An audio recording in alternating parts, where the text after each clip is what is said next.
In a dimly lit room, the floor was strewn with instant noodle packets and plastic bottle refuse, resembling a veritable wasteland. Beside the heap of trash sat an unremarkable man clad in a gray short-sleeved t-shirt and worn, dark-hued jeans. He was animatedly shouting at an antiquated computer before him.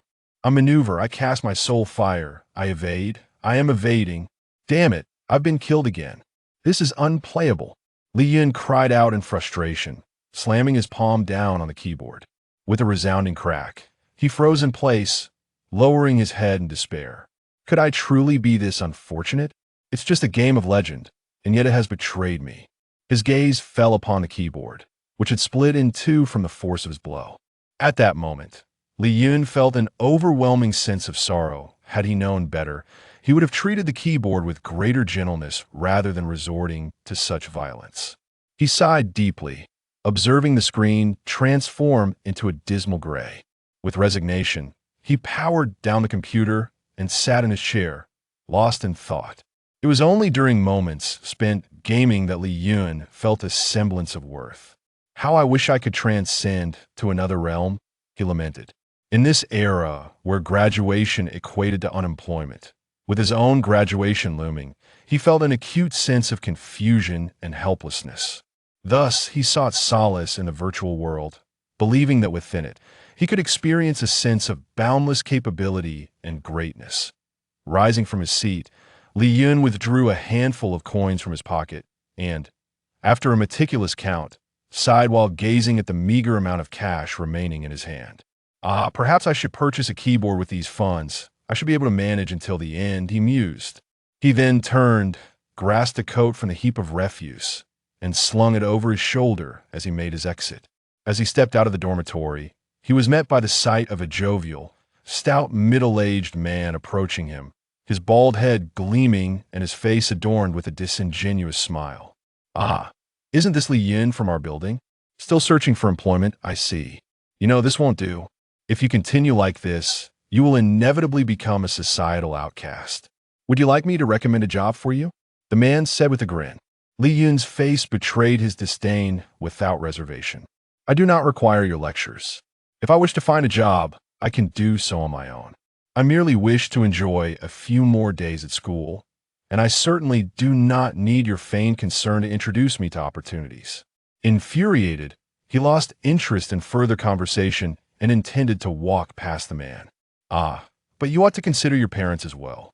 Look at your current state. Never mind, I have my own matters to attend to, so I shan't waste any more time here. How I envy some people living so carefree. And do remember to bring the dormitory key to my office when you leave, he muttered as he slipped by Li Yun's fingers turned pale from clenching tightly, and her footsteps grew heavy.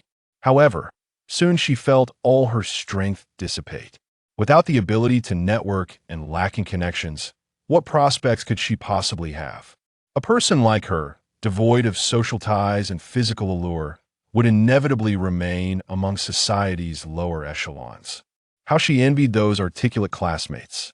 If only I had a better background, I wouldn't have to endure such troubles, Li Chen thought, her face reflecting a bitter smile.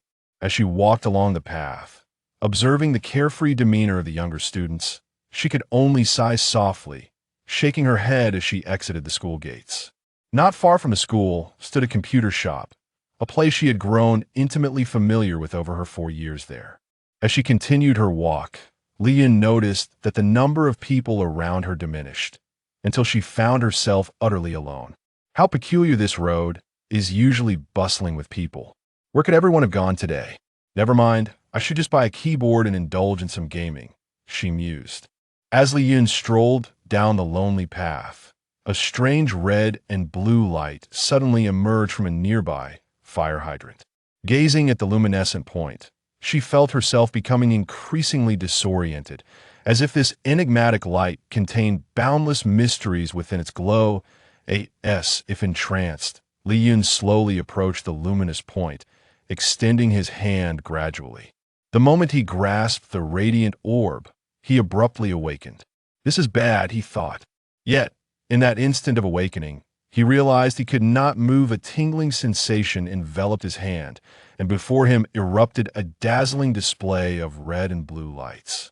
In a flash, the brilliance swathed Li Chen, vanishing him from sight as if he had never existed. Enveloped in the kaleidoscopic glow, darkness consumed him, rendering him oblivious. Vaguely, Li Chen felt as though he were aboard a roller coaster, then suddenly jolted like an old-fashioned train, swaying and bouncing. Moments later, he experienced the soothing warmth of a hot spring, a sensation so delightful it elicited involuntary murmurs of pleasure.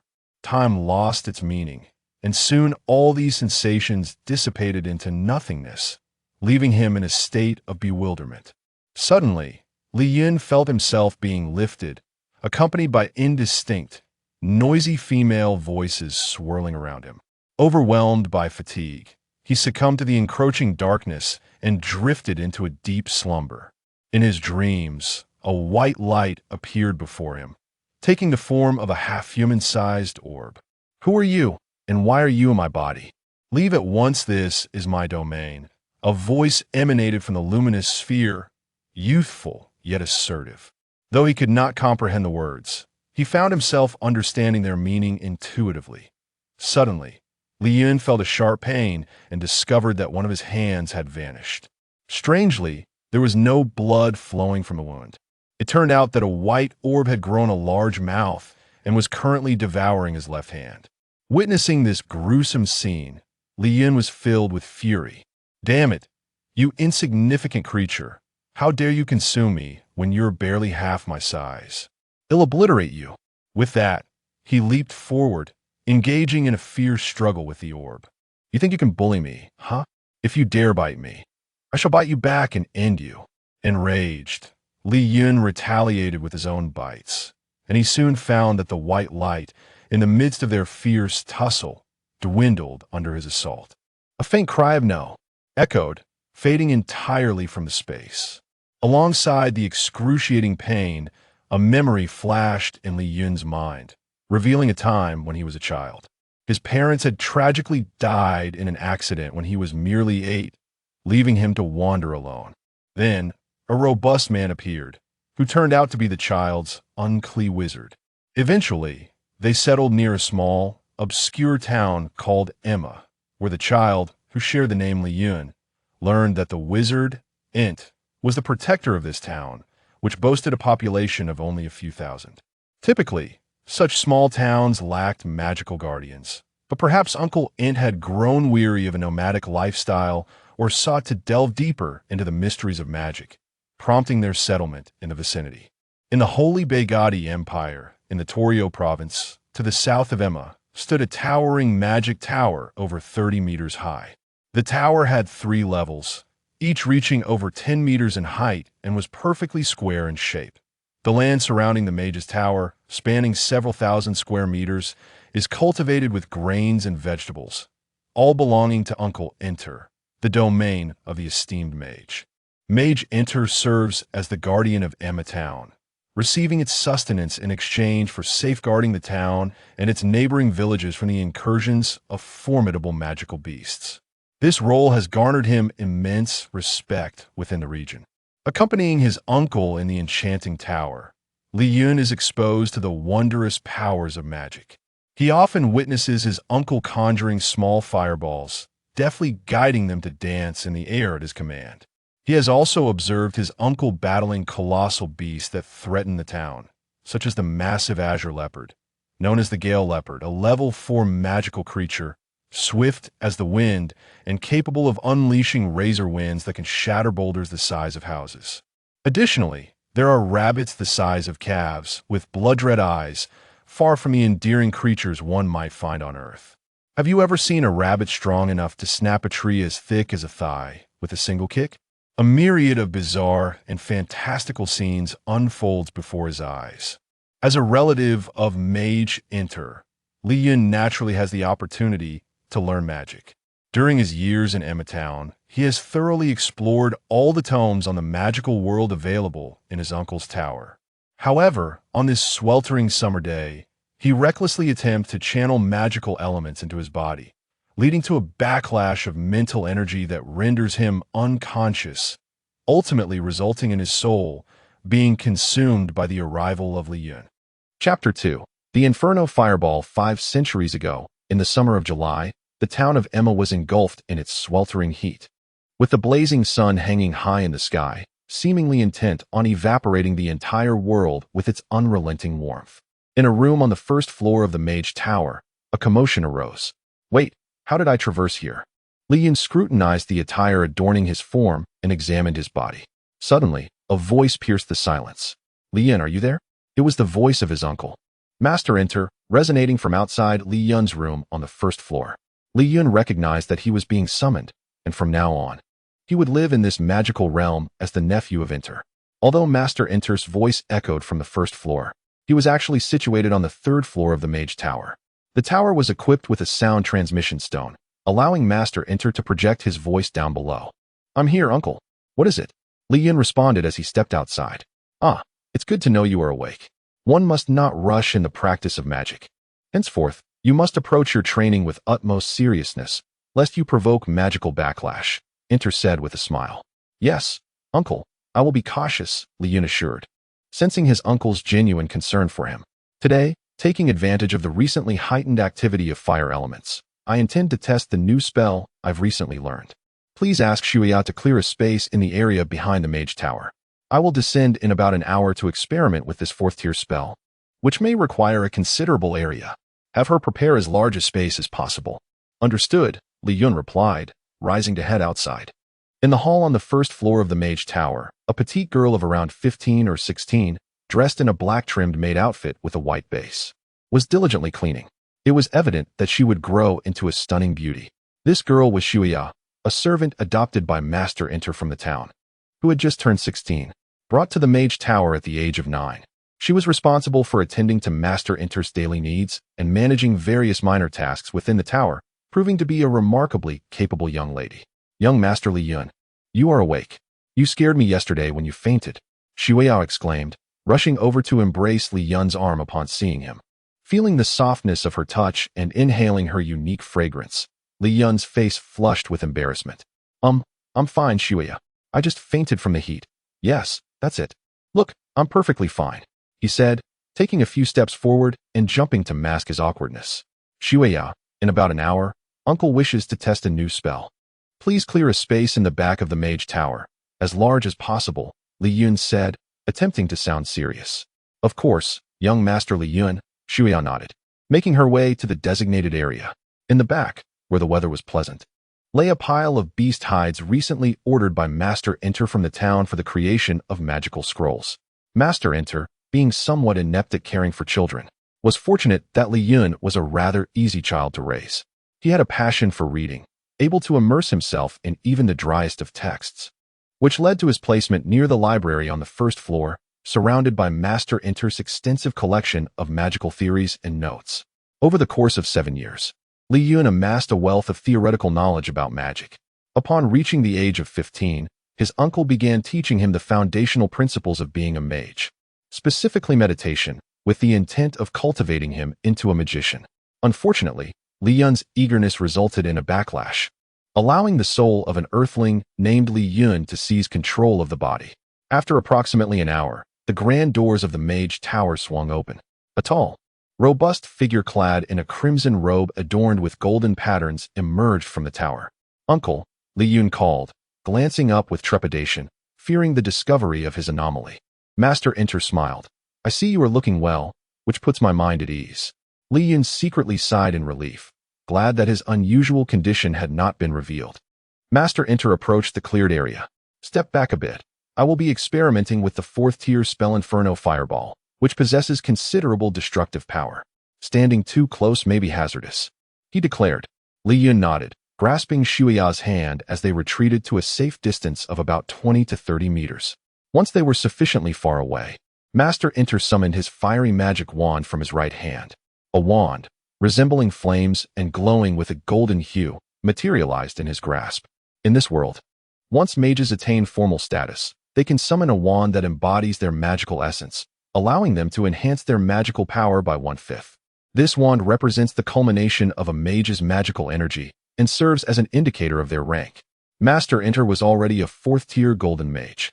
Thus his magic was golden, and the wand he conjured reflected that. As a mage's level increases, the capabilities and color of the wand also evolve. With everything prepared, Master Enter focused his energy and began to chant the spell. With a mix of varied tones and rhythms, he recited each word with meticulous care, mindful of avoiding any errors, given that he was testing a new spell.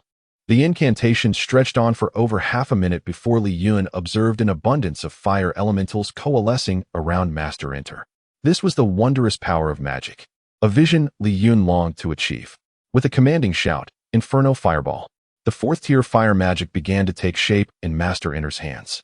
This spell ranked among the most formidable area of effect attacks within the 4th-tier fire magics.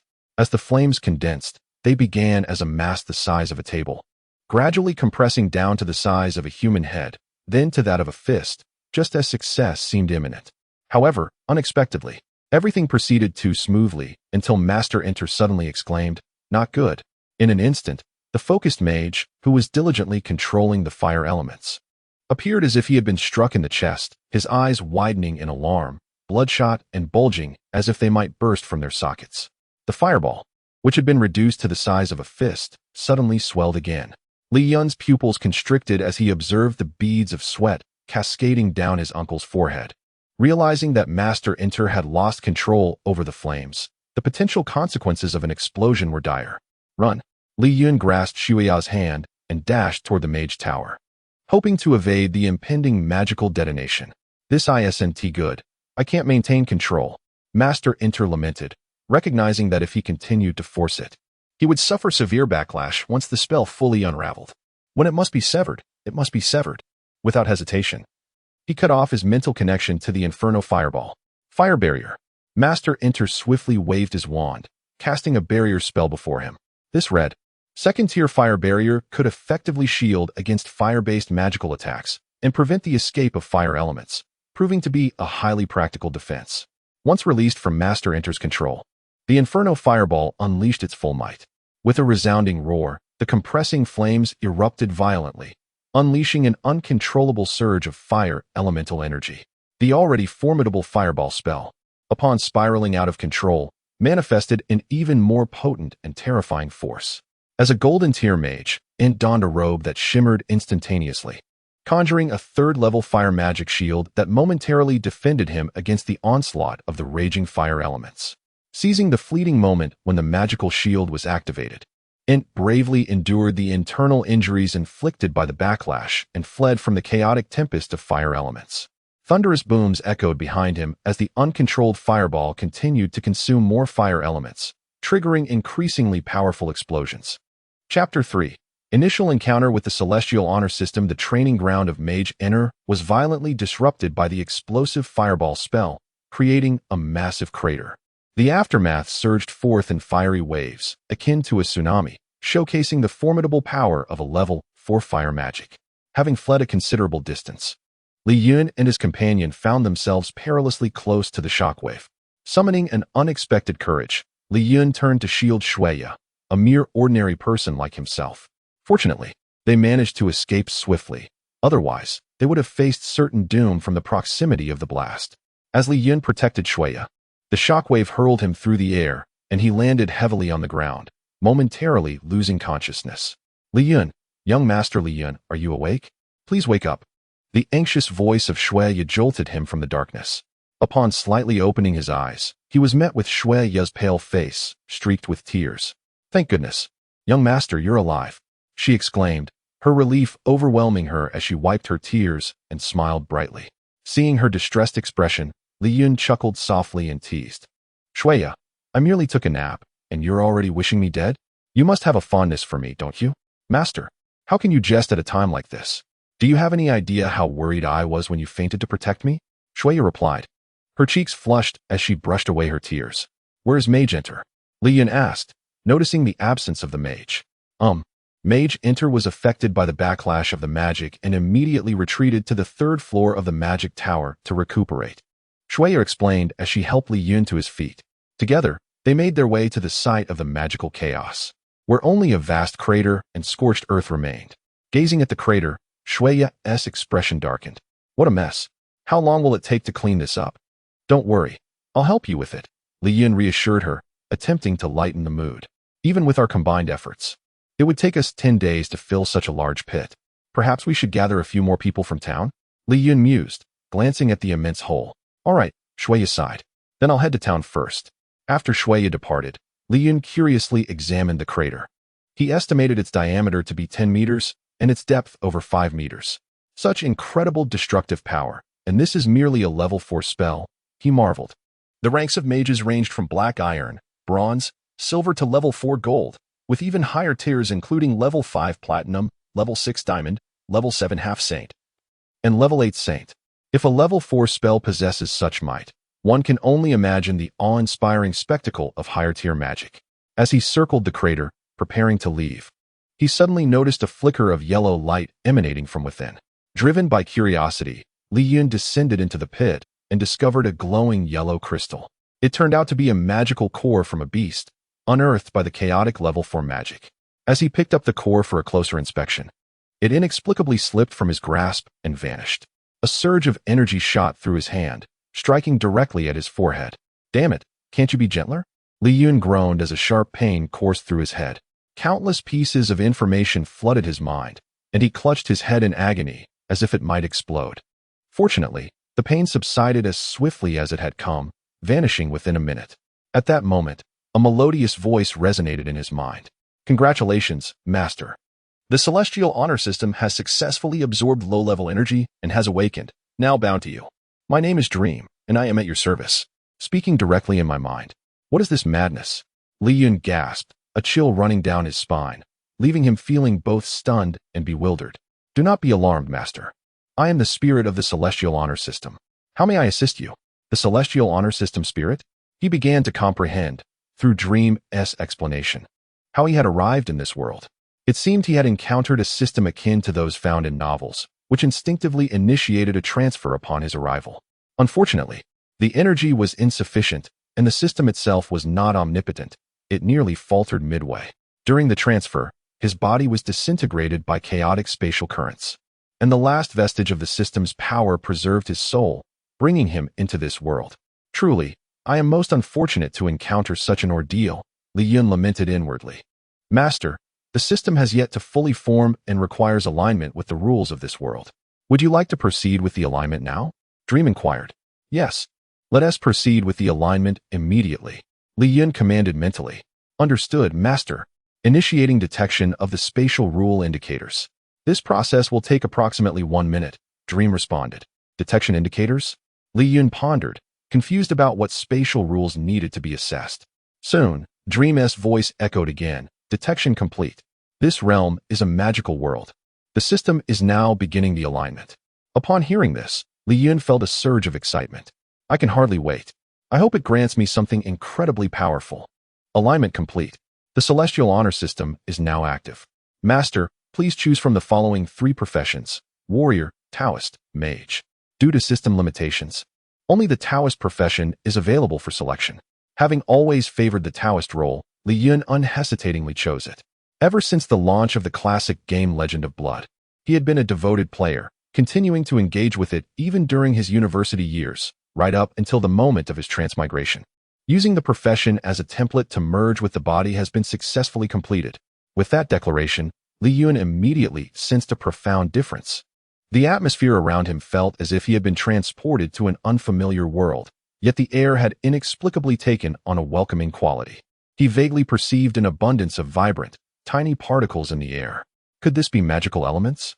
With a gentle closing of his eyes, he focused on a patch of skin and finally felt the presence of magical elements surrounding him. They surged into his body, occasionally brushing against his skin, seemingly caressing him, creating an extraordinarily peculiar sensation. Wow, is it really this remarkable? Li Chen exclaimed, exhilarated. The system was indeed extraordinary. Merely creating a character had awakened his magical sense and allowed him to perceive the existence of magical elements. Moreover, these elements coursed through his body, occasionally drifting away, gradually refining his constitution. Hello, Master. The Celestial Honor System's innate cultivation technique is now being transmitted. Dream's voice brought Li Chen back to awareness. Oh, what technique? he inquired, intrigued. Mental power combat technique. Li Yun's brow furrowed in confusion. In Legend of Blood, the mental power combat technique was a passive support skill that began cultivation at level 9, serving only to increase accuracy. Without needing to ask, Dream began to elucidate. This mental power combat technique has been upgraded and integrated into the Celestial Honor system. It passively absorbs energy to enhance your mental prowess at all times. Then how do I level up? Li Yun questioned, curious about the path to growth. Master, the levels in this system correspond to those in the real world. You merely need to vanquish a certain number of monsters to ascend to the next level, or you can swiftly level up by harnessing energy crystals through mental fortitude. Li Yun found himself at a loss. Leveling up by defeating monsters? Moreover, once you reach level 1, you will be able to exchange for a map navigation system. At that point, any being that harbors ill intentions towards you or any non-humanoid intelligent creatures will manifest as red dots on your surroundings. The enchanting voice resonated with temptation. Li Yun pondered, is it truly so easy to advance to level 1 in the game, yet it possesses such formidable power? With such a promising tool as the map navigation, there would be no need to worry about a lack of monsters to hunt in the future. A flicker of anticipation ignited within Li Yun. In these times, the priority was to ascend to level 1 as swiftly as possible. But how should he achieve this level? Li Yun furrowed his brow, suddenly struck by a moment of clarity. The first step into this world would be to slay chickens in the novice village, wouldn't he it? Chapter 4. Experiment. The following morning, Master End had already been in seclusion for a day, yet there was still no sign of disturbance. Only the red shield on the 3rd floor of the magic tower flickered intermittently, assuring Li Yun that his uncle was safe. Good morning. Upon entering the living room, Li Yun found Shuya bustling about in the kitchen, preparing breakfast. Sir, I've made some porridge for you. Please have some, if it's not enough. I can prepare more. I'll also take some food up to Master Ent, Shuya said, carrying a pot of fragrant barley porridge upstairs. After consuming a generous bowl of porridge, Li Yun felt a lingering desire for more. Apologies, Shuya, your porridge is simply exquisite. I couldn't help but finish it all. Oh, whoever marries you in the future will be quite fortunate, enjoying such delightful meals every day. Noticing that Shuya had returned, he playfully grabbed the entire small pot and drained it in a few gulps, not forgetting to tease her. Master Li Yun, you truly are a glutton. The food stored in the tower won't suffice for your appetite. I still need to go to the town to buy some supplies, so you should rest, Shuya said. Her cheeks flushed with embarrassment. Oh, Shuya, let me accompany you. I can help carry the items, which would be quite convenient. Li Yun replied with a smile, setting down the pot and taking her hand, leading her out of the magic tower despite her protests. Shuya drove the multi-legged carriage, taking Li Yun to Emma Town. The journey took about half an hour, during which Li Yun sat amusingly, admiring the scenery that appeared far more beautiful than he remembered. At the heart of Emma Town lay an immense market bustling with life, where the townsfolk typically shopped. To the east of the market was a grain shop selling a staple known as barley, which served as the primary food for Li Yun and his companions at the magic tower. Shuya skillfully navigated into the grain shop, greeting the young couple who ran the shop with familiarity. Good morning, Mrs. Huada. I'd like 3 bags of barley, please. Good morning, Miss Shuya, the shopkeeper replied, promptly instructing her assistant to load the bags onto the carriage. Good morning, Master Li Yun. How has your uncle, Master Ent, been lately? The shopkeeper inquired, smiling at Li Yun seated in the carriage. Good afternoon, Mrs. Huada. My uncle is doing well. Thank you for your concern, Li Yun replied, returning her smile. After leaving the grain shop, there remained many more items to procure. Vegetables, fruits, and meat were all on the list. The Lei family butcher shop was the only meat shop in Emma Town, with a spacious backyard filled with various livestock and several robust butchers. As Shuya led him into the butcher shop, Li Yun scanned the surroundings and spotted a corner where a dozen half-meter-high hens were bound by their legs. His face brightened. I'll take those chickens. I'll handle the slaughter myself. Startled, Boss Lei quickly intervened. No, Master Li Yun. You shouldn't be doing such laborious work. I'll have the butcher take care of it for you. Please, let us not kill them. The blood is frightening, Shuya said, shaking Li Yun's hand in trepidation. No, I must do it myself. Li Yun insisted, refusing to back down. Seeing that he was resolute, Boss Lei relented. Very well. I'll have my assistants hold the chickens for you. With a signal, the assistants and butchers restrained the squawking chickens.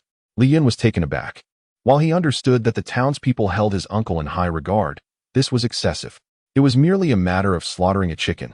Reluctantly, he approached, wielded the knife, and struck one of the chickens, only to find his initial blow insufficient to end its life.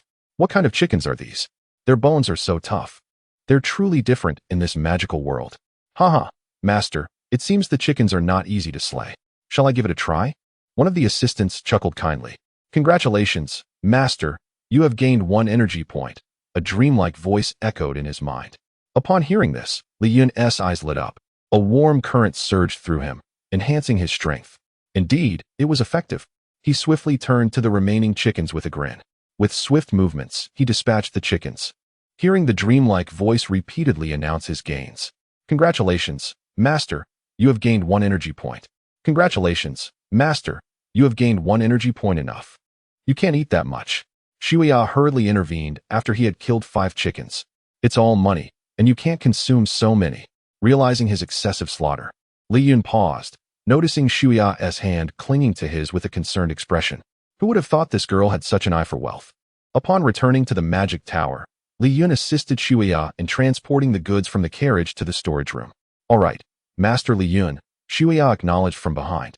Sensing a peculiar change in him since their shopping trip, Li Yun's room was situated on the left side of the magic tower, where his uncle, Master Int, had built 2 rooms for his stay. After locking the door, Li Yun called out to the dreamlike voice to check his attributes. Master, your level is too low to access this feature. Please strive to level up, the voice responded. Very well, I shall examine it myself, he thought, eagerly sitting on the bed in a meditative posture, channeling his mental energy to assess his body. After a moment, he confirmed that his physical attributes, such as perception, speed, resilience, jumping ability, and reflexes, had all been enhanced, though they could not be quantified. The most evident improvement was his strength. The energy gained from slaying 6 chickens had circulated within him, augmenting his power by approximately 100 pounds. This was evident when he helped Shuya carry the barley, which felt remarkably lighter compared to his previous struggles with the same weight. Dream, is this change in me due to the system? Li Yun casually inquired in his mind. Yes, master. Once you accumulate sufficient energy, you will naturally achieve a breakthrough. Though you have yet to reach the first level innate stage, your abilities are passively enhancing your body. A surprise awaits you upon your breakthrough, the dreamlike voice replied playfully. Chapter 5. The Surprising Encounter with Surprise. Li Yun exclaimed with delight, pursuing the inquiry. Indeed, master. Dream replied with a smile. Li Yun's eyes crinkled in joy. Then please tell me now. The dream sprite feigned contemplation before conceding. Very well, master. Since you wish to know in advance, I shall unveil it to you, providing you with a bit of motivation. Once you ascend to the first tier of innate abilities, the system will first enhance your physical form. Second, a small map display will be activated. Third, the first-tier marketplace will be unlocked.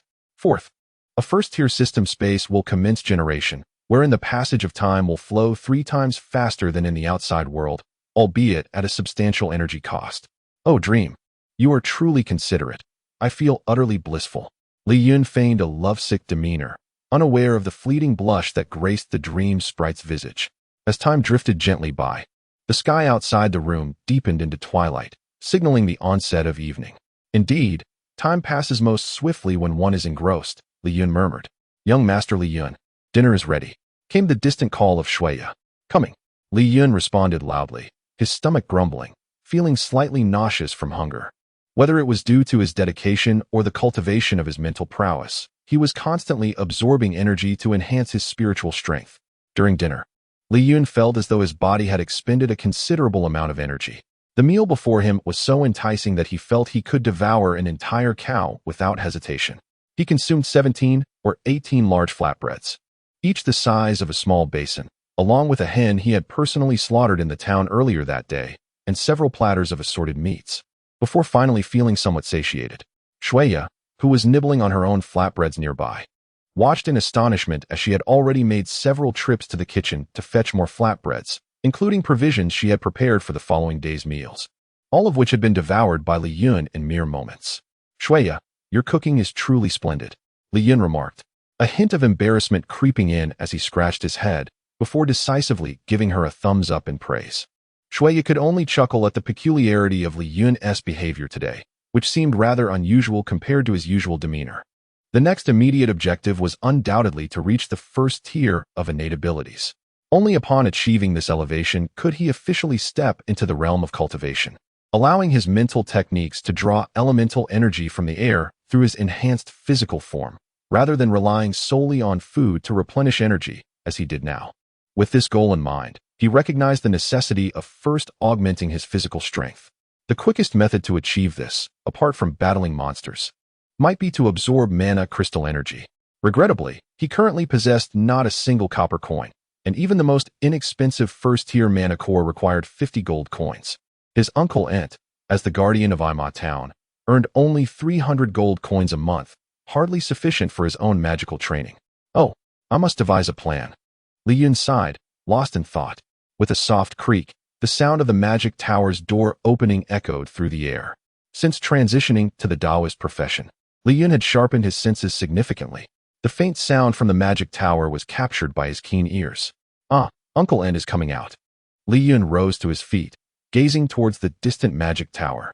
As expected, after a day and night, Master Ent finally emerged from the tower, appearing somewhat haggard as he made his way toward the dining area. Master Ent, you have finally emerged. Are you feeling better? Shuya inquired, hastily setting aside the dishes she had been tidying. Uncle, are you well? Li Chen asked, though he was still unaccustomed to the sudden presence of this uncle. However, as someone who had traversed into this body, he accepted everything that came with it, and having a mage uncle was indeed a fortuitous circumstance. Do not worry. I am much improved, Ent reassured them. Shuya, could you prepare me a light dinner? I have not eaten all day and am quite famished. With a gentle smile and a nod, Ent added, I appreciate your care. Certainly, Master Ent, please wait a moment, Shuya replied. Her spirits lifted as she hurried off to prepare some porridge. In her heart, Ent was akin to a father figure, as he had taken her in at his mage tower, and the sight of family brought her immense joy. Li Chen gazed at his uncle, noting the persistent pallor of his complexion, suggesting that the previous magical backlash had left lingering internal injuries that had yet to heal completely. Rest assured, Li Chen, my condition has truly improved significantly. Tomorrow, please visit the mercenary guild in town and post a request for moonlight grass. Once I extract a potion from it, I will fully recover from the internal injuries caused by the magical backlash, Ent said, observing Li Chen's concerned expression with a comforting smile. Understood, uncle. I shall go first thing tomorrow, Li Chen affirmed. Ent gently patted Li Chen's shoulder. A short while later, Shuya returned, carrying a bowl of warm porridge, which she placed before Master Ent. Without the need to blow on it, Ent drank the porridge in one swift motion. For a fire-type golden mage, even the temperature of ordinary flames posed no threat, let alone freshly cooked porridge. By the way, Shuya, I recently made a promise to a friend to take his daughter as my disciple. She is expected to arrive in Ima Town in about 10 days. Could you please inform the local guard officials to ensure she receives a warm welcome? When she arrives, bring her to the magic tower to find me. Ent instructed after finishing his porridge. Of course, master. I will make a note of it, Shuya replied, nodding. Uncle, you are taking on a disciple? Li Chen inquired upon hearing the news. Indeed, it's the daughter of a friend. I owe him a favor, so I have agreed to accept her as my disciple. Ent explained, nodding. Li Chen, please assist me in looking after her when she arrives. Absolutely, leave it to me, Li Chen replied with a cheerful grin. Very well, Ent said, and after the meal, he returned to the upper levels of the towering magic tower. See you tomorrow, Shuya said, glancing at Li Chen.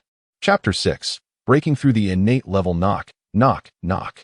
The sound of knocking interrupted the tranquility of the morning outside the magic tower. Is Master Ent here? A rugged voice resonated from beyond the walls of the tower. Moments later, a tall, stout man with fair skin appeared at the gate. Behind him stood a smaller, chubby boy, resembling a miniature version of the larger man, unmistakably a descendant of the town's mayor. Li Chen, still a bit dazed, lifted his gaze to see the rotund figure approaching with a smile. Good morning, Mayor Mars. How may I assist you today?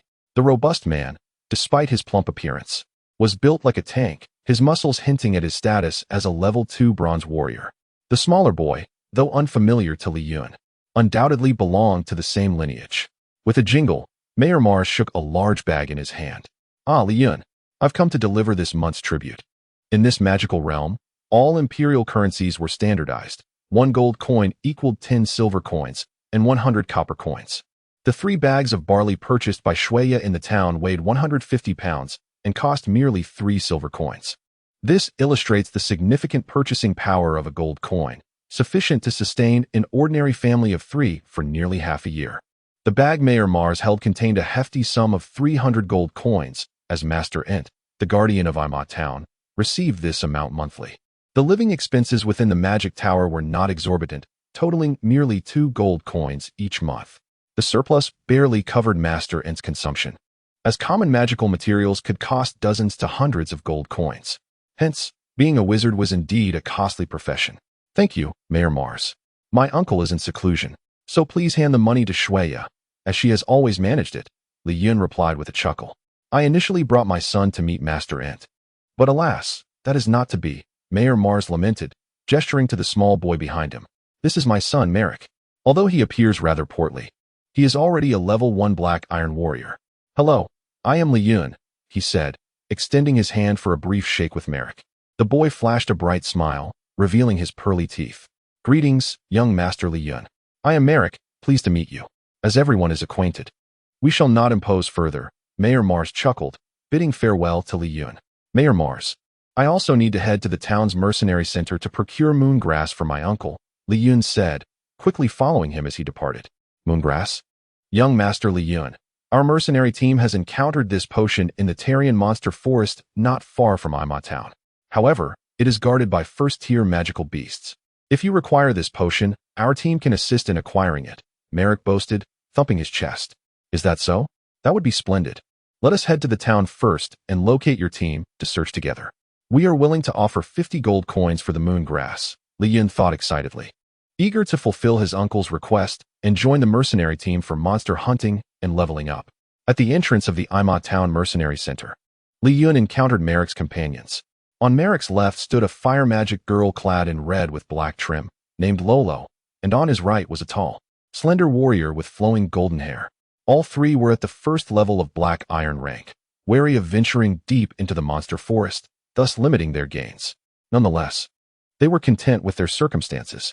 With 50 gold coins in hand, they could afford to take action and even do a favor for the magic tower. What a win-win situation.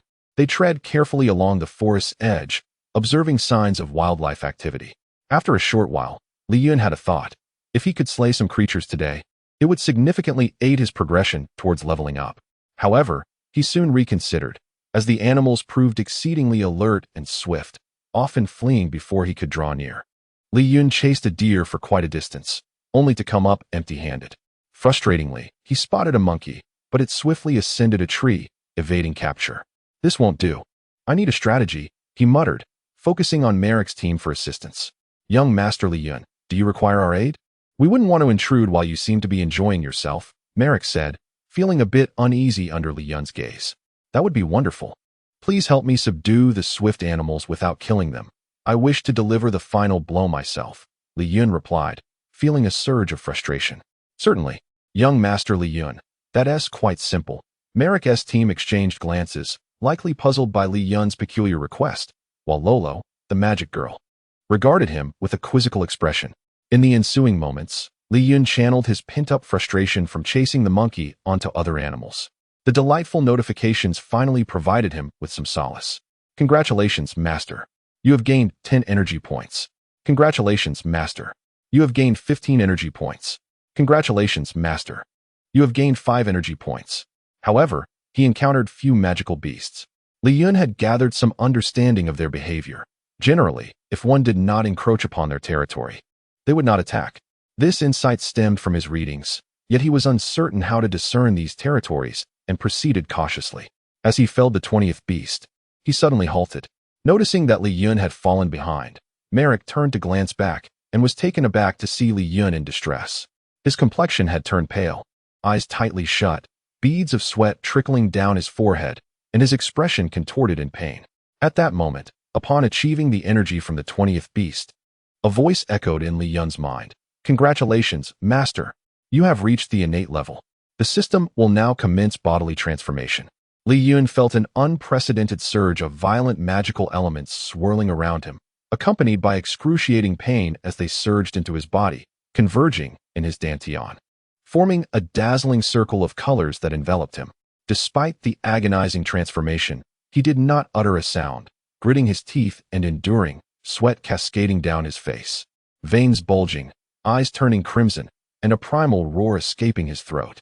"Master, the transformation is complete." The voice echoed just as the pain dissipated, replaced by a warm, comforting sensation akin to that of a nurturing embrace, coupled with an overwhelming sense of newfound strength surging through him. Once the magical elements surrounding him were absorbed, Li Chen rose to his feet. His vision sharpened, clearer than before, and he could distinctly sense the magical elements gradually flowing into his body. He realized this was the mental force guiding the magical elements, passively enhancing his spiritual strength. "Congratulations, Master, on the successful transformation. You have officially broken through to the first tier of the innate level." The voice chimed at the perfect moment. Chapter 7. The Azure-Headed Cheetah Dream. Could you enlighten me regarding the capabilities that manifest after one transcends to the innate level? Prior to reaching this stage, it was quite challenging for me to grasp such concepts, Li Chen reflected, savoring the newfound strength coursing through his body. "Certainly, Master. Following the recent transformation through magical elements, your physical power now equates to that of a black iron rank on the magical continent, signifying your initial foray into the innate realm. The power associated with the Taoist vocation is a harmonious blend of red corporeal strength and blue mental fortitude. Once you condense 10 droplets of spiritual energy through your mental combat techniques, the potency of your physical strength will multiply exponentially under your mental control. At that juncture, you shall ascend to the bronze rank. To transcend from the innate level to foundation establishment, you must integrate the red energy within your body with your mental prowess to form Taoist power, thus enabling your breakthrough." Dream responded with a smile. "Huh, so I am indeed formidable now," Li Chen exclaimed, reveling in the excitement of his newfound capabilities. "Now, I shall activate the virtual minimap for you, Master. Simply attune your gaze, and the map will materialize before your eyes. This map can reveal all adversarial creatures, albeit due to your current strength, it will only display an area tenfold your perception." Dream, observing his exuberance, interjected to dispel Li Chen's fantasies.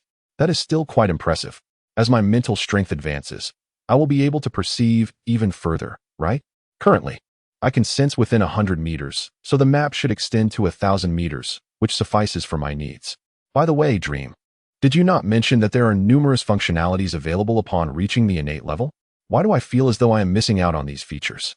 Li Chen inquired, undeterred by Dream's interruption, though he felt something was lacking. "Indeed, Master.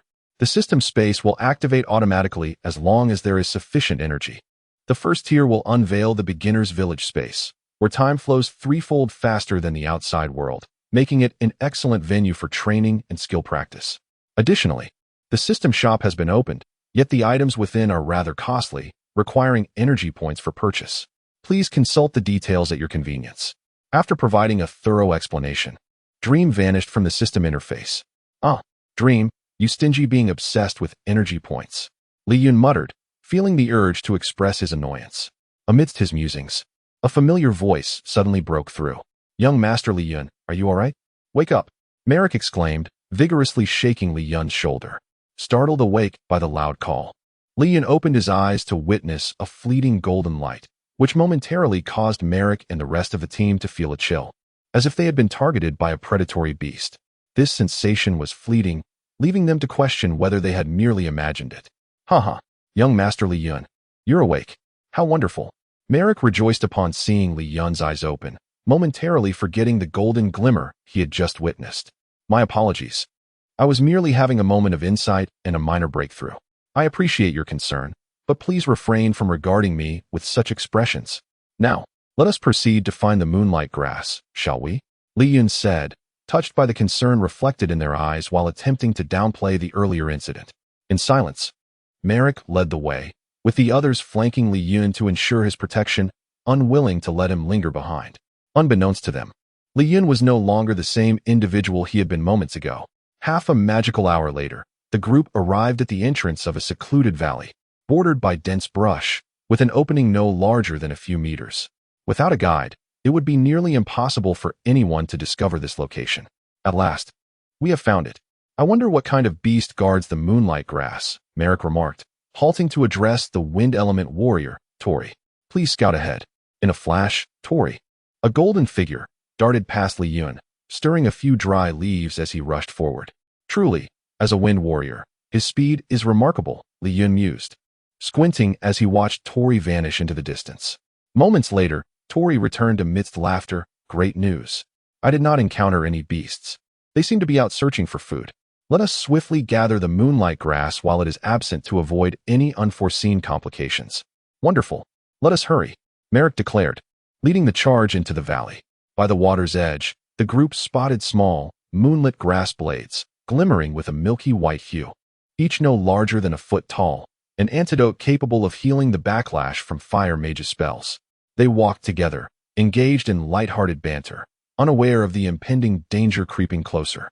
Save for Li Chen, who felt an inexplicable sense of foreboding. Suddenly, a crimson dot appeared within his field of perception, moving with lightning speed, and in an instant, a massive creature leaped into view. Thankfully, having ascended to the innate level and activated the map function, he avoided a potential ambush.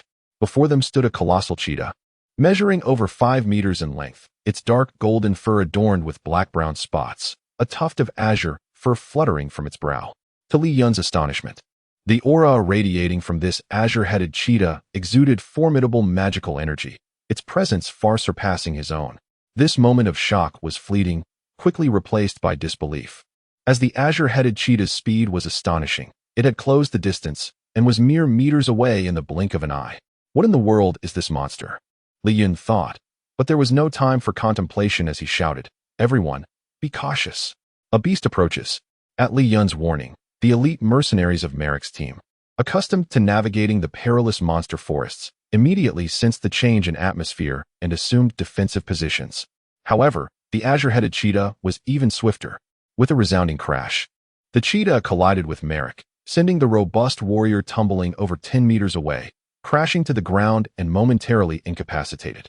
Thankfully, as a black iron earth warrior, Merrick's formidable defense mitigated any life-threatening injuries. Seeing his ally attacked by the beast, Tori rushed forward to engage the cheetah. Surrounding himself with black energy, he pushed his strength to the limit, but it was evident he could not maintain this pace for long. Sure enough, within seconds, Tori was also sent flying, crashing into a large tree, bloodied and pale. "This is a bronze-level cheetah. We cannot defeat it. I will hold it off. Lolo, take young Master Li Chen and flee." Chapter 8: The Demise of the Bronze-Level Cheetah, the Small Fireball Spell. Just moments ago, Tori had engaged in a fierce battle with the azure-cheeked cheetah, creating an opportunity for Lolo to cast her magic. She understood that if they could not vanquish this beast, they would all perish here. They were merely black iron-level practitioners, and none could outrun a bronze-level, wind-type monster. Amidst the flames, Lolo gripped a dark-hued staff in her left hand, indicating that she was not far from reaching the bronze rank herself. With her right hand pointing forward, a fireball the size of a basketball, a blend of red and blue, surged toward the azure-cheeked cheetah, igniting the air and generating a wave of heat. With a resounding thud, it struck the cheetah's hind leg, eliciting a tremendous roar from the creature. "Lolo, take advantage of its injury. Its speed has diminished. Let us together slay it. You cast your second-tier magic, and we shall protect you," urged Merrick, who was supporting Tori as they approached Li Chen and Lolo. At that moment, Li Chen felt an overwhelming sense of discomfort. Without any weapon and lacking magical prowess, he could only fret anxiously. Above them, a massive blue fireball, as large as a wheel, radiated intense heat, singeing their hair. The power of this fireball was indeed formidable. The azure-cheeked cheetah, upon spotting the blue fireball, ceased its frantic circling, letting out a desperate roar as a whirlwind of elemental wind quickly gathered at its mouth, growing larger by the second. A wind blade, over a meter long, began to form rapidly. This was the cheetah's signature magic, the bronze-level wind blade technique. In the blink of an eye, the enormous blue fireball collided with the forming wind blade. The explosion was thunderous, the fireball borrowing strength from the wind, resulting in a force far exceeding its original power. The wind blade was shattered, and the backlash obliterated half of the cheetah's head, leaving it gasping on the ground. "Are you all right?" Li Chen inquired, noticing Lolo's pallid complexion, her energy nearly spent. He swiftly caught her as she began to faint. "I'm fine. Please let go of me. You're holding too tightly," she replied, a blush creeping onto her pale face as she glanced at Merrick, then turned to Li Chen. "Forgive me, Lolo. I panicked seeing you about to faint, so I hastily supported you." Merrick, Please assist her. Li Yun stammered, embarrassed, as he turned to the nearly defeated azure-cheeked cheetah, musing inwardly about how, after narrowly escaping death, a mere act of support could lead to such an awkward moment. It could only be said that Lolo had a rather bold heart, or perhaps harbored feelings for the chubby Merrick. His murmurs were overheard by the approaching Merrick, flushing the usually carefree young man's face with color, leaving onlookers astonished. Li Yun approached the azure-cheeked cheetah, observing the pool of blood surrounding it, still clinging to life. He thought to himself how powerful the monsters of the magical realm were. Even with half its head blown off, it remained alive. Suddenly, the cheetah arched its body, a ferocious gleam igniting in its singular eye. With its mouth agape, revealing sharp fangs, it unleashed a deafening roar. In the next instant, it leapt from its position with an explosive force, faster than one could imagine, closing in on Li Yun with astonishing speed, its gaping maw ready to strike. As Li Yun watched the monstrous jaw expand before him, he found himself paralyzed, unable to react. In that fleeting moment, he felt the chilling breath of death looming over him. A wave of reluctance surged within him, yet he felt utterly powerless. At this critical juncture, confronted by the specter of death, Li Yun's spirit jolted awake.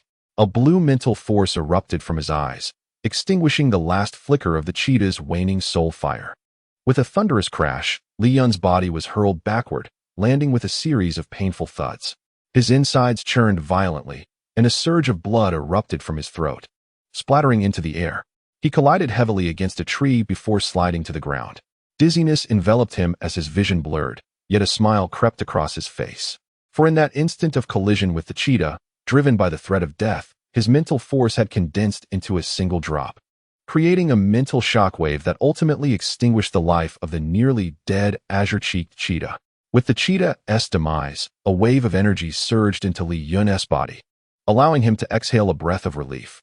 He slowly rose, stretching his limbs, only to be astonished to find that the injuries he had sustained had completely healed, leaving no trace of harm. At that moment, a dreamlike voice resonated in his mind. Congratulations, Master, your mental power has transcended to the innate level. By harnessing the strength of your physical body and mental force, you can now fulfill the requirements to utilize skills. The system will teach you 2 skills. The first is healing magic, which channels your energy along specific pathways within your body to emit life energy waves capable of healing living beings, while proving toxic to the undead. The second skill is the Soul Fire Talisman technique, which utilizes your energy to create a unique formation that inflicts damage on enemies proportional to the energy invested. The more energy, the greater the damage. Li Yun closed his eyes to sense the operational pathways of the 2 skills within him. Just as he intended to experiment, he discovered that he lacked the necessary energy, prompting him to open his eyes and inquire, "Dream, how do I synthesize this energy?" "Master, simply control that drop of mental force within you, guiding it along the pathways of your mental energy throughout your body in a single circuit, and you will form a drop of energy. Once you accumulate 10 drops, you will be able to establish a foundation, so do strive, Master." The playful voice of Dream replied. 1 drop of energy was sufficient to cast 3 skills. Li Yun raised his left hand, unleashing 3 beams of milky white light toward the injured comrades. Under the illumination of the light, Merrick's team gradually regained their strength. Within moments, they were fully healed, though still mentally fatigued from the harrowing battle they had just endured. How frustrating. After casting the healing spell, Li Yun glanced at the exposed magic core within the cheetah's shattered skull. Bending down, he reached for it, prompting a chorus of incredulous gasps from his recently healed companions. Chapter 9. The Uninvited Guest. Dream, come out. I promise I won't harm you, Li Yun pondered in frustration. My dear Master, what have I done to upset you? Came the pitiful, yet somewhat gleeful voice of Dream. Where's that magical core? It was a hard-won bronze-level core. You must return it to me. Li Yun's thoughts were tinged with a hint of madness. Wait, where are the energy points I earned from slaying monsters? Li Yun queried, examining his consciousness with confusion. Master, the energy points from the slain monsters have been guided into your body, transformed into energy for your advancement through the mental combat technique. Only external points can be stored in the system, Dream elucidated. Lolo from the Merrick team nearly suffered internal injuries from Li Yun's comical expressions, desperately stifling her laughter. A stark contrast to the naturally boisterous demeanor of Merrick, whose laughter could startle birds from the sky. Just as Li Yun finished his meal, he noticed that the magic tower had once again received visitors. Typically, the tower rarely hosted guests throughout the year, yet in recent days, they had been arriving in quick succession. From a distance, a luxurious carriage could be seen approaching the vicinity of the magic tower. The carriage, akin in size to a modest cargo vehicle, was adorned with crystals embedded throughout its structure, its base crafted from a single large piece of golden Nanmu wood, intricately hollowed. In comparison to the multi-legged carriage of the magic tower, the disparity was akin to that between a Rolls-Royce and a tiny hatchback. Accompanying the carriage were several robust guards, clearly formidable warriors. At that moment, two individuals emerged from the carriage. One was a strikingly handsome man with golden hair and blue eyes, wearing a smile. Although he had deliberately donned the garb of an ordinary person, the aura he exuded was unmistakably that of a seasoned superior. Beside him stood an elderly man clad in a gray robe, the platinum trim on his attire indicating he was a high-ranking platinum-level mage, surpassing Li Yun's uncle, and young master. Shuya swiftly led them to Li Yun's side, as if seeking solace and reassurance in his presence. "Greetings, I am Li Yun, the nephew of Mage Ant. May I inquire about your business with my uncle?" Li Yun inquired with a shy, innocent smile, lowering his voice slightly. "Humph, where is Ant? Why is he not here himself, sending a mere boy like you?" The elderly man shot Li Yun a piercing glance, his disdain evident. The old man's demeanor was notably abrasive, as if he had come seeking trouble. "Oh, young brother Li Yun, we wish to meet Mage Ant. Please inform him that I, Adeli, son of the Marquis of Abider from Torio Province, and this esteemed wind mage, Alexander Delaf, a friend of Ant, request an audience. Kindly relay our message." The golden-haired youth chuckled, though his tone hinted more at a command than a request, his insincere smile failing to elicit any goodwill. The first impression left by the youth and the elder was decidedly poor, stirring within Li Yun a sense of aversion. For first impressions hold great significance. Regrettably, my uncle has been sequestered in meditation, preparing for his advancement, and is currently unavailable for visitors. Should you have matters to discuss, I would be happy to convey them to him, Li Yun replied, instinctively wary of their unfriendly demeanor, and unwilling to divulge his uncle's secret regarding magical backlash to unfamiliar faces, even if they claimed noble status. "Young man, some matters are beyond your comprehension. You should promptly summon Ent," the elder warned, his eyes glinting with malice. "Very well, I shall inquire with my uncle to see if he is available. Please wait a moment," Li Yun remarked, feeling as though he were under the gaze of a venomous serpent. With a resigned sigh, he turned to depart. As Li Yun walked away, the elder murmured to the golden-haired youth, "This impudent youth is truly disrespectful. I wonder how Ent raised him. If he were my junior, I would have slapped him long ago." Unbeknownst to the elder, Li Yun, a naturally gifted warrior, could hear their hushed words despite their assumptions of discretion. A cold smile curled upon Li Yun's lips. "Disrespectful, yet I am expected to treat them with courtesy? Dream on. If I were not aware of my own limitations, I would have already retaliated. Should I master poison techniques, I would ensure this elder learns the consequences of crossing me. A gentleman avenges after a decade. A scoundrel seeks revenge at all times. There will come a day to settle this score. Nonetheless, as they are friends of my uncle, I shall leave this matter in his capable hands." Exiting the parlor, Li Yun shook his head and ascended to the third floor of the magic tower. Chapter 10. The treacherous villain. After Li Yun knocked on the door of the third floor of the magic tower, he said, "Uncle, there are two visitors downstairs who wish to see you. They appear to be of considerable significance.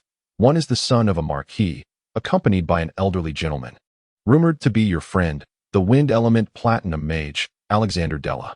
"I see," Ent sighed. Upon the arrival of mage Alexander Della at the magic tower, Ent had effortlessly sensed his presence. For a platinum mage, failing to conceal one's aura was akin to a beacon in the night, revealing their confidence and indicating that their intentions were far from benign. "Li Yun, please escort them to the study on the first floor and wait for me there. I shall join you shortly," Ent instructed. "Uncle, do you know them?" Li Yun inquired, looking at his uncle as if he already anticipated the answer. "Do not worry about it. Look at that old fellow. He is already teetering on the brink of the grave. You, dear uncle, are only in your 40s. I dare say, by the time you reach his age, attaining the saint level should be well within your grasp." Li Yun assured him with unwavering confidence. "Oh, spare me the sweet words of comfort. On this magical continent, 90% of people never surpass the black iron level. Of the remaining 10%, only a fraction can reach the platinum level. As for the saint level, Who knows if there will even be an opportunity? Ent lamented, shaking his head despondently.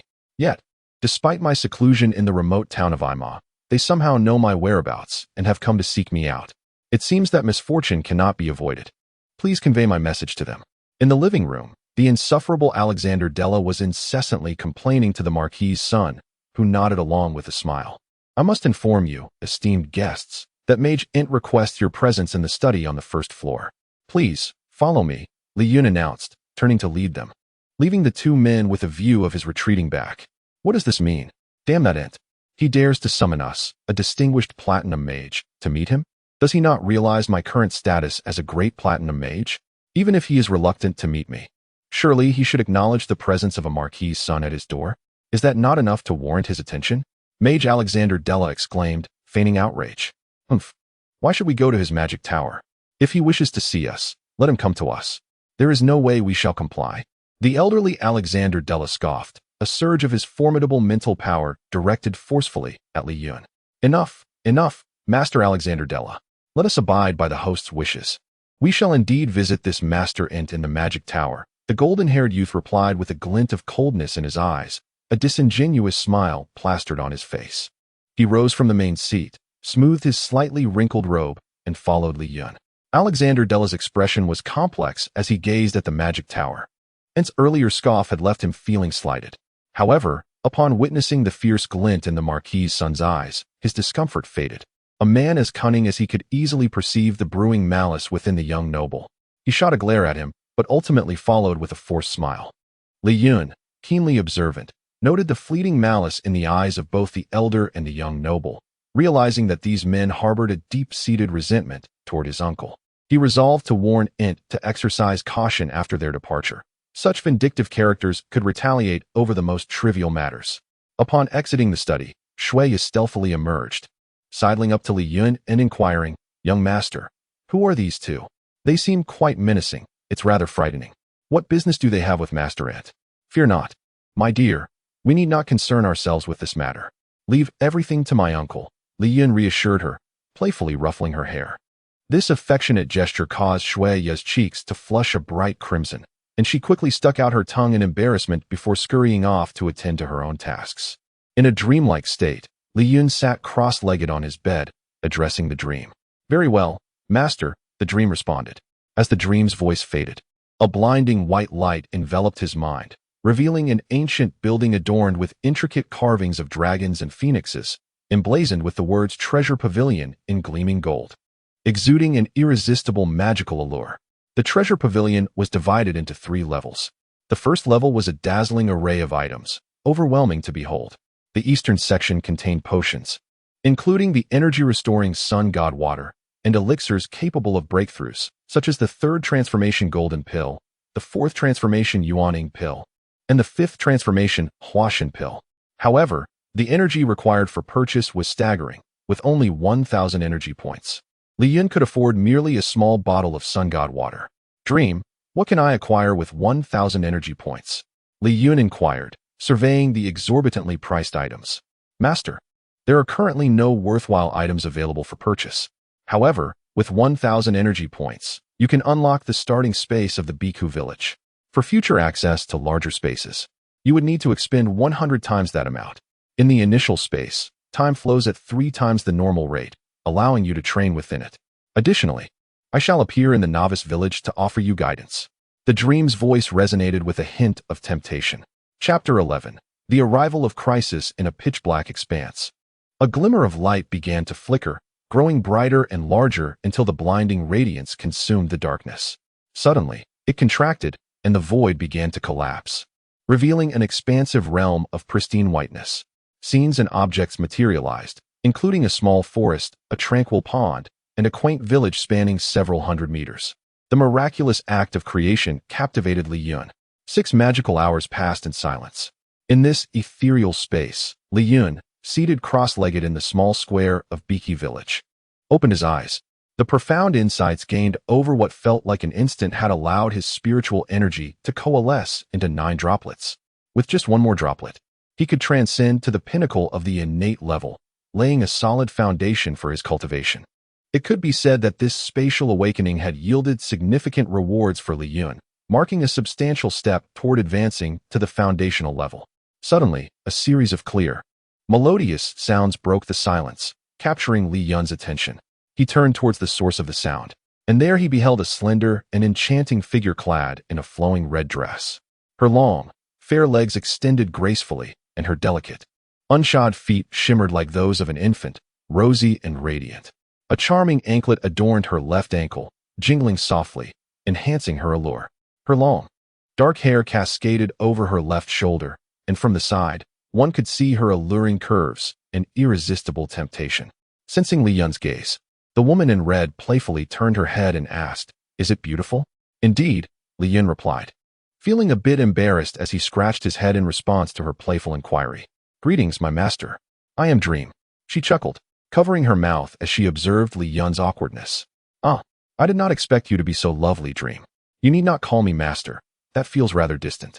Just call me Li Yun," he replied, shedding his earlier embarrassment and teasing her lightly.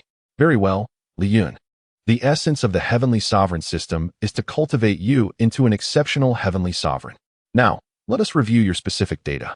Name, Li Yun. Occupation, Taoist level. Innate skills, spiritual power. Combat technique, healing art, soul fire talisman. Spiritual power, 9 innate chi, 100 strength, 10 speed.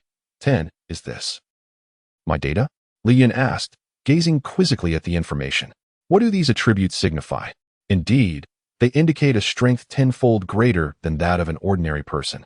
Now, I shall be your training partner, allowing you to become familiar with the application of your skills," Dream said, commencing the training with Li Yun. Meanwhile, in the magic tower, the golden-haired youth and Alexander Della had lengthy discussions with Mage Enter.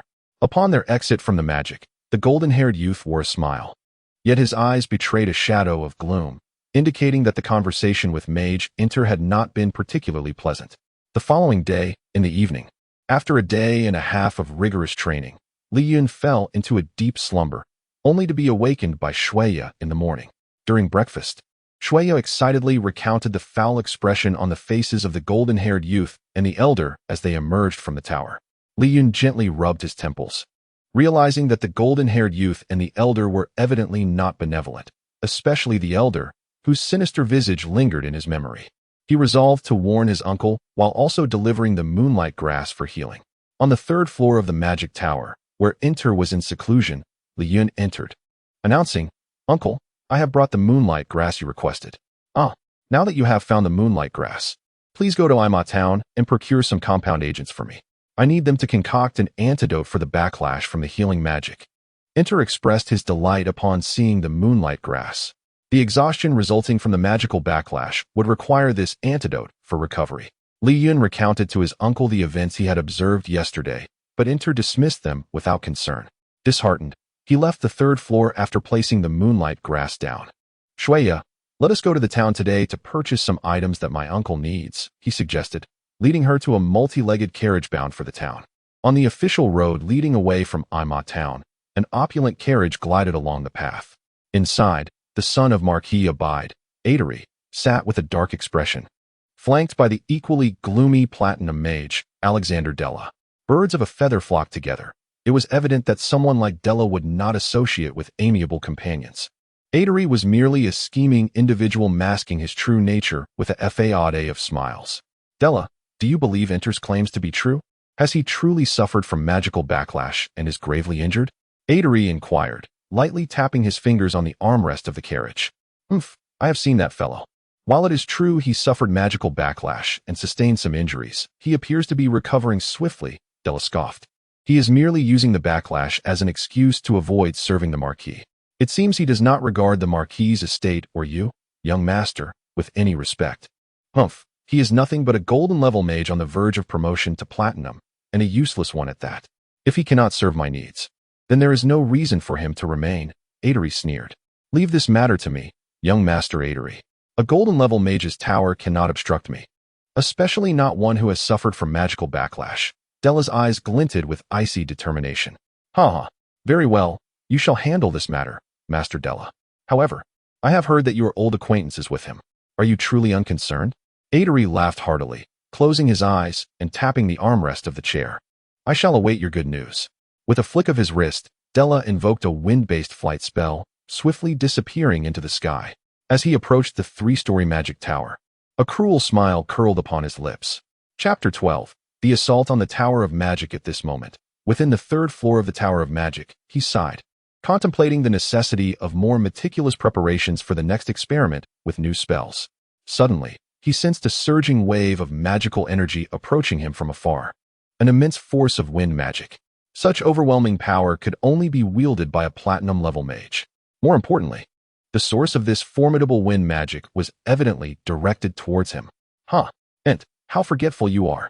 We have only just met, and yet you seem to have forgotten me already?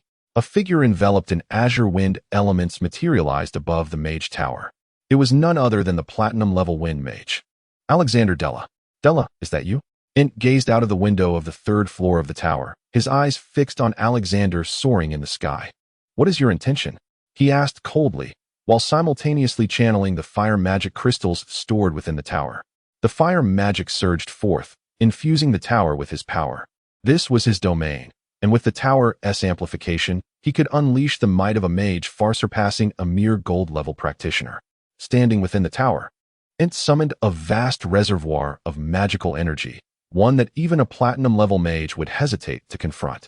Alas, how unfortunate for you to be injured. Even with such immense power, you cannot wield much of it. Della cackled mockingly, harboring resentment for the humiliation he had suffered at Ent's hands.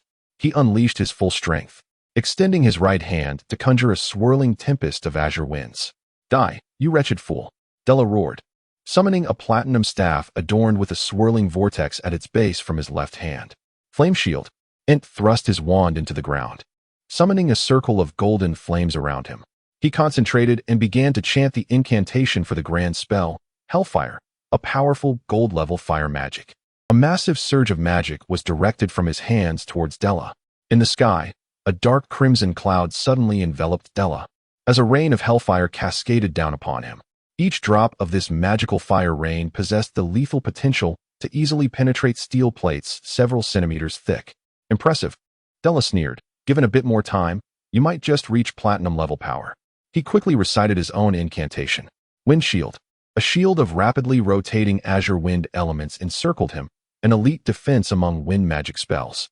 The hellfire rain approached, but was effortlessly deflected by the shield, leaving Della unscathed.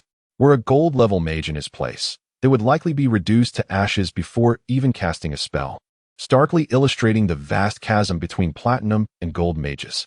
Super Fireball. Ent bellowed, hastily casting a 3rd-level spell. If a wide-area attack proved ineffective, he resolved to employ a high-damage, penetrating spell. A fireball, nearly the size of a grinding wheel, hurtled towards Della at a breakneck speed. Della, however, displayed no hint of concern in the face of the impending fireball. Ent, open your eyes and witness the power of a 5th-level spell. Let it extinguish your will to resist. Ravage, Super Hurricane. Accompanied by a thunderous roar, the platinum staff once again summoned a violent wind. The hurricane engulfed Della, effortlessly repelling Ent's massive fireball, which vanished without even a trace of disruption. Be obliterated, Della chanted, directing the colossal tornado towards the Tower of Magic. Ent, witnessing the approaching storm, could no longer suppress the resurgence of his injuries. He coughed up blood, engulfed by a sense of helplessness. This was the power of a platinum mage, a true master among sorcerers, a world apart from the iron, bronze, silver, and gold mages he had previously encountered. Severely wounded, relying solely on the tower for strength, he found himself no match for Della, even on his own territory. He could do nothing but watch as the mighty tornado approached. Crack! The protective flame shield of the tower shattered instantaneously, the tornado barreling towards the structure, its wind blades slicing through everything in its path. Ent understood that while this magic might not completely dismantle the tower, it would surely cause irreparable damage. With determination shining in his eyes, he grasped his wand tightly, plunging it into the magical array of the tower, relinquishing his grip to channel the entirety of the tower's magic into a single point. This was not magic, rather, it was a rudimentary technique of gathering enough magical energy to induce a fusion, unleashing an explosive force. Abandoning all futile defenses, the mage cast his desperate gambit. Boom! The sphere of magic pierced through the tower's apex, racing towards the tornado. An explosion erupted, releasing an unimaginable wave of light and heat. A tempest of energy surging outward in all directions.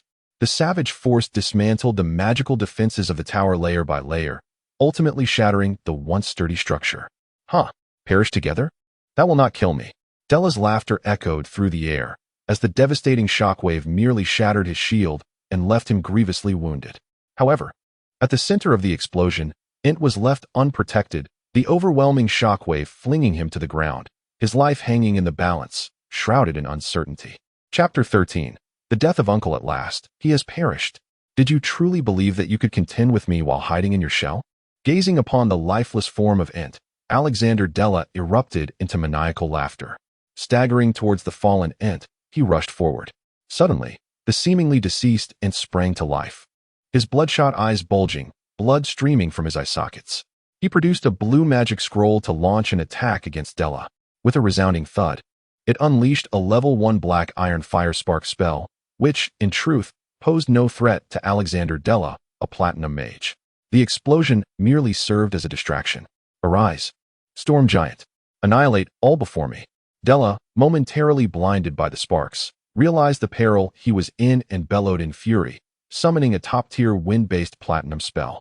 Countless azure elements swiftly coalesced to form 10 towering tornadoes, encircling Alexander Della and compressing into a massive azure giant over 10 meters tall. The giant, with its arms crossed, was adorned with 2 spiraling azure whirlwinds resembling dragons, exuding an aura of majesty and power. Within the transparent chest of this azure giant, the figure of Della could be discerned.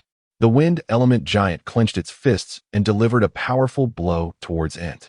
Beneath the giant's fist, Int's blood-red eyes fixated on Della at the center of the giant, locking onto the mage with deadly intent. Amidst the crumbling magic tower, Int disregarded everything to gather every ounce of magical power within him and the tower, even drawing upon the forbidden energies of the tower itself. This was the most desperate counterattack, a mutual destruction.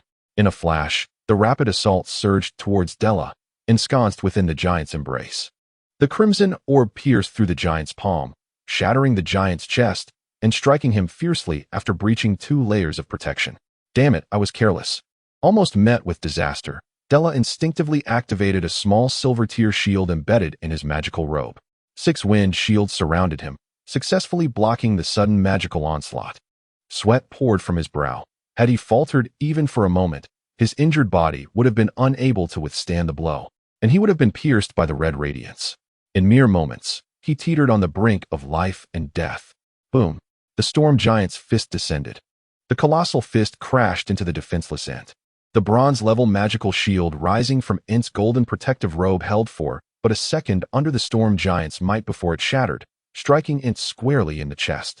Even with the enhanced physique of a golden-level mage, Int could not withstand the onslaught of the storm giant. The mighty fist engulfed half of Int's body, revealing shattered internal organs amidst the blood he coughed up.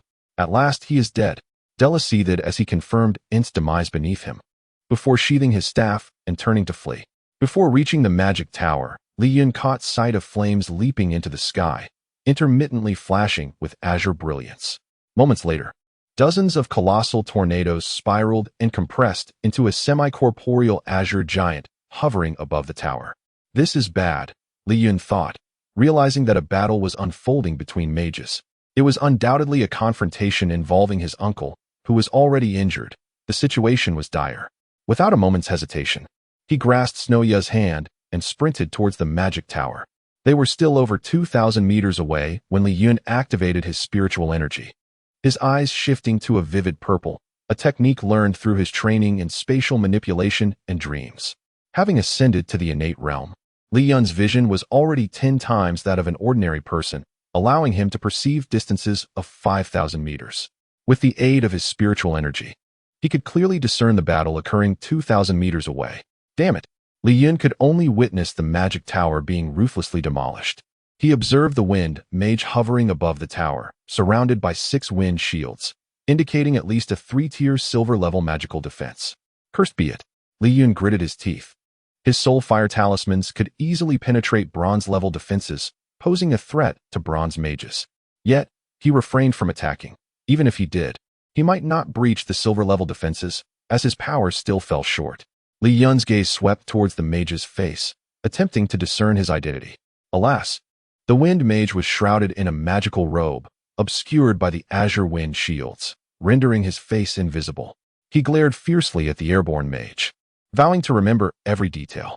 The mage's magical defenses could not hold forever. There would come a moment of vulnerability. That moment would be his opportunity. Unbeknownst to the wind mage, he had narrowly escaped death moments ago. Should his magical shield falter, he would be met with Li Yun's thunderous strike, given his injuries. A blow from the sky would render him utterly incapacitated. Frustrated, Li Yun found no opportunity to strike, watching as the wind mage lingered for a moment before departing. He could not allow this wind mage to escape so easily, with his uncle's fate uncertain. He needed to uncover the identity of the assailant who had attacked the magic tower. How could he let this mage depart unscathed after wreaking havoc upon the tower? "Young master, please be cautious," Snoya urged, having witnessed the tumultuous scene atop the magic tower. Though the details were unclear, she sensed the gravity of the situation and could only caution Li Yun to be careful as she drove the carriage towards the tower. Li Yun leaped from the carriage, pursuing the retreating wind mage with fervor. Chapter 14. Pursuit. Li Yun closely trailed behind the wind mage, his speed having surged to over 10 times that of an ordinary human since his ascension to the innate level. Coupled with his ability to discern objects from 5 kilometers away, he maintained a firm grip on the mage's aerial figure. Cursed be it. Should he lose sight of the mage now, he might never uncover the identity of that wretched wind wielder. In the vast sea of humanity, how could he ever recognize the despicable wind mage again? I must hasten, accelerate, and push myself further. Clenching his teeth, Li Yun urged the limited amount of spiritual energy within him to circulate, amplifying both his speed and endurance. By channeling this energy into his legs, he discovered he could leap forward several meters with each stride. Although the results were remarkable, the toll on his energy was considerable. In his unconscious sprint, the energy began to flow through some of the more obscure meridians within him. Suddenly, Li Yun paused, only to realize that his energy expenditure had decreased significantly, rendering his body remarkably light. Had he inadvertently mastered a form of lightness skill? Gradually, he familiarized himself with the newly discovered technique, recognizing it as a crucial means of self-preservation. In the realm of martial arts, speed is paramount. Once one attains a certain velocity, one can maneuver freely, both offensive and defensive, delivering a fatal strike at the opportune moment. Even if such a strike fails, one can swiftly retreat, ensuring survival. With a deep exhale, Li Yun forcefully pressed his foot against the ground once more, but this time, his powerful step left no trace behind. It was as if he had lightly descended upon the earth, and in an instant, he found himself 30 to 40 meters away. This could truly be considered a manifestation of the Taoist art of traversing distances in an instant. Faster, faster still. Li Yun felt the air slicing through his body like a sharpened blade as he moved at breakneck speed. The scenery around him blurred and whirled, each stride covering 30 to 40 meters, every flicker of motion casting aside obstacles that had once hindered him. In this realm of unparalleled speed, the terrain could no longer restrain him. His form became ghostly, continuously vanishing and reappearing upon the ground. Yet, at such velocity, he could merely ensure he would not lose track of his quarry.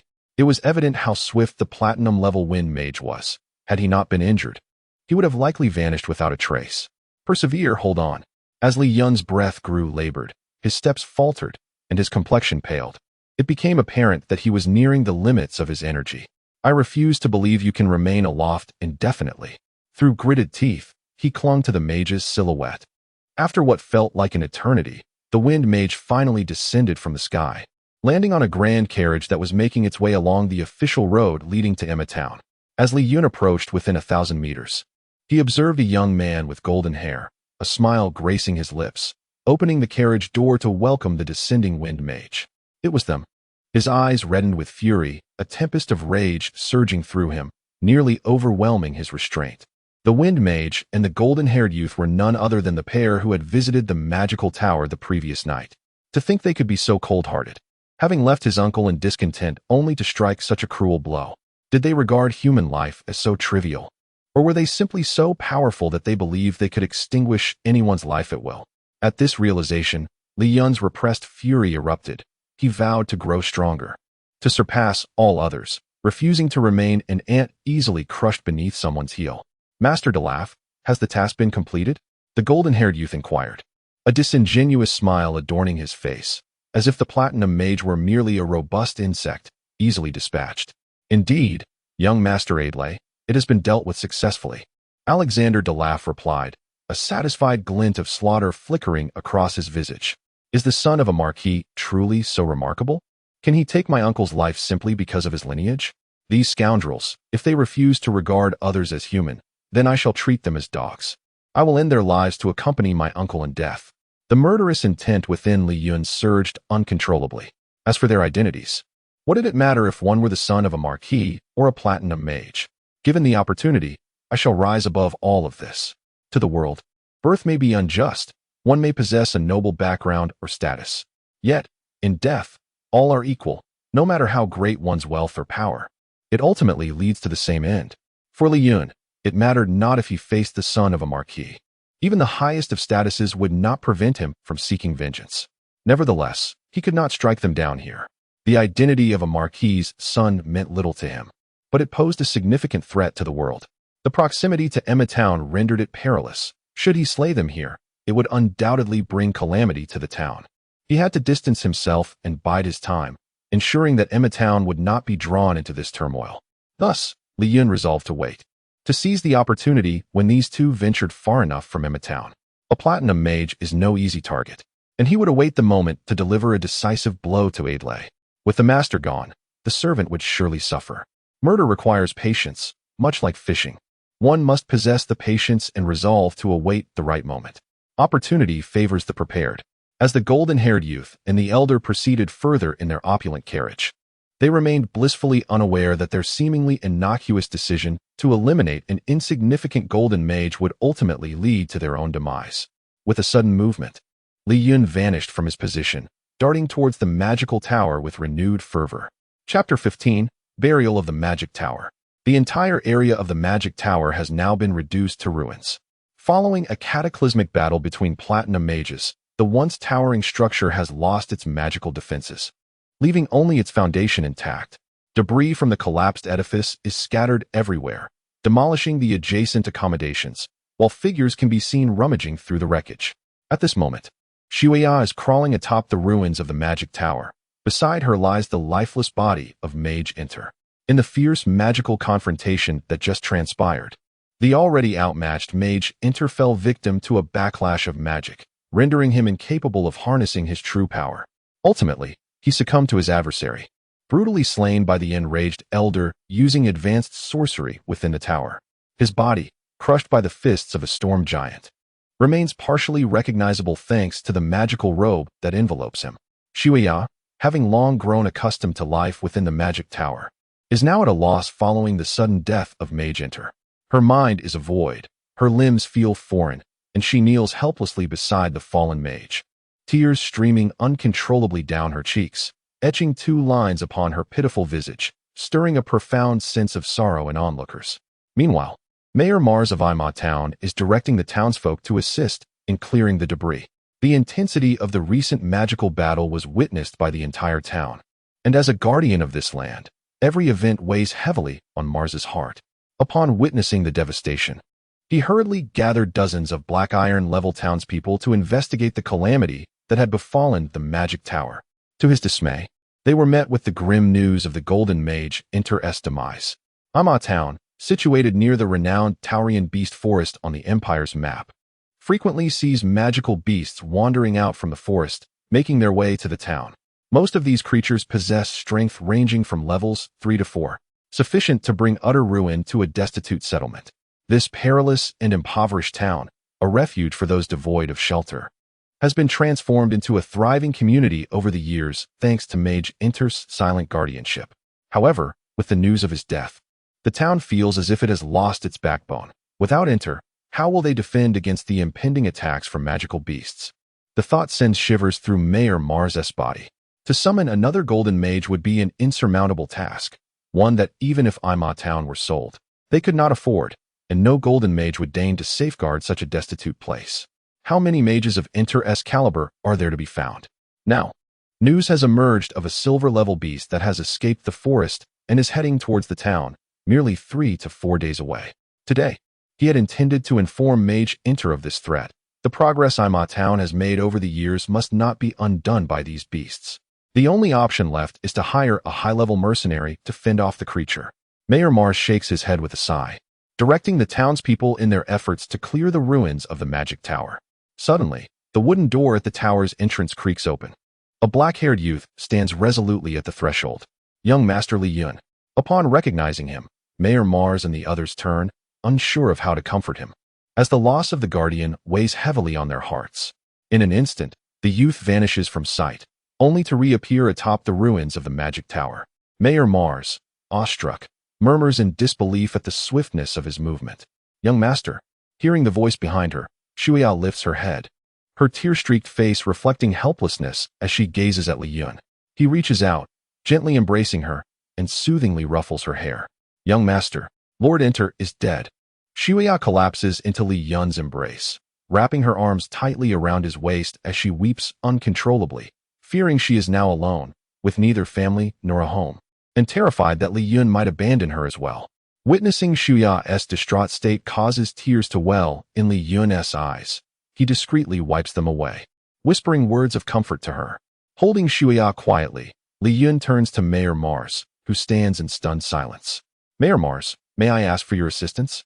Young Master Li Chen, feel free to speak, Mayor Mars responds, snapping back to reality. Leave this matter to me, he assures, as Mars agrees. As he watches the departing townsfolk and the remains of his uncle, tears flow silently down Li Chen's cheeks.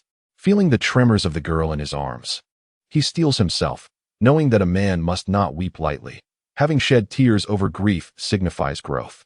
This household will rely on him moving forward. Shuya dear, please don't cry. Let us first lay your uncle to rest. Li Chen sighs softly. He lifts his uncle's body, stepping solemnly towards the heart of the magic tower, while Shuya wipes her tears with determination, lowering her head to follow closely behind him. Chapter 16. The first whisper of the beast's approach within the heart of the magic tower. 2 figures stood in solemn silence.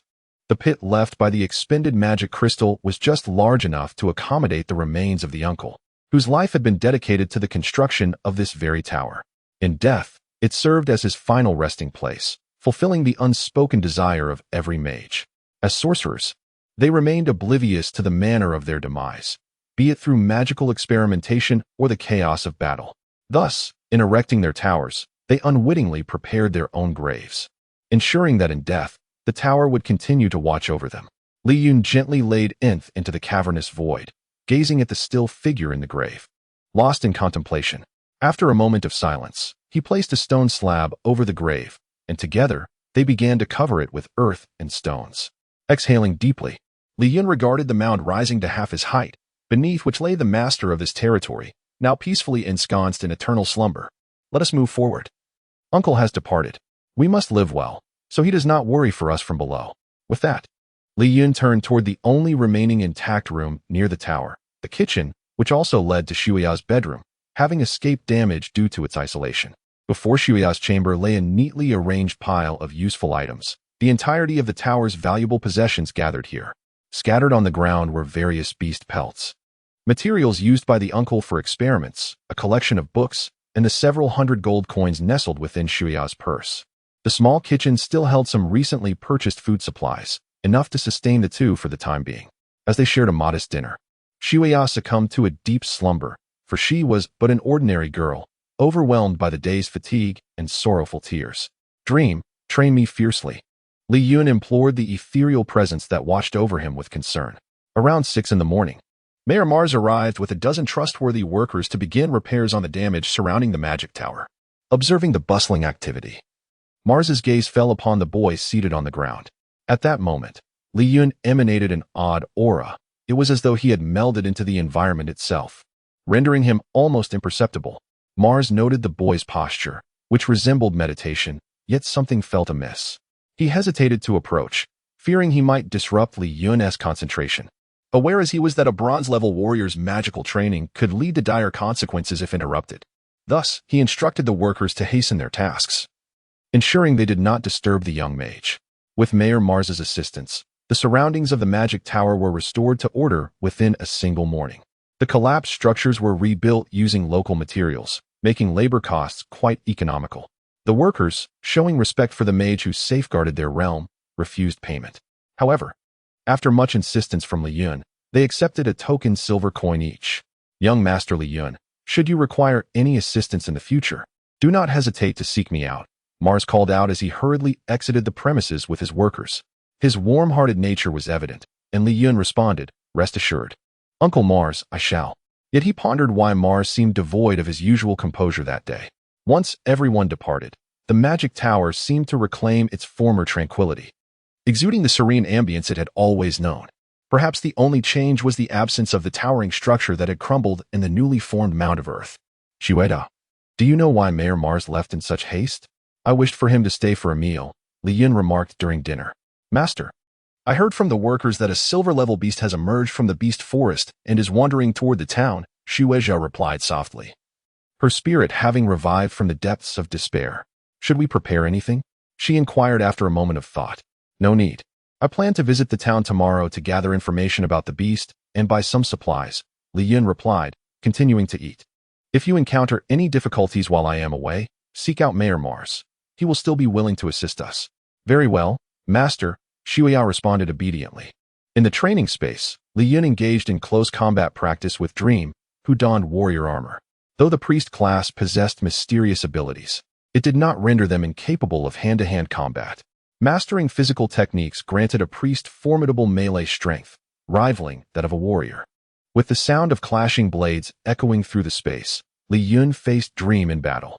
Despite being on the receiving end, the experience enriched his combat knowledge. Following his uncle's death, Li Chen felt his mental acuity nearing completion, sensing an imminent breakthrough. Though mental stimulation could enhance one's power, it lacked the efficacy of battling monsters. Burdened with trivial matters, he longed for an opportunity to slay monsters and ascend in strength. With a slight nod, Li Chen vanished from his spot, leaping several times until he disappeared from Shuya's sight.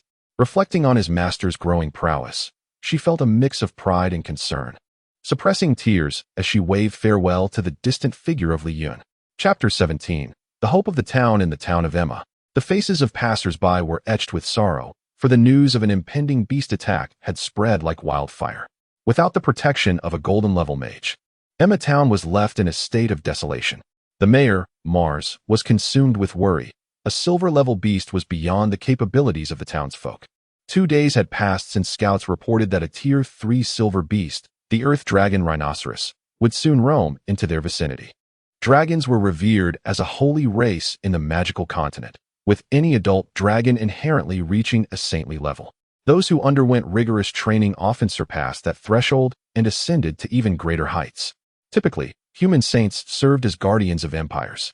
This particular beast, the Earth Dragon Rhinoceros, bore a trace of dragon lineage, albeit faint, which rendered it significantly more formidable than an ordinary silver beast. Yet, as of now, there was no means to confront this imminent threat. Although a request for mercenaries to repel the beast had been posted at the town's guild, few capable fighters had ventured to the town. The proximity of the magical beast forest, merely days away, posed little challenge for powerful beasts. However, the nearest city with skilled guardians was almost half a month's journey away, placing Emma Town in a precarious predicament. Previously, under the watchful eye of the Golden Mage, such threats seemed distant. Now, confronted with the reality of annihilation, abandoning the town was out of the question. Its strategic position served as a supply point for adventurers braving the outskirts of the beast forest. While numerous low-tier adventurers frequented the town, elite warriors deemed it beneath them to rest here. The true haven for skilled adventurers lay deeper within the forest, a veritable treasure trove for thrill-seekers. Alas, the lower-tier adventurers lacked the prowess to contend with a Tier 3 beast. Mayor Mars sighed deeply.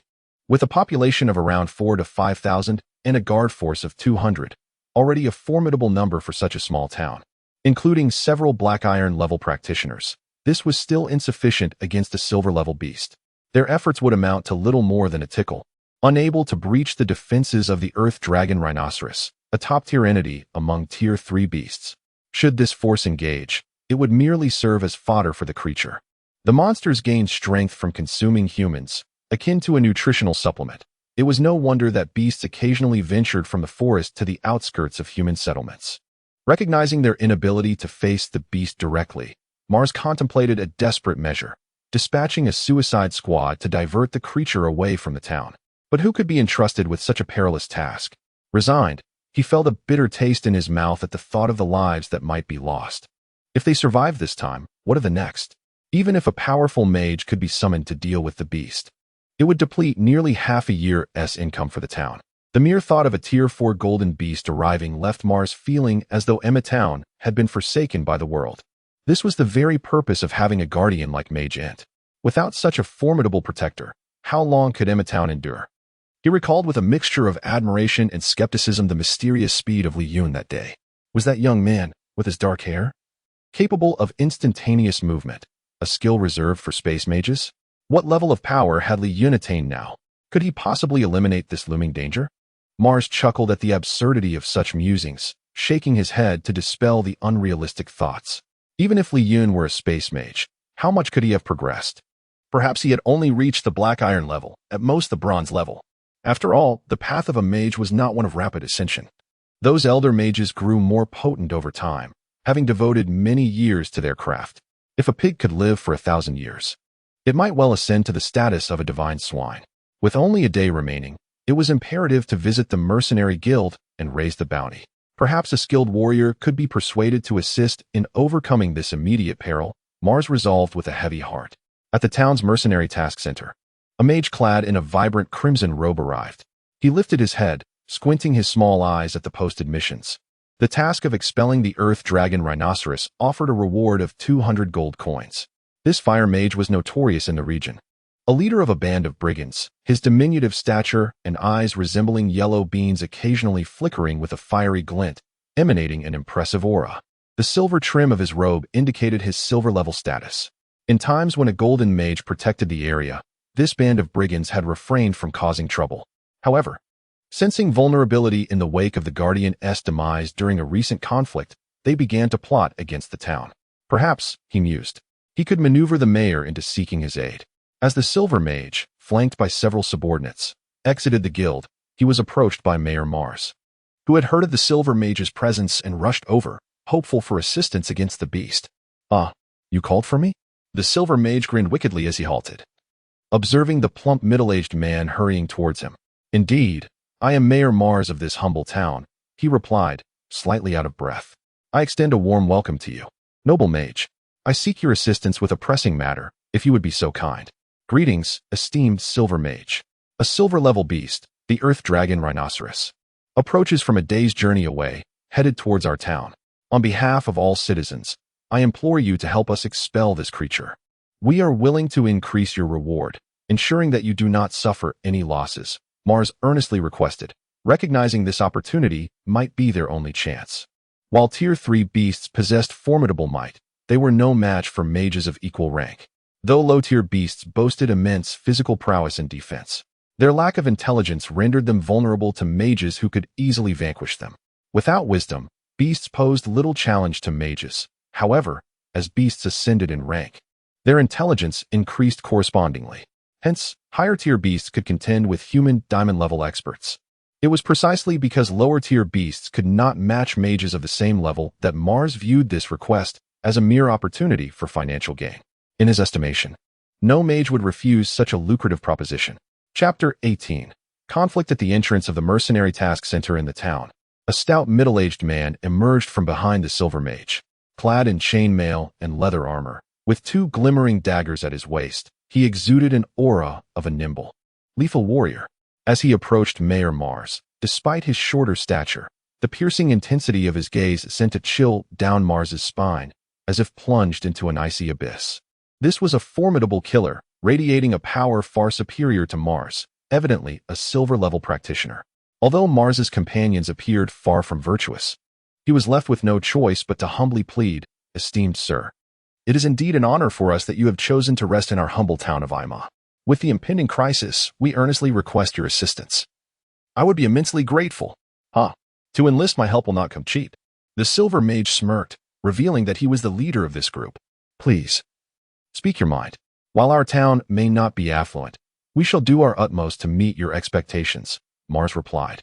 feeling a flicker of hope at the implication of the Silver Mage's words. With danger looming, he preferred to resolve matters with gold rather than sacrifice lives. My name is Rudy. You may call me Mage Rudy.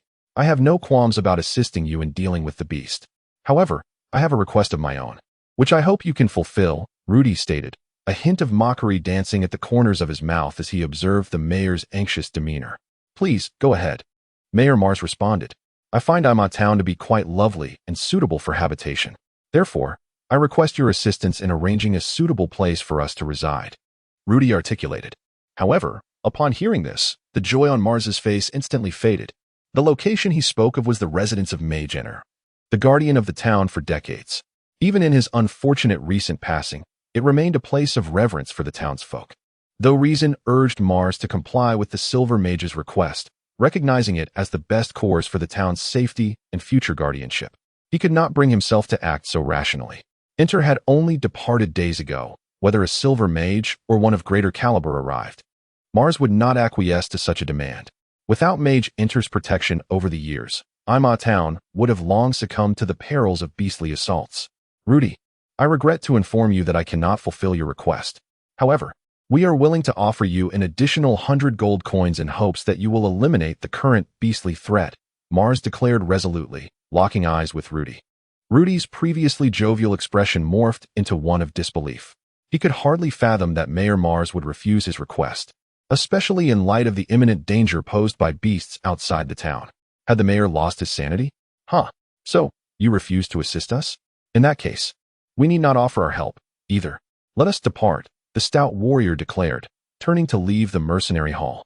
With a sinister smile, the Silver Mage waved his hand, leading the others away from the center towards the town's exit. Boss, why bother with subtleties? This pitiful town can't even handle a silver beast. Why not just raid them? We are outlaws, after all. It would be simpler to strike directly and seize what we need, steal the Golden Mage's tomes from the tower, allowing you to advance swiftly. The stout man suggested, his eyes gleaming with malice as he surveyed the townsfolk passing through the gates. Oh, I hear you plan to raid the magic tower. A calm voice interjected from the entrance, revealing a young man in white robes who appeared to be around 15 or 16. His composed demeanor suggested a maturity beyond his years. Indeed, it was Li Chen, approaching from the direction of the magic tower, exuding an air of indifference towards the band of marauders. Boy, what of it? The stout man glared at Li Chen, his tone threatening. For one accustomed to bloodshed, he had encountered many youths who merely feigned bravery, only to meet their demise at his hands. Nothing much, just that I am currently the master of the magic tower, and I am curious as to your intentions, Li Chen replied nonchalantly. As he spoke, he summoned his inner spiritual energy and innate chi, forming a forceful spell. With a swift motion of his left hand, a fiery talisman shot towards the stout man's head, striking with explosive force. In an instant, a headless corpse lay before them. Damn it, you dare kill Lita? The Silver Mage bellowed, both he and the stout man astonished. They could hardly believe that this seemingly powerless boy could unleash such a rapid and potent spell. Kill him. Avenge Lita. The Silver Mage roared in fury. Ding. Congratulations on eliminating an enemy, Silver Warrior. You have gained 1,000 energy points. Congratulations, Master. Your spirit has reached perfection, advancing to the foundation level. You have met the requirements for receiving upgrade rewards. Upon hearing this system notification, Li Chen felt a surge of energy coursing through him, as 10 orbs of spiritual power spun rapidly in his mind, merging with the red chi to form a single drop of purple energy in his dantian. A smile spread across his face as he realized he had achieved foundation level. To his surprise, there was a reward for leveling up.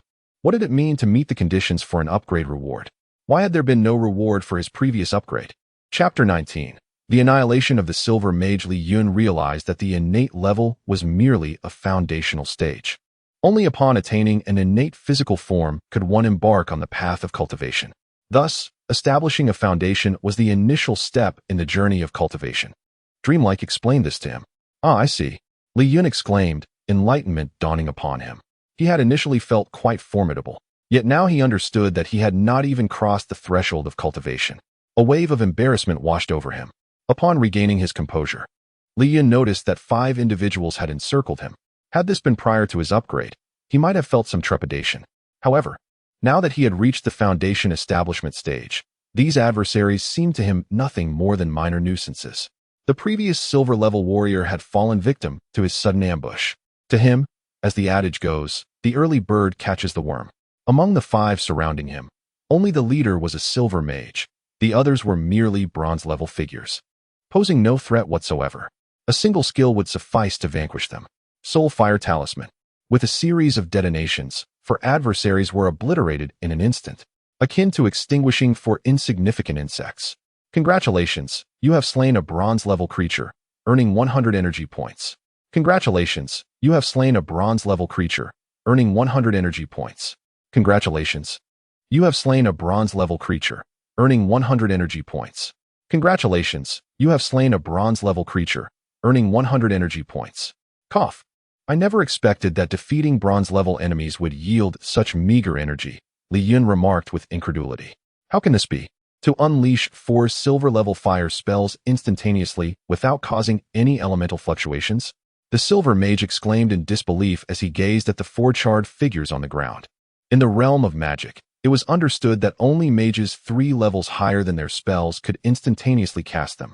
Therefore, a mage capable of instantly casting silver-level spells must be at least a level 6 diamond mage. Typically, spells of the same level required lengthy incantations of several seconds to manifest. Moreover, some formidable forbidden spells necessitated a day of preparation before they could be unleashed, underscoring the magnitude of shock that Li Chen's rapid casting had instigated. Who on earth are you? The silver mage, pale and trembling, inquired. Oh, did I not inform you? I am the master of that magical tower, the very target you intended to rob, Li Chen replied with a tranquil smile, leisurely stepping over the remnants of ash towards the astonished silver mage, who was still reeling from the rapid demise of his subordinates. Misunderstanding, dear sir. It is truly a misunderstanding. Even if given 100 times the courage, I would not dare to disturb you. I am willing to compensate, to become your humble servant. I beseech you to spare my life. The silver mage nearly fell to his knees, recognizing the futility of resisting someone so powerful. Do you realize that ignorance and greed can lead to one's demise? Li Chen stated softly. As it happens, I have recently acquired a new ability. Let us put it to the test on you. With that, Li Chen turned, his previously narrowed eyes now wide open. A vast mental force coalesced into a beam of laser-like energy directed at the silver mage. This was a mental lock. Once it targeted an enemy, evasion was impossible within the range of his mental perception. The only options were to endure or to destroy the skill. Li Chen raised his right hand, and purple energy coursed through it, vanishing as if traversing space. The silver mage instinctively sensed something amiss, and a 2-level shield ignited around him, a protective barrier from his robe. Alas, it was too late. Ah, dark magic, a curse. Why does it bypass my shield? No, please spare me, my lord. The silver mage cried in despair as purple light enveloped him. As the curse took hold, he writhed on the ground, his cries diminishing into silence, his limbs trembling before falling still. He was dead. Rudy, the silver mage, could never have imagined that the force attacking him was not elemental magic, but a power far superior. This curse could incapacitate foes of similar strength until death, or weaken those of higher rank by 20%. The more skilled the practitioner, the greater the potency. Ultimately, it could reduce an opponent to half their strength for 5 minutes. Truly terrifying. Congratulations, you have slain a silver-level creature, earning 1,000 energy points. Li Chen chuckled softly, observing Rudy's contorted corpse, eyes wide open in death. He took a few steps closer, crouched beside the silver mage, and relieved him of his ring and robe, discovering a small pouch containing 200 gold coins. Indeed, fortune favors the bold, he mused, reflecting on the spoils of his conquest. Having gathered his rewards, Li Chen looked up at the guards observing from a distance and waved before making his way toward the town center. At that moment, akin to a distant world where the authorities arrive only after the chaos has subsided, Mayor Mars finally arrived at the city gate with his escort. Upon their arrival, they were greeted by the sight of a headless corpse, nearly roasted, with only a pile of ash marking where the head once was. Surrounding them were the charred remains of the fallen, making it difficult to fathom the torment they had endured in life. Gasp! Mayor Mars and his companions collectively inhaled sharply at the scene before them. The sight was overwhelmingly shocking. Rumors had circulated that there had been a conflict involving Li Chen. Could he have been responsible for this carnage? Was this not the very group of silver mages they had seen moments before at the mercenary center? How could they have met such a fate here? As a second-level bronze warrior, Mayor Mars realized that any among the deceased was beyond his capacity to confront, especially given that several were silver-level experts. If it were indeed Li Chen who had wrought this destruction, what level of mage was he now? My lord, Li Chen just entered the town. Did you not encounter him? He is reportedly heading to the town center to see you. One of the guards informed the mayor upon seeing him arrive with his squad. Chapter 20. Crisis averted in the heart of the town. Li Chen was prompted to claim his rewards in the attributes panel. Dreamy responded lazily.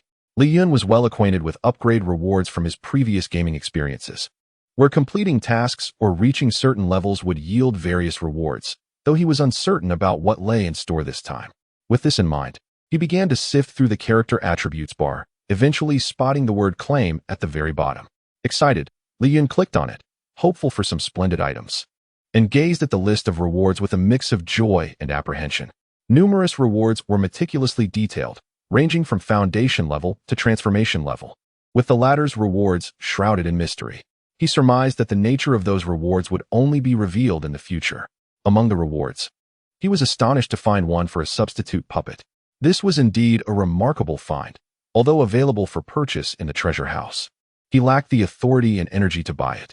The mere thought of it made Li Yun's mouth water, and he swallowed hard to contain his excitement. This reward was truly astonishing. In the realm of reality, death was irrevocable, unlike in games where one could respawn. This reward, however, would allow a person to withstand fatal damage once, and then teleport 1,000 miles away, essentially granting them a second life. What an enticingly extraordinary reward. Yet, the realization that he could only claim it after reaching transformation level dampened his fervor, as that level seemed distant. He decided to first examine what was offered at the foundation level. The foundation rewards included 2 secret techniques. One was invisibility, and the other was mental revelation. Without needing to learn from Dreamy, the system would imprint these techniques directly into his mind. Upon reviewing the detailed descriptions, Li Chen understood their functions. Invisibility would allow him to obscure his presence and conceal his form for 5 minutes. 5 minutes of invisibility, Li Chen murmured. This technique would be effective against those whose strength did not far exceed his own. Although using internal energy would reveal his presence, this minor flaw was inconsequential. He could stealthily approach an enemy and deliver a decisive blow when they least expected it. Mental revelation, on the other hand, would unveil the hidden information of all individuals within a 5-kilometer radius who were of a level not exceeding his own. The higher the level, the more obscure the information would be. With this newfound ability, Li Chen could ascertain the status and level of his opponents. Armed with these 2 techniques, he would be able to thwart any would-be ambushers, feigning ignorance until they were vulnerable, and then striking with lethal precision. Those who dared to sneak up on him would find themselves in dire straits. Chuckling at the thought, Li Chen couldn't help but laugh aloud. "Young Master Li, we found you," Mars exclaimed, arriving at his doorstep with a group of people. Observing Li Yun's solitary merriment, he surmised that something joyous must have transpired. Relieved, Mars approached. "Thank heavens, Li Chen, you are safe. Thank you for your concern, Uncle Mars." "I'm perfectly well," Li Chen replied with a smile. Earlier, a group of silver mages had emerged from the mercenary center, and he had intended to request their assistance in expelling a silver beast. However, the leading silver mage had diverted their attention towards the magic tower, and upon their rejection, they seemed quite displeased before departing. After reflecting on the encounter, Li Chen feared that this group, not being of noble character, might trouble them, prompting Mars to gather his men and head to the magic tower to find him. Silver mage? Li Chen's heart stirred. So, the silver mages he had dispatched at the town gate were indeed targeting the magic tower. This meant that Mars had brought 50 guards with the intention of confronting the silver mage. At that moment, Li Chen felt a swell of gratitude. This was the town that Uncle Enter had protected for decades. The townsfolk held his legacy dear, and even after his passing, they chose to stand by Li Chen in times of peril, even against a formidable silver mage capable of ridding the town of monstrous threats. "I'm glad to inform you, Uncle Mars, that the silver mages have already met their end not far from the town gate. If you seek them, you will only find their remains," Li Chen stated. "Their corpses? You truly killed the silver mage?" Mars exclaimed with excitement, having suspected as much upon seeing the bodies at the gate. Hearing Li Yun's confirmation solidified his certainty that the silver mages had indeed fallen at his hands. Yes, those rogues intended to target the magic tower, and I overheard their plans to cause trouble, so I dealt with them. Li Chen nodded, speaking softly. Indeed, had he been ambushed at their first encounter, the outcome would have been uncertain. However, with his imminent upgrade, he had successfully struck first, and after leveling up, the silver mages posed little challenge to him. A single skill had sent them to their demise. Mars gasped, the revelation striking him profoundly. Li Chen had slain an entire group of silver-level practitioners. This indicated that Li Chen possessed the capability to expel the wandering level 3 beast, the Earth Dragon Rhino, which was indeed a cause for celebration throughout the entire town. This news must be shared with the townsfolk. Perhaps, the town of Ima had a genuine chance at prosperity. Despite Li Yun's current prowess being only at level 3, he was still young at merely 15 years old. In time, he could certainly evolve into a level 4 gold mage like his uncle. Perhaps, owing to his prior connection with Master Enter, Li Chen might even become the new guardian of Ima Town. With this thought in mind, Mars exclaimed excitedly, "Quickly, gather the townsfolk and share this good news." He then directed everyone to spread the word. Chapter 21. Magical Companions to repel external threats. One must first ensure internal stability. Now that I have learned of this news, it is imperative to resolve the troubles encountered in the small town before departing. After all, this is a place that has been under the guardianship of Mage Enter for decades. Even without this connection, I, Li Chen, would feel compelled to intervene in such matters. Young Master Li Chen, our town is about to be attacked by a silver beast, the Earth Dragon Rhinoceros. This is primarily an issue for Ima Town, and we should not trouble you. However, we lack anyone capable of eliminating this threat. Today, seeing your remarkable ability to vanquish a silver mage, we humbly seek your assistance. For the sake of Mage Enter, please help us. We will not ask for your efforts without compensation. A bounty of 200 gold coins is posted for this mercenary task, and I shall add an additional 100 coins. What do you say? Mayor Mars whispered. Uncle Mars, you need not say more. I have come here specifically for this matter. I am planning to embark on a journey soon, and I would like to ask for your help in looking after Shuya. I will take care of the beast issue before I leave, so rest assured. Li Chen responded hastily. Li Chen was well aware of the silver beast, the Earth Dragon Rhinoceros. Possessing dragon blood, it is robust and formidable. If only I could tame it, he thought. The death of Uncle has made the usually carefree girl realize the necessity of possessing great power to protect what she holds dear, prompting her to diligently meditate in recent days. As Li Chen stepped out of the bustling town, he mused, if I could secure this beast as a companion for Shuya, it would indeed be a splendid addition. Compared to warriors, mages possess relatively frail bodies. Even the most elite mages, without proper training, have physical attributes akin to those of lower-tier warriors. Thus, rather than seeking loyal guardians who would not betray them, the beast that can communicate telepathically with a mage becomes the preferred choice for every sorcerer. Advanced magical companions can shield their masters from foes while absorbing powerful attacks, granting the mage sufficient time to unleash their magical prowess. Some formidable companions possess attack capabilities that rival those of mages, particularly intelligent high-level beasts, making them nearly equal to the mages themselves. In battle, the formation of a 2-to-1 scenario against adversaries can be immensely advantageous. However, taming a magical beast is no simple endeavor. Firstly, the beast must be in a condition where it cannot resist for the contract to stand a chance of success. Some beasts are fiercely stubborn and would rather perish than submit. Secondly, a contract magic circle is required, which binds the mage and the beast in a covenant, ensuring the beast's compliance and preventing potential backlash against its master, while also facilitating a telepathic bond. Generally speaking, to contract a beast, one must possess the strength to overpower it, rendering it vulnerable, and only then can the contract be forcibly established. Alternatively, one must bring the beast to submission to successfully forge the bond. If a stubborn beast resists, the failed contract may result in its demise.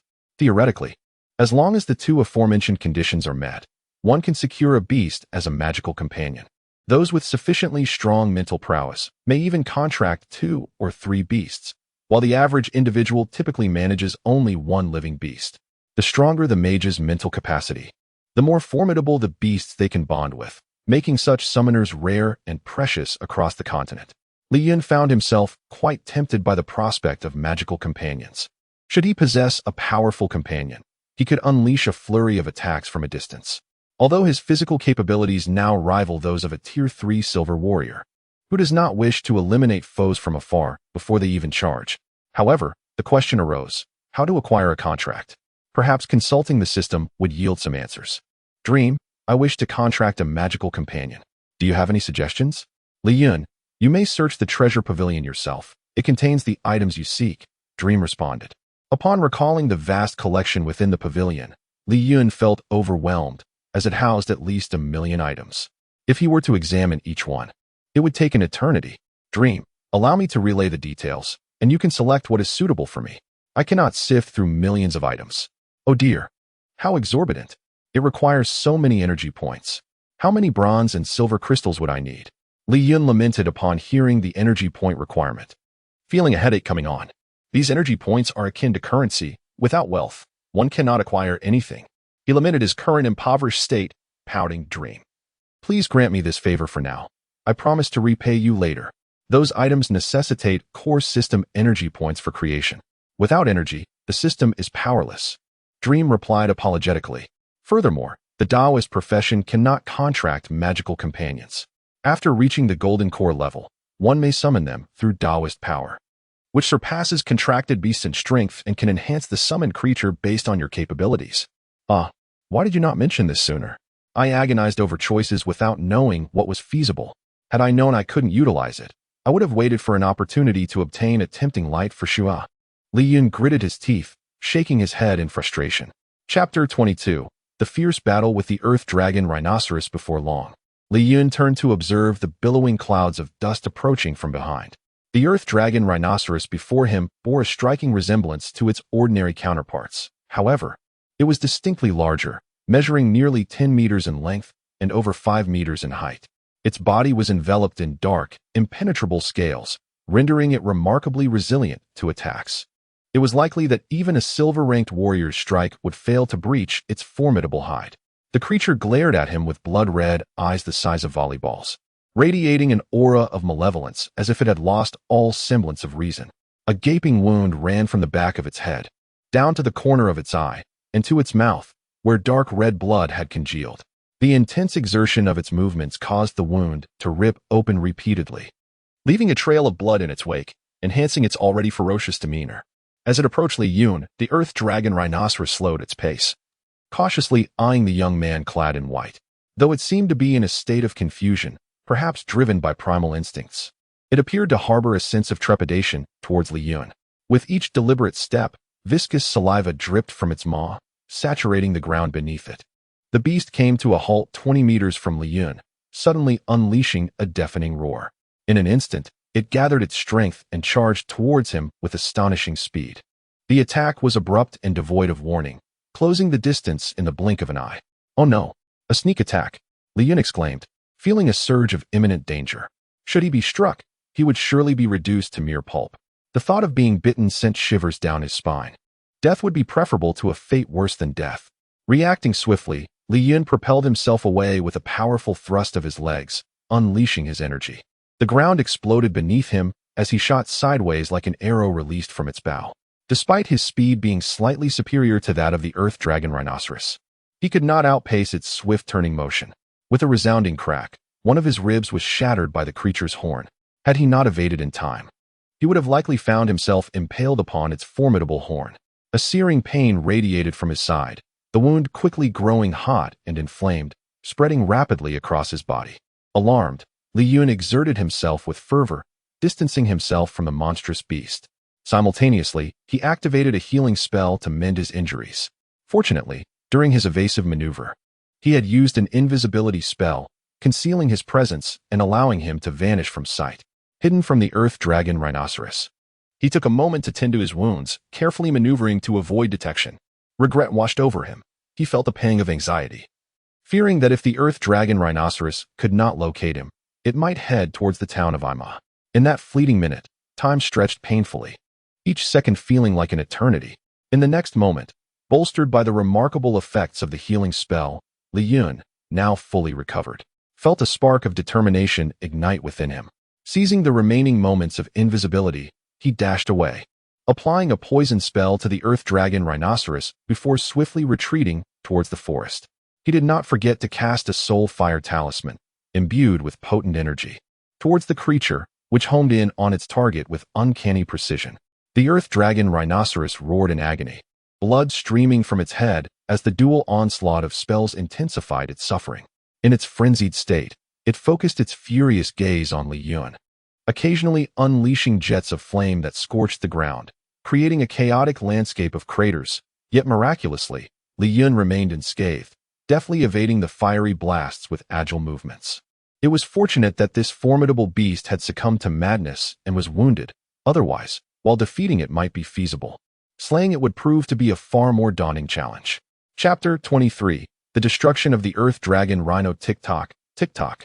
The sound of galloping hooves drew Li Chen's attention outside the town of Ima. Is that young Master Li Chen ahead? This is bad. The Earth Dragon Rhino is already less than 10 kilometers from the outskirts of the town. Hurry, you must run. I need to inform the mayor to prepare for the onslaught of this frenzied beast. A young scout shouted as he dashed past Li Chen, his voice echoing with urgency. That beast seems to be injured and has gone berserk. You must find shelter quickly. Has the Earth Dragon Rhino arrived? Li Chen pondered, perplexed. I thought it was still a day's journey away. How could it have reached Ima town so swiftly, and in a frenzy no less? Could it be that someone attacked this creature? He watched as the scout disappeared into the distance, lost in thought. Li Chen's speculation was not far from the truth. The Earth Dragon Rhino, initially expected to take another day to arrive, had encountered a white silver-ranked warrior at a nearby mercenary camp. Although it annihilated the small team of 3 with its formidable dragon lineage, it sustained a head injury from the mage's counterattack, causing it to rampage uncontrollably. With its powerful physique, the silver beast would cover the distance to the town in less than half a magical hour. The Earth Dragon Rhino, proud of its draconic heritage and fiercely savage, could breathe fire of an intensity rivaling that of high-ranking fire element silver beasts. An injured and enraged creature like this would obliterate anything in its path. If it charged into Ima town, the consequences would be unimaginable, resulting in a scene of unimaginable carnage and devastation. This small town had been protected by Li Chen's uncle for decades. How could he allow a mere third-tier beast to wreak havoc here? Remembering the past, Li Chen resolved that since he had promised Mayor Mars to deal with this beast, it must perish here. Is it coming? Moments later, Li Chen turned to see a cloud of dust billowing from behind. The Earth Dragon Rhino appeared different from a typical one. Most had white skin, but this one was larger, nearly 10 meters long and over 5 meters tall. Its body covered in dark scales impervious to weaponry, boasting astonishing defense. Even a silver-ranked warrior might struggle to pierce its hide. Its blood-red eyes, the size of volleyballs, radiated malevolence, as if it had lost all reason. A gaping wound ran from the back of its head down to its mouth, oozing dark red blood that splattered as it charged forward, its fury palpable. As it spotted Li Chen, the Earth Dragon Rhino slowed, cautiously approaching the young man in white.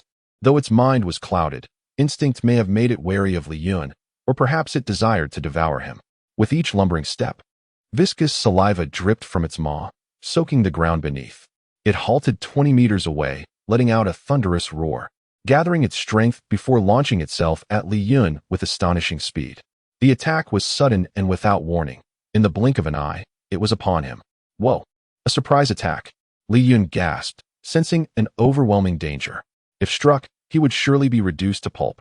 Perhaps it would even attempt to bite him. If he survived, his fate would be worse than death. Reacting quickly, Li Chen summoned his energy, propelling himself to the side as the ground erupted beneath him. He darted away like an arrow, but despite his speed, he could not outpace the rhino's turning head. With a sickening crack, one of his ribs splintered under the force of the creature's horn. Had he not evaded in time, he might have been impaled. A searing pain coursed through him, the wound beneath his rib igniting with heat, spreading rapidly like wildfire.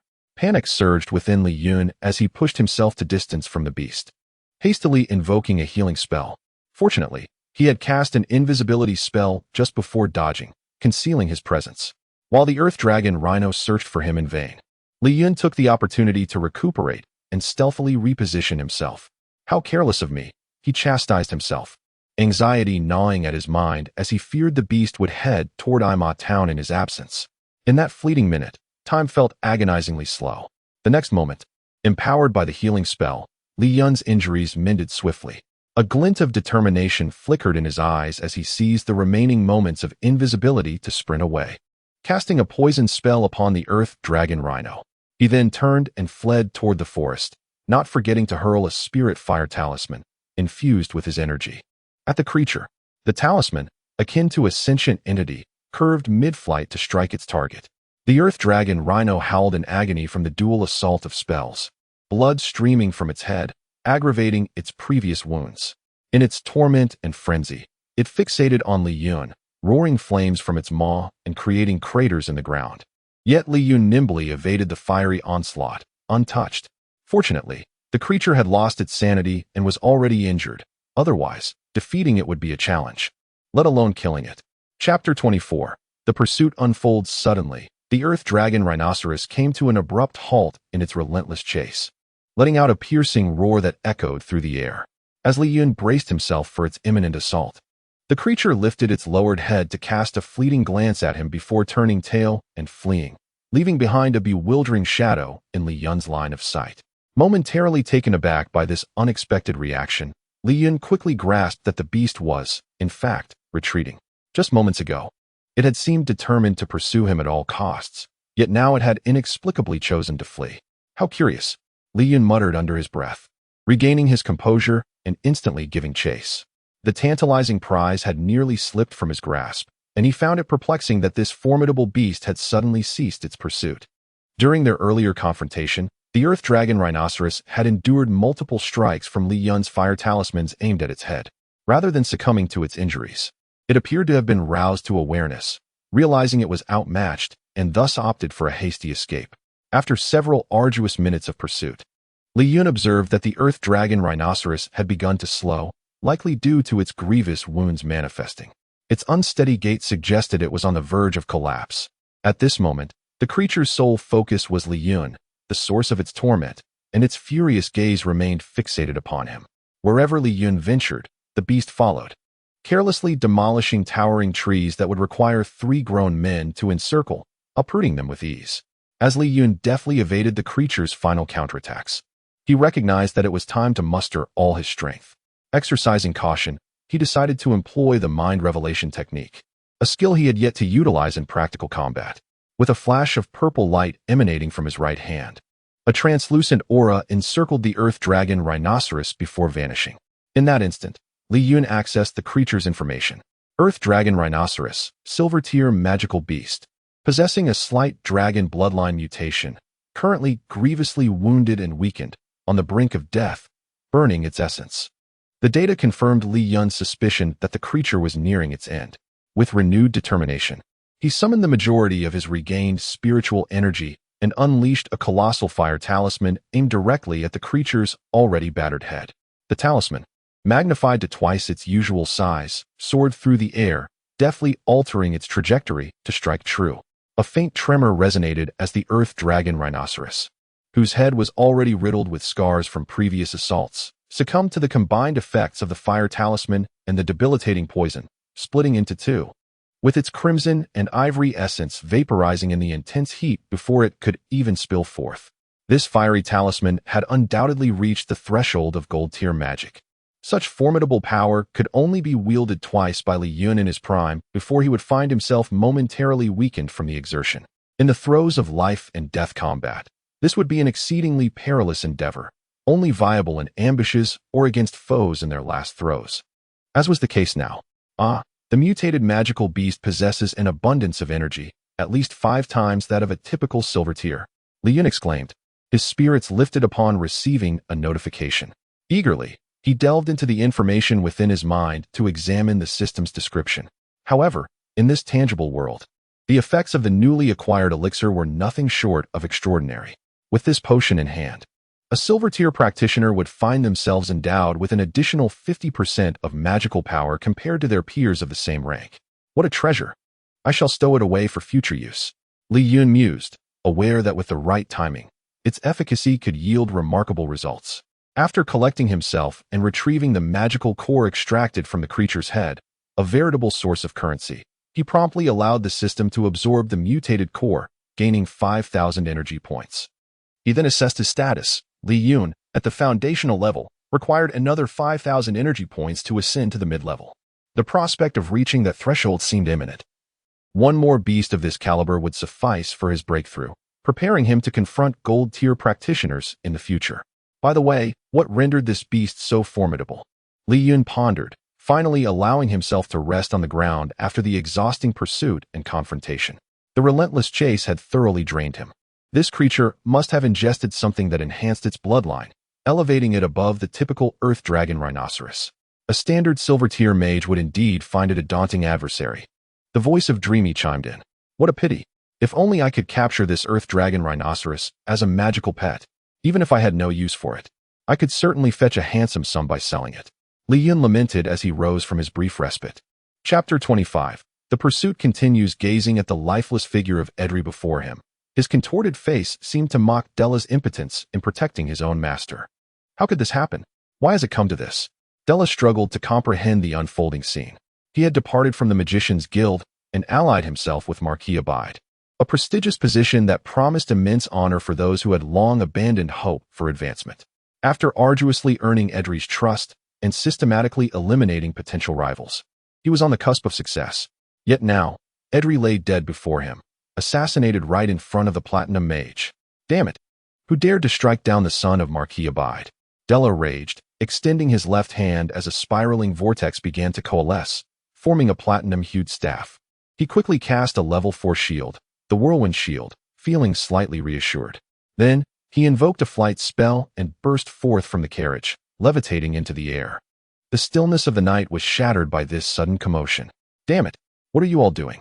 Go search the area, Della bellowed, directing his ire towards the guards who had just awakened from their slumber. What of the perimeter watch? Ensure they thoroughly examine the surroundings. Capture any suspicious individuals on sight. With that, Della soared towards the direction from which Li Chen had unleashed his spell, the very spot aligned with the carriage's curtain. The guards, now alert, frantically scattered in search of the assailant, eager to redeem themselves. Della flew through the air, heading towards what he deemed a suspicious location. Before long, he arrived at the very place where Li Chen had lingered, a hideout of one of the shadowy sentinels. He descended cautiously, casting his divine senses over the area. It appeared the old fellow was quite vigilant, donning a level for magical shield.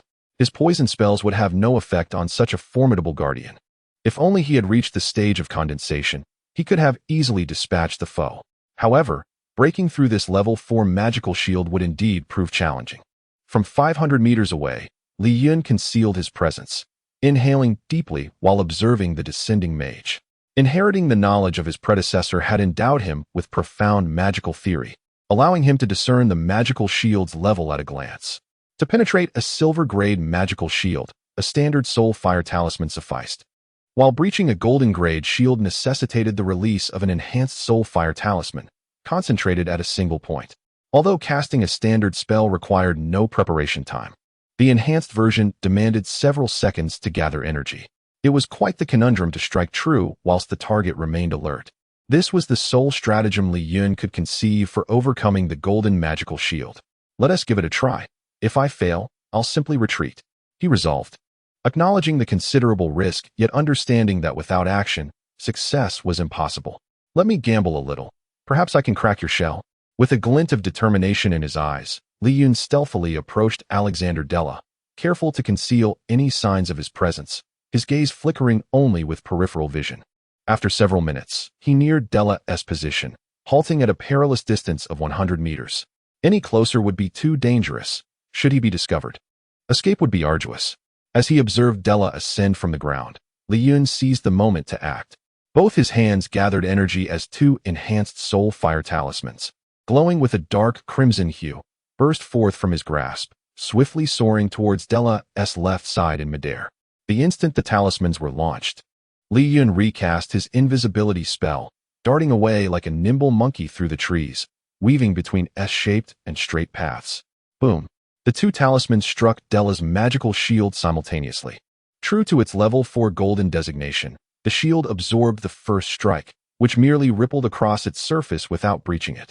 The talisman, equivalent to a golden magical attack, was repelled. However, following the first assault, the second talisman, also on par with a golden-grade spell, struck the shield's center with remarkable precision. It was as if Della had unwittingly positioned himself directly in the path of the incoming attack. Li Chen had accurately predicted Della's flight trajectory, successfully hitting the same point twice. Under the force of the two enhanced soul fire talismans, the level for golden magical shield finally succumbed, shattering into a cascade of shimmering light. The second attack penetrated the shield's defenses, carrying enough force to strike Della directly. Della cried out in agony as the talisman, infused with the power of bronze-level magic, detonated upon impact with his arm, resulting in a devastating explosion that severed his entire left limb. The intense heat ignited his recently severed arm, charring it instantly. Even without the protection of a magical shield, a platinum mage's physique bore the resilience of a black iron warrior, a testament to the passive refinement of magical elements. The higher the mage's level, the greater their physical strength. Della howled, waves of pain crashing through his nerves. The relentless assault had brought him face to face with a harrowing reality. Death was perilously close. Despite his flawed character, the seasoned platinum mage possessed exceptional combat experience, which prompted him to recognize that danger still loomed and death was not yet averted.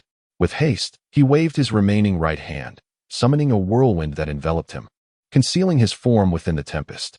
Glimmering light manifested at his fingertips as a six-sided wind shield, sealing away his silver-grade magical barrier, began to orbit around him.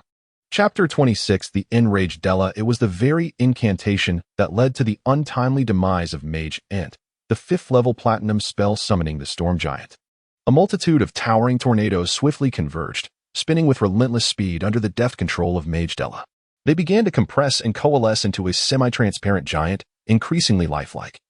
Its pressure mounting, gradually manifesting in the night sky, an awe-inspiring spectacle.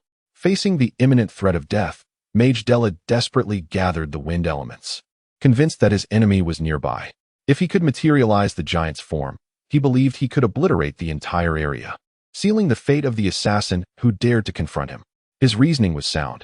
Unless Li Chen stood idle and allowed him to attack, his modest destructive range would scarcely graze Li Chen's hair. The wind elements continued to amass, illuminating the pitch-black space with a cerulean glow.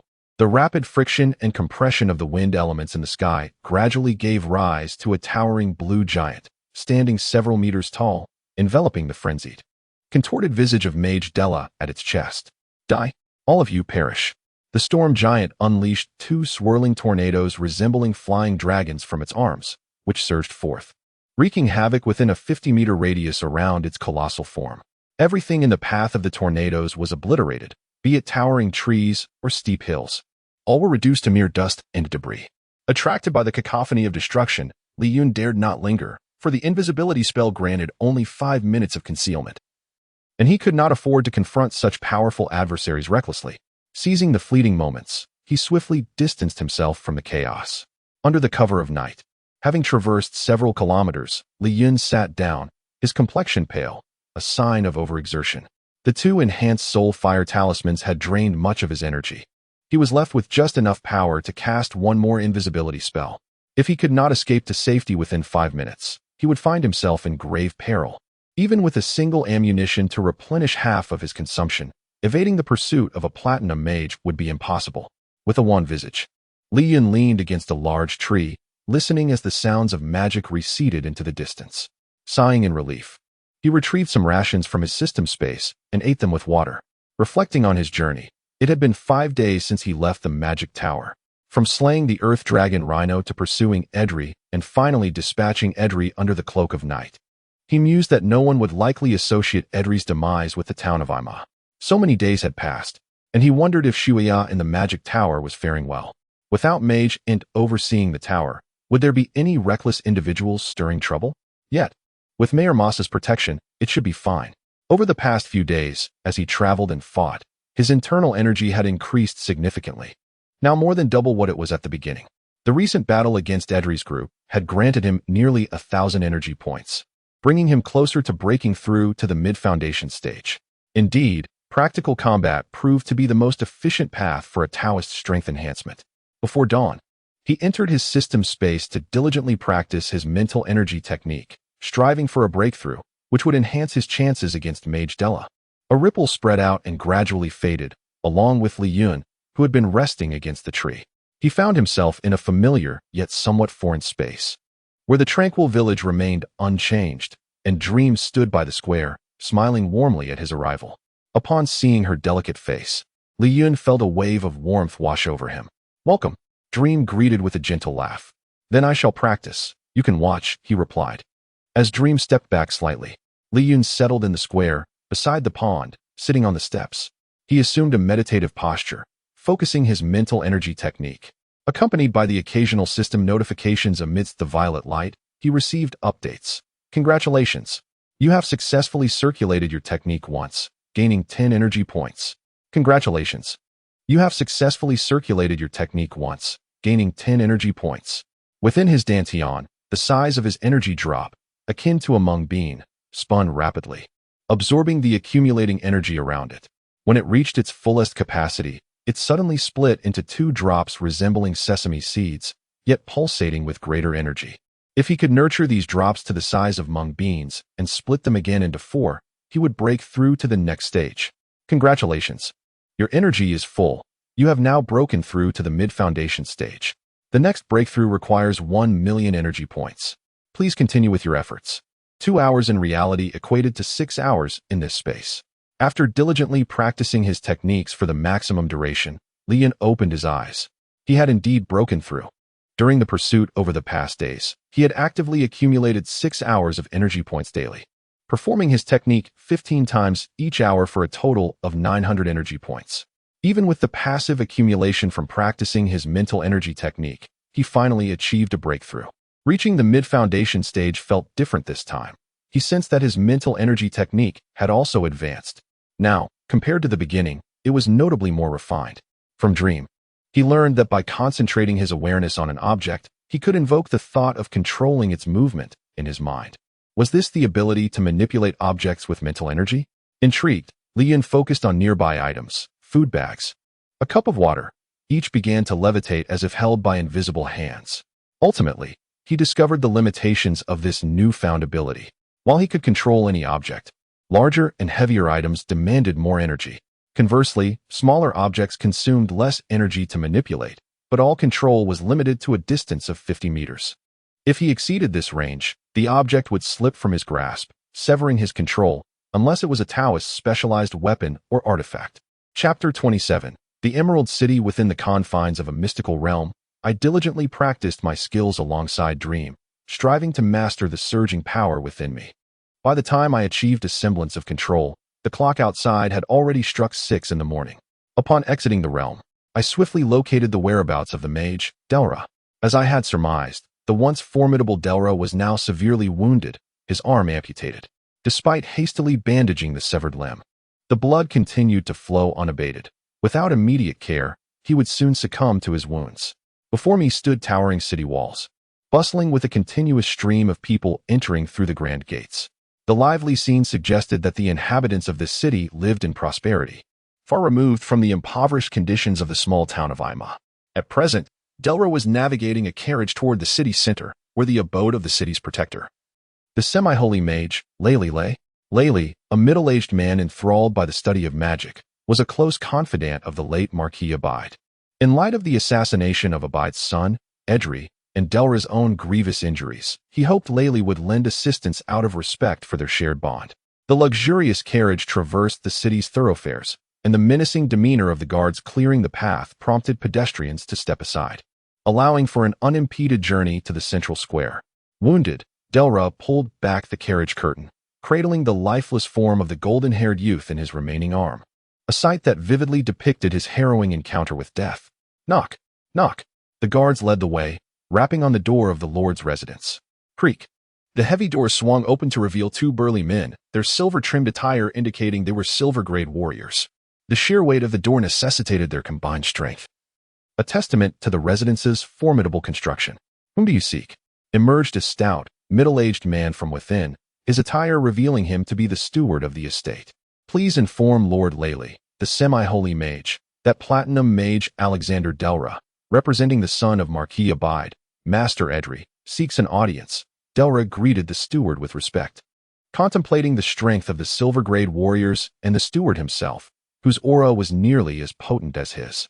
It was evident that Lele's influence was substantial, and given the connection to the Marquis, Delra felt a glimmer of hope for retribution following the assassination. Follow me to the lounge for a brief respite. I shall inquire if Lord Laley is available to meet with you, the steward replied, his keen eyes assessing Delra and the deceased youth, recognizing their finery and luxurious carriage, which suggested they were not of ordinary means. His smooth demeanor reflected his experience in such matters. By midday, in the lounge of the Lord's residence, Delra, having tended to his wounds, was meditating to restore his frayed spirit when he was interrupted by a knock at the door. Moments later, with a resounding creak, the door swung open to reveal a tall figure clad in a regal purple mage's robe. The shimmering violet in his eyes signaled extraordinary mental fortitude, and an overwhelming presence emanated from him, invoking an instinctive urge to bow in reverence, a sensation Delra had only previously experienced in the presence of the Marquis. This man was undoubtedly the semi-holy mage, Laley. I humbly greet you, Lord Laley, Delra said, rising respectfully. Laley acknowledged, moving past him to take his seat at the head of the room, his gaze fixating on the golden-haired youth lying on the floor. I presume that is the son of Abide. It is astonishing how much he has grown over the years. Such a tragic loss. Lord Laley, you must take action on our behalf, Delra implored, his voice trembling with anguish. Enough of your blubbering. What a disgrace. Tell me, what transpired during the assassination? Laley replied, casting a disdainful glance at the weeping Delra. Yes, my lord. Around 3 this morning, we were just hours away from Emerald City when unknown assassins struck at our camp. Even the dark guards stationed 1,000 meters away were eradicated. I, too, lost my arm while searching for the attackers, Delra recounted, dabbing his eyes as he hesitated. I suspect this assassination was premeditated, involving dark curses and fire magic. Could it be that dark forces have caught wind of our mission? Have they targeted the secret realm as well? Oh, dark forces are involved. This complicates matters, Laley murmured. Ray, investigate the area surrounding the ambush site. Yes, my lord. A voice echoed in the previously silent lounge, revealing the presence of a shadowy figure, unseen even by Delra, indicating the formidable power of the Dark Guard. Likely a platinum-grade assassin. During your journey, did you notice anything amiss or offend anyone? Laley pondered aloud. My lord, we encountered no suspicious individuals. Our mission was to recruit for the Marquis's retinue, and we have not wronged anyone without cause, Delra affirmed after a moment of reflection. Then what prompted the assassination? Was there a leak? Laley mused. My lord, the young master is deceased. I beseech you, for the sake of the Marquis, pursue the culprits responsible for this atrocity. I shall take my time to make them pay, Delra seethed, touching the place where his arm once was. Time slipped by in silent contemplation. My lord, I have surveyed the site of the attack on Master Edry and Mage Delra. Surrounding the camp, there are no signs of passage.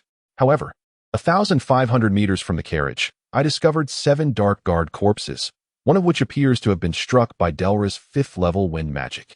The others show signs of having their necks broken, indicating the work of an assassin of silver grade or higher. No remnants of dark magic were found within a 2,000-meter radius. Did you uncover any clues regarding the assassins? Laley inquired, turning his attention to the kneeling shadow guard, Ray. Thus, the attack originated from over 2,000 meters away? Laley furrowed his brow. That distance necessitates a 6th-level diamond mage's capability. Could the assailant be a diamond mage? Indeed, there are no traces within that radius. I suspect a 6th-level mage is involved, Ray replied softly. Very well. I shall ensure additional personnel are dispatched to uncover the mastermind behind this incident. Laley stated before turning to Delra. You should rest and recuperate. I will ensure a thorough investigation is conducted. Understood, Lord Laley. I shall take my leave, Delra replied, departing the lounge under the guidance of a maid. Chapter 28. Pursuit in the Fulai Inn, situated 700 meters from the Lord's mansion. A once-empty room suddenly witnessed the emergence of a young figure, Li Chen, who had been trailing Della's group to the Emerald City. Upon seeing the luxurious carriage halt at the entrance of the Lord's mansion, he realized that the opportunity to eliminate Della had slipped away. Now, he could only await Della's exit, biding his time to strike decisively. The atmosphere within the Lord's mansion was dense with tension. The small map indicated an abundance of red dots. It was rumored that the city's guardian resided within these walls. What could Della and his companions seek inside the Lord's mansion? Perhaps refuge? This posed a significant complication, Li Chen mused quietly, having just emerged from his training in the spatial realm. Peering through the window at the tightly shut gates of the Lord's mansion, he noticed movement. The long-absent mage Della finally emerged, seemingly unaccompanied and without any belongings. Strangely, Even the body of the deceased youth was absent. How peculiar that he ventured out alone. Was this a ruse to lure me into the open? Li Chen fixated on Della with a steely gaze, contemplating. Regardless of whether this is a trap, since you dare to show yourself, I shall not hesitate to strike. The mastermind has been eliminated. Now the executioner must meet his end. The morning in Emerald City was bustling, filled with throngs of people engaged in conversation and the clamor of commerce. As a prominent coastal trading hub, the morning hours were its most frenetic, with returning caravans busy with resupplies and unloading goods, creating a lively atmosphere. It was the perfect moment for an ambush amidst the crowd. Contrary to Li Chen's expectations that Della would head toward the streets, the mage cast a flight spell upon exiting, soaring swiftly away from the city. Damn, he has escaped. Before Li Chen could adequately prepare, Della was already vanishing from sight. Frustrated, Li Chen watched as Della flew towards a region not dissimilar to the Talion Forest, known as the Falling Dragon Forest.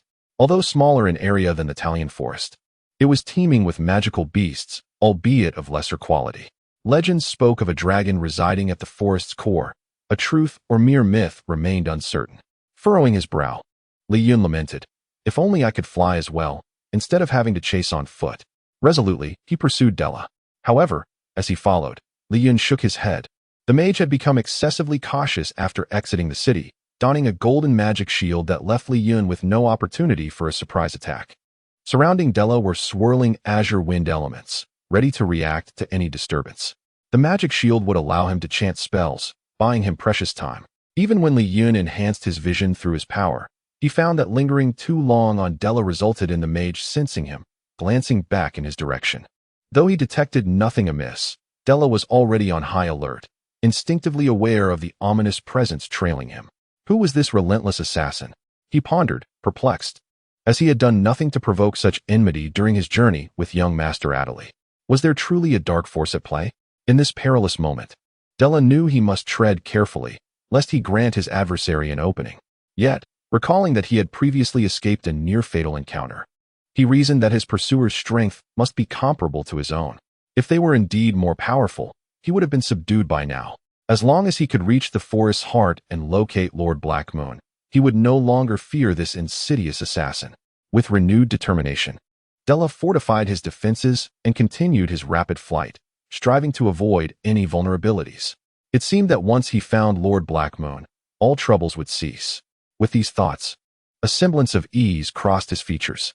Although still shadowed by the assassin, Della felt a sense of calm. For the path ahead led to a realm filled with formidable experts, where Lord Blackmoon, a transcendent being, reigned supreme. Meanwhile, Li Chen contemplated his next move.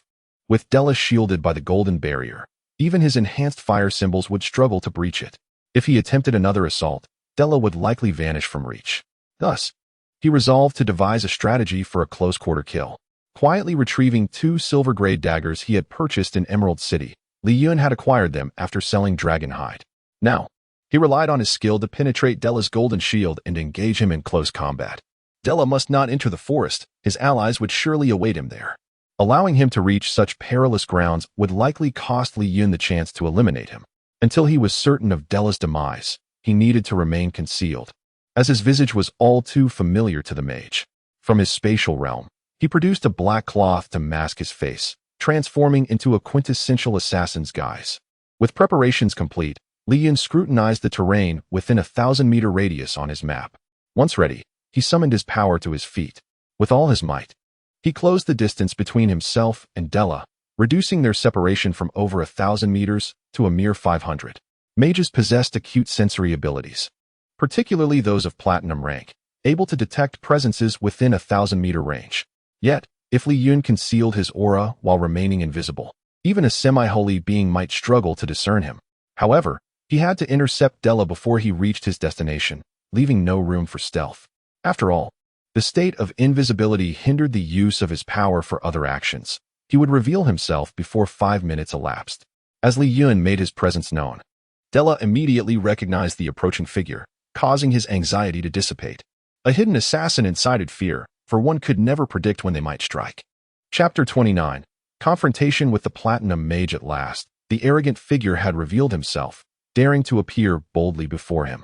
If this assassin had remained concealed in the shadows, he would have been utterly helpless against him. The assassin's skill and stealth was so exceptional that he could never pinpoint the assassin's location, leaving him to endure blows passively. After all, one could only evade capture for so long. The notion of perpetual vigilance against a thief was nigh impossible. If this continued, he might truly meet his demise at the hands of the assassin. It could only be said that this assassin was exceedingly overconfident, not regarding him with due seriousness. Though he was still injured, with an arm severed, he was not to be underestimated, even by this seemingly golden-tier warrior. Li Chen swiftly approached, and as he neared, he caught sight of Della turning to gaze at him, his eyes filled with mockery. Was there an ambush he was unaware of? There was no time for contemplation. Once within striking distance, Li Chen channeled his energy into his hands, where a powerful purple light rapidly coalesced in his palms, exuding an overwhelming aura that locked onto the mage Della. Break! With a resounding shout, Li Chen unleashed the crimson-enhanced spiritual symbols from his hands towards Della. As a platinum mage, Della possessed immense combat experience. The instant the wind blade spell was shattered, he immediately activated his flight spell, ascending to greater heights. Concurrently, a deafening explosion echoed as the golden shield flickered and shattered under the barrage of enhanced spiritual symbols. Yet, Della utilized the force of the symbols to propel himself higher and faster, effortlessly gaining several hundred meters in altitude. Wind Dragon Roar. As he soared skyward, Della unleashed a golden-level spell. A fierce malevolence radiated from him, and a vivid, azure dragon composed of wind elements erupted from his intact hand, hurtling towards Li Chen.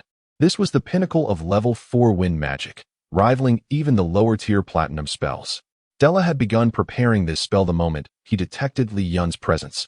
However, upon witnessing the two golden-level attacks from Li Chen, he was compelled to fire the wind blade spell with a finger-mounted magical artifact, hoping for a brief respite. To his dismay, it too was obliterated, but leveraging his extensive combat experience, he ascended even higher, completing the incantation for a spell he had long prepared. Indeed, this was the assassin. He would never forget the spiritual symbols cast just moments ago. It was this very magic that had cost him an entire arm.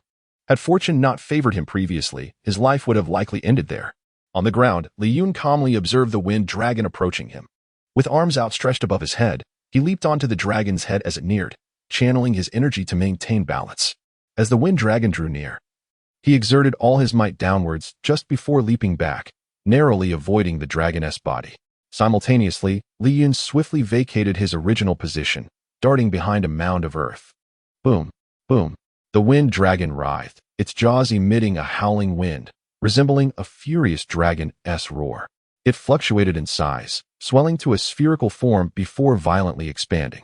The essence of his energy, distinct from magical elements and superior to elemental forces, surged into the dragoness body at the moment the symbols began to coalesce, disrupting the magical arrangement controlling the wind dragon from within, resulting in a catastrophic explosion.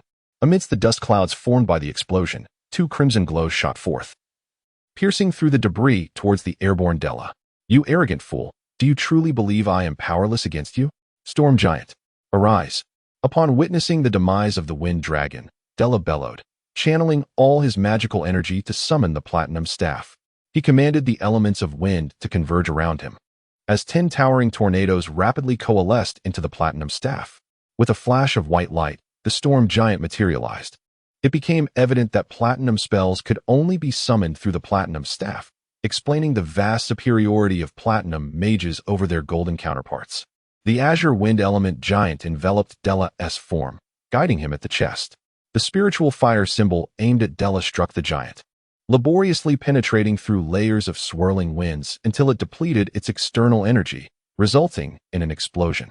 The dual explosions of energy merely knocked the towering giant backwards, sending it crashing down from the clouds to the ground below. Crash! The storm giant struck the earth, creating a modest impact, merely compressing the ground a few inches and forming a human-shaped crater over 10 meters deep. In contrast, with sufficient patience, lurking in the shadows for a surprise attack could potentially grant him the opportunity to eliminate Della. Now, forcing a 5-tier platinum professional into such a predicament was indeed a testament to his prowess. However, should he fail to eradicate Della today, the chance to do so again may never arise. Thus, he would expend every ounce of strength to obliterate him here and now. Perish, Storm Giant. Destroy everything. I shall make you an ant, aware of the might of a platinum mage. Della commanded the giant, who slowly rose to its feet, pointing a massive hand towards Li Chen, bellowing fiercely. Though the wind element giant was colossal, it did not appear cumbersome, moving with astonishing speed. The storm giant lifted its enormous palm, crashing down upon Li Chen with ferocity. Seeing the giant's palm approaching, almost the size of multiple human bodies, Li Chen evaded clumsily. Fortunately, the giant was attacking with only one arm. Had both limbs been engaged, he might not have had a chance to escape. As he dodged, Li Chen observed the dangling arm of the storm giant, recalling the arm of Della that had been severed. Thus, this was the flaw of the storm giant. Due to the mage's loss of an arm, the magical construct was rendered unstable, evidenced by the occasional tremors in its arm. Perhaps once Della adapted to his new condition, he could refine this spell.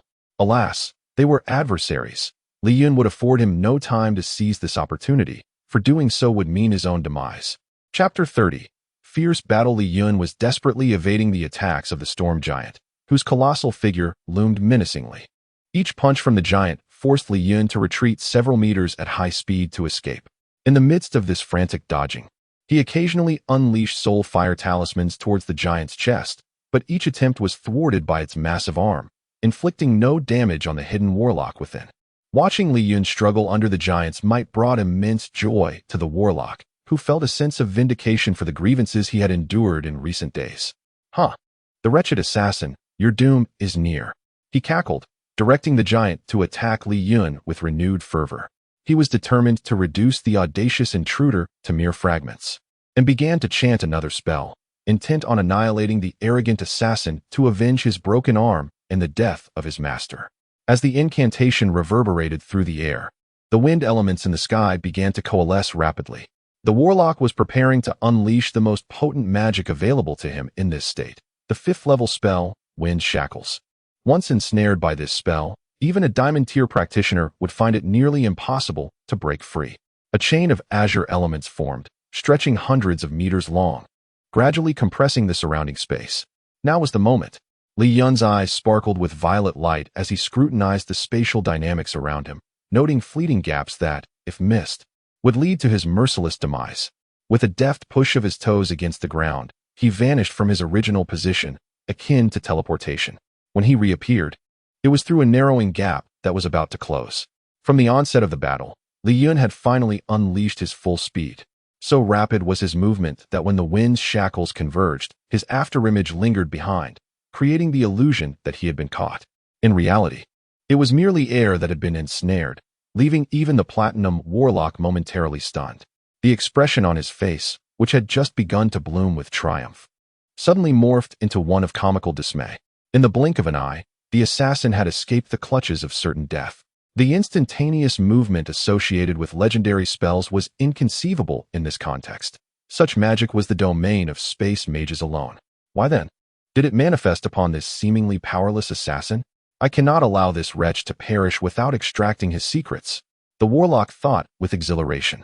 Originally a mere golden mage, the warlock had long abandoned hopes of further ascension. However, a single elixir obtained from the organization's secret realm had inexplicably granted him the coveted power he had once deemed unattainable. The thought of the assassin possessing similar mysteries filled him with glee, overshadowing any notions of vengeance. The grievances he harbored were inconsequential in the face of this newfound opportunity. Li Chen remained oblivious to the warlock's thoughts, and even if he were aware, he would guard his secrets fiercely. This knowledge was his greatest asset in this world, the key to his rise, and he would never allow others to uncover it. Anyone who dared to covet it would face Li Chen's most vehement retribution.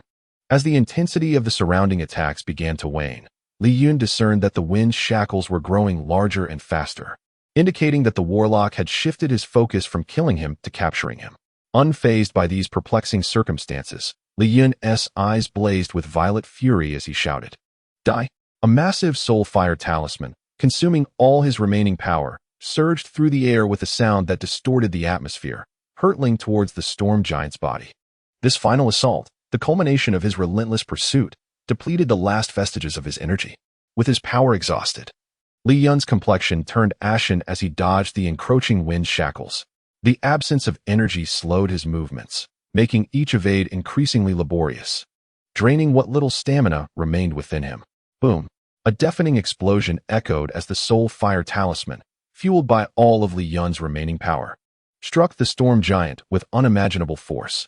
The platinum warlock instinctively turned partway, and the talisman accurately impacted the giant's left side, a vulnerable point where its magical defenses were weakest. Under the onslaught, the elemental energy erupted, scattering in a breathtaking display reminiscent of fireworks, illuminating the surroundings with ethereal beauty.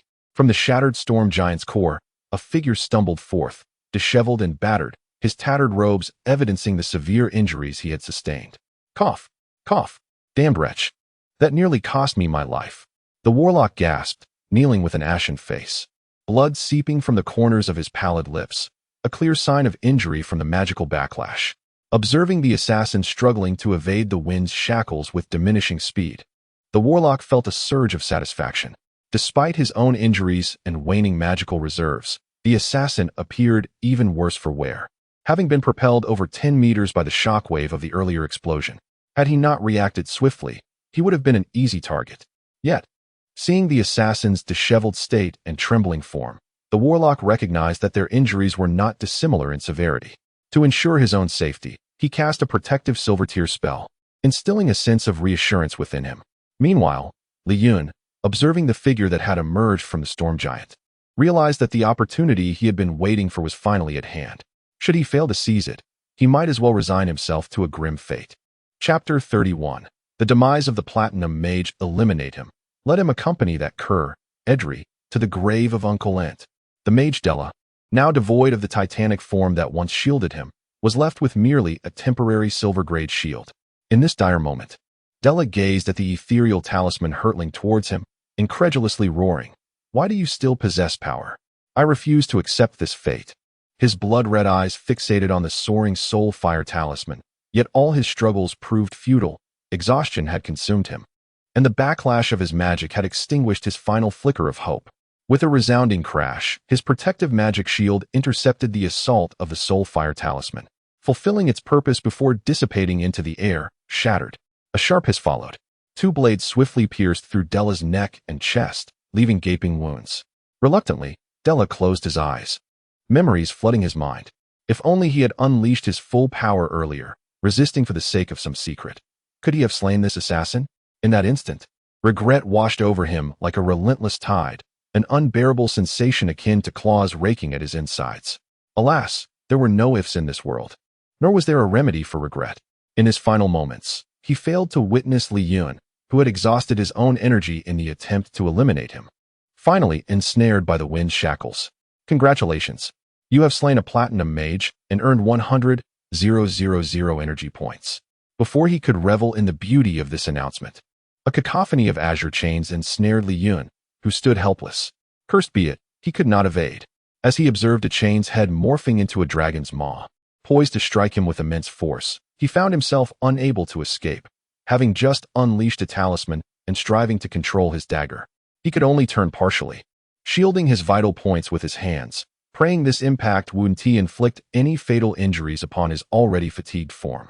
Boom! The dragon of wind elementals clamped down on one side of his body, spiraling around him. The wind's shackles rendered even a platinum-tier practitioner powerless.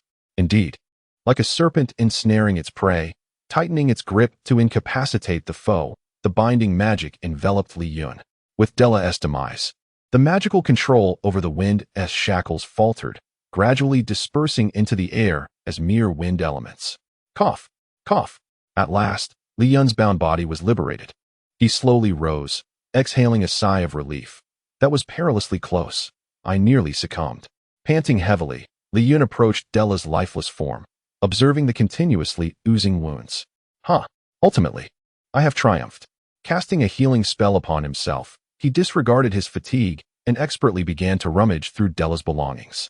Della was adorned with numerous magical alchemical artifacts. On his right hand, he bore 3 rings, each containing seals for a level 3 wind shield, level 3 wind blade spell, and level 3 flight spell. Such defensive magical items far surpassed others in value, approximately double that of offensive artifacts, each worth around 10,000 gold coins. Moreover, these were rare commodities.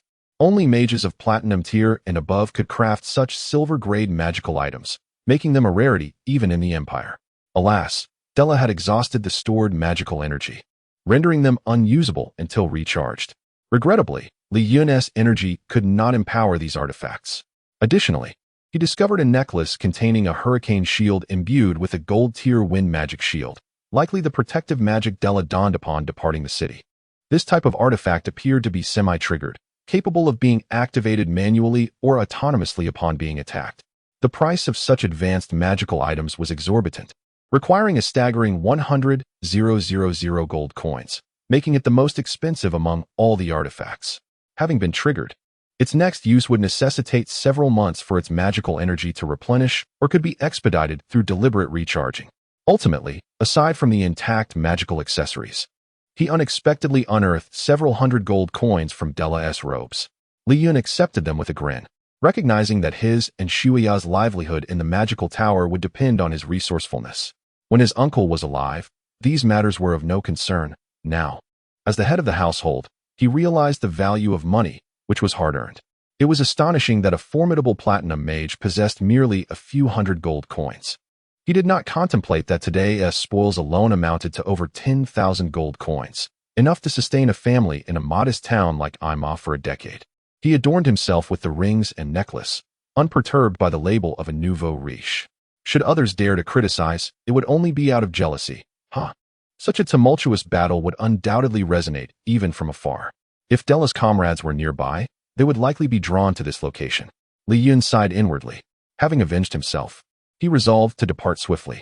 Enveloping himself in an invisibility spell, he vanished from the scene. Moments after Li Chen's departure, 3 figures materialized at the battlefield's edge, clad in black tight-fitting garments and bearing slender swords. It was evident they were scouts. One among them approached the battleground, surveying the surroundings. As he traced the path of destruction, it appeared as if he could reconstruct the events of the battle in his mind. He ultimately halted beside a corpse, undoubtedly the site where the conflict concluded. Using his short sword, he flipped the fallen body, inspecting it closely. After examining the blood pooling beneath it, he swiftly vanished, pursuing the direction where Li Chen had just disappeared. Chapter 32. Escape after Li Chen dispatched Della. He swiftly scavenged the spoils and made his way out of the Dragonfall forest with all haste. However, as the saying goes, one cannot conceal their actions unless they refrain from wrongdoing. Li Chen was uncertain whether others might uncover his involvement through various clues. After all, their group's travel route was quite conspicuous. Their extravagant display and the convoy of luxury vehicles made it difficult to remain unnoticed. Thus, he had to prepare for the worst-case scenario. Should this incident come to light, he needed to be ready to defend himself against potential reprisals from his adversaries. The ordeal with his uncle had imparted a crucial lesson. In this world, no one is trustworthy. Only those with formidable strength can safeguard what they cherish. This is the truth. Power begets truth. As long as his might was sufficient, any threat or vengeance would be but a single blow away from resolution. In that case, he would no longer need to tread carefully, fearing the shadows of unknown organizations. The relentless pursuit spanned a grueling 7 days, filled with moments of despair and helplessness. Yet he successfully overcame them all, emerging with invaluable experience. The confrontation with the mage Della was undoubtedly the most perilous he had faced. One misstep could have led to death. Fortunately, fortune favored him just enough. Perhaps the goddess of luck had a preference for the youthful, he mused with a hint of self-deprecation. He understood that one cannot rely solely on luck for survival. To have experienced a stroke of good fortune was already a reason to feel grateful. Upon slaying Della, Li Chen underwent a significant transformation.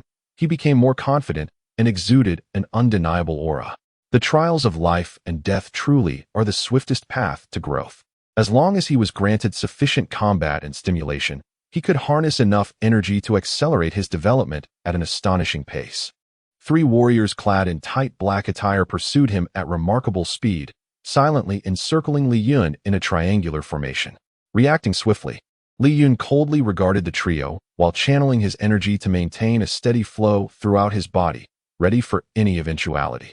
In the face of multiple unknown foes, he could not afford to expose his back to them.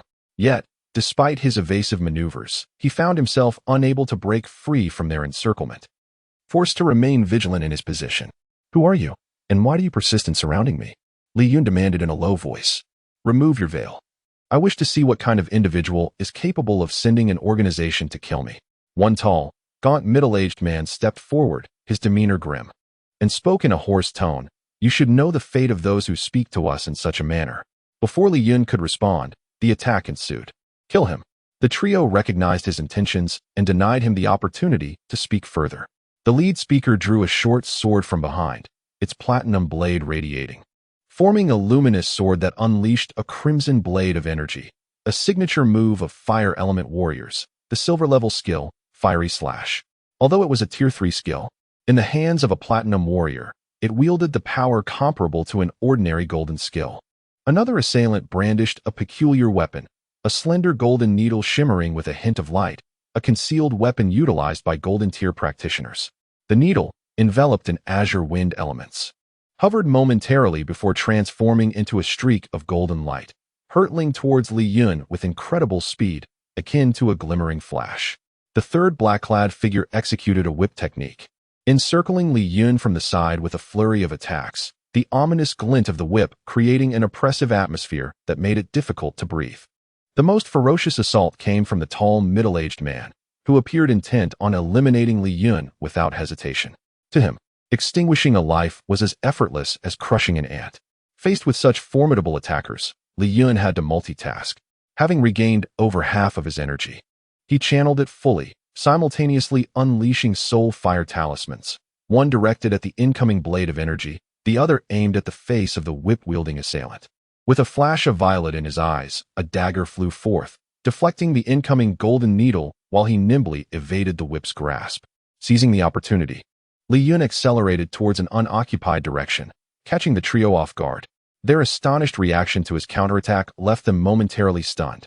In the face of fully operational platinum warriors, Li Yun feared he might not even have the chance to escape.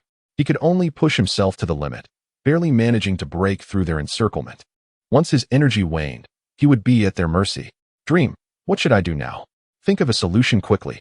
Li Yun implored the dream spirit, hoping she could devise a means of escape. He was utterly exhausted and felt powerless. Otherwise, his nature would never lead him to seek assistance from the system. Fear not, Li Yun. You have sufficient energy points in your treasure vault to summon a random teleportation scroll. It can transport you anywhere from 1 to 5,000 kilometers away. Simply activate the scroll with your energy and focus on your desired direction. It will take you there, whether it be at the furthest distance of 5,000 kilometers or the nearest at 1,000. It is more than enough to evade this pursuit. The dream spirit's voice brought a wave of relief to Li Yun, who quickly summoned the scroll using 5,000 energy points. In an instant, a wave of spatial energy enveloped Li Yun, causing him to vanish without a trace, leaving the three black-clad figures dumbfounded in the gentle breeze. Chapter 33. The unknown concern. An hour after Li Yun escaped using a random teleportation scroll, three figures materialized in a gorge near the center of the falling dragon forest. This gorge, shaped like a bottleneck, was flanked by two towering peaks, appearing unremarkable from the outside. However, once inside, one would find a bustling hub of activity, with numerous buildings and individuals clad in black attire and armor, brandishing various weapons, indicators of their status as high-level professionals. It was evident that this place served as a base for a certain organization. The three scouts who had pursued Li Yun were now kneeling within a grand black hall, heads bowed in respectful anticipation. This hall was the most conspicuous yet inconspicuous structure in the gorge, surrounded by opulent buildings that seemed newly constructed. In contrast, the hall, though larger in size, exuded an aura of timelessness. The ancient carvings on its walls hinted at its origins as a relic from a bygone era. Two figures appeared before the main seat, their arrival unnoticed.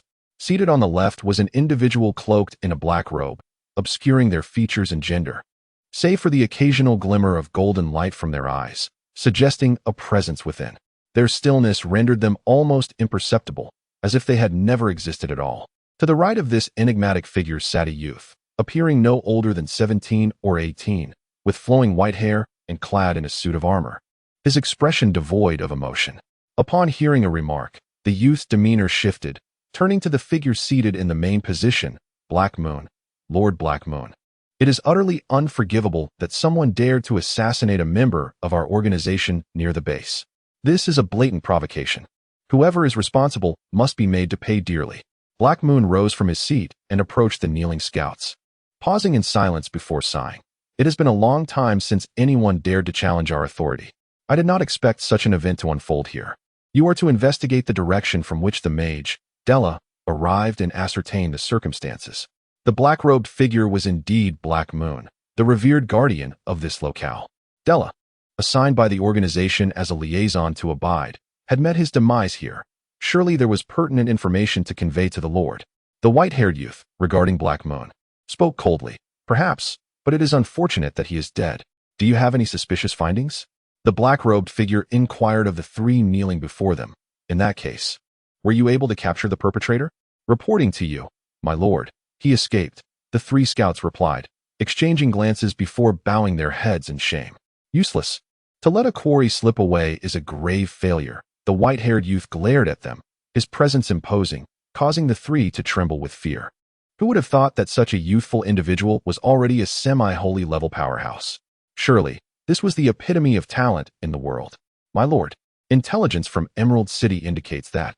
The white-haired youth suddenly interjected, producing a small bird no larger than a thumb from thin air. Speak, Black Moon commanded. This band of assassins appears to have a clear division of labor. They initially dispatched experts in counter-surveillance to eliminate our shadows, then sent a curse-wielding mage from a distance to eliminate Adderley, followed by elite fighters to intercept Della. However, one cannot help but wonder why they did not strike simultaneously to slay Della. The curse mage alone should have sufficed to ensure his demise. Which raises questions. Are they truly part of the same group? The youth pondered aloud, shaking his head. Does Emerald City yield no information about this group? Black Moon asked. His tone measured. None.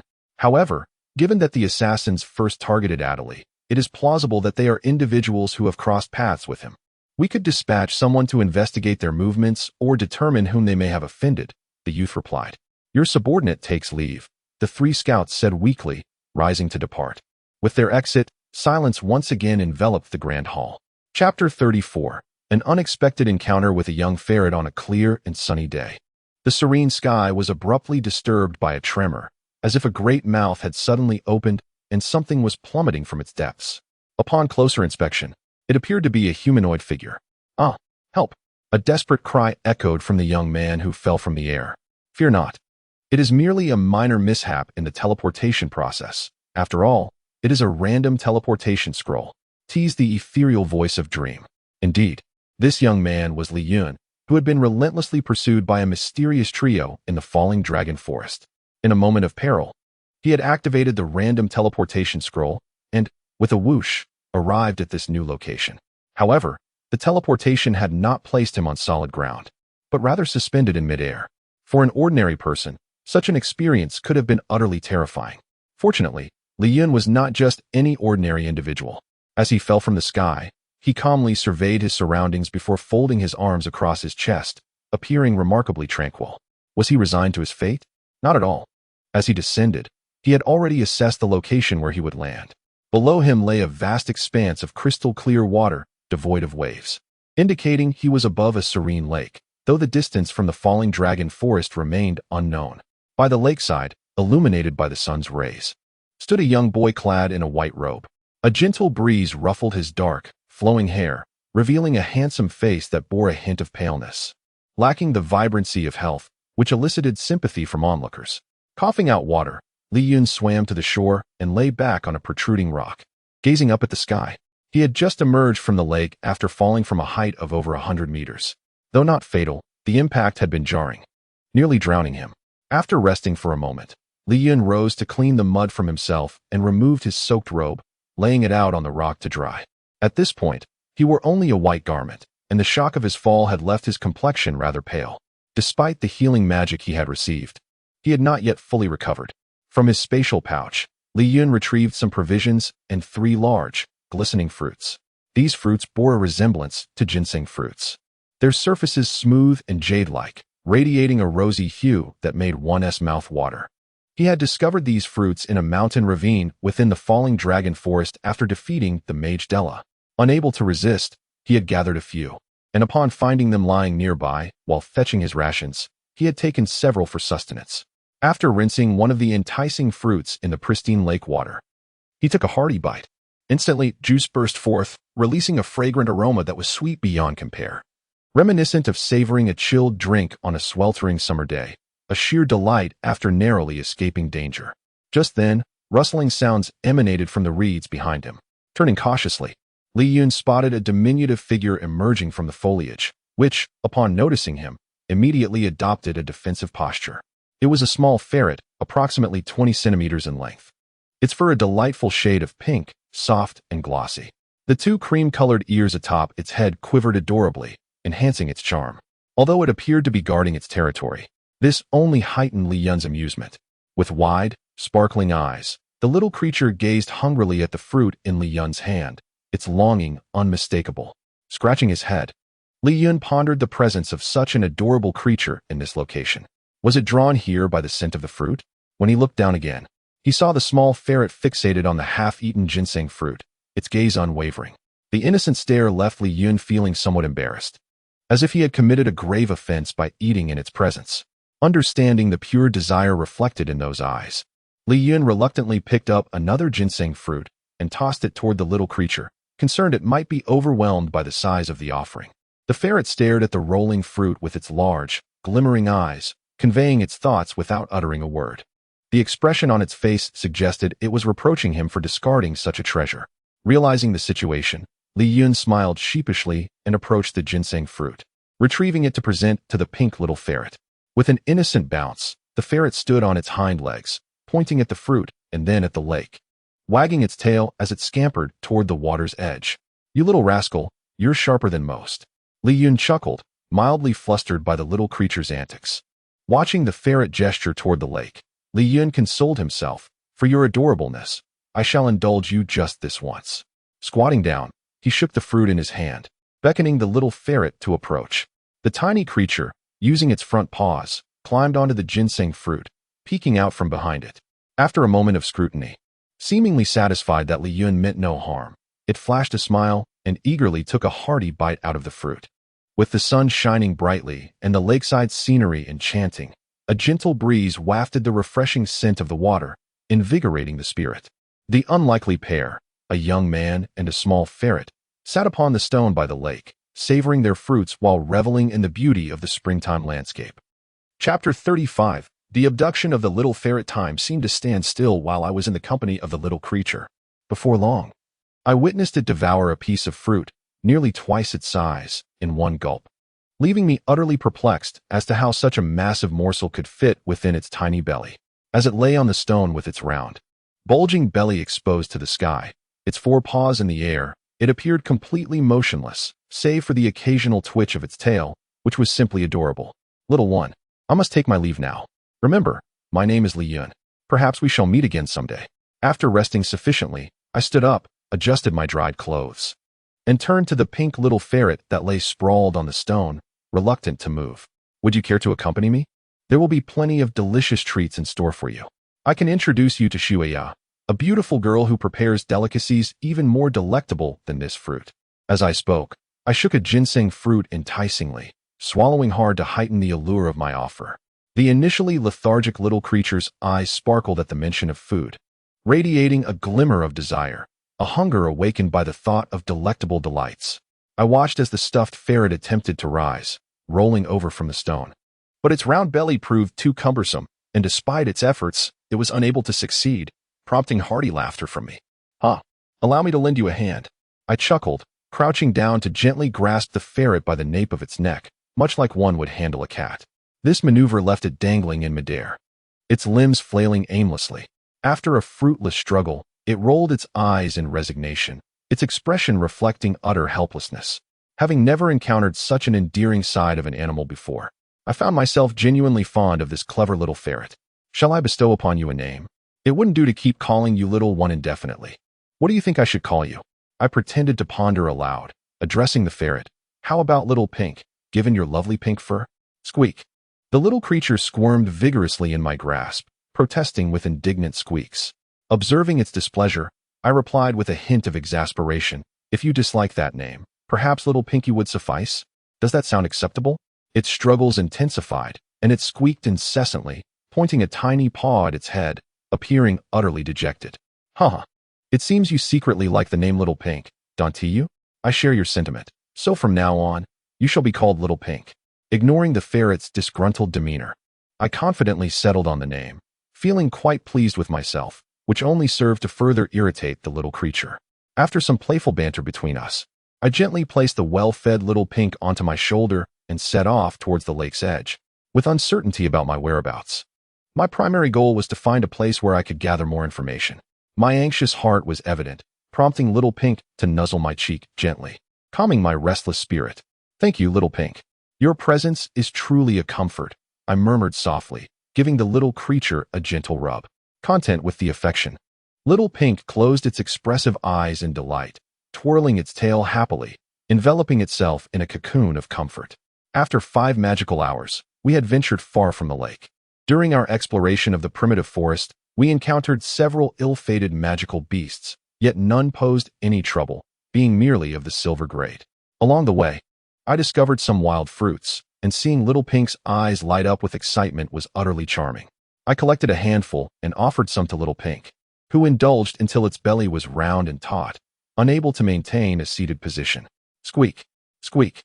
Little Pink, feeling uncomfortably full, pointed its tiny paw at me, as if chastising me for providing too many delicious treats. It then climbed down from my shoulder into my embrace, revealing only its little head, appearing quite content. With Little Pink by my side, fortune appeared to favor me. In the Talon Forest, a 2-day journey from Imot Town, a trio of mercenaries found themselves in a dire predicament, fleeing in a state of utter disarray. At the helm was a chubby young man with fair skin, though he bore little excess fat, possessing a physique of solid muscle that gave him the appearance of a stocky boulder. This young man was none other than Merrick, the son of Mayor Mars of Imot Town. On his back was Lolo, a fire mage who had succumbed to unconsciousness, her brow furrowed and energy clearly depleted. Damn it! Damn it! Merrick's face was etched with anger and self-recrimination.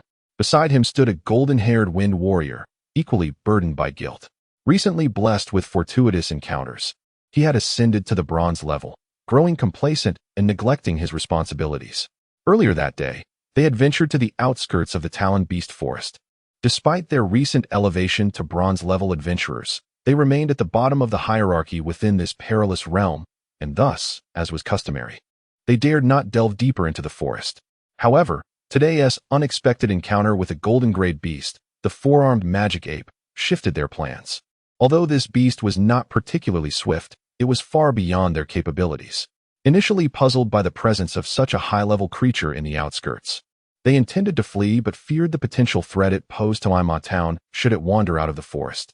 Consequently, they decided to follow the creature to ascertain the reason for its presence. To their astonishment, they discovered that the golden-grade beast had come to the forest's edge to give birth.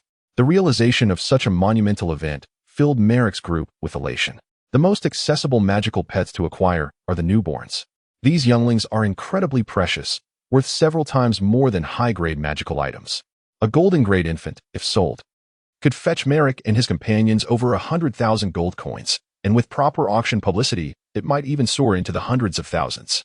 Chapter 36. The encounter of the Merrick squad in the town of Emma. The annual tax revenue barely amounts to 3,000 or 4,000 gold coins. Thus, a sum exceeding 100,000 gold coins is considered an unimaginable fortune for them.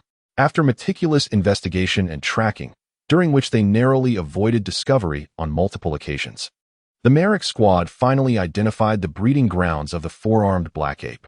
This location lies at the foot of a towering mountain, encircled by a ceaselessly flowing river, its surface shimmering like scattered gold under the sun. The river originates deep within the monster forest, with the upstream area densely populated by magical beasts, including the occasional appearance of diamond-grade creatures. The downstream flows directly to the sea, passing several cities along the way, serving as a crucial water source within thousands of kilometers. Nestled in a rocky cave at the river's edge on the downstream forest periphery is the lair of the 4-armed black ape. The Merrick squad endured a challenging journey, fraught with obstacles, before ascertaining the ape's whereabouts. Captain, when will this magical beast give birth? Torai inquired, his voice tinged with boredom as he sat behind Merrick. The lovely Lolo, awakening from her meditation, playfully kicked Tori, causing him to tumble to the ground with a yelp, much to Lolo's amusement. Time passed quietly, and as noon approached, The group was consuming dried rations alongside fresh water.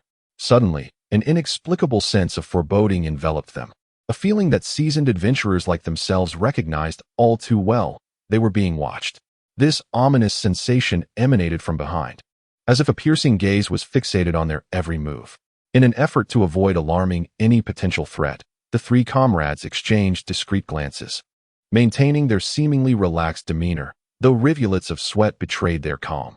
The perspiration streamed down their foreheads, even stinging their eyes. Yet they dared not raise a hand to wipe it away. More than 100 meters behind them, across the river, a massive ape stood at the mouth of a dark cave, its eyes gleaming with malice as it scrutinized their hiding spot.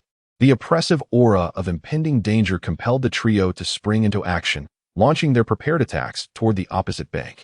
Lolo unleashed a fiery fireball, while Merrick and Tori hurled their daggers, 3 brilliant points of light hurtling towards the black ape.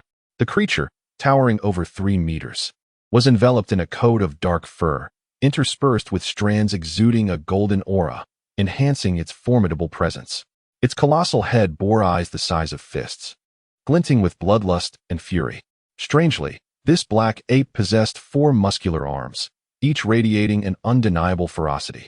This beast was indeed a top-tier magical creature of golden grade. Upon recognizing the 4-armed black ape, the trio's hair stood on end. It was not the peril they had anticipated, but rather an unexpected encounter with a creature of such formidable power.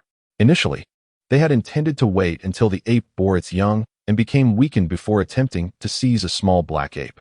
Now, however, their primary concern shifted to evading the creature's line of sight, prioritizing survival above all else. It was likely that the 4-armed black ape had been aware of their presence for some time. Higher-grade magical beasts possess greater intelligence, and apes are no exception.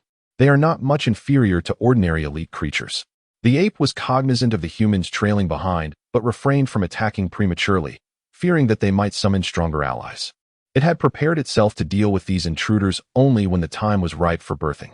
While a typical squad might have succumbed to fear at the sight of such a beast, only an elite team like theirs, accustomed to the monster forest, could sense the abnormality in the creature's aura before it initiated an ambush.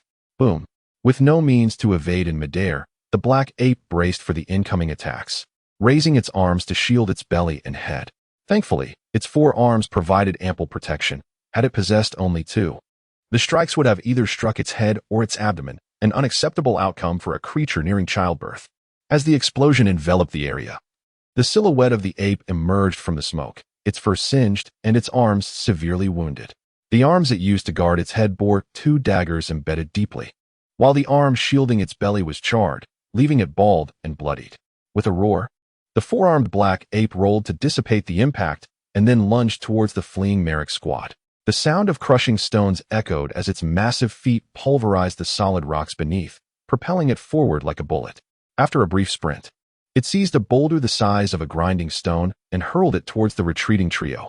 The resounding thud of the stone crashing behind them sent splinters flying. Leaving the squad with numerous minor injuries, though non-fatal, they bled profusely, and their armor was rent asunder. The relentless barrage of boulders crashing to the ground created deep craters, shaking the earth and exacerbating the chaos as the squad desperately fled. In their frantic escape, the trio found themselves careening toward the forest's edge, a fortunate turn of fate in their harrowing predicament. Chapter 37. The escape of the Merrick squad. The roar of the 4-armed black ape drew ever closer.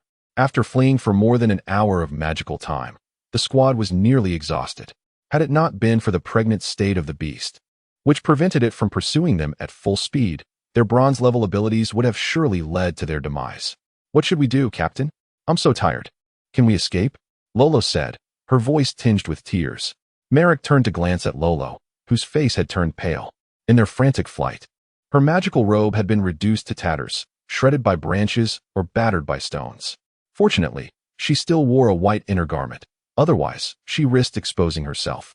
"Let us rest for a few minutes. That beast won't catch up so quickly," Merrick suggested. "Captain, how about I draw it away while you two escape first?" Tori, leaning against a tree, had tended to his left arm, which had been lightly bandaged and was in much better condition, though faint traces of blood still seeped through.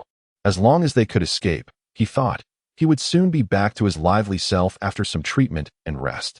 Merrick approached him angrily, gently patting his shoulder. "I will not abandon any of you. If someone needs to distract the ape, let it be me. I am your captain, and it is my responsibility to ensure your safety. I refuse to allow you to face danger alone." He then firmly twisted Tori's arm, causing him to wince in pain, and hurriedly declare that he would not dare.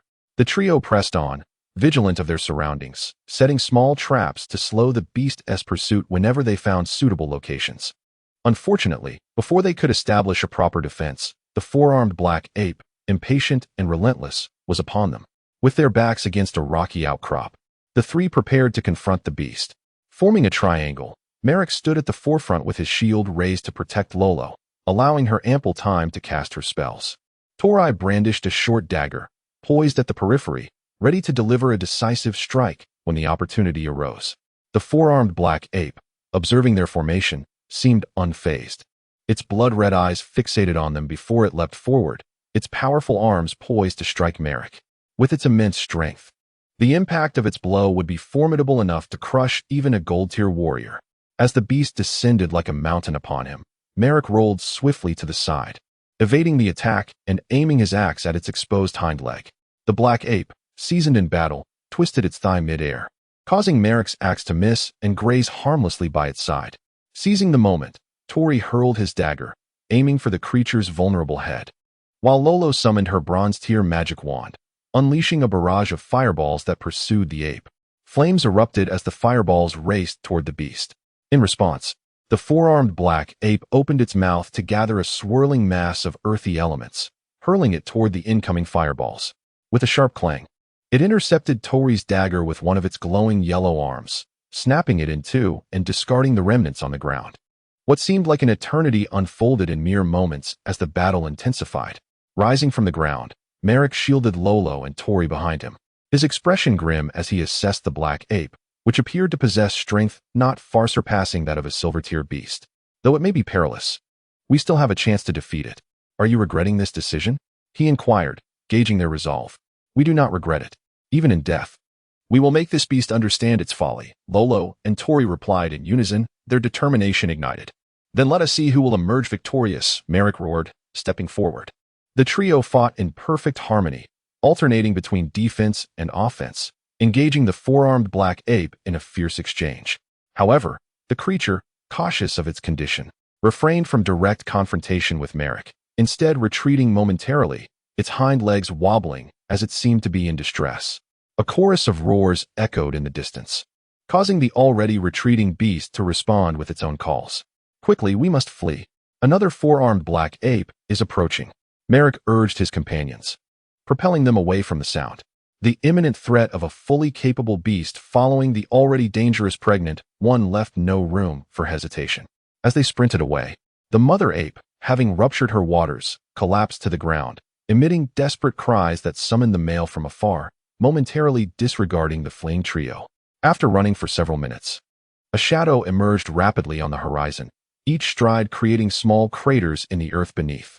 Moments later, a colossal four-armed black ape, even more terrifying than the mother, appeared beside her, standing nearly 5 meters tall, with a mix of yellow and faint white hues. It was a pinnacle golden-tier beast, gently cradling the mother ape. It gazed at the half-born offspring, joyously thumping its chest and roaring in triumph.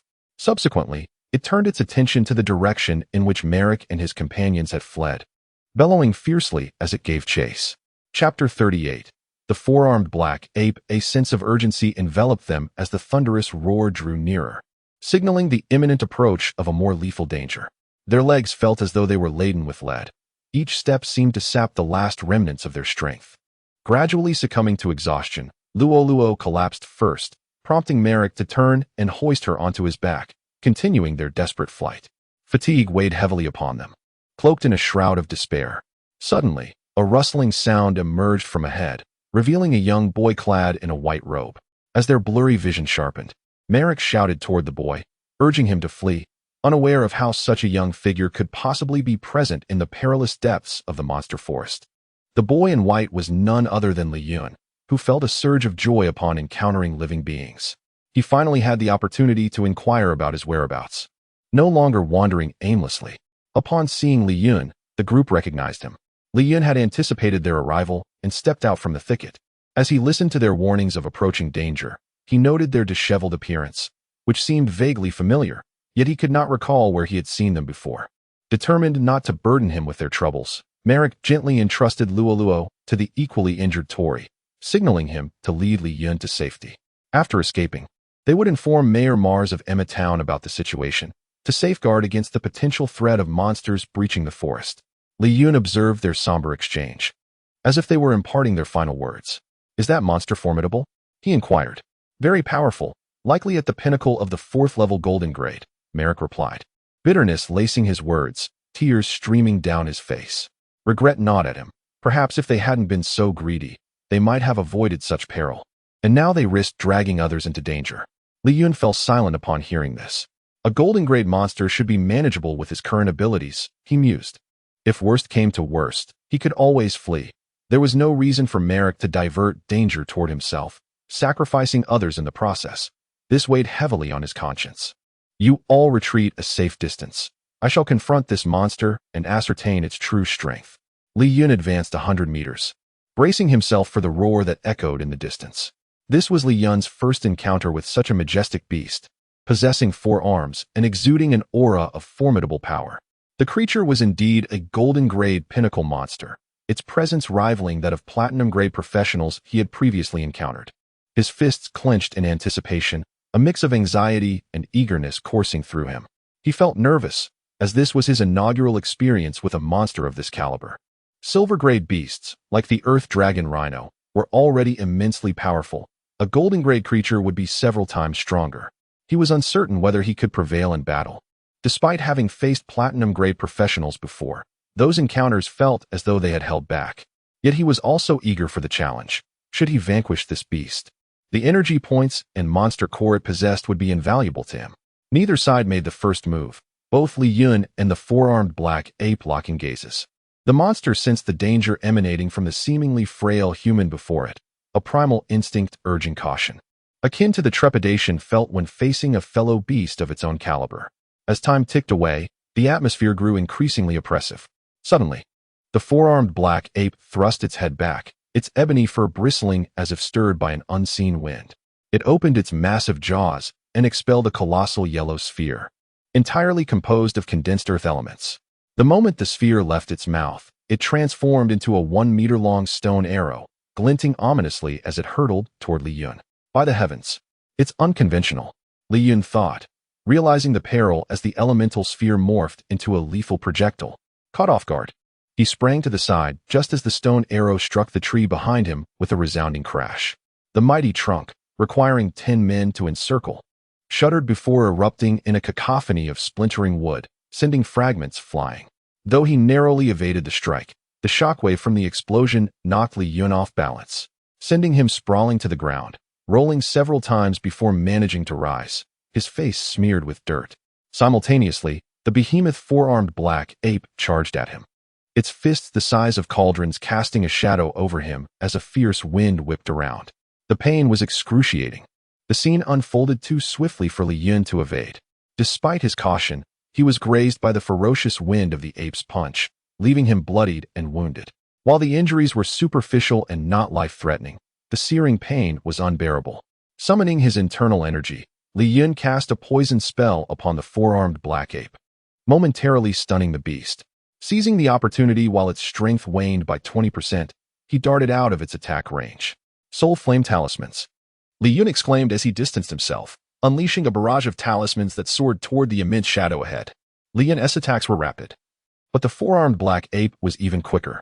Upon perceiving Li Yun's onslaught, it pivoted and fled. However, it was unaware that the locked talismans would pursue their target unless destroyed.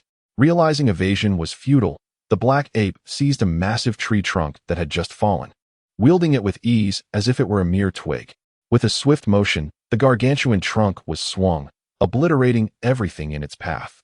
The attacking soul flame talismans met their demise upon collision, erupting in a fiery explosion that reduced the colossal timber to ashes, scattering debris across the ground. Amidst this cloud of ash, the 4-armed black ape opened its mouth once more, expelling an even larger elemental sphere. Li Yun had witnessed the destructive power of such magic before. If it could shatter a giant tree, A direct hit on a human would surely result in utter annihilation. With no other recourse, he rolled to the side. Boom. The stone arrow detonated upon striking the hard ground, creating a massive crater several meters deep and wide, sending debris soaring. Had he not escaped swiftly, he would have faced severe injury or worse. Even so, the blast's force propelled him several meters into the air before he landed heavily, tumbling more than 10 meters away. Chapter 39. A narrow escape, alas. The ferocity of this beast is beyond comprehension. Even after being weakened by poison, its strength remains formidable. The impact left him momentarily dazed, his insides churning, and he could not suppress the spurt of blood that shot several meters away. Clutching his chest, Li Chen was profoundly shaken. He had anticipated the prowess of this creature, yet it surpassed his expectations by several degrees, rendering him utterly powerless to retaliate. By heavens, I shall fight to the end. After casting a healing spell upon himself, Li Chen swiftly rose, simultaneously conjuring fire talismans, his eyes ablaze with purple light, locking onto the black ape's eyes, while preparing 2 daggers for a surprise assault. With his full strength unleashed, Li Chen and the 4-armed black ape engaged in a fierce struggle, yet he knew this could not last. A beast of such ferocity could not be worn down. If he faltered, it would undoubtedly outpace him in a retreat. Amidst the intense battle, as the 4-armed black ape defended against a barrage of fire talismans, Li Chen seized the opportunity, using the cover of flames to align his 2 daggers. In a fleeting moment, as he darted through the smoke, the black ape finally detected the chilling gleam of the daggers. Realizing it was too late to evade, it opened its massive palm and grasped one dagger just inches from its eye. Yet, this was no ordinary strike. Li Chen had meticulously prepared for this very moment. Connected to the seized dagger was another, which, propelled by the force of the first collision, struck true. The dagger, now freed from resistance, plunged into the black ape's eye. Blood gushed forth as it was blinded, and the creature was instantly engulfed in an unparalleled rage, roaring in fury. Yellow threads of earth elements swirling around it as it rapidly condensed the elements within, summoning a storm of elemental orbs that transformed into a rain of arrows. Witnessing this terrifying spectacle, Li Chen felt his heart tighten. He recognized that the wounded black ape had succumbed to an uncontrollable rage. Instinctively, he contemplated fleeing. Yet he knew escape was futile. The range of its wrath would undoubtedly pierce him should he attempt to run. Suddenly, a loud cry from behind seized his attention. To his astonishment, Little Pink had managed to position itself a few meters away, furiously screeching at the black ape poised to unleash its stone arrows. Though the sound was not particularly loud, its penetrating quality rattled Li Chen's eardrums. Reacting quickly, Li Chen dashed in front of Little Pink, intending to shield the small creature from impending harm. Remarkably, the once furious 4-armed black ape regained its composure, the amassed arrows dissipating as it prostrated itself before Li Chen, trembling in submission. What sorcery is this? Moments ago, the black ape was a tempest of rage, and now it bows in reverence. Li Chen experienced a wave of relief mixed with confusion. Just moments earlier, the black ape had exuded an aura of invincibility, leaving Li Chen in despair. Yet now it lay before him, seemingly harmless. How could this be? Was it Little Pink's earlier call that had such an effect? Li Chen, cradling the weary Little Pink, scrutinized the creature, incredulous that such an adorable being could wield such power. Compelling a beast on the verge of ascension to platinum level to forego its vengeance after losing an eye to him. Witnessing the battle between Li Chen and the 4-armed black ape had left the Merrick team astonished. Only after the beast had departed did they approach Li Chen. Throughout the journey, Merrick seemed somewhat dazed, recalling the scene from over a month ago, when he had joined the team in search of moonflower grass in the Tarian beast forest, appearing frail and harmless. Who would have imagined that the seemingly delicate Li Chen possessed the strength to contend with a golden-level beast? The shock was akin to a piglet unexpectedly overpowering a tiger. Is Li Chen all right? Is he gravely injured? Merrick, cradling Lolo and supporting Tori, approached Li Chen. Concern etched on his face as he noticed the paleness in Li Chen's complexion. After taking a moment to recuperate, Li Chen looked at Merrick and his companions, who regarded him with astonishment and assured them, "I am fine, merely a bit fatigued." He then turned, sitting beneath a nearby tree while gently stroking Little Pink's fur. "Why don't you take a seat as well?" Li Chen gestured towards the open ground, reaching into his space to retrieve some wild fruits to share. He also produced a fragrant ginseng fruit to reward the adorable Little Pink, grateful that it had intervened in time. without its timely arrival. He might have met a dire fate. Was that golden beast pursuing you? Li Chen inquired as he munched on the fruits, turning to Merrick, who had just settled down. Yes, it is a long story. It began when our team spotted a golden-level four-armed black ape on the outskirts of the beast forest. We feared it might wander into Emma Town, so we decided to track it. Later, we realized it was a mother about to give birth, and greed overtook us. We planned to steal its offspring, which led to being pursued by the even more formidable four-armed black ape. Had we not encountered you, we would have surely despaired. Merrick recounted with fervor. Indeed, it was sheer luck that we managed to repel that beast. Were we to face it again, the outcome would likely be perilous. Li Chen remarked. By the way, where exactly are we, and how far is it to Emma Town? Chapter 40. The mysterious figure. After experiencing numerous narrow escapes from the four-armed black ape, the longing to return home consumed everyone, compelling them to forego any extended rest. They hastily set off toward Emma Town after a brief meal. Although they encountered several mindless magical beasts along the way, attracted by the scent of blood on their garments. These creatures posed little threat. Li Chen, ever vigilant, detected them from 100 meters away and skillfully dispatched them with a fire talisman, leaving behind a field strewn with corpses and energy points. The sight brought an uncontainable smile to his face, a testament to his delight. As they entered the magical beast forest, it felt as though Li Chen had stepped into a realm dedicated to leveling up. He slaughtered countless low-tier magical beasts, watching his energy points soar.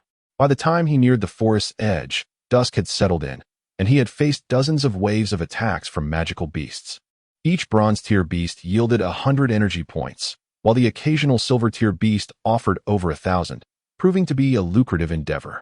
By afternoon's end, he had slain hundreds of beasts, amassing over 100,000 energy points. With the energy gained from defeating the Della Mage, Li Chen was now halfway towards advancing to the advanced foundation stage. Such a terrifying rate of progression was unimaginable for ordinary practitioners. It transcended mere talent. In just over half a month since arriving in this magical realm, he had already attained the strength to challenge golden-tier beasts. How many could achieve such a feat in a mere span of time? As his energy points surged, so too did Li Chen's strength, filling him with an exuberance that was hard to contain. When darkness enveloped the land, he and the Merrick team dealt with the last magical beast drawn by the scent of blood. They then found a safe spot in the back hills to set up camp. Continuous combat was unsustainable, and Li Chen, like anyone else, needed rest to recover his expended energy. To avoid attracting more beasts during the night, he refrained from making a fire for cooking, instead sharing some fruits and dry rations collected earlier. Seated cross-legged upon a large stone, he began to cultivate his Taoist energy. Suddenly, he felt the restless stirring of his pet, Little Pink, in his embrace. The little creature was pawing at Li Chen's chest, disrupting his meditative state. Hey, little one, I'm trying to cultivate here. Please don't be a nuisance, Li Chen said, irritation creeping into his voice, tempered by an underlying anxiety. Upon opening his eyes, he noticed that Little Pink was now intently gazing into the distance, which heightened his sense of foreboding. Following Little Pink's gaze into the dark expanse, he spotted two shadows watching them from a large tree a kilometer away, one large and one small. The larger figure possessed blood-red eyes filled with a malevolent ferocity. Invoking a sense of familiarity in Li Chen, he quickly employed his psychic insight, only to discover that the lurking figure amidst the lush foliage was indeed the four-armed black ape he had battled earlier that day. The smaller shadow, however, was shrouded in question marks, an unprecedented occurrence for Li Chen, leaving him momentarily bewildered. Dream, why did I only receive a multitude of question marks after using psychic insight? Where's the information? He inquired in confusion. Achu, you didn't receive information because you lack the strength to comprehend that level of insight. Once your power increases, you will naturally discern what you need to know, Dream replied languidly before falling silent again. Seriously? Li Chen responded, somewhat speechless. Undeterred, he attempted to use his psychic insight on the smaller shadow once more. Feeling as though she was being scrutinized, the figure emitted a displeased huff, confirming Li Chen's suspicions that the sensation originated from the human observing them. In an instant, an invisible sound wave surged forth, disrupting Li Chen's psychic insight. He staggered back, spitting blood, his complexion paling from the backlash. Recovering slightly, he struggled to grasp the reality that his technique had been thwarted. Who was this shadow? The sheer force behind a single sound was astonishing. If she chose to attack, what kind of power would she wield? Clutching his chest, Li Chen stared at the large shadow, the very four-armed black ape he had previously struggled against. He believed the encounter would end here, but to his surprise, the black ape had brought an even more formidable ally. Was it truly necessary? He could hardly contend with the ape, let alone a companion that radiated immense power. However, Li Chen was no longer the same as he had been at noon. A fruitful afternoon spent slaying magical beasts had granted him a wealth of energy points and numerous magic cores, which could be exchanged for valuable items in the treasure shop. Even in the face of danger, he had sufficient resources to secure their escape. Feeling somewhat emboldened, Li Chen chose not to flee immediately, but stood his ground, awaiting the arrival of the shadows. In the blink of an eye, the figure that had earlier huffed now stood 5 meters away, accompanied by the four-armed black ape. Even at this distance, the shadow remained obscured by a veil of darkness, obscuring its true form from Li Yun's view. You actually sought help to deal with me. How flattering, Li Yun remarked, turning to face the four-armed black ape. With a primal roar, the ape retreated respectfully behind the shadow, lowering its head and remaining silent, as if to signify that the shadow was the true master. You need not be anxious. I am not here to cause you trouble. A soft, melodious female voice emanated from the shadow. In fact, I must thank you for protecting it all this time. Oh, who are you? Li Chen pondered, feeling perplexed yet concealing his uncertainty. Chapter 41. The Departure of Little Fanhihi. Since you have already guessed it, why ask a question you know the answer to? The shadow chuckled lightly before stating the truth. Indeed, although Li Chen had already surmised who the enigmatic it was, he still harbored a glimmer of hope that it would not refer to the adorable little ferret. What do you plan to do with Little Fun? Thud. You actually call it Little Fun? Haha, that cracks me up. Do you know who it is? Upon hearing Li Chen refer to the ferret as Little Fun, the shadow could no longer contain her laughter, bursting forth with a hearty guffaw. The sound of laughter from across the way made Li Chen feel awkward, and he nervously ruffled his hair, offering a sheepish smile. If you intend to harm the ferret, I swear on my life that I will not let you succeed. With that, Li Chen fixed a serious gaze upon every movement of the shadow, ready to flee at the slightest hint of danger. Rest assured, we shall not harm her. My mission is to protect her until she can fend for herself. Now, hand her over to me. The shadow spoke gently to Li Chen, simultaneously reaching out to draw the little ferret into her arms. At the moment those words were uttered, Li Chen, who was prepared to escape, found himself inexplicably frozen in place, as if bound by some unseen force, unable to move, and could only watch as the ferret was cradled in the shadow's embrace. The little ferret, lifted into the air, did not struggle much. It merely called out to Li Chen before shaking its head in resignation and turning away, no longer looking back at him. Fortunately, from that call, Li Chen discerned a sense of reassurance and helplessness, knowing that the ferret was safe. You must remember, not many possess my patience to tolerate your prying. By the time he regained his ability to move, the shadow had vanished with the ferret, accompanied by the four-armed black ape, as though nothing had ever transpired, leaving only the echoes in the air to confirm that the events had indeed occurred. Standing in the gentle breeze, Li Chen remained lost in thought until the sun began to rise. Emma Town, the magic tower. Following the setback of that night, Li Chen had become noticeably more subdued, yet he also grew more determined, relentlessly pursuing and slaying every magical beast he encountered, leaving no chance for growth unexploited. This behavior left the Merrick team trailing behind in discomfort. They were unaware of the helplessness Li Chen had felt when confronted by the shadow that night. If they had known, they would have understood why Li Chen was so fervently pressing forward. Upon seeing a familiar place, he felt a wave of relief wash over him. The burdens he had carried in recent days finally began to lift. However, upon glancing at the ruined magic tower, the lightness in his heart once again felt heavy. Young master, you must be tired. Please, come inside and rest for a while. Snoya, flushed from Li Chen's sudden embrace, hurriedly extricated herself and led him into the living room. Her reaction elicited a chuckle from Li Chen, who asked, "Have any visitors come by these past few days?" "No one has come," Snoya replied, turning her head to respond. Li Chen nodded. This was for the best. No visitors meant that during his absence, no one had come to the magic tower, which further ensured that Snoya would not be bullied in his absence. "I'm hungry," Li Chen exclaimed with a grin. After days of subsisting on dry rations and wild fruits, he felt on the verge of retching. Although there was magical beast meat, his culinary skills only allowed him to prepare it semi-cooked, or worse, charred to ashes, far from being palatable. Just a moment. I will prepare lunch for you, young master," Snoya said, observing Li Yun's eager expression with a hint of exasperation. As Li Yun gazed at the banquet laid before him, saliva began to pool, and swallowing only stimulated his salivary glands further, like a river bursting its banks. He paid no heed to his image. In the face of Snoya's culinary delights, he possessed little resistance. With an eager leap, Li Yun lunged for a platter of roasted meat with his left hand and a dish of braised meat with his right, devouring the food voraciously. His frenzied eating drew a stifled laugh from Snoya. "Young master, please eat slowly. No one is competing with you. It's all yours." Snoya smiled, her heart swelling with joy at the sight of Li Yun enjoying his meal, her face radiating happiness. "By the way, here are some things for you." While savoring his meal, Li Yun produced a pouch from his spatial realm, filled with gold coins obtained from the Della Mage, along with a ring and a necklace. "These are magical items I retrieved from the Della Mage. Now that Snoya is nearing the rank of a black iron mage, these protective magical artifacts will suit her perfectly. You must wear this necklace and ring close to you, whether you are out or at home," Li Yun instructed earnestly. "The necklace contains a passive-level gold magic shield that will activate automatically to protect you in times of danger, while the ring holds a silver-level wind blade spell.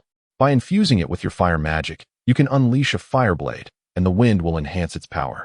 With these two items, Li Yun felt a bit more at ease regarding Snoya's safety. "Understood, young master." As Snoya looked at the two magical items, a faint blush crept onto her cheeks, leaving Li Yun perplexed. Unfortunately, most of his attention was consumed by the food before him, failing to notice that her gaze was not on the gold shield necklace, but rather on the silver-level attack ring, her eyes shimmering with a sweet allure. Having satisfied his hunger, Li Yun began his arduous training. The experiences of the past few days had been immensely beneficial, yet they also illuminated the inadequacies of his own abilities. He knew he must grow stronger, much stronger. He practiced mental combat techniques, controlled the flight of daggers, and honed his agility, followed by training with Dream in the system's space.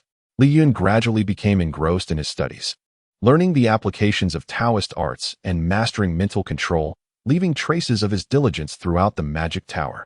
Chapter 42. Return to Emma Town, Volcano, Magic Tower. As always, Shuya was tidying up around the Magic Tower. A tome regarding the advancement of wizards lay beside her. Of course, if Shuya possessed exceptional talent, Li Yun would be eager to cultivate her as his right-hand ally. As the saying goes, even a hero requires 3 companions. While Shuya immersed herself in her reading, Li Yun entered the system space. The scenery remained unchanged, the atmosphere still remarkably pleasant. Upon entering the system space, Li Yun found Dream, who resided in the plaza, and sought her guidance in practicing the Taoist arts. Among his skills, the Soul Fire Talisman had seen the most rapid enhancement, now allowing him to summon 2 talismans with a single hand, sending them spiraling towards his foe. One might underestimate the mere increase in quantity, yet in terms of power, it resulted in a manifold enhancement. Each skill now delivered a double strike, meaning the enemy would suffer damage that was not merely additive, but exponential. Simultaneously, the speed of the talismans had also improved, significantly reducing the enemy's reaction time. This increase in velocity shortened the flight time of the talismans, greatly diminishing the likelihood of interception, thereby enhancing the probability of landing a hit. Bang! Bang! With a rapid succession, the talismans traversed a distance of 1,000 meters in a mere second, obliterating a distant tree stump. His proficiency in the Taoist arts escalated swiftly, according to Dream. He seemed to possess an innate comprehension of these arts far exceeding that of the average individual. "You've been doing remarkably well, and your progress is impressive," Dream remarked playfully. Stepping out beside Li Yun, she observed his dedication, noting the arduous journey from struggling to cast a single talisman to now being able to instantaneously unleash a double soul fire talisman. Such progress was indeed surprising, even to her. "Indeed, certain experiences have helped me identify my true aspirations. To achieve my goals, I must strive for rapid advancement," Li Yun responded, wiping the sweat from his brow. Initially, when he had traversed to this world, he was merely an ordinary university student, but this vibrant realm had unveiled wonders to him. He dreamt of living a life full of richness and color. After awakening the system, he anticipated an exciting future, yet the death of his uncle doused his fervor with the harsh reality of life. Driven by the urgency of his objectives, he trained diligently, extracting every ounce of potential from himself. Those days were when he made the most significant strides in his development. Now, under the weight of uncertainty. He knew he must grow stronger until the day he no longer had to worry about such troubles, until he accomplished his goals. Thanks to Dream's guidance, his progress surpassed his expectations. Having someone to instruct him spared him from many detours. With a smirk, Dream noticed Li Chen gazing at her with an almost hungry expression, unable to suppress a giggle, as if thoroughly pleased with the day's results. Well, given how lovely you look today, shall we postpone our practice until tomorrow? Li Chen swallowed hard and suggested. Rest assured, this attire is of the highest quality from the system. It won't hinder me. Come on, Dream teased, twirling playfully, revealing a glimpse of her alluring skin. This gesture caused Li Chen to avert his gaze, desperately pinching his nose to stave off an embarrassing reaction. It may not affect you, but it certainly affects me. If I keep looking, I might just end up fainting from blood loss, he silently lamented. Yet, such thoughts remained unspoken. His eyes remained fixated on the twirling Dream, determined to engage in battle regardless of the consequences. Let us commence our duel, Dream declared, playfully smoothing her skirt and stepping back a few meters. Li Chen could hardly contain himself at the sight. The two familiar combatants swiftly immersed themselves in their skirmish, the sounds of clashes echoing around them. They continuously calculated each other's movements, the trajectories of their Taoist arts, and their own evasive positions. After half an hour, Li Chen could no longer endure and fell to the ground, utterly exhausted, drenched in sweat and disregarding his appearance. Each grueling training session imparted new insights into previously perplexing concepts, and every battle resulted in notable improvements. Well done. At this rate, your speed suggests that soon you may master these Taoist arts to their pinnacle state. With a bit more effort, you might even achieve a triple fire talisman by the time you reach the golden core stage, Dream remarked, her demeanor refreshingly composed, as if the earlier fierce battle had left her unscathed. After avenging your uncle, what are your plans? Li Chen, weary yet resolute, gazed at the enchanting sight before him and softly mused, after avenging my uncle, I will take his place to protect this land. I understand this task is far from simple, and many challenges await me. I am still too weak, but I will exert every effort to enhance my strength. That's a commendable resolve. Though the path ahead may be shrouded in uncertainty, I believe you are capable of achieving it, Dream encouraged, gently clapping her hands and squatting down. Is it beautiful? Indeed, beautiful, Li Chen replied almost instinctively, his mind momentarily blank as he lay on the ground, the sight before him overwhelming. Realizing he had forgotten something, he hastily gathered himself, saying, I still have some matters to attend to. I must take my leave. With that, he fled the scene like the wind, leaving Dream stifling her laughter behind him. Truly insufferable. Each time I enter this space, I find myself in such a flustered retreat. Next time, I shall demonstrate my prowess. Chapter 43. Gathering followers in the early morning of the third day, Merrick, accompanied by the mage Lolo, visited the healed Tori. The three of them organized the gifts they had purchased, preparing to depart towards the magic tower, for after all, Li Chen had saved their lives. Suddenly, as they stood at the entrance of the apothecary, Lolo was accidentally bumped into by a tall, thin man clad in a black robe. This provoked Merrick, who almost lunged at the man, but Lolo, well aware of her temper, swiftly restrained her. Lolo, are you all right? Merrick, realizing she was held back, inquired anxiously, then turned to the cloaked figure, indignantly exclaiming, You wretched fellow, do you not see where you are going? A simple apology would suffice. Never mind, I have no grievances. I understand it was unintentional. Let us proceed to Master Li Chen's abode. The astute Lolo revealed her palm, which was unexpectedly smeared with blood from the collision. It was evident that the blood did not belong to her, but to the black-robed man who had rushed into the apothecary. Let it go then, considering he is injured and in need of treatment. We shall move on. Merrick, not lacking in intelligence, connected the dots and, after a brief complaint, turned to leave the town with the gifts in hand. A few raucous sounds disrupted the tranquility of the magic tower as Li Chen emerged, having barely escaped a troublesome encounter. Wiping the cold sweat from his brow, he heard the knocking at the wooden door. It's you. With a hint of curiosity, Li Chen opened the door to find Merrick and her companions, laden with gifts. He quickly stepped aside to allow them entry.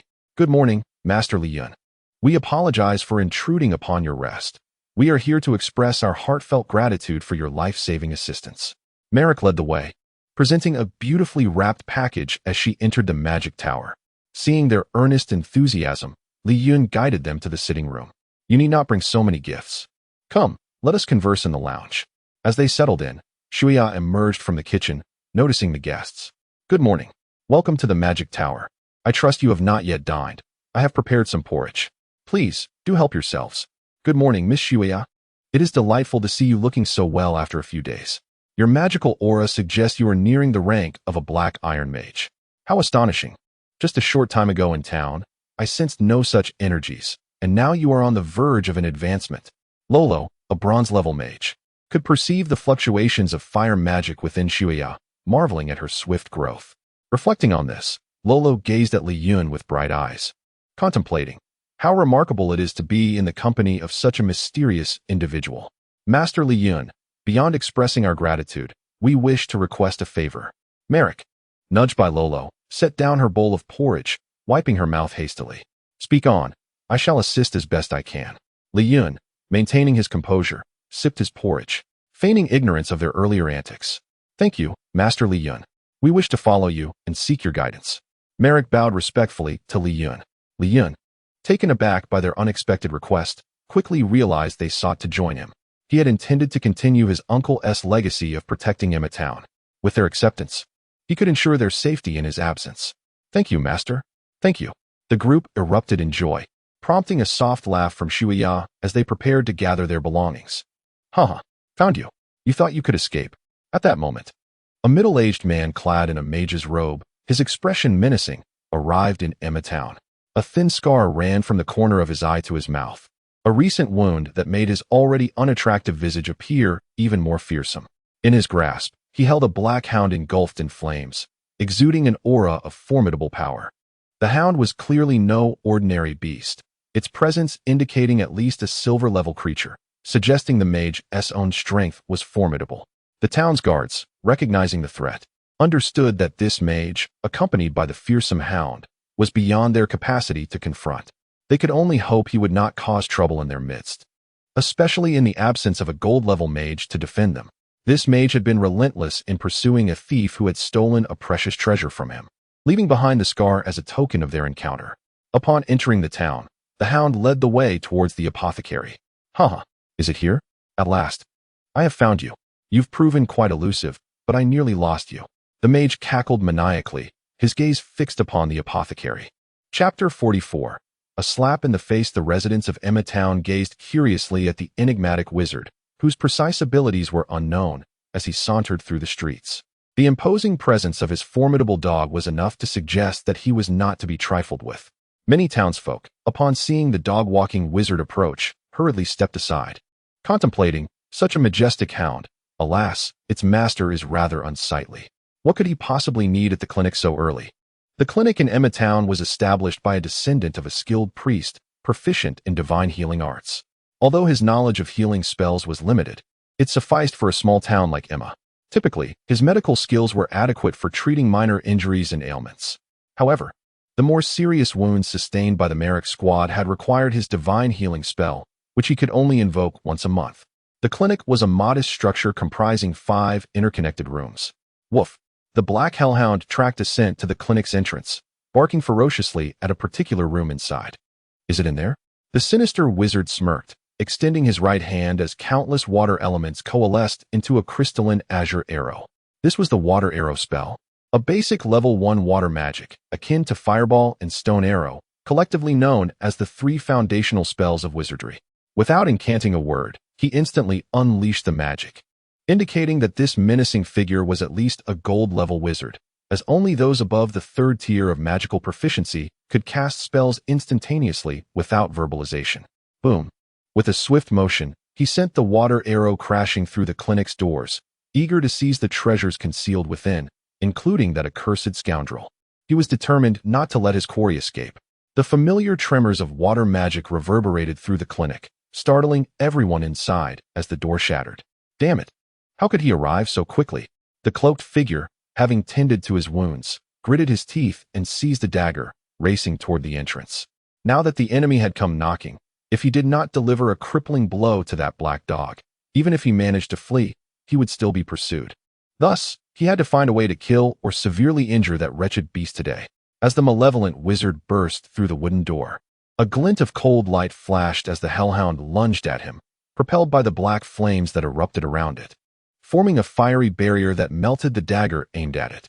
True to its lineage as a hellhound, it may not have inherited the vast magical prowess of its superior kin, nor the terrifying melee capabilities that rivaled dragons, but it had inherited the unique ability of hellfire, an extraordinarily potent flame capable of incinerating not just material substances, but also souls. This singular ability was sufficient to elevate it to the pinnacle among silver-level magical beasts.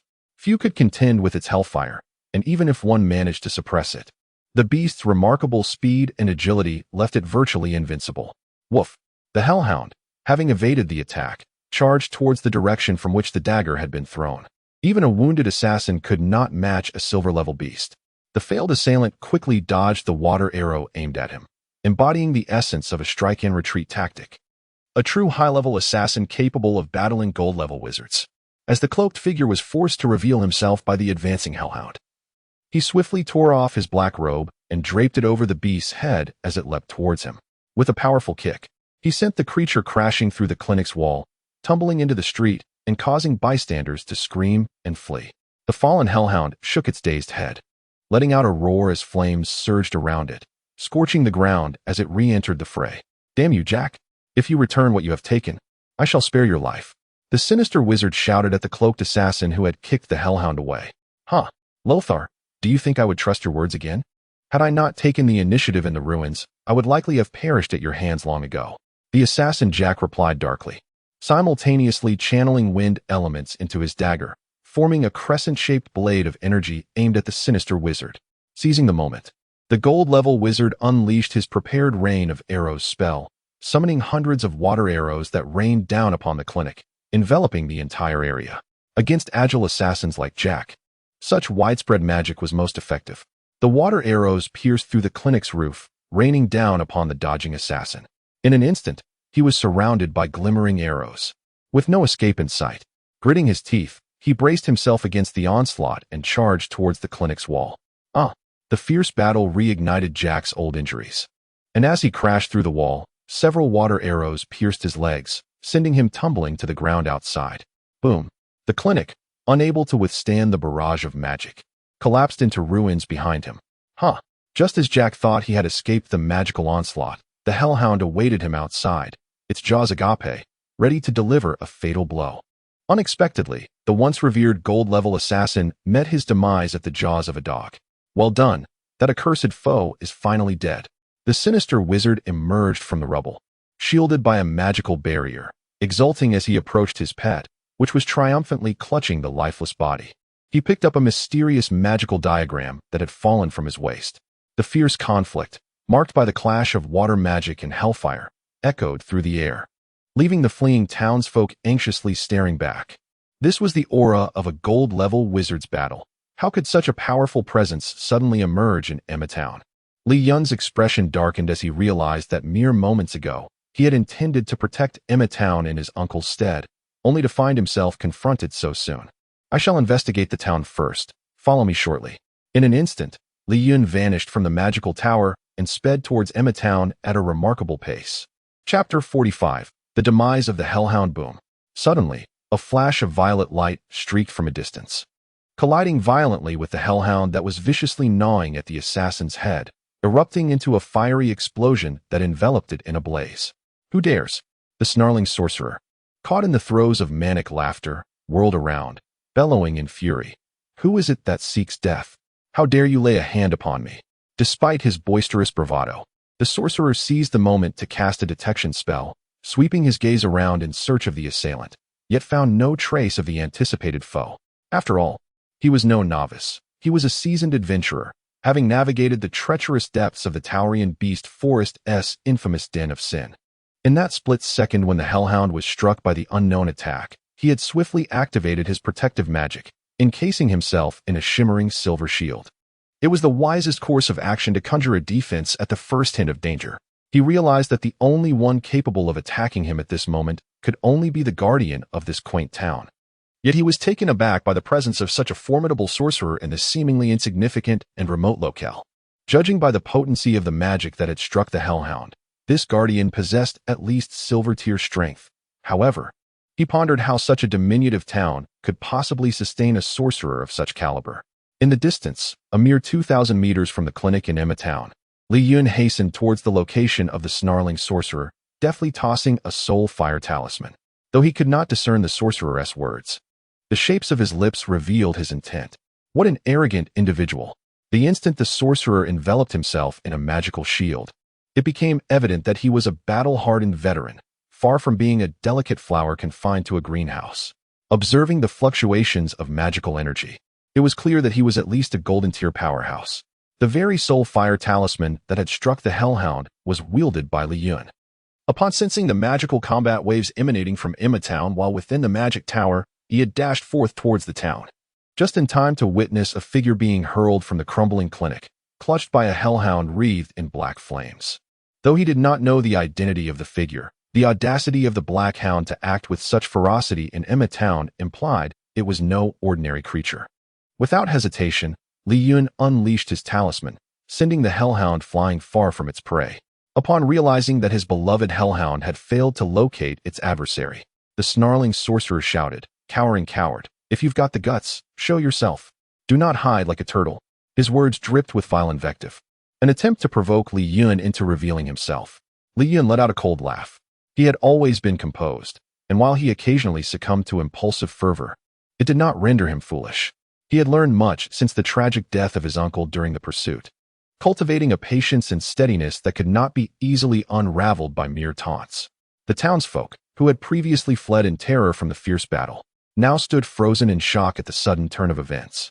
They could hardly fathom the implications of this confrontation on their humble town. "You think you can hide, and I want to find you," the snarling sorcerer bellowed, sending his hellhound racing toward the direction of the attack. He remained ever vigilant, chanting incantations to cloak himself in an additional layer of golden tier water magic, an eightfold water shield, to ensure his safety. He meticulously gathered magical elements, acutely aware that in this world, only the strongest could survive confrontations. His singular focus was to eliminate the guardian of this town. "Huh, you think you can use that dog to track my location?" Li Chen, still over 1,000 meters away, continued to close in on his target, murmuring to himself. With his enhanced vision, he discerned the true nature of the charging hellhound. It bore the bloodline of the hellhound Cerberus, which explained the black flames that enveloped its form and the protective fire shield that had absorbed the impact of his earlier soul fire talisman. Given the nature of these hellish flames, it was imperative to dispatch this creature swiftly. Flames that could harm the soul were not to be trifled with, and being inadvertently scorched would be an unpleasant affair. Dual soul fire talismans. Having just upgraded to the dual-layered soul fire talisman technique, he was eager to employ it in combat for the first time. In his hands, 2 violet talismans materialized, ablaze with crimson flames. Launching toward the hellhound 1,000 meters away, instincts honed through its beastly nature endowed the creature with a heightened sense of awareness. And it sensed the impending peril the instant Li Chen unleashed his assault. Overwhelmed by the looming specter of death, it restlessly paced, growling with agitation as it attempted to evade the oncoming attack. However, despite its instinctual awareness, it was futile. The spell had locked onto its target, and evasion was impossible. Boom, boom. The dual talismans shattered the hellhound's black flame defenses, striking directly at its head, obliterating it in a cacophony of explosions. For Li Chen, who commanded a more advanced level of talismanic attack, this silver-tier hellhound posed little threat.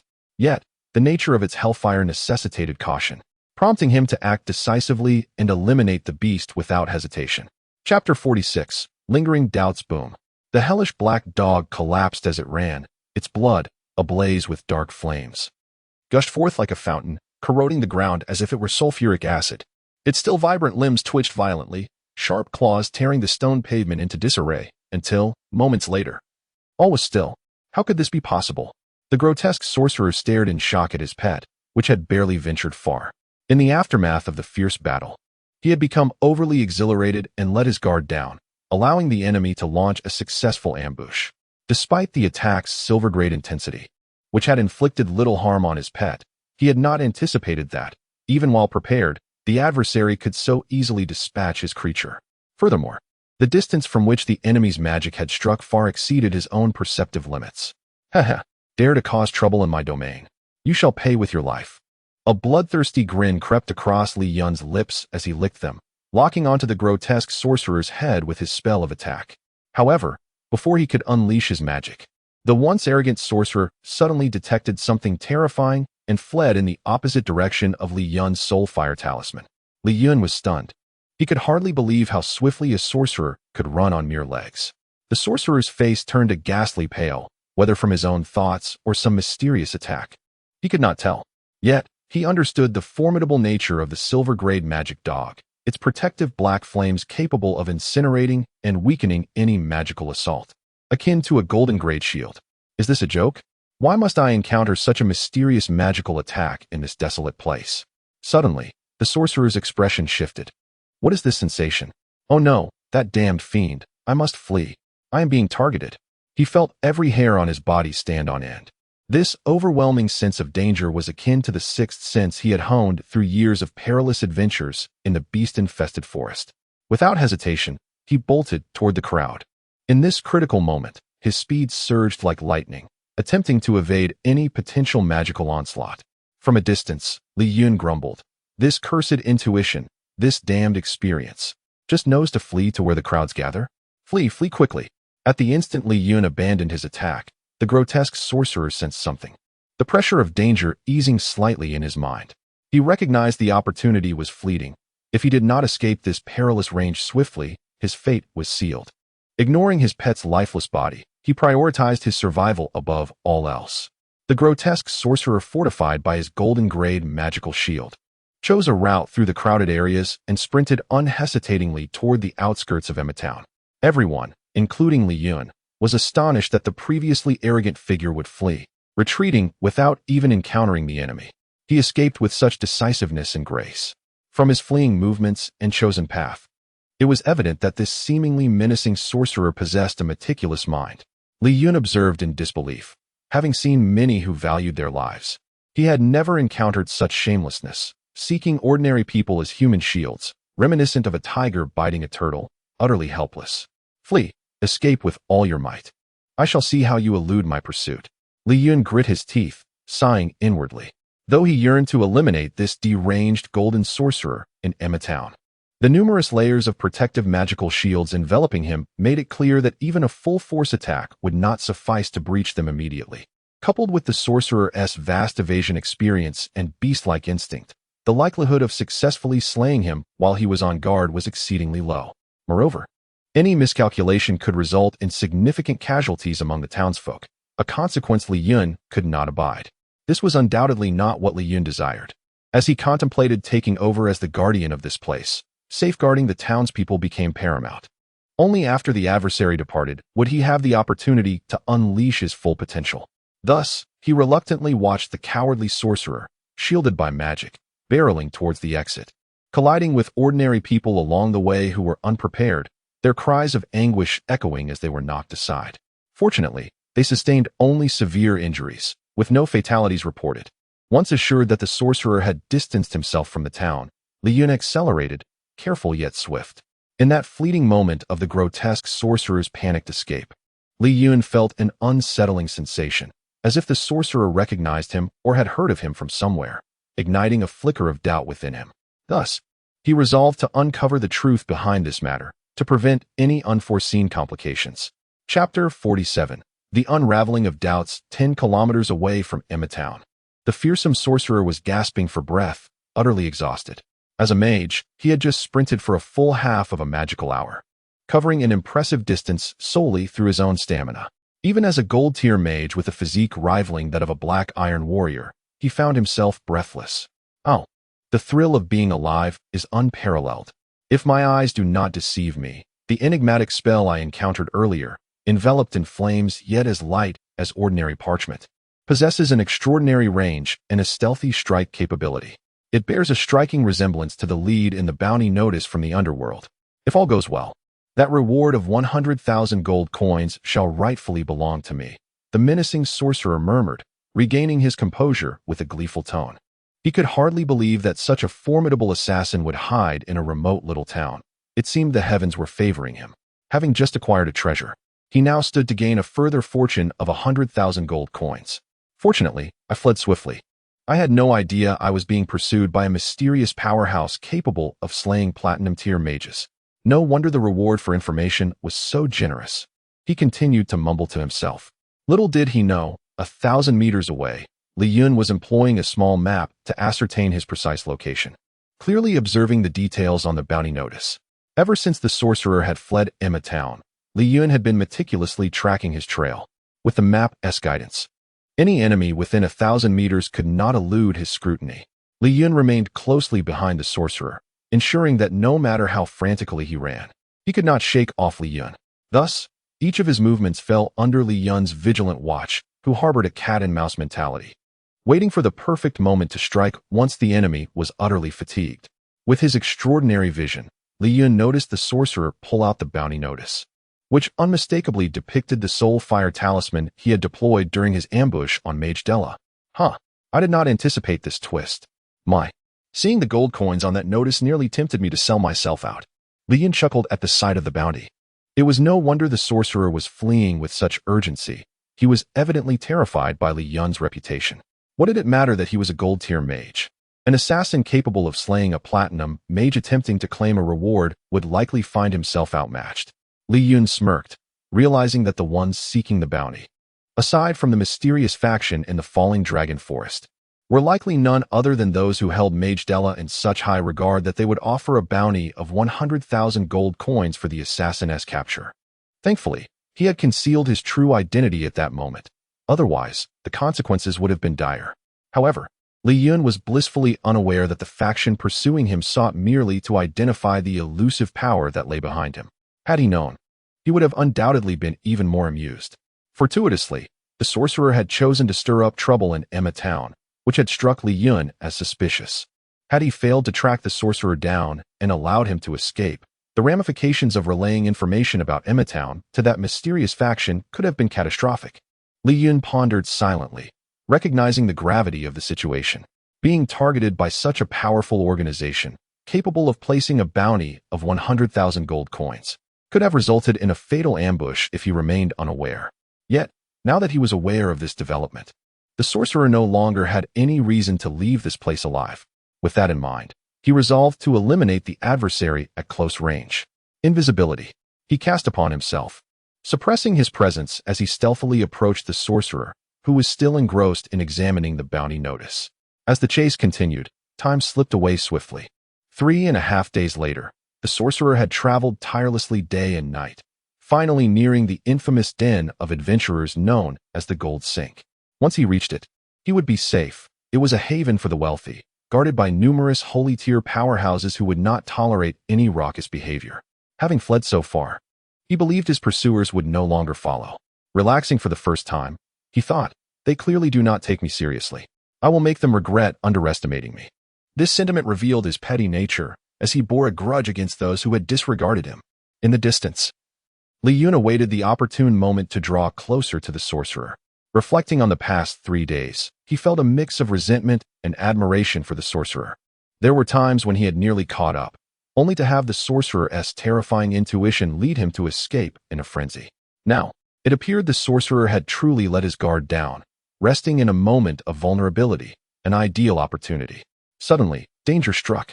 Just as Li Chen closed in within 50 meters of the sorcerer, who had been resting with eyes closed, he sprang into action, activating his magical shield in an instant. Damn this intuition. After waiting so long for such a golden opportunity, I cannot let it slip away. Li Chen was momentarily stunned by the sorcerer's abrupt response. Despite his cautious nature, the sorcerer had sensed the impending danger. Curse it, I cannot afford to die. I must survive. You think you can kill me? It will not be so easy. The sorcerer roared fiercely, conjuring every magical shield he could muster before turning to flee. He understood that only by reaching the gold sink would he be safe. To stay and fight would be a death sentence. Chapter 48. A bargain for life adorned with multiple layers of magical shields. He was acutely aware that these highest-grade silver shields would only provide him with a modicum of psychological comfort, rather than substantial safety. With every ounce of strength, he dashed towards a place he deemed secure, firmly believing that reaching it would preserve his life and grant him a fortune in gold coins. Alas, while his intentions were noble, the relentless Li Chen would not grant him the luxury of escape. Dual Soul Fire Talisman. Li Chen conjured 2 preformed spells in his hands, launching them to flank the fleeing mage from both the front and rear. Boom. Thanks to years of vigilance and adventure, the monstrous mage, while on the run, still glanced back and realized that the mysterious magic shot from Li Chen would indeed obstruct his escape route. Desperately weaving in an S shape to evade, he soon found it futile and could only roll helplessly on the ground. Damn it! You think it will be so easy to kill me? The fierce mage roared, immediately summoning a 4th-level water shield around himself. Yes, a self-generated 4th-level defensive shield, not merely 3rd, but 4th-grade gold. Although he lacked the ability to craft such a powerful shield himself, that did not preclude him from acquiring one. This shield was a treasure he had unearthed during a prior expedition with Jack in a relic, a magical array map still resting in its box. While this defensive shield had been secretly stowed away the moment he opened the box, the 2 attacks grazed the magical shield, striking the ground beneath him. The might of the Dual Soul Fire Talisman was no trifling matter. The 2 talismans, trailing red light in their pursuit, rapidly caught up to the rolling mage, generating 2 powerful shockwaves. Amidst the explosion, a disheveled figure emerged, garments tattered, and a bronze magical shield materialized once more around him as he dashed towards the thicket, leaping over the crater created by the blast. Curse it! There's still a shield of such caliber? Wasn't he already deployed? Li Chen, observing the golden shield that materialized just as the talismans detonated, muttered in resignation. With a swift motion, he cast a layer of poison upon the fleeing mage. Do not underestimate me. Let me go, or know that if you wish to kill me, I shall take a piece of you with me. Although he could not fully mitigate the damage from the golden shield against the soul fire talismans, it at least ensured his survival through the violent explosion. Realizing he was now affected by Li Chen's mysterious magic, he halted in his tracks and unleashed a water arrow spell in desperation. Since the renowned mysterious assassin had no intention of letting him off, if he wished to live, he had to muster all his strength to eliminate the opponent. Otherwise, the curse magic from his adversary would render him powerless to resist. In response to the water arrow spell, the mysterious assassin deftly commanded a dagger to fly swiftly toward it. Clang! The water arrow collided with the oncoming silver dagger, disintegrating into vapor. Damn it! If only the hellhound hadn't been killed. If it had stood in front of me, I could have bought time to unleash a golden spell. Watching as the mysterious magic capable of shattering the golden shield was cast once more, he pondered his impending demise. Am I to die? Is death truly this close? The fierce mage had never felt death so imminent. With merely a bronze shield, how could he withstand such an assault? Please, spare me. I possess a secret that can exchange for my life. Half kneeling in desperation, the fierce mage implored, hoping to barter his secret for survival. Li Chen, controlling the glowing talismans, approached within 5 meters and gazed intently at the pale, terrified figure before him. Oh, pray tell, what is the value of your life? Seeing the cessation of Li Chen's attacks, the fierce mage understood that he had temporarily secured his life. Now, he needed to contemplate what he could offer in exchange. Please spare me, my lord. I am named Luosher, and I wish to exchange my life for information about you. After a moment of contemplation, the fierce mage spoke solemnly and respectfully. Stop. Huh. You dare to deceive me with information known to the underworld? If that is all you have, you may as well perish. Upon hearing the mention of a bounty, Li Chen chuckled darkly, cutting off his chance to continue. He could not believe that the mage thought such trivial knowledge would suffice, and it was naive to assume he could evade the consequences of his actions. As he observed the smirking youth before him, the fierce mage's heart sank, realizing the gravity of the situation as sweat beaded on his brow. Damn it, I almost forgot this detail. My lord, I possess a magical array map, though I cannot ascertain its exact value. I obtained it from a relic, heavily protected by magical barriers within a purple crystal box. Surely, it must be of great worth. I beg you to accept it. After wiping the sweat from his forehead, the fierce mage produced the tightly concealed magical array map, casting furtive glances at the talismans hovering before him. Li Chen, using his mental prowess, commanded the magical array map to float towards him. Observing the mysterious aura emanating from the map, he sensed its extraordinary value, though its intricacies eluded him for the moment. Delighted, Li Chen examined the map closely before swiftly storing it within his system space, planning to study it further when time permitted. Noticing the seemingly elated expression of the mysterious young man, the fierce mage felt a mix of relief and pangs of regret. Realizing the youth was aware of the treasure's worth, A flicker of malice crossed his downcast eyes as he reassured himself that if he could escape with his life, he would surely find a way to make the youth understand his true prowess. Whatever he had to swallow now, he would demand 100-fold in return later. My lord, are you satisfied? I shall not intrude upon your moment of appreciation any longer. I shall take my leave. With an inward struggle, the fierce mage feigned a smile. Preparing to depart. Chapter 49. The elimination of the troublemaker, huh? Indeed, I am quite satisfied, so you may take your leave, Li Chen said joyfully to the rising, menacing sorcerer. His voice was soft, as if uttering commonplace pleasantries, yet to the sinister sorcerer, it echoed like the laughter of hell. He instinctively sensed the aura of danger. Gazing at the cheerful youth, the sinister sorcerer could hardly fathom that Li Chen, who had benefited from him, had no intention of letting him go. Having spent years navigating the perilous beast forest, he had cultivated a ruthlessly fierce disposition, willing to do anything to preserve his life. If you wish for my demise, I shall take you down with me.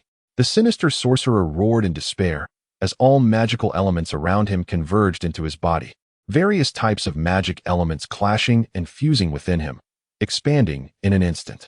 Are you contemplating self-destruction? Li Chen directed the suspended soul fire talisman towards his head. The sinister sorcerer was momentarily taken aback. His adversary could discern his intention to self-destruct, with the power of his self-detonation rivaling that of a platinum-level magical assault. The sorcerer felt that Li Chen's calm demeanor suggested he was not fearful of the impending explosion. With a resounding roar of defiance, the sinister sorcerer met his end as the soul fire talisman shattered his skull. Congratulations, you have slain a gold-level sorcerer and earned 10,000 energy points. There was no time to examine the system prompt. Although he had been killed by his own hand, the fusion of magical elements could not be halted, and upon his death, it violently expanded. Boom! The explosion of the gathered magical elements was astonishingly powerful. A kaleidoscope of colors erupted, forming a radiant halo that burst outward in all directions, instantly creating a small mushroom cloud. Is this what self-destruction entails? Truly remarkable. Li Chen sensed the overwhelming power of these converging elements. Even he would be doomed if caught in their wake. However, he dismissed the notion of fearing such an explosion. In the fleeting moment before the explosion took shape, Li Chen vanished from the spot. The surrounding ancient trees bore the brunt of the unintended calamity. Fortunately, the explosion's force was concentrated, obliterating everything within 100 meters. The continuous destructive power carved a deep pit into the ground, measuring several dozen meters.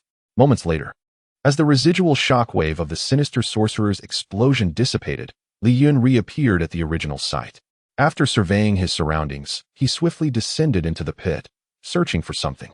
At the moment of the explosion, Li Chen had utilized the system to enter the bizarre space, evading the blast. Now, back in his original location, he recalled the magical artifacts possessed by the sorcerer, hoping to discover something of value. These items surely had not been easily destroyed, but their scattering due to the explosion made them challenging to locate. Fortuitously, at the bottom of the newly formed pit, Li Chen discovered the gold-level earth magic shield artifact, a ring of earthy hue. It was not easily noticeable unless one searched diligently. Remarkably, the ring remained intact. The explosion had inflicted no damage upon it, though its magical energy had been completely depleted. It merely required a period of over 10 days to automatically absorb magical elements in order to regain sufficient power to manifest the gold-level shield. Li Chen smiled contentedly. Finding this ring amidst the explosion's aftermath left him without any dissatisfaction. After all, other items had either been destroyed in the blast or had vanished beyond recovery. Emerging from the depths of the beast forest, humming a cheerful tune, Li Chen materialized from a corner of the woods. Upon revealing himself from invisibility, he settled beneath a large tree, closing his eyes in contemplation of his recent action against the troublemaker in Ima Town. Overall, the operation had been quite successful. Not only had he successfully eliminated the sinister sorcerer, but he also obtained the magical array diagram he had acquired in the ruins. Although he could not yet comprehend its secrets, he had also reaped the gold-level shield ring, equivalent to a treasure worth over 100,000 gold coins, and exceedingly rare. It could be said that the greatest gain from this endeavor was not the 4th-level Earth Shield ring or the mysterious diagram, but rather the bounty notice regarding him. Acquiring this information granted him a strategic advantage, since the underground world had issued a bounty of 100,000 gold coins for clues about him. He needed to exercise caution and conceal his identity to avoid unnecessary trouble for Ima Town. Haha, when I killed the Della sorcerer, no one witnessed my true form. It must have been those 3 warrior professionals who caught up later. Only they know my Taoist form. It seems they are members of this mysterious organization, and there are surely many others. I too seek to give you fellows a taste of your own medicine. Surely not all of your members are platinum-level powerhouses. I eagerly anticipate how many energy points you can contribute. Li Yun licked his lips with a hint of bloodlust, a cruel smile curling at the corners of his mouth. Since you are willing to pay such a price to find me, I too wish to seek you out. When the time comes, with you in the light and me in the shadows, let us see who prevails. Li Yun took a sip from his water cup, gripping it firmly as he gazed skyward. He possessed the support of a system, and he could only grow swiftly through continuous battles. Combat was his fastest path to acquiring energy and advancing. Thus, Li Yun had no worries that fighting would impede his progress. It would only hasten his journey. One day, I shall eradicate you all and demonstrate that this world does not belong solely to you, that you do not possess the right to dictate the fates of others. I shall make this world shine because of me. Ha, ha, ha. Li Yun displayed a confident demeanor, rising to his feet, arms outstretched towards the horizon, laughing heartily against the gentle breeze. Chapter 50. The Rose Caravan. After vanquishing the menacing sorcerer, Li Yun hastened homeward with utmost speed. On the route back to Ima Town, he opted for a shortcut. Previously, while pursuing the troublemakers, he had been forced to follow their erratic path. Now, however, he could traverse a direct line, even if the small paths were sparsely populated. This route allowed him to experience unique cultural nuances hidden from the ordinary eye, and he occasionally stumbled upon delightful discoveries within the deep woods. As Li Yun approached a favorable location, he was unexpectedly met with the presence of another individual who had already claimed the spot. From a distance, he had caught sight of this prime area, but an awkward angle had obscured the fact that someone was concealed beside a tree. Nevertheless, it mattered little. As the saying goes, nature calls, and one must heed it. Despite being in the wilderness, he was not one to relieve himself indiscriminately. A sturdy tree would suffice for his needs. As Li Yun drew closer, he beheld the figure occupying the spot, a slender, middle-aged man dressed in a black robe, his complexion pale from a lack of sunlight, with a golden whip coiled at his waist. This appearance struck Li Yun as remarkably familiar, reminiscent of one of the trio he had encountered in the Falling Dragon Forest. The surprise of recognition prompted him to scan the surroundings for the other two, and with a quick swipe across his face, he recalled that the man had been masked during their last encounter. Had he not seen the distinctive attire, he might have struggled to remember their features, as his previous glance had been merely a hasty one during a flight for survival. How fortuitous! I was just contemplating your existence yesterday, and here you are today. Time to collect my dues, Li Yun thought with a smirk playing on his lips as he approached nonchalantly. The pallid man, on the verge of addressing his own urgent matter, suddenly noticed the striking youth observing him intently, causing his face to flush with embarrassment. Indeed, a unique rosy hue contrasted starkly with his otherwise pale complexion, yet to Li Yun, the sight of a man blushing held little allure. In a moment of irritation, the pale man shook his head, muttering, "What's the big deal about a mere child? A glance won't cost me anything. Why should I feel shy?" Li Yun could no longer contain his amusement and burst into laughter.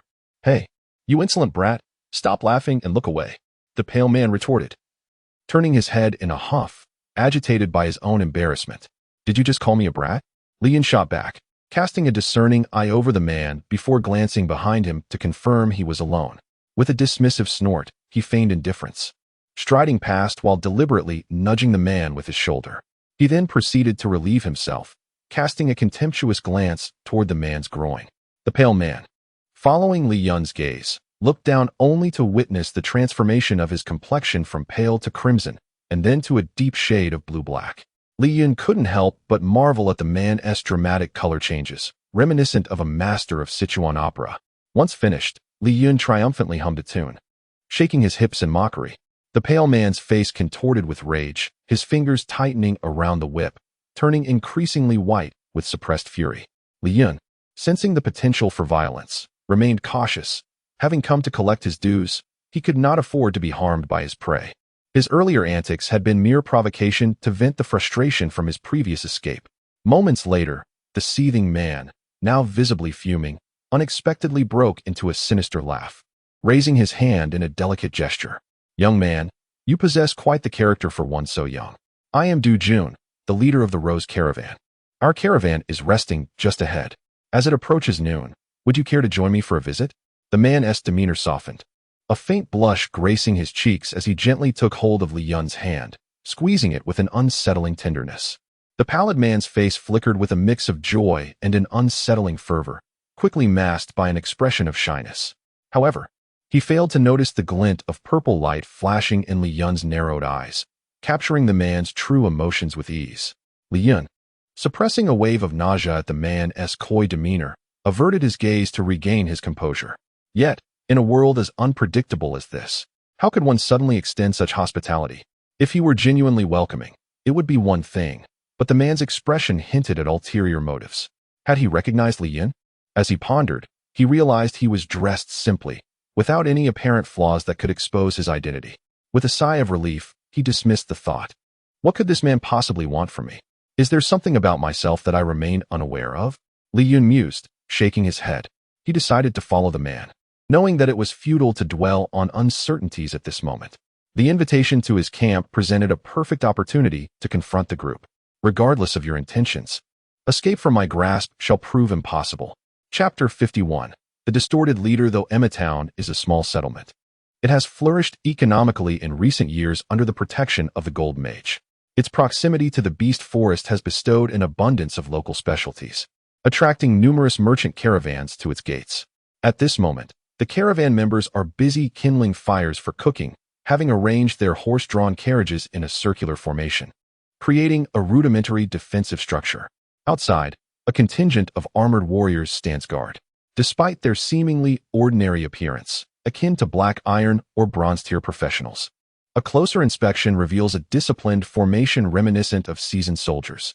When Li Yun's gaze swept over them, it elicited an immediate reaction, their fierce stares radiating an ominous aura, far beyond what one would expect from typical caravan guards. The warriors guarding the convoy cast a glance at Li Yun, who appeared to be merely a youth in his teens. Although he bore a handsome countenance, he exuded an air of fragility, and since he was brought by their leader, they did not pay him much heed, merely noting the unnatural shift in his gaze. "Greetings, Chief." They bowed respectfully to a pale-faced man. Upon witnessing the man's composed demeanor as he passed by, the guards collectively sighed in relief, as if they had narrowly escaped a perilous encounter, which was quite unexpected. The pale-faced man warmly escorted Li Yun to the resting area of the Rose Caravan, leading him into a grand tent where he was treated with the utmost hospitality, as if he were a distinguished guest. The excessive warmth of the man's demeanor and the curious glances from the caravan members made Li Yun suspicious. Nevertheless, as the caravan was headed towards Town, he resolved to follow the pale-faced man inside to discern his true intentions and gather intelligence on the organization for future encounters. Li Yun entered the tent without hesitation, finding a comfortable spot to sit. "Brother, you must be hungry. Please take a seat while I fetch some food for you," the pale-faced man said, exhibiting hospitality that transcended mere courtesy, making Li Yun feel almost at home. Ignoring Li Yun's slight discomfort, he maintained a congenial smile as he exited the tent. "Disgusting, that wretched creature," Li Yun muttered under his breath, wiping away non-existent cold sweat from his forehead. Once the pale-faced man had distanced himself, he closed his eyes and summoned a mini-map interface. Instantly, the entire layout of the Rose Caravan was revealed to him, the details laid bare as he magnified the map. This Rose Caravan comprised 30 carriages and over 100 elite warriors, constituting a formidable force. Among them, 10 carriages appeared to be specially modified, large and discreet, concealing their contents from immediate view. The remaining 20 carriages included 10 for personnel transport and 10 laden with an array of peculiar items, seemingly of considerable value. Additionally, 30 cavalry maintained order within the ranks. Some of the unusual items were recognizable to Li Yun as basic magical alchemical goods, while a significant portion remained unfamiliar, emanating a faint magical aura that hinted at their unique purposes. Although these items were valuable, they were not in high demand. Thus, could the caravan's primary merchandise be concealed within those special carriages? Li Yun's attention fixated on the 10 enormous carriages, through which he discerned that they did not contain ordinary goods, but rather unconscious humans. Could it be that these individuals were the merchandise? Inside the 9 carriages were beautiful young women, some lying down, others seated, all appearing youthful and lovely, their eyes tightly shut as if in a trance. Their pale complexions suggested either injuries or sheer terror. The last carriage contained an equal number of middle-aged men and women, 10 in total. Their tattered robes adorned with intricate embroidery, indicating they were golden-tier professionals. How could such esteemed magicians find themselves in the clutches of this caravan? The design of the carriages and the sheer number of young women strongly suggested that this was a slave caravan. In the magical realm, slavery is legalized. Born from the aftermath of wars and power struggles, although the trade is generally frowned upon by the populace unless it involves hostile races. Yet, the presence of these young, beautiful human maidens, who did not appear to be criminals but rather seemed to have been intentionally captured, indicated a blatant violation of the law, one that would invite the ire of all imperial powers. Li Chen rose and approached the tent entrance, peering through a gap to observe the pale-faced man. He concentrated his energy, focusing on his every move. The pale-faced man was engaged in conversation with a tall, slender man who bore a cross-shaped scar on his left cheek, exuding a somewhat menacing aura. This man was one of the golden professionals from the trio pursuing him, with only the leading platinum professional yet to appear. Li Chen adjusted his position, just able to read their lips and discern their dialogue. Du Jun, why have you brought this brat here? The tall man inquired. Haha. Old 3, are you feeling envious? You're jealous of such a child? Really now? Didn't he the boss go after that wind mage who escaped from the caravan? I merely seized the opportunity for a bit of fun. Why take it so seriously? The pale-faced man chuckled mischievously, his words sending shivers down Li Chen's spine. Oh, and remember to tell the crew to prepare a lavish feast for me. Make sure to add plenty of spice to the food and drinks. Haha, I want to enjoy myself thoroughly, he added dismissively, turning back towards the tent with a lewd grin, leaving behind the furious tall man. Having uncovered the caravan's true nature, Li Chen had no intention of remaining to endure the fate of being drugged and toyed with by that vile man. Just the thought of it made him feel utterly repulsed. Chapter 52. Luring the Perverse Humph. How could such a despicable creature exist? Li Chen seethed with indignation. Yet, how should he deal with this merchant convoy? Alone, even if he stood still to be struck, it would take time, should even one escape. The proximity to Emma Town could summon powerful adversaries, leading to dire consequences. This convoy boasted over 100 formidable warriors, along with 2 gold-tier professionals and 5 silver scouts. If he engaged them in a direct confrontation, Li Chen believed he could effortlessly eliminate them from a distance. Thus, he resolved to devise a strategy to create an opportunity for their complete annihilation. My apologies for keeping you waiting. The food and drinks will be here shortly, chuckled the pale-faced man as he lifted the tent flap and entered with a playful gait. He was already contemplating how to incapacitate the renowned youth and torment him day and night. So much so that he absent-mindedly wiped the drool from the corner of his mouth. However, upon entering the tent, he was taken aback to find the youth regarding him with an odd expression. Why do you look at me like that? It's quite bothersome. The pale-faced man, feeling a sudden self-consciousness, spun around to check if something was amiss, only to find nothing wrong. He then giggled. Is your group leader not here? Li Chen's sudden inquiry startled him. It felt as if a chilling wave surged from his feet to his head, rendering him rigid with fear. How could this youth, who had just arrived with him, know about their group's affairs, particularly that their leader was absent? His mind raced with possibilities, yet he stood there, frozen in place as if ensnared by a spell. Before the pale-faced man could gather his wits, Li Chen activated his long-prepared invisibility spell and swiftly darted behind him. The pale-faced man, stunned by the sudden disappearance of the youth, turned frantically around, searching for Li Chen, only to find the area devoid of his presence. Initially perceiving Li Chen as merely a delicate and handsome youth devoid of any power, he now realized that this seemingly fragile boy was far from ordinary. But what of it? The pale-faced man thought defiantly. I refuse to believe that a boy of your age could possess such strength. Isn't it merely a matter of standing there with a secret treasure to conceal yourself? Just wait and see how I shall deal with you. With that, he regained his composure and reached for the whip at his waist, a trusty companion that had seen him through countless battles, having dispatched innumerable foes. With this whip in hand, he believed no practitioner could withstand him, and this time would be no exception, especially against a merely extraordinary youth. Yet, just as his fingers brushed the whip, a swift sound sliced through the air as a chilling white dagger, merely half a foot in length, hurtled toward his throat. The pale-faced man's pupils constricted, his body bristling with terror as an icy dread enveloped him. as if he were about to be skewered like meat on a skewer. Paralyzed by fear, he dared not move, the shadow of death looming ominously over him, rendering him stiff in the act of grasping his whip. How could this boy possess such speed? Furthermore, the mysterious magic he wielded resembled teleportation, evading his detection entirely. This was a being he could not contend with. "Spare me, I beg you. I meant you no harm. It's merely that your beauty is irresistible," the pale-faced man whimpered, realizing he faced an adversary beyond his capability. Regrettably, he had spoken too soon. With no intention of granting him further opportunity to plead, Li Chen unleashed a swift and lethal strike, the sharp edge of the dagger slicing cleanly through his throat and windpipe. The pale-faced man clutched the dagger protruding from his throat, desperate to dislodge the instrument of his demise, yet it remained immovable, as if it were a part of him, freezing all vitality within him. Not a single drop of blood escaped, despite the grievous wound. "No, why?" I begged for mercy. "Why did you strike so ruthlessly?" He could hardly comprehend how this youth could execute such a clean and decisive act. The calmness with which he had carried it out was reminiscent of a seasoned assassin. Devoid of hesitation, his mouth agape, he struggled to utter a word, his hands gripping the dagger, rigid as he ultimately succumbed to his fate, unaware of how he had provoked such a merciless youth. "Congratulations. You have slain a gold-tier warrior, earning a universal energy point." Upon receiving the system notification, Li Chen confirmed the pale-faced man's demise and hoisted him aloft, hanging his lifeless body from the top of the tent. Phew, a dead fool indeed.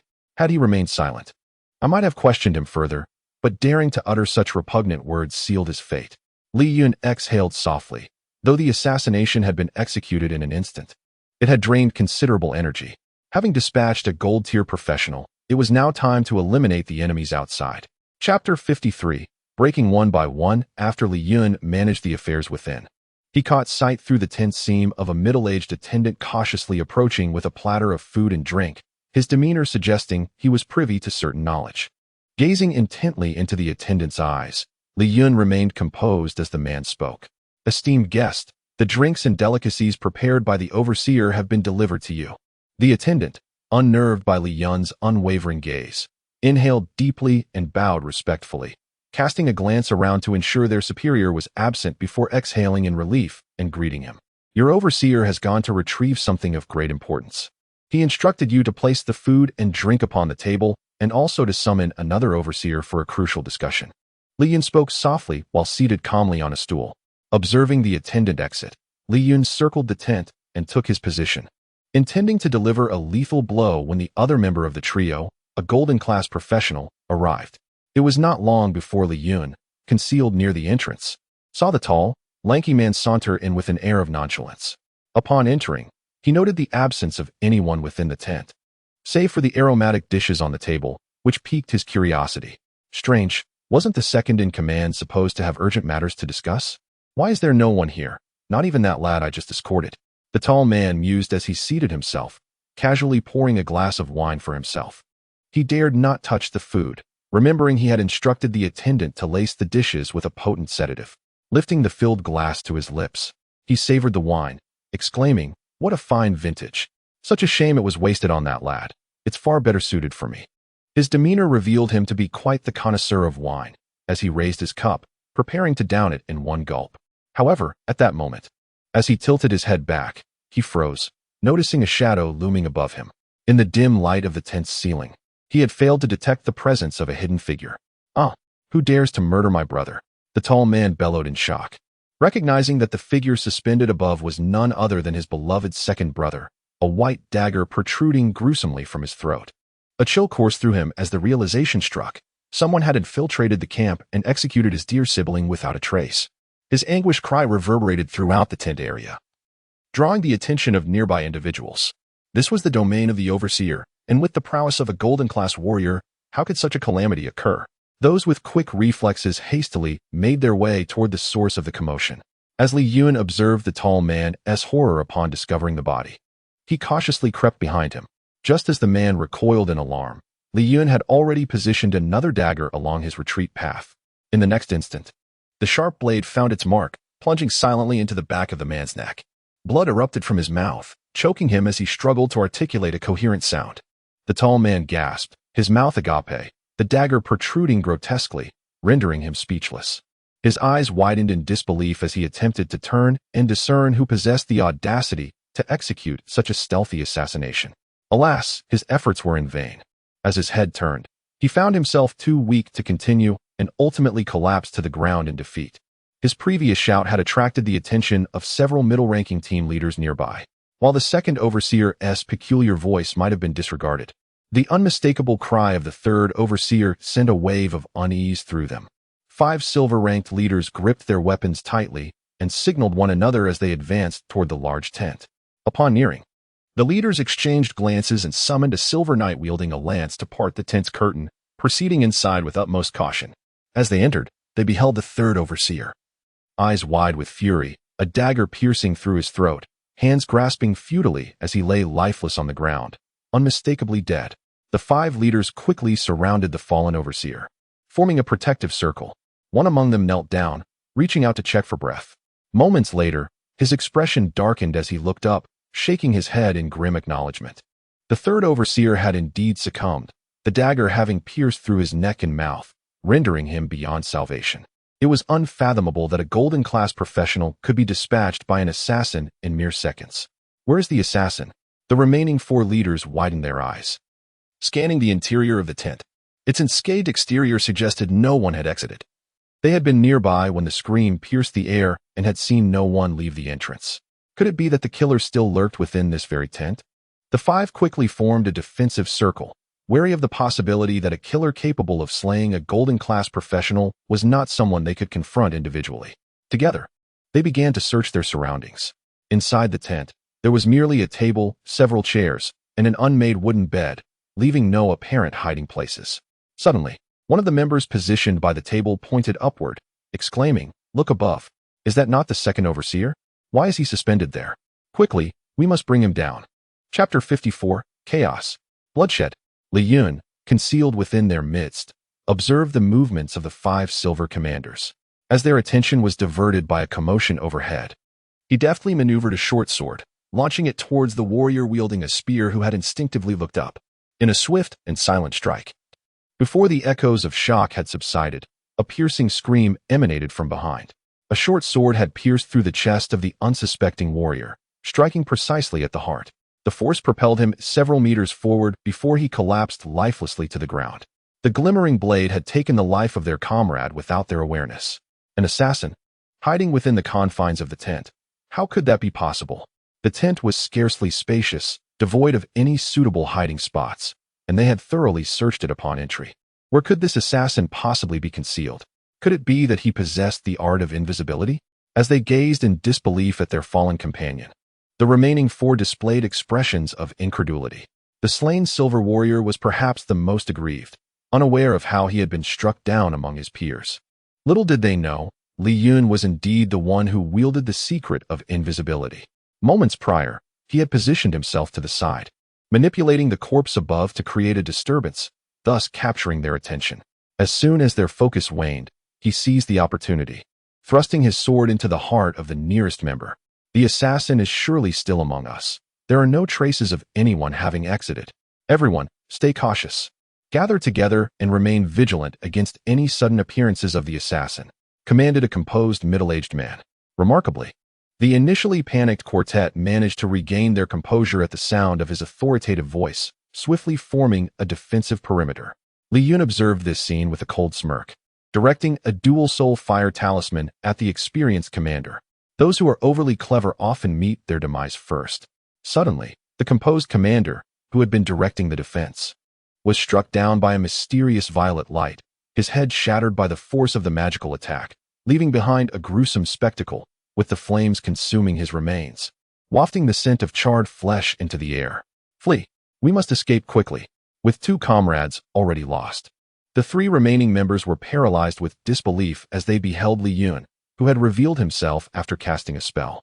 They could hardly reconcile the strikingly handsome youth before them with the relentless assassin who had been systematically eliminating them.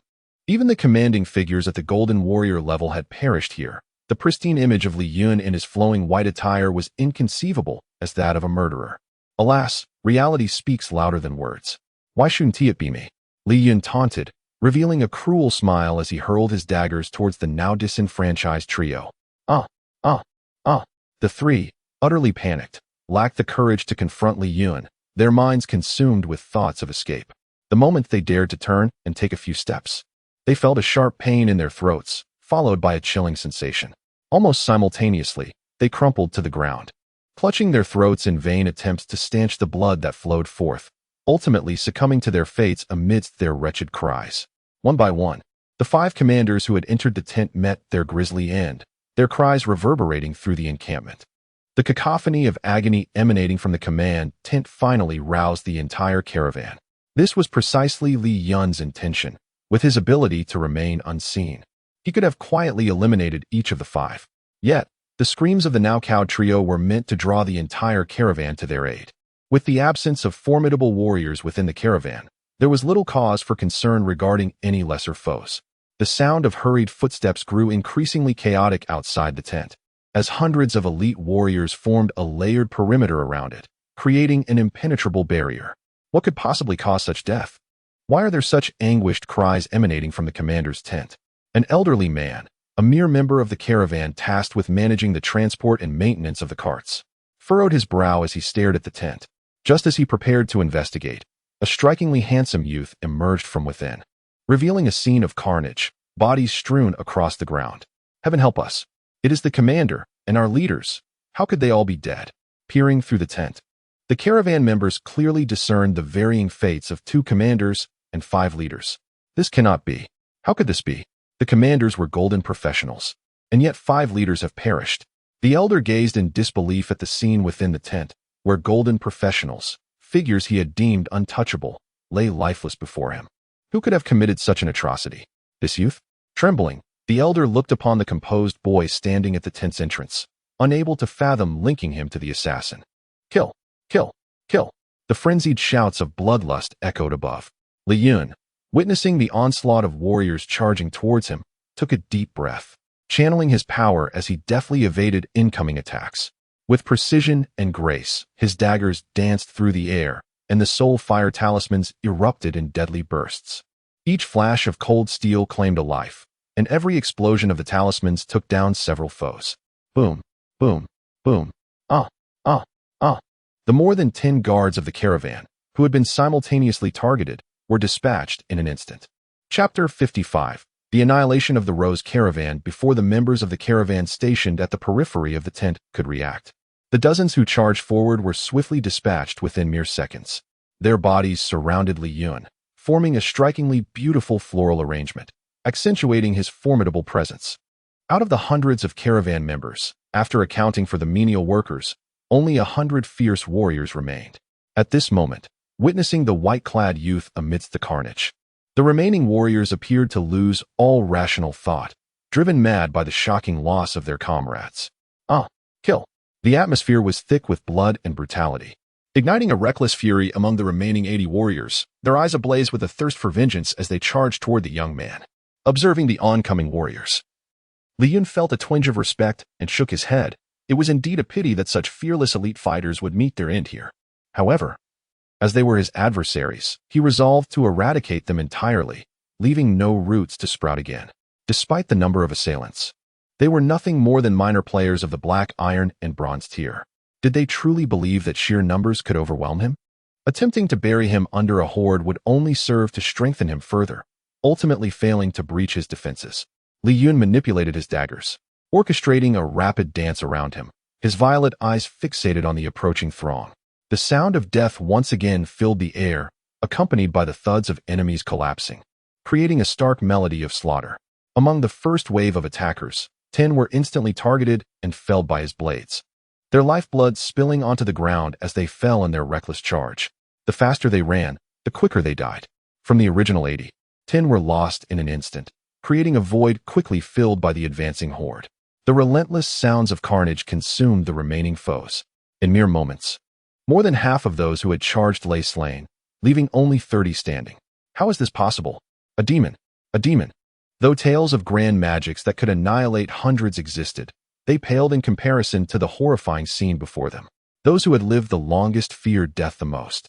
The elderly man, an ordinary bystander, was rendered pale, trembling as he knelt on the ground, murmuring to himself. Initially, he had thought that the young man emerging from the tent would be associated with the assassins, believing that the seasoned professionals would vent their wrath upon him. He had presumed that such a young and handsome boy could never have slain multiple gold-tier professionals. Yet he was gravely mistaken. Age did not equate to strength, nor did youth signify weakness. Flee. It's a demon. Run.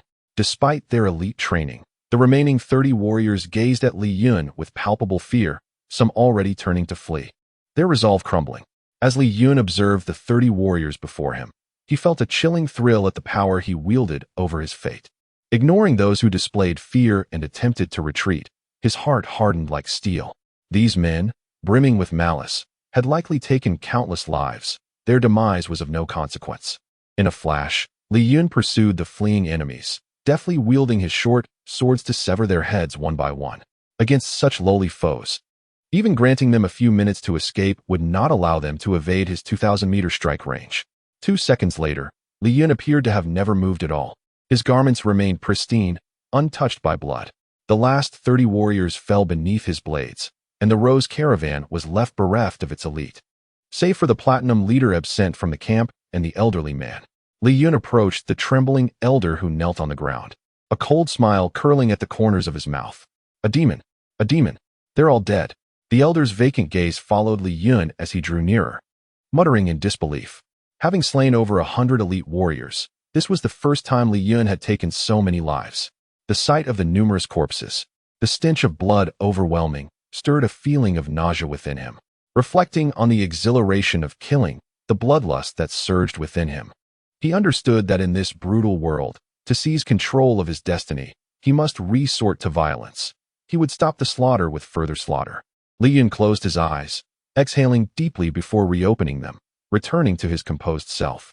After a moment of contemplation, Li Chen turned back to the elder. He nudged him with his foot, signaling him to rise.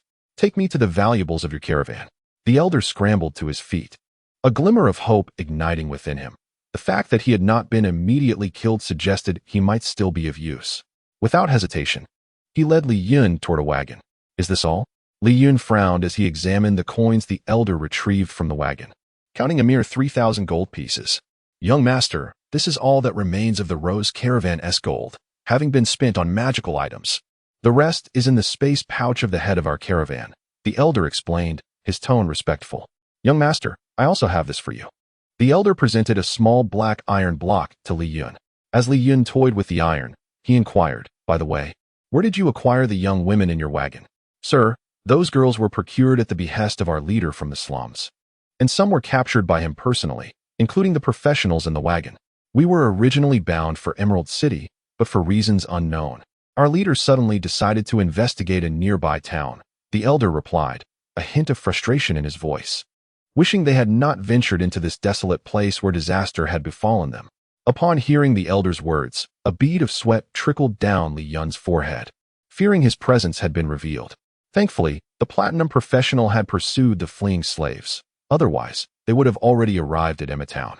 Chapter 56. Emancipation Lost in Contemplation. Li Chen instinctively channeled his energy into the block of black iron in his hand. Suddenly, a sound reminiscent of gears turning echoed through the air. Startled, he gazed at the palm-sized iron block, which had previously remained unresponsive to his touch. To his astonishment, it began to spring to life, emitting a series of crisp clicks as both ends rotated, revealing a fissure at its center. The iron block, once small enough to fit in his palm, expanded to nearly twice its original size. As he marveled at this transformation, a glimmer of purple light flashed in Li Chen's eyes as he activated his mind's insight technique. Through this revelation, he discerned that the box held no malice. Upon opening it, he discovered a hexagonal crystal, exuding the marks of time, which, while appearing ordinary, captivated his attention with its contradictory allure, leaving him momentarily perplexed about its purpose. In addition to the crystal, the box contained a folded piece of leather radiating a formidable aura. Unfolding it, Li Chen was met with an enigmatic scroll, reminiscent of a labyrinthine map. Its meanings obscured yet undeniably intricate. The treasures emerging from this mysterious mechanism promised to be anything but trivial. Curious about the origins of the box, Li Chen entrusted its contents to the safety of his system space, which he deemed the most secure sanctuary. He then turned to the elder beside him and inquired about the box's provenance. My lord, it appears that this item was acquired by the overseer from a fleeing practitioner. They mentioned it was retrieved from a certain ruin, though the specifics elude me. The elder replied, his eyes wide with astonishment as he observed the transformation of the black iron block in Li Yun's hand. It remained unchanged in the overseer's possession. It was only rumored to originate from a relic. From a ruin, you say? Li Yun mused, furrowing his brow in contemplation. My lord, would you care for me to escort you to see the slaves? The elder inquired respectfully.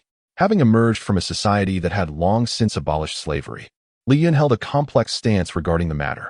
He neither reveled in nor recoiled from the notion. After all, the institution had once been a reality on Earth, a prevailing trend throughout empires and the world at large. During his time in the magical tower, he had contemplated enlisting capable individuals to assist Shueya, for he would not burden her with arduous tasks alone. She was, after all, a young girl taken in by his uncle as if she were his own daughter, deserving of care rather than servitude. In truth, the tasks at the magical tower were minimal, requiring only a few helping hands, which Li Yun had intended to seek within the quaint town. However, the prospect of readily available slaves presented an opportunity to assess their suitability. The elder led Li Yun to a line of 10 grand horse-drawn carriages, producing a key from his pocket to unlock the doors. The carriages had been left unsecured until the recent escape of a practitioner prompted the elder to reinforce security to prevent ordinary maidens from fleeing. Peering into the first 9 open carriages, Li Yun beheld a group of unconscious young women. The elder then retrieved a vial from his person, releasing a fragrant mist into the air, which soon stirred the maidens from their slumber. A cacophony of sobs erupted as they awoke, their cries filling the air. Silence. The young master wishes to speak, the elder commanded, addressing the frightened maidens, before turning to Li Yun with a deep bow of deference. The hundreds of girls, now awake, huddled together like startled birds, stifling their tears as they cautiously gazed at Li Yun and the elder, pondering their fate. You needn't fear, I am not an adversary. Observe your surroundings. Do you not notice the absence of guards? Li Yun spoke gently, unable to bear the sight of the delicate maidens trembling in fear. In this realm, the victors claimed dominion over these slaves, yet he found it difficult to accept that these young women, who should be living joyfully, were reduced to such a state of trepidation. Upon hearing his words, the despondent crowd stirred, soon erupting into cheers of joy, some embracing their companions in tears of relief. Li Yun recognized that these tears were not born of despair, but rather heartfelt gratitude and elation. He chose not to interrupt their moment of catharsis, allowing time to pass before he spoke again. Thank you, my lord, for saving our lives. Should you require anything, we shall return the favor. A girl, appearing around 15 or 16, stepped forward. Though not conventionally beautiful, her presence was striking. Dressed in a blue maid's gown, she led a younger girl, perhaps 10, clad in a princess dress, to Li Yun and bowed in appreciation. Haha, no need for such formality. It was but a trifling effort. You do not appear to be one who was purchased. How then did you end up confined in this carriage? Li Yun queried, noting the younger girl's wide, admiring eyes fixed upon him, causing even his self-assured demeanor to falter. Big brother, I am Mei Mei. Thank you for rescuing us. The little girl spoke shyly, her gaze filled with reverence. Ah, you must be hungry. Here, take this, Li Yun chuckled, having heard the rumble of Mei Mei's stomach. From his space, he retrieved a luscious, red peach that was sure to tempt any appetite. My lord, we shall take our leave now, Xiao Chui said, receiving a gold coin and leading the wistful little girl away. Li Yun watched as the crowd formed orderly lines, each receiving their coin from the elder before bowing in gratitude and departing. Chapter 57. The Harvest of Spoils. Yes, master. The crowd responded in unison. You may call me Ram, the elderly man said to the young girl, bowing to Li Yun before departing. He led the group to the final special carriage, where 10 unconscious middle-aged men and women lay within. Li Yun's eyes shimmered with a faint violet hue as he silently invoked the mind revelation technique. The information revealed to him indicated that these 5 men and 5 women were all golden class professionals. Aside from 1 warrior, the rest were mages, all in a critically injured state. Noticing some were still bleeding, Li Yun raised his hands and cast healing spells upon them. A radiant white light enveloped the bodies of these golden professionals. After a few minutes, one of the fire element middle-aged mages, resembling his uncle, was the first to awaken. With a sudden jolt, He opened his eyes and quickly began reciting incantations, summoning magical elements to coalesce. In moments, a fireball the size of a human head formed in his hands. "Do not be alarmed. We are not your enemies. You have been rescued," Li Chen called out hastily, not wishing for the individuals he had saved to react violently. "Who are you? Did you save me?"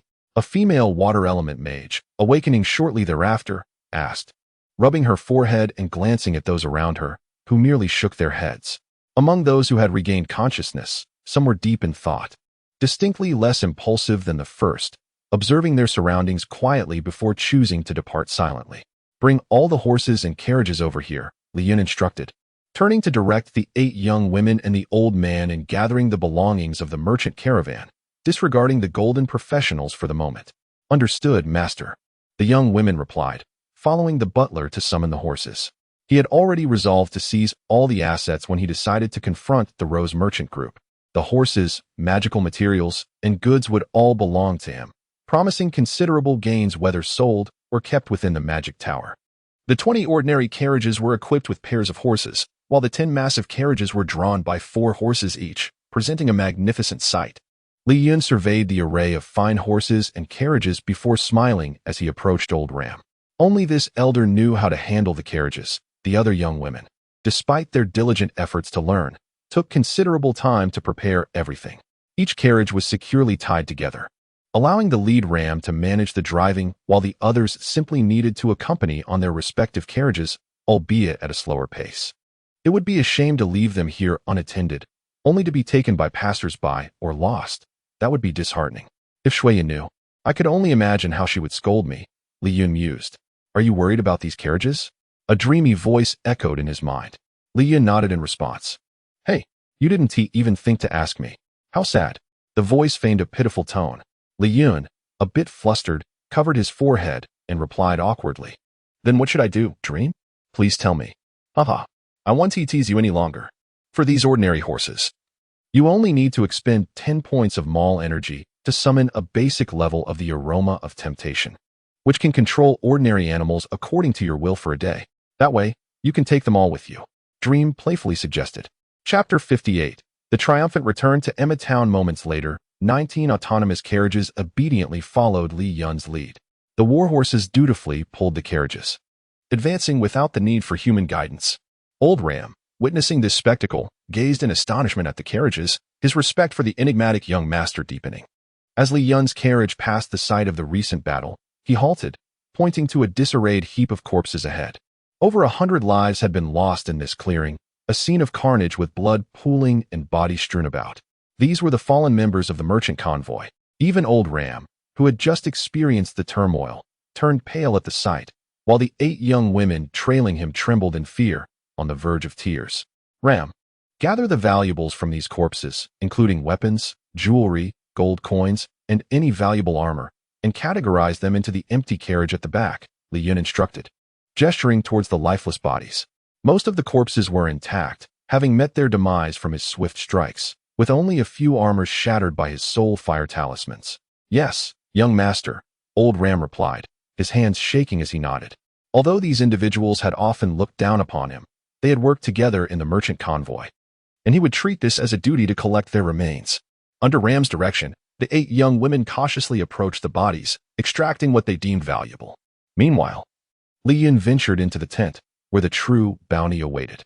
From the 2 leaders and 5 captains, he unearthed approximately 500 gold coins, 2 golden-grade weapons, a long whip, a slender golden needle, 5 silver-grade weapons, and several silver-grade jewels, altogether valued at no less than 70 to 80,000 gold coins. Had the 2 golden items not been rather obscure, the haul could have been even greater. After securing the treasures within his spatial storage, Li Chen seated himself in the carriage, observing the bustling activity around him. This served as a test for the young women. If they could not even muster the courage to collect the bodies, how could they follow him in the future? After all, he would inevitably face a world fraught with corpses and bloodshed, and their assistance would be crucial in such tasks. About half an hour later, Ram and the 7 young women had finally sorted through the belongings of the over 100 corpses. The total coinage amounted to just over 1,000 gold coins, combined with the 3,000 coins previously acquired from the merchant convoy. After deducting the travel expenses for the young women, less than 3,000 remained, making the total around 4,000 gold coins, a sum comparable to what his uncle had provided in over a year. For Li Chen, this represented a substantial fortune, especially considering the invaluable items he had obtained. Unlike the mere gold coins, which were plentiful, the weapons and armor he had gathered were practical and could be sold to the town's mayor to bolster the defense of Emma Town. Under Old Ram's guidance, the carriage became laden with the equipment. Feeling buoyed by these thoughts, he glanced at the mountain of corpses. In the sweltering heat, neglecting to properly dispose of the bodies could lead to a plague, so he resolved to incinerate them entirely. After gathering the valuables into the carriage, Li Chen harnessed his Taoist power to summon true fire. Although his foundation was limited, he could burn the assembled corpses to ashes, and perhaps in the future, he could wield this true fire in combat. Old Ram and the 8 young women exhaled in relief as the bodies turned to ash, their reverence for their new master. Li Chen, growing deeper, they then gathered the useless debris from the campsite and set it ablaze as well. Li Chen then led the caravan slowly towards Emma Town. At the entrance of Emma Town, the weary guards remained vigilant. The recent disturbances had cast an enduring shadow over the town, and with the annual arrival of merchant convoys at hand, they could not afford any negligence, remaining alert to every potential threat. Look, another merchant convoy is approaching. But where are their emblems and flags? Could they be a new convoy? One guard remarked, his brow furrowed as he tightened his grip on his spear, wary of the unknown merchants. Regardless, any convoy arriving at Emma Town was welcomed, as they contributed to the town's growth and brought in significant entry taxes. However, the recent passing of the Golden Mage guarding the area had left the once thriving town facing unforeseen dangers. The earlier disturbances had not only led to numerous casualties among the townsfolk, but had also instilled fear within the community. If only Mage Ant were still here. No one would dare cause trouble, sighed a guard, shaking his head as he resumed his watch over the convoy. Hey, everyone, look. Is that young Master Li Chen at the front of the convoy? A sharp-eyed guard exclaimed, shielding his eyes as he peered towards the carriage. Young Master Li Chen? Really? I heard from Merrick that he had gone after that troublemaker a few days ago. Another guard responded, squinting to get a better look. It really seems to be young Master Li Chen. You all stay here. I'll hurry to the town center to inform Miss Shuya of this good news. So she doesn't worry, a clever guard said to his companions before dashing towards the town center. Chapter 59. Becoming the new guardian, young Master Li Chen. Is this Emma Town ahead? I never expected such a remote area to boast a town so prosperous, remarked Old Ram as he emerged from the carriage, gazing at the modest yet thriving settlement. Haha, congratulations on your safe return, young Master Li. You must have had quite the arduous journey, the guard members exclaimed, swiftly removing the barriers at the city gate to allow Li Chen's convoy passage. Li Chen smiled and nodded at the guards, whose faces radiated genuine warmth. By the way, young Master Li, Miss Shuya is in town. After the recent disturbances, she came in with Merrick's team. Young Shun has already gone to inform her. So you should see her shortly, one of the guards added. Oh, Shuya is here as well. That is splendid news. Upon hearing this, Li Chen's anxious heart finally found solace. He had been contemplating opening a shop in the town, and now he could visit her as well. I understand, thank you. Please, have a round of ale on me, Li Chen said, nodding as he produced several silver coins and tossed them to the guards. Thank you, young master. The guards gratefully accepted the coins, their spirits lifted. Although the amount was modest, it was a gesture that warmed their hearts, showcasing Li Chen's approachable nature despite his remarkable status. The convoy, led by Li Chen, gradually made its way toward the central square of the town. As Li Chen's convoy arrived at the square, Shuya was seen emerging from the mayor's residence, accompanied by Merrick and others. She had been engrossed in a thick foundational magic book, an assignment Li Chen had given her during his time at the magic tower. Concerned for his safety on the day he had hurriedly departed, she had followed Merrick's group to the town, only to discover the chaos caused by a golden-level mage. Although Li Chen often exuded an air of mystery, the thought of him confronting a mage as formidable as Master Enter filled her with worry. She yearned for news of him and thus stayed at the mayor's house. Upon hearing the sound of approaching carriages, she looked up and immediately spotted Li Chen, who was smiling at her from the first carriage. Oh, Shuya's mouth fell open in surprise, her adorable demeanor causing Li Chen to swallow hard. Hi, Shuya, he called, waving at the stunned girl. As Shuya accepted a heavy sack of gold coins, she followed Li Chen's pointed finger, instantly overwhelmed by a wave of happiness. Her eyes sparkled with the glimmer of gold as she approached the carriage, her hands reaching out to touch the coins, leaving Li Yun momentarily empty-handed and awkwardly frozen, forcing a chuckle to mask his embarrassment. Haha, take your time, Shuya. Let me introduce you, Li Yun said, quickly stepping forward to grasp Shuya, who was still entranced by the coins, wiping the sweat from his brow in embarrassment. Old Ram, Li Yun called. Young master, what are your orders? Old Ram replied, hurrying down from the carriage. This is Shuya. She manages all affairs of the magic tower. Please assist her diligently from now on, Li Yun instructed, gesturing towards her with a smile. Understood, young master, Old Ram nodded.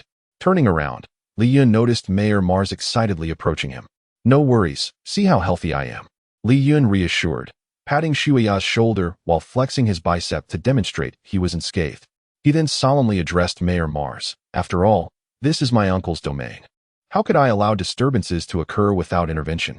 The troublemaker has been dealt with, and the matter is concluded. Henceforth, I shall take my uncle's place as the guardian here. Really? Young Master Li, are you truly willing to protect us? But our town cannot afford to offer you much. Mayor Mars responded, a mix of excitement and concern in his voice. This place has been guarded by my uncle for decades. How could it fall into decline? Besides, the tribute the town offers is inconsequential to me now, Li Yun reassured him. Very well, young Master Li. I shall allocate this payment to you, Mayor Mars declared joyfully. For someone like Li Yun, who had slain a golden mage, accepting a mere token of gold would significantly benefit the town's future. He called out to his guards, Dake, go inform the townsfolk that young Master Li, who has just returned after vanquishing the golden mage, will succeed Master Enter as the new guardian of our town. Henceforth, there is no need for concern. Chapter 60.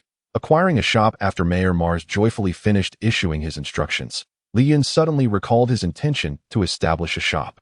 Seizing the opportunity with Mayor Mars present, he decided to address the matter. By the way, Uncle Mars, I've noticed a considerable influx of merchant caravans to Emma Town recently. The trade must be thriving. I wonder if there are any shops for sale or rent at the market. Li Yun inquired, turning to the delighted mayor. Oh, are you planning to open a shop, Lord Li Yun? Mayor Mars pondered for a moment. Indeed, there is a shop available, the fabric store at the market center, owned by an innocent townsman who tragically lost his life during the recent disturbance caused by the sorcerer. The owner, Mr. Cribbit, has passed away, leaving only his child. I have heard he intends to sell the establishment. Mayor Mars responded after some contemplation. Emma Town is akin to a second home for Mars. He is well acquainted with every development in this relatively small town. Moreover, he had assisted in managing the deceased's affairs. Ah, young master, are you really considering opening a shop? Shuya exclaimed, her surprise evident. Indeed, just look at those dozens of wagons filled with an array of goods. Some of them are of no use to us, so it would be prudent to open a shop to dispose of them, Li Yun said with a smile, playfully pinching Shuya's cheek. Furthermore, as time goes on, we will certainly accumulate more odds and ends that could be sold at this general store. Is there really that much to sell? What do you have? Mayor Mars asked, following Li Yun's gesture toward the massive wagons in the central square. Initially, he believed a large merchant caravan had arrived in town, only to discover it belonged to Lord Li Yun. His curiosity piqued, he continued, moreover, if you open a shop, all taxes can be waived for you. After all, Li Yun had just agreed to become the guardian of the town, and given his ability to vanquish a golden sorcerer unharmed. His current rank as a professional must be formidable, possibly surpassing that of Master Ent. It was likely he was a platinum-level powerhouse. For someone of such caliber to willingly protect Emma Town for a mere few hundred gold coins, while also being exempt from taxes upon opening a shop, would surely not sit well with the townsfolk. Huh, allow me to show you, Li Yun replied. Among the goods, there are a batch of exquisite weapons and armor, as well as some low-level miscellaneous jewelry and superfluous magical materials. Additionally, these wagons and the warhorses behind them are also for sale. Li Yun led Mayor Mars alongside the wagons, gesturing at the cargo and the vehicles. If he were to open a general store now, he would need to send someone to investigate the market prices to ascertain how much these items could fetch in Emma Town, and subsequently sell them based on the actual situation.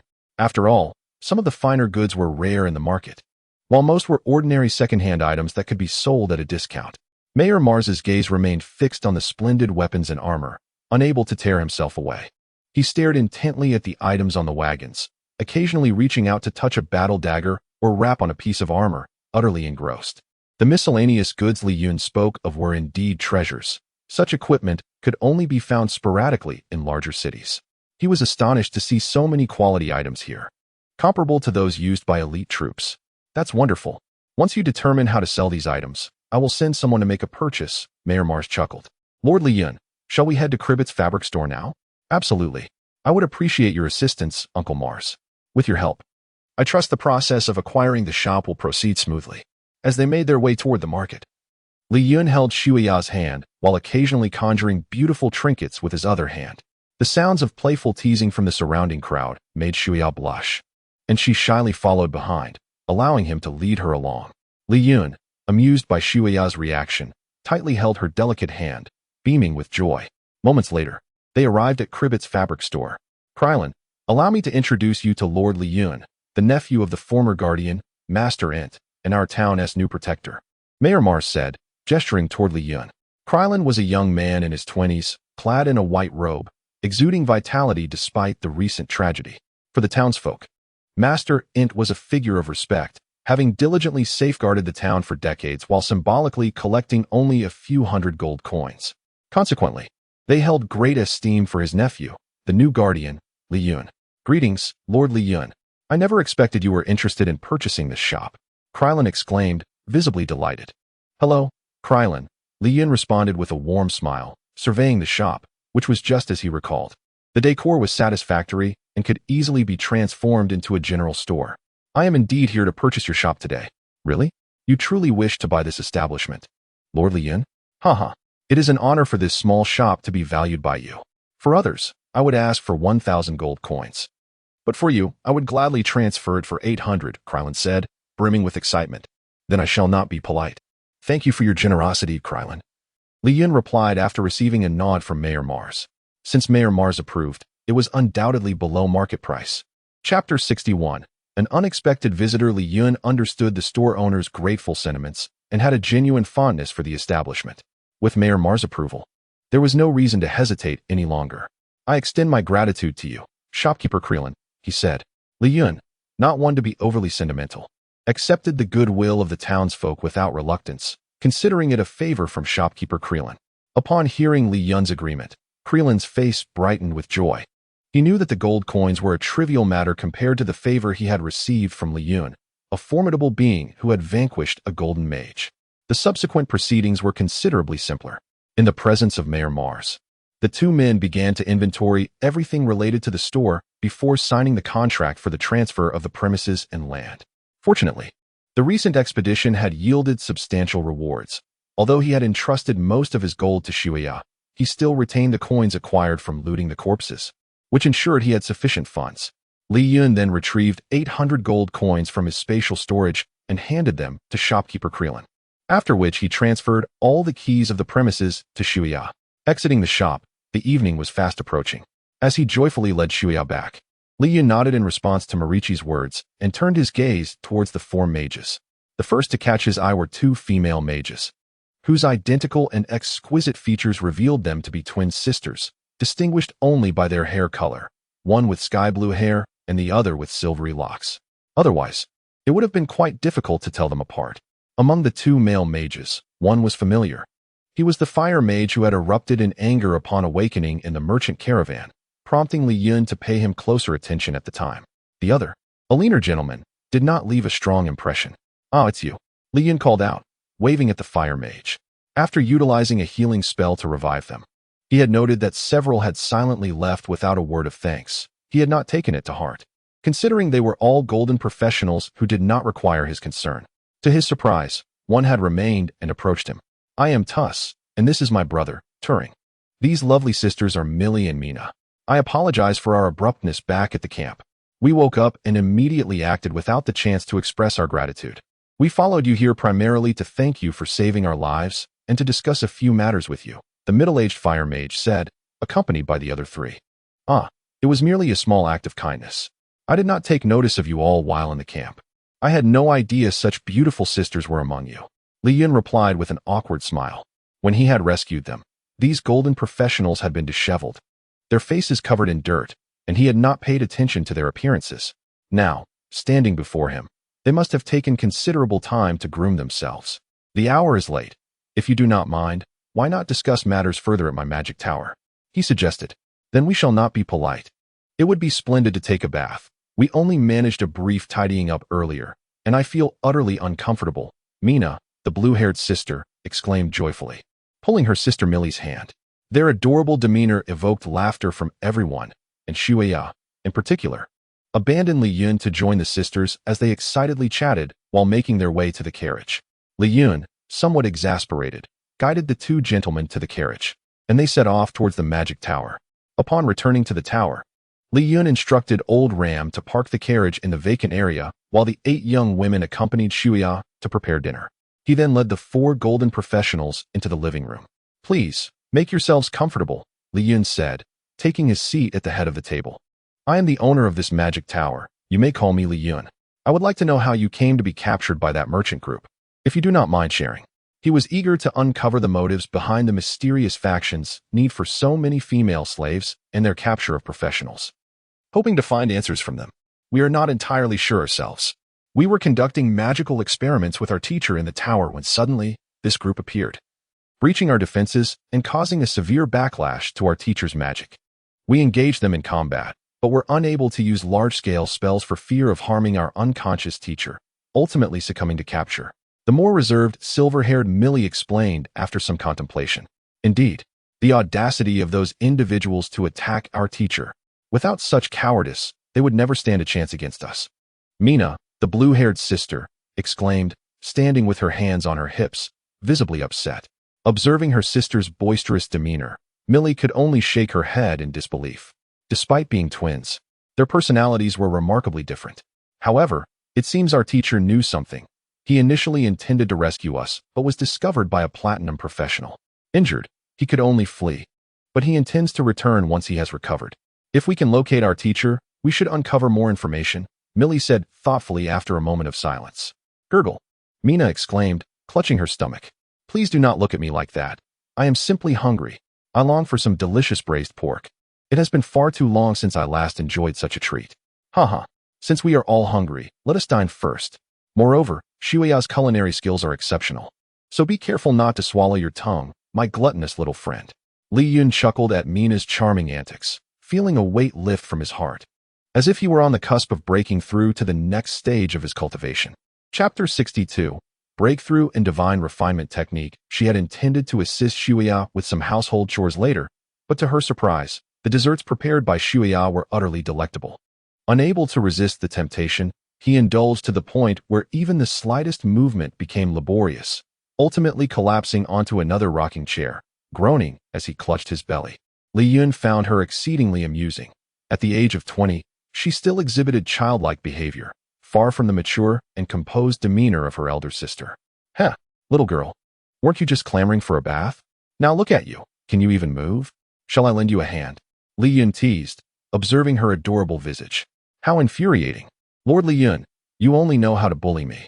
I will tell my sister, Mina retorted, her cheeks flushed as she swiftly scurried to her room. Although her personality was bright and lively, she was still 20 years old, blissfully unaware of Li Yun's jest. Haha, my apologies. You've just feasted, so don't run so fast. Be careful not to upset your stomach. Li Yun marveled at the surprising agility of someone who had just been unable to move. Reflecting on the remarkable nature of women, the world of food enthusiasts was beyond his comprehension. Shuya observed the scene with a smile and remarked to Li Yun, young master. Look at you, always bullying others. Did you frighten her away? Who will help me clear the dishes now? Hee. Perhaps I should summon the 8 maidens of Xia, Xiao, Dong, Mei, Lan, Zhu, and Zhu to assist you. Li Yun mumbled, feeling a bit embarrassed. Hee. Just kidding. I've already summoned those maids. Otherwise, I would be overwhelmed with so many dishes. Shuya playfully stuck out her tongue and laughed. Li Yun gazed at the playful Shuya, sighing inwardly at how a once demure girl had been led astray by the antics of Mina in just a single meal. As night fell, upon entering the space and greeting the ethereal figure nearby, he settled into a familiar position by the spring, silently executing his mental energy techniques. The ethereal state he typically sought but could not attain arrived swiftly, free from the repression of negative emotions. The speed of energy acquisition surged to tenfold compared to his usual state, swiftly replenishing the energy points he needed to break through to the later stages of foundation establishment. In rapid succession, notifications of energy acquisition appeared. Gained 500 energy points. Gained 500 energy points. Gained 500 energy points. Ding. Congratulations, your energy points are complete. Beginning breakthrough. With the sound of the notification, Li Yun's body began to tremble slightly. Initially, the tremors were minimal, but with each subsequent shiver, the intensity increased. Each tremor represented a refinement of his being, as the internal Tao power underwent compression and tempering. This process encompassed 36 celestial transformations and 72 earthly manifestations, culminating in 108 refinements. This marked the final phase of foundation establishment, laying a robust groundwork for the breakthrough into the golden core stage. At that moment, after enduring a protracted period of refinement, Li Yun completed the final tremor. Although the Tao power had diminished in size through the 108 temperings, its manifested energy was far more potent than before. The compressed Tao power surged within him, akin to transitioning from a regular highway to a high-speed expressway. Under this vigorous flow of energy, previously obstructed meridians were reopened, allowing the Tao power to circulate not only through the main channels, but also through numerous additional branches. These new branches would be essential for performing advanced Tao techniques. The more sophisticated the technique, the greater the number of meridians required. Some physical divine abilities necessitated a complete unblocking of all meridians to be executed. Under the might of the enhanced Tao power, Li Yun's body, which had sustained some damage during the tempering, rejuvenated under the nourishing effects of the newly born Tao power.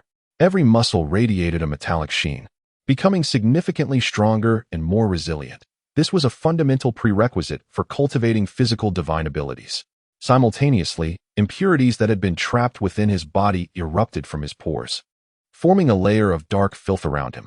Ugh, how foul. Truly a stinky man. The noxious odor elicited a gag reflex from the ethereal figure nearby, causing her to turn and flee in disgust. With this breakthrough, Li Yun experienced a monumental enhancement in all his abilities. Not only did his physical attributes improve, resulting in greater speed and strength, but his defensive capabilities also saw significant augmentation. The metallic sheen of his muscles was not merely for show. Even a silver-tier warrior without superior weaponry would struggle to inflict any damage upon him. After the breakthrough, Li Yun opened his eyes just in time to see the ethereal figure retreating, her enchanting form disappearing into the distance. Upon glancing at his own body, he was startled by the thick layer of black grime clinging to him. While prior breakthroughs had produced some impurities, this time was unprecedented. It seems I must take a bath first. Otherwise, Dream won't even acknowledge me, Li Yun mused softly, shaking his head. He gently clenched his fist and stood, his body cracking as he reveled in the newfound sensations brought about by his successful breakthrough. This breakthrough not only enhanced his physical prowess, but also endowed him with substantial Tao power necessary to wield true fire, allowing Li Yun to finally learn the divine refinement technique he had long desired. Mastery of this technique would enable him to refine elixirs and forge weapons with ease. Upon reviewing his status, he noted that a staggering 2 million energy points were required to advance to the golden core stage. Li Yun counted the zeros in disbelief, feeling overwhelmed. Even with the enhancement of his mental energy techniques, which allowed him to accrue 10,000 energy points daily, reaching the golden core would take 250 days, a span of over half a year that he found unacceptable. He reflected that if the denizens of this magical realm had informed him that a year of diligent cultivation would suffice for a breakthrough, the number of people arriving here would have encircled the earth countless times. Li Yun, speechless, continued to tally the exorbitant energy point requirement, placing his hopes on the divine refinement technique. Chapter 63. The teacher of the twin sisters. A low growl emanated from Li Yun's stomach, reminding him that he had exhausted a significant amount of energy while refining his body and urgently needed sustenance. However, at this moment, what he craved most was not food but a refreshing bath. The unpleasant odor clinging to him was nearly overwhelming. After an extensive wash, during which it felt as though his skin might peel away, the foul scent finally dissipated, illustrating just how stubborn the grime had been. Once cleaned, Li Yun emerged humming a cheerful tune, invigorated, only to realize that several magical hours had passed. By now, Shui would have long since retired for the night, leaving him with no food. He could only shake his head in resignation and nibble on some fruits he had taken from his space. Fortunately, The wild fruits in the monster beast forest were quite palatable, allowing him to gather enough to stave off hunger. Seated alone in his room, the bright moonlight filtered through the curtains, casting a silvery hue across the space. In his hands, he held a thick tome detailing the magical continent, studying it intently. With his current vision, even the faintest glimmer was sufficient, let alone the brilliant moonlight that illuminated his surroundings. After a considerable time, he gently closed the book. This magical tome contained knowledge about various magical materials, each annotated with its unique properties and growth environments, as well as precautions. Although the names of these materials differed from those used to concoct the breaking golden pill, some of their characteristics could serve as substitutes. While the book only covered common magical materials, primarily those below the platinum grade, it was understandable since Master Enter was merely a gold-level practitioner, and his collection reflected his own level. Li Chen meticulously identified the materials within the book that could potentially serve as alternatives and compared them with the images of the ingredients needed for the golden pill in his mind. Ultimately, he successfully identified one essential ingredient. If he could locate the star-condensing grass and combine it with some familiar medicinal herbs, he could concoct a pill to advance from the late foundation establishment stage to the core formation stage. To create a breaking golden pill, one would require 1 yin and 1 yang main ingredient, supplemented by 34 common herbs. While perusing the magical tome, he had already discovered similar substitutes for those 34 ordinary herbs, and remarkably, he found the growth location of one of the primary yin herbs, the star-condensing grass, right within the Telerian monster beast forest. This was a delightful surprise. As long as he could find a suitable yang herb of sufficient level, he would be ready to begin the process of pill concoction. After acquiring the necessary information, Li Chen opened his spatial portal and entered the village of Biki, intending to commence his studies in divine refinement with dream fantasy. Having progressed to the late foundation establishment stage, not only had his Dao power intensified several-fold, but its quantity was also more than triple what it had been prior to his breakthrough. The effectiveness of his current Dao power rivaled that which could previously be achieved with 5 times the effort. In the Telerian monster beast forest, the night cast an eerie shadow over the woods. A figure darted through the towering treetops with lightning speed, drawing a crescent-shaped sword energy toward a flying wizard above. With a thunderous boom, the explosive sword energy detonated beside the gray-robed sorcerer, sending him plummeting from the sky. A resounding crash echoed as a colossal tree was cleaved in two, crashing to the ground. Amidst the tremors, a small crater formed, revealing the gray-robed wizard, who stood up, his yellow magical shield still intact. Fortunately, the shield had absorbed much of the impact, though he was visibly winded from the encounter. "Who are you? Why do you insist on capturing us?" shouted the elderly wizard, pale-faced, as he emerged from the pit, coughing violently, seemingly aggravated by his injuries. "Huh, old man. I didn't expect you to endure such a powerful magical backlash and still manage to escape this far," said the middle-aged platinum warrior, landing gracefully about 10 meters from the pit, gazing at the wizard with a smirk. "To be honest, if it weren't for your magical backlash, I wouldn't stand a chance against you. As for why we must capture you, I couldn't tell you. We merely follow Lord Nebula's orders." At that moment, as his injuries healed significantly, an unusual aura began to emanate from him. This peculiar energy, perhaps a fortunate turn of events, hinted at a breakthrough to the diamond level. The elderly wizard believed that given some time, he could achieve this advancement within 6 months, extending his lifespan to 500 years, a monumental increase for one nearing 200 years of age, on the brink of death. "Damn it, why do you get to break through, while I've been stuck at this bottleneck for 15 years without finding a glimmer of opportunity? I can't believe this old wretch has a chance to reach a higher realm." The previously relaxed middle-aged man suddenly appeared agitated, his face flushed and eyes ablaze with frustration as he shouted at the elder. Chapter 64. The duel of the Platinum Warrior and the Mage in the Beast Forest. Shrouded in darkness, 2 figures stood facing each other, both on high alert, creating an atmosphere thick with tension. "Heh, I suppose I owe you my gratitude. Thanks to you, I finally have a chance to take that step forward." The elder spoke in a somewhat despondent tone, reflecting on the fact that without this Platinum Warrior's opportunity, he would have little time left to live. He realized that under normal circumstances, a breakthrough to the next level would have been nearly impossible. This chance to transcend his limitations was largely due to the Platinum Warrior.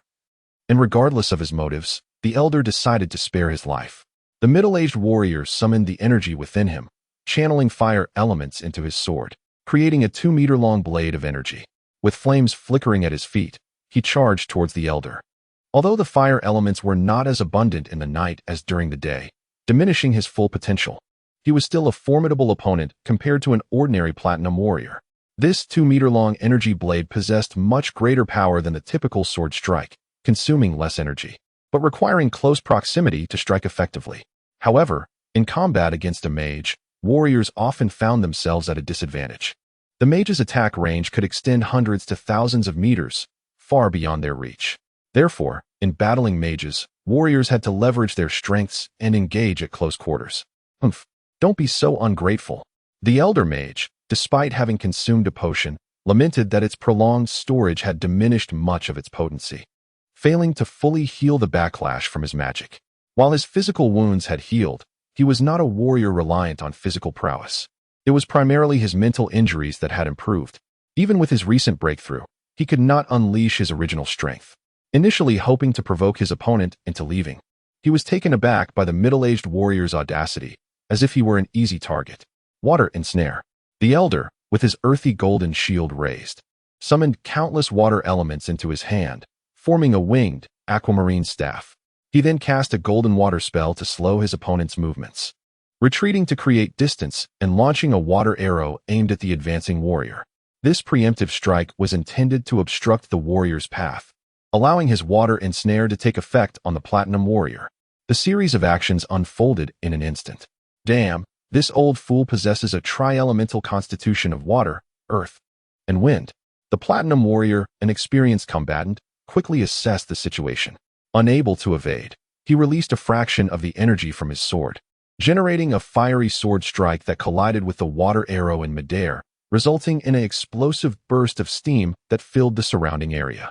In the obscured vision of the night, both combatants relied on their heightened senses to gauge their opponent's position, engaging in long-range attacks while deftly dodging incoming strikes.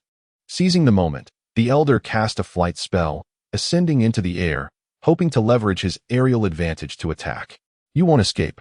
The middle-aged platinum warrior, noticing the elder attempting to take flight amidst the dispersing steam, realized that if the elder succeeded, he would be at a severe disadvantage. Thus, he summoned a raging inferno around his sword, transforming it into a colossal, flaming elemental sword, slicing towards the elder just as he took to the air. The elder's intention was sound, aiming for an aerial assault, but he had not anticipated that the steam barrier created by the explosion would be dispelled by the fire element. As he ascended, he found himself unable to evade the massive 29-meter-long fiery sword descending upon him, forcing him to brace for impact. With a resounding crash, the gigantic sword shattered the elder's golden shield, its remnants dissipating into the air, and the relentless force rushed towards him. In this life-and-death moment, drawing upon his extensive battle experience, the elder sensed that this attack possessed at least platinum-level power, far beyond what his golden shield could withstand.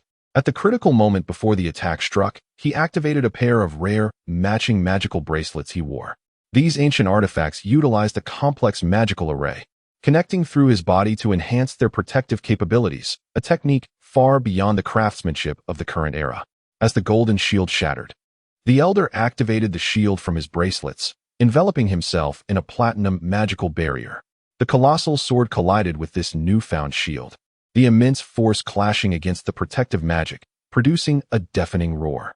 Flames erupted, igniting the surrounding foliage into a sea of torches, illuminating the area as if it were day. In this fierce confrontation, both sides expended their energy. The fiery sword cracked with a resounding snap, ultimately breaking in two before fading into glowing embers. In this contest of offense and defense, the ancient platinum shield triumphed in the end. Panting heavily, the elder struggled with the severe depletion of his magical energy, warily scanning the surroundings for the middle-aged warrior's potential ambush. For him, still not fully recovered, this level of combat risked reigniting his injuries and delaying his breakthrough. Thus, he sought a more cunning approach to battle. But the middle-aged warrior's relentless assault had caught him off guard, forcing him to deploy his most powerful techniques earlier than anticipated. Fortunately, the mysterious bracelets had proven invaluable, allowing him to narrowly escape disaster. Chapter 65. The Earth Spirit Giant. The elderly man, shrouded in a platinum shield, surveyed his surroundings with a piercing gaze. The recent assault had left him trembling with fear, Yet the middle-aged warrior who had unleashed such a formidable attack had seemingly vanished without a trace, leaving him uncertain of his whereabouts. "If you do not reveal yourself soon, I shall take my leave," he declared, maintaining a cautious vigilance while probing the area with his mental prowess. Despite his efforts, he could not ascertain the location of the middle-aged platinum warrior. As a mage, the depletion of his magical energy made swift recovery impossible without entering a meditative state. The necessity of remaining constantly alert further exacerbated his fatigue, rendering him dizzy and on the brink of collapse. In contrast, warriors possessed an innate physical strength that constituted a significant portion of their power. Even with substantial energy depletion, they retained a considerable fighting capacity, relying on their robust physicality as combat machines. Their stamina replenished far more rapidly than magical energy. A brief respite with sustenance could restore them considerably. After cautiously advancing in one direction for over 10 minutes, the elders sensed an eerie silence, occasionally pierced by the distant chirping of insects. He sighed in relief. If this continued, he would surely exhaust his mental energy. Should he faint, fate would be out of his hands, and while it would be fortuitous to fall into the hands of kind-hearted souls, the alternative would render him as mere prey for those with ill intentions. Just as the elder momentarily lowered his guard, the concealed middle-aged warrior sprang forth, erupting with a roar and unleashing a flurry of attacks at an astonishing speed, his dagger piercing the outer layer of the elder's platinum shield. The force of dozens of strikes concentrated on a single point caused the already fatigued magical shield to shudder violently, flickering ominously as if on the verge of shattering, rendering the aged mage's complexion pallid with fear.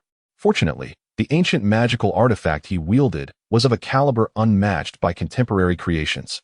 The protective magical shield summoned from his bracelet exhibited remarkable strength, akin to a lone boat weathering a storm, steadfast despite the onslaught. "Faster, I need to be faster," the middle-aged warrior thought, sensing he was on the cusp of breaching the shield.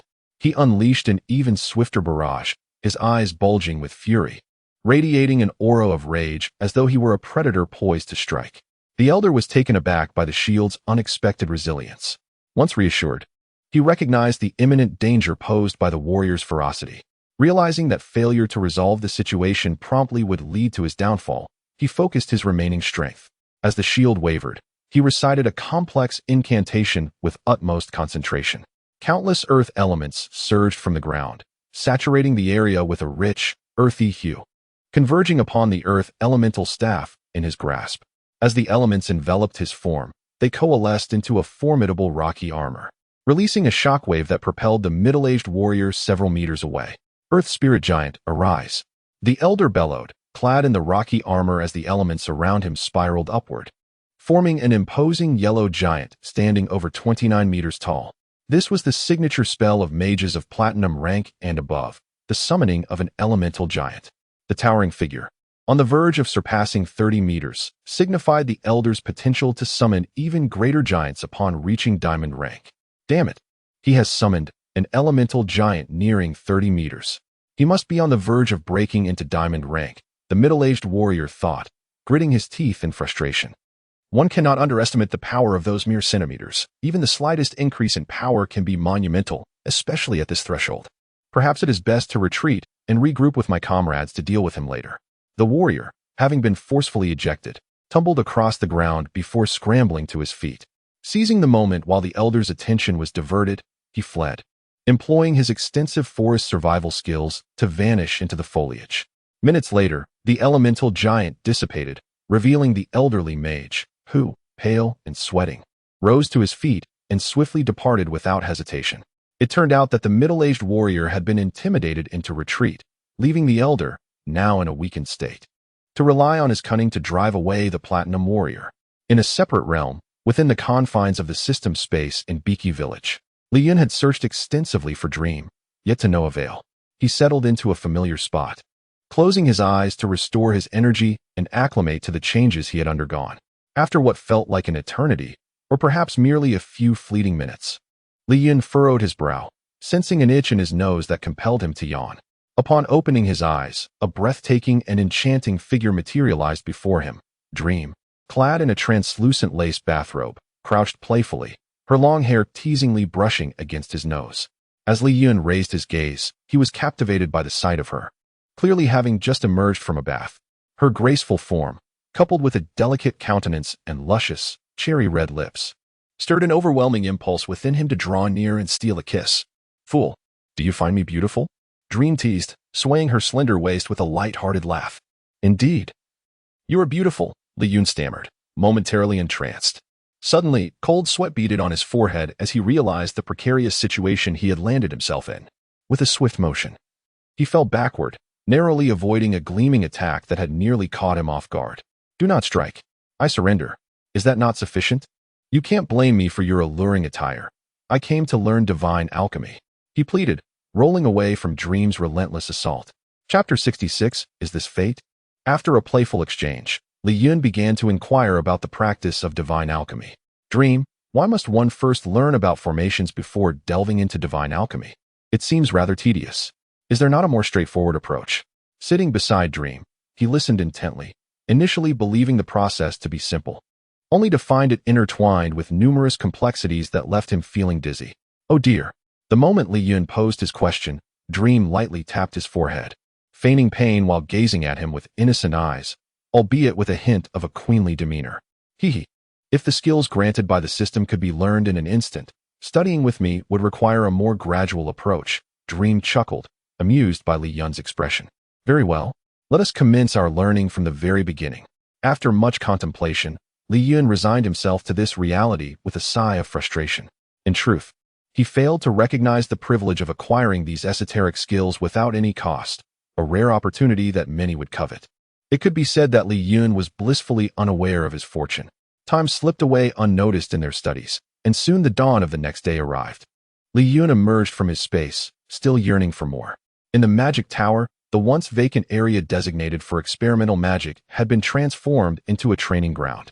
There, Merrick and his companions, the golden-haired Tori and the enchanting mage Lolo, were engaged in rigorous training beneath the early morning sun, sweat glistening on their brows.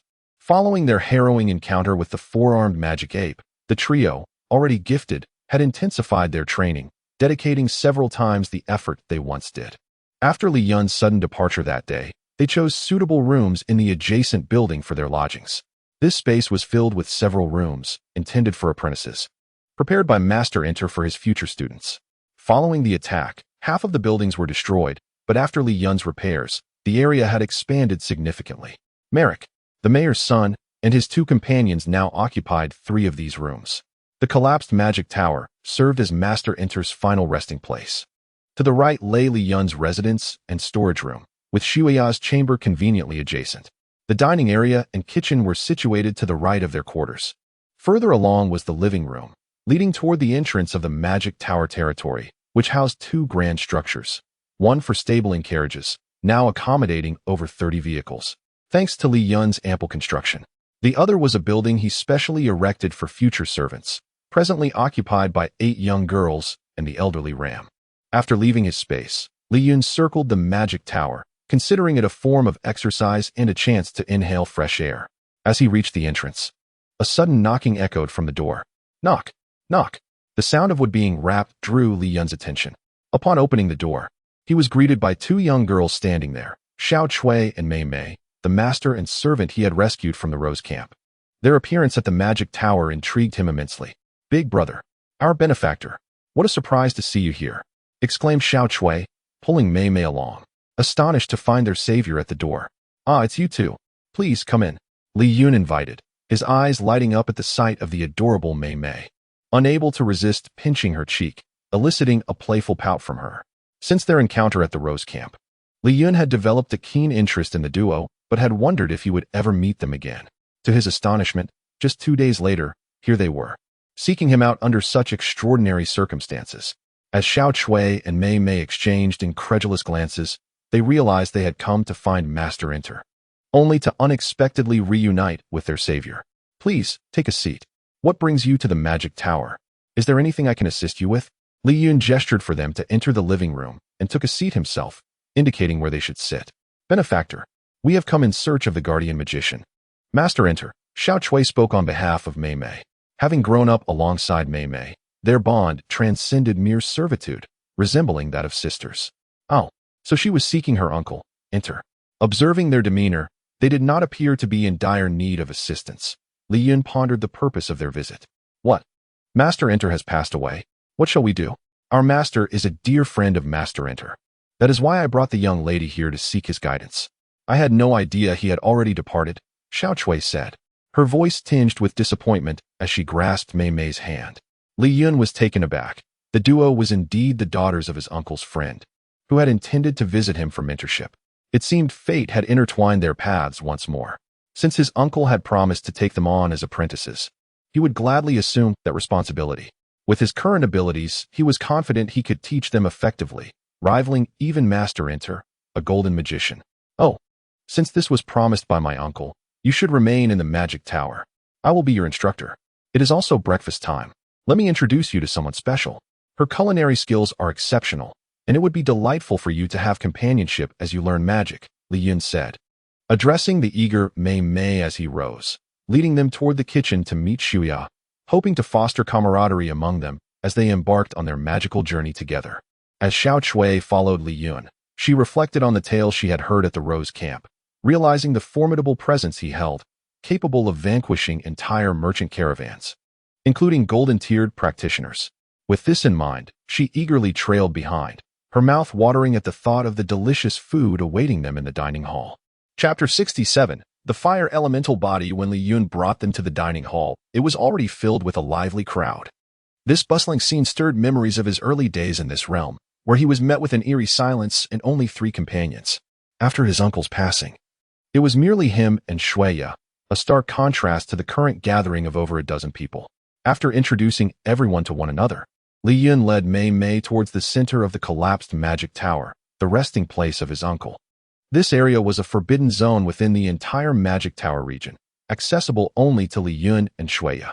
Every day, Shuya would come to tend to the grave, while Li Chen visited less frequently. Uncle, I am here, Li Chen murmured as he stood before the gravestone, gently caressing the inscription.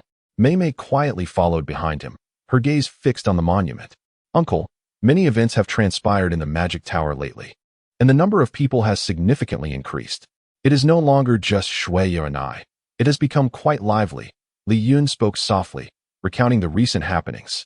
Uncle, you once mentioned wanting to take a friend's child as your disciple.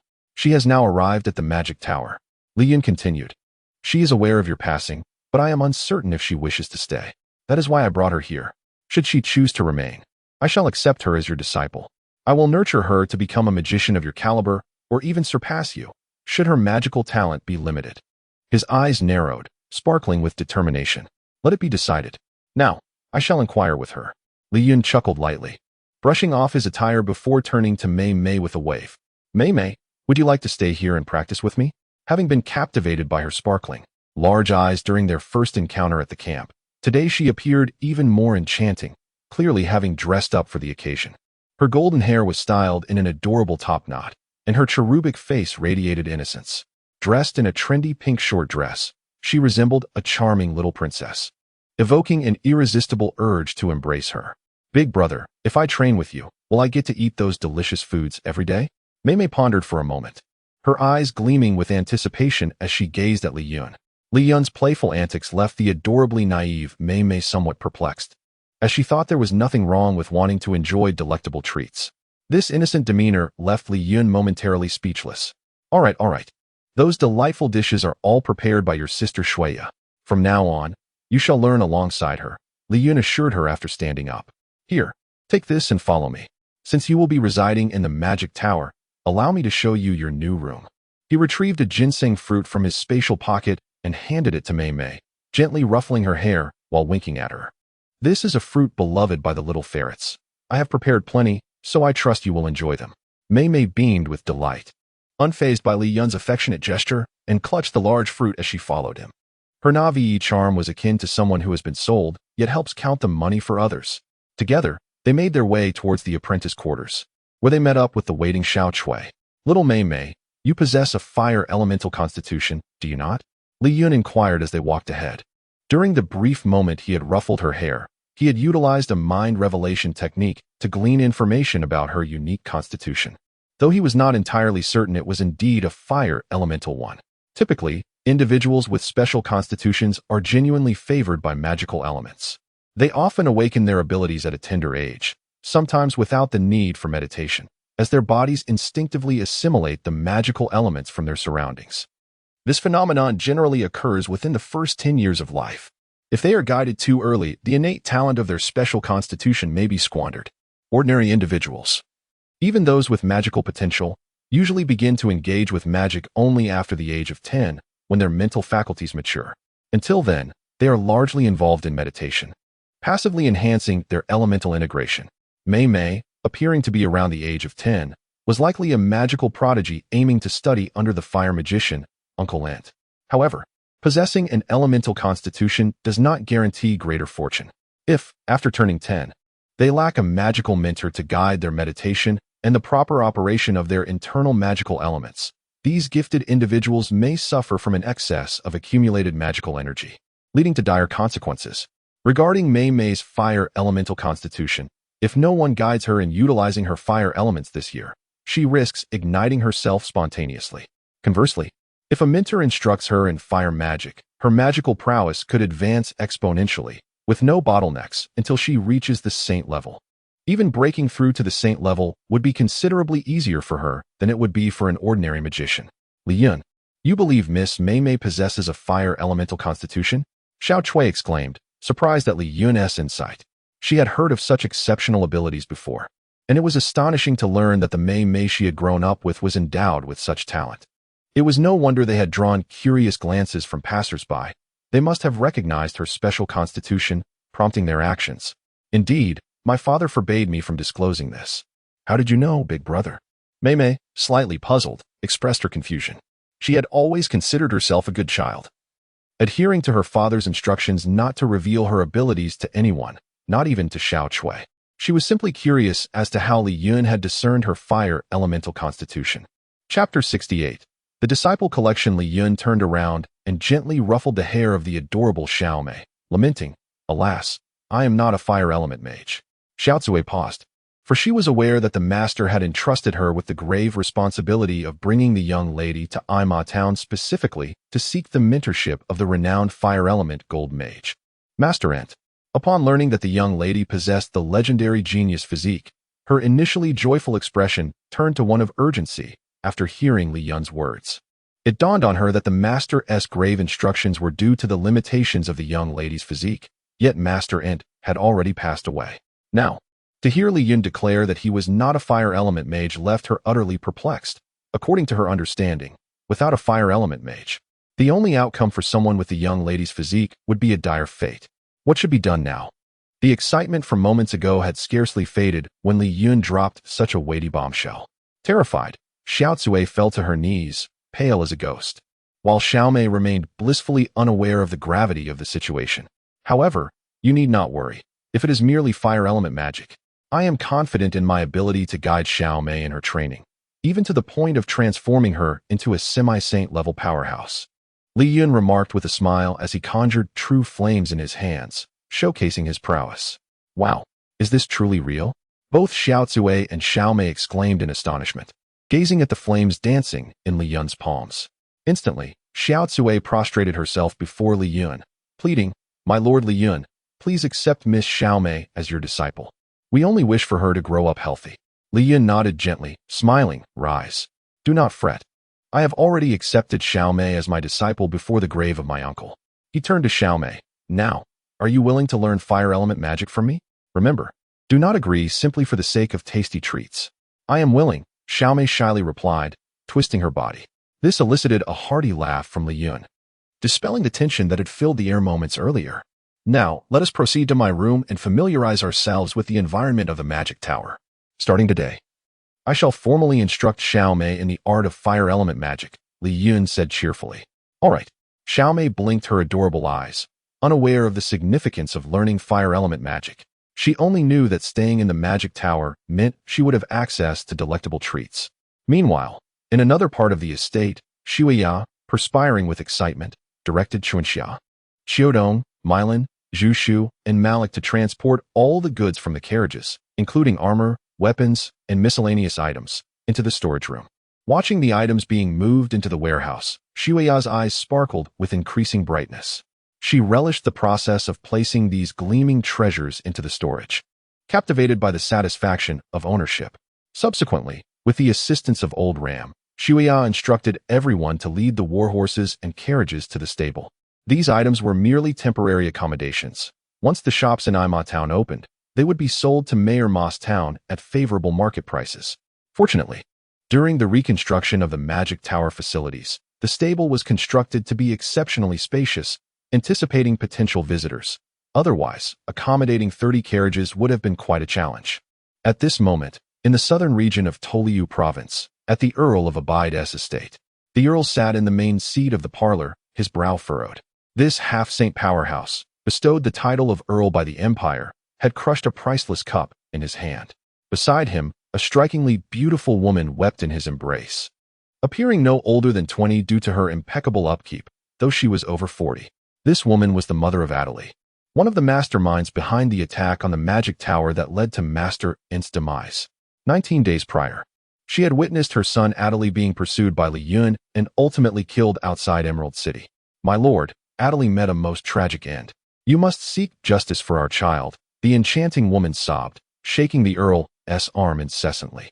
Earlier that morning, after 19 long days, the underlings of the half-saint Li finally escorted the luxurious carriage bearing Adeli's corpse to the Earl's estate. The journey from Emerald City to the southern region of Toliu Province spanned numerous small towns, and since it was not his own affair, Li's subordinates had taken their time, stopping frequently to revel in each town they passed, resulting in the prolonged journey.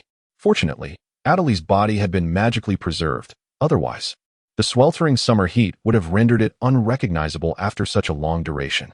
The Earl gazed at the horrific state of his beloved son's corpse, and upon hearing the details of the assassination from Li's subordinates, he could not contain his rage and crushed the exquisite teapot in his hand. Meanwhile, Adeli's mother wept inconsolably, repeatedly demanding vengeance. With a grim expression, he instructed Li's subordinates to convey his message to Li, his countenance growing increasingly dark. Anyone who has lost a child would wear a somber face, and the fact that he had not lost his temper on the spot was a testament to his restraint. My lord, our Adeli was slain outside Emerald City, and that wretched Li did not come to his aid. With his abilities, how could he not sense the unique aura of our carriage? Had he intervened, how could our child have perished there? The beautiful woman cursed vehemently. Slap. The Earl struck her across the face. Silence. You foolish woman, do not drag me down with your reckless words. I hope never to hear such sentiments from your lips again. Li is not someone you can speak of lightly. Though I too am a half-saint, I have only just stepped into this realm, while Li is on the brink of transcending to the saint level. Do not bring further trouble upon us. The beautiful woman held her cheek, silenced, but the hatred in her eyes suggested she had already marked everyone as her enemies. Shadows 15 and 16, come forth. Accompany him and investigate everywhere Adeli visited before his demise. Identify and eliminate any suspicious individuals. Whoever dares to offend me shall pay with their life, the Earl declared, his gaze dark and filled with murderous intent as he fixed his eyes upon the coachman. As he spoke, two shadowy figures in black cloaks emerged from the dim corners of the room, as if the walls themselves were water. These were two platinum-level assassins, skilled in stealth and assassination, trained by the Earl as merciless enforcers. Among the 20 assassins cultivated by the Earl, these two ranked lower, with those ranking higher signifying greater strength. Yes, my lord. The two shadowy guardians vanished with the coachman in an instant. Chapter 69. Trouble approaches in the southern part of Torio Province, in the courtyard of the Marquis of Abide's estate. A colossal blackbird with a wingspan exceeding 10 meters soared into the sky. The formidable aura it exuded indicated that it was a beast of golden rank. On its back sat 3 figures, appearing perfectly at ease. These were the shadow guards dispatched by the Marquis of Abide. Before his demise, young Master Adeli had visited several locations.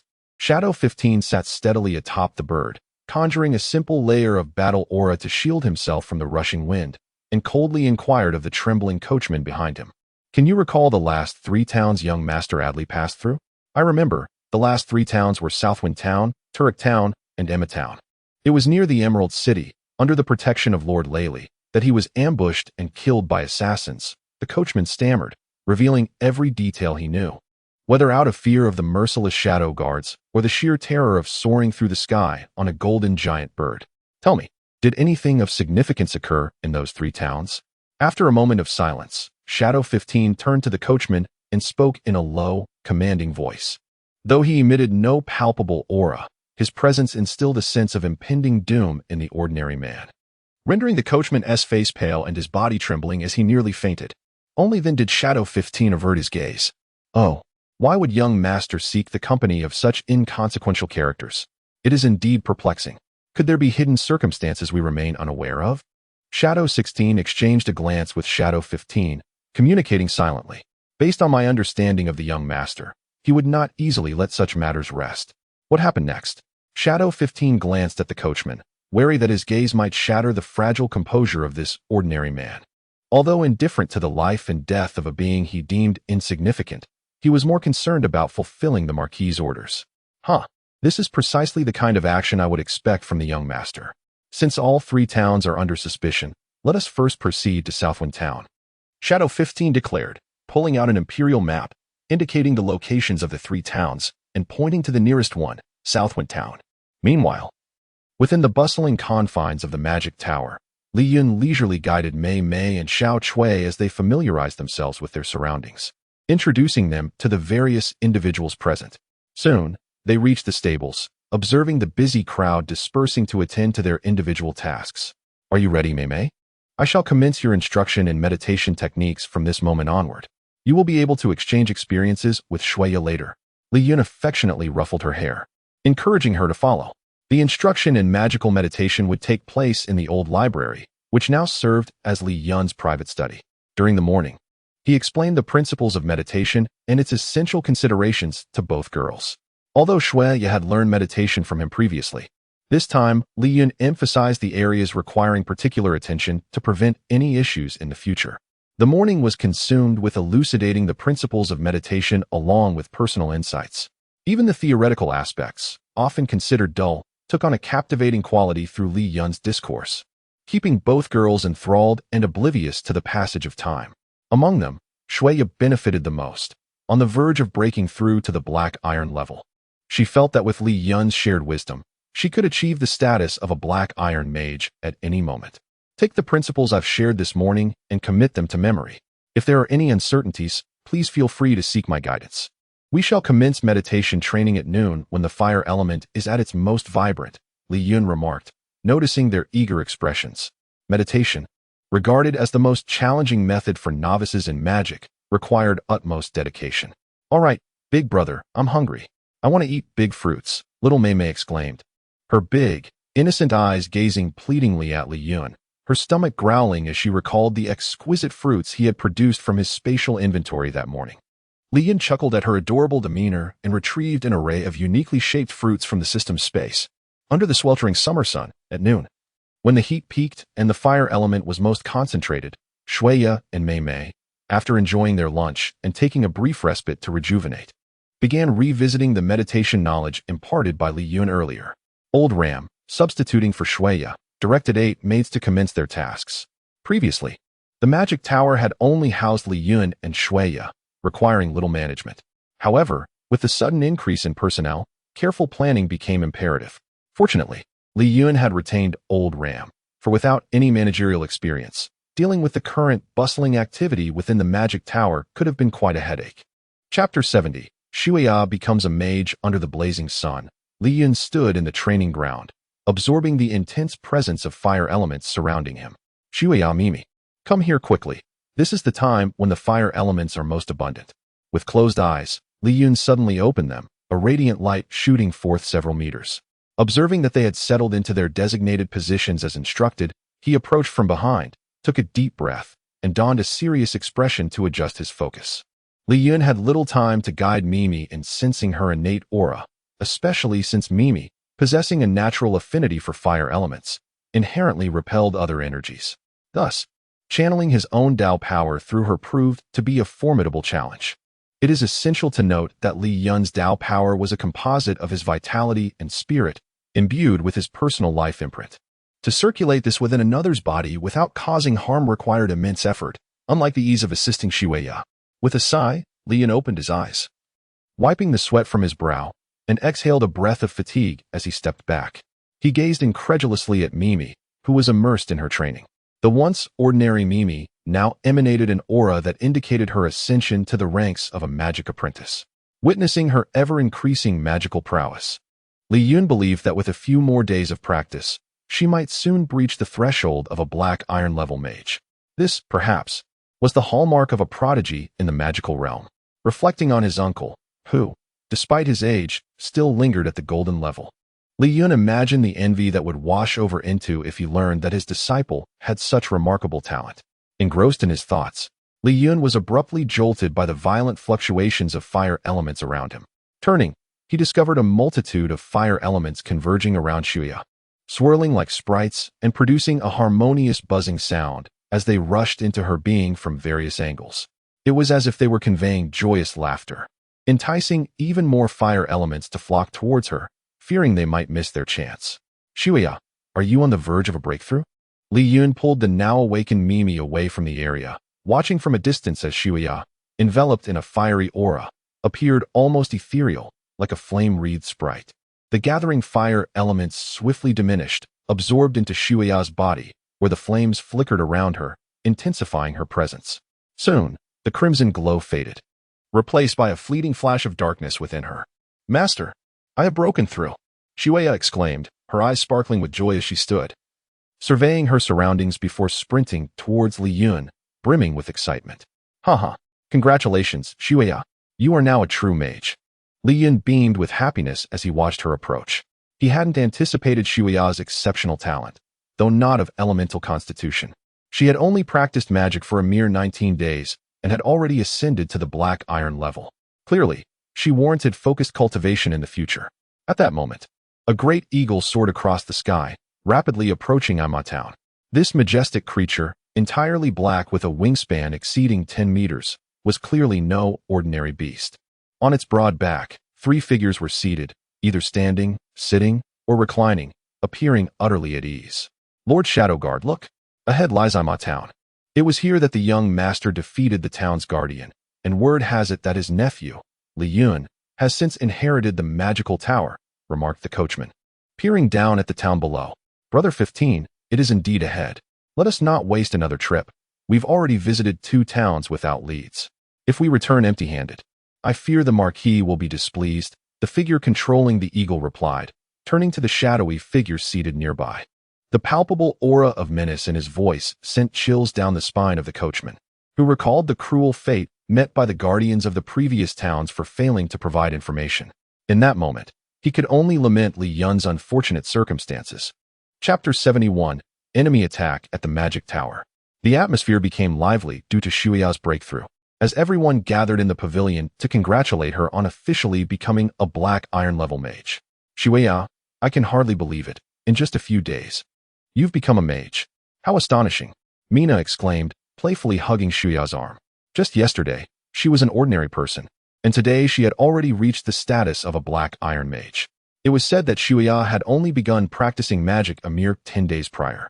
Reflecting on her own journey to the black iron level, which had taken over half a year, she felt a twinge of melancholy. Back then, her teacher praised her for her talent, but compared to Shuya, it felt as though she had been utterly eclipsed. Haha, congratulations, Miss Shuya, on becoming a mage, said several members of the Merrick team, encircling her in celebration. They couldn't help but think how remarkable it was to be associated with young Master Li Chen, noting the mysterious aura surrounding him and his companions, who seemed to advance their powers at an astonishing rate. They smiled, imagining that they too would benefit from young Master Li Yun's guidance in the future. After everyone had expressed their congratulations, Li Chen rose to his feet, extending his right hand into the void before him. He retrieved 2 crowns made of crystal, which he had stumbled upon while browsing the treasure pavilion. To ensure fairness, he had chosen 2 crowns that resembled those worn by beauty pageant winners, shimmering with the entirety of his treasure pavilion's energy, which had caused him quite a bit of discomfort. Come here, Shuya, Mimi. These crowns of magic power are extraordinary items that can enhance your magical abilities. Simply wearing these crowns will amplify the power of your spells. More importantly, they can absorb the energies of the universe and convert them into magical power, allowing for a continuous improvement in your magical levels. Li Yun explained as he personally placed the crowns upon their heads. As they adorned the crystal crowns, the two girls became even more enchanting, prompting a smile from Li Yun. No matter how expensive the crowns were, seeing them on the girls made it worthwhile. As the crowns settled upon their heads, Shuya and Mimi could feel a stream of magical energy flowing into them, bringing a refreshing clarity to their minds and invigorating their spirits, especially in the sweltering summer heat. "Thank you, young Master Li Yun." "Thank you, teacher," they said, exchanging smiles upon experiencing the crown's effects. "You may wear these crowns continuously. They will gradually enhance your strength. Coupled with meditation techniques, the speed of your improvement will undoubtedly be remarkable," Li Yun stated proudly, observing the delight on their faces. Indeed, he had reason to feel proud. These items were products of the system, unparalleled in quality.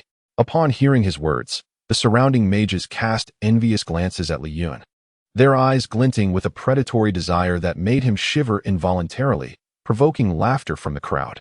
Suddenly, Li Yun's expression shifted dramatically as flames enveloped his hands. With forceful determination, he stomped the ground, causing a section of the stone floor to crack and collapse. He propelled himself through the pavilion's roof with a resounding crash, creating a large opening. Twisting his waist, Li Yun performed a backflip in midair, landing deftly atop the roof. At the same time, he unleashed two fire-infused soul talismans, and in an instant, a green elemental arrow shot toward the pavilion at an incredible speed. The collision of the flaming talismans and the arrow resulted in a violent burst of energy.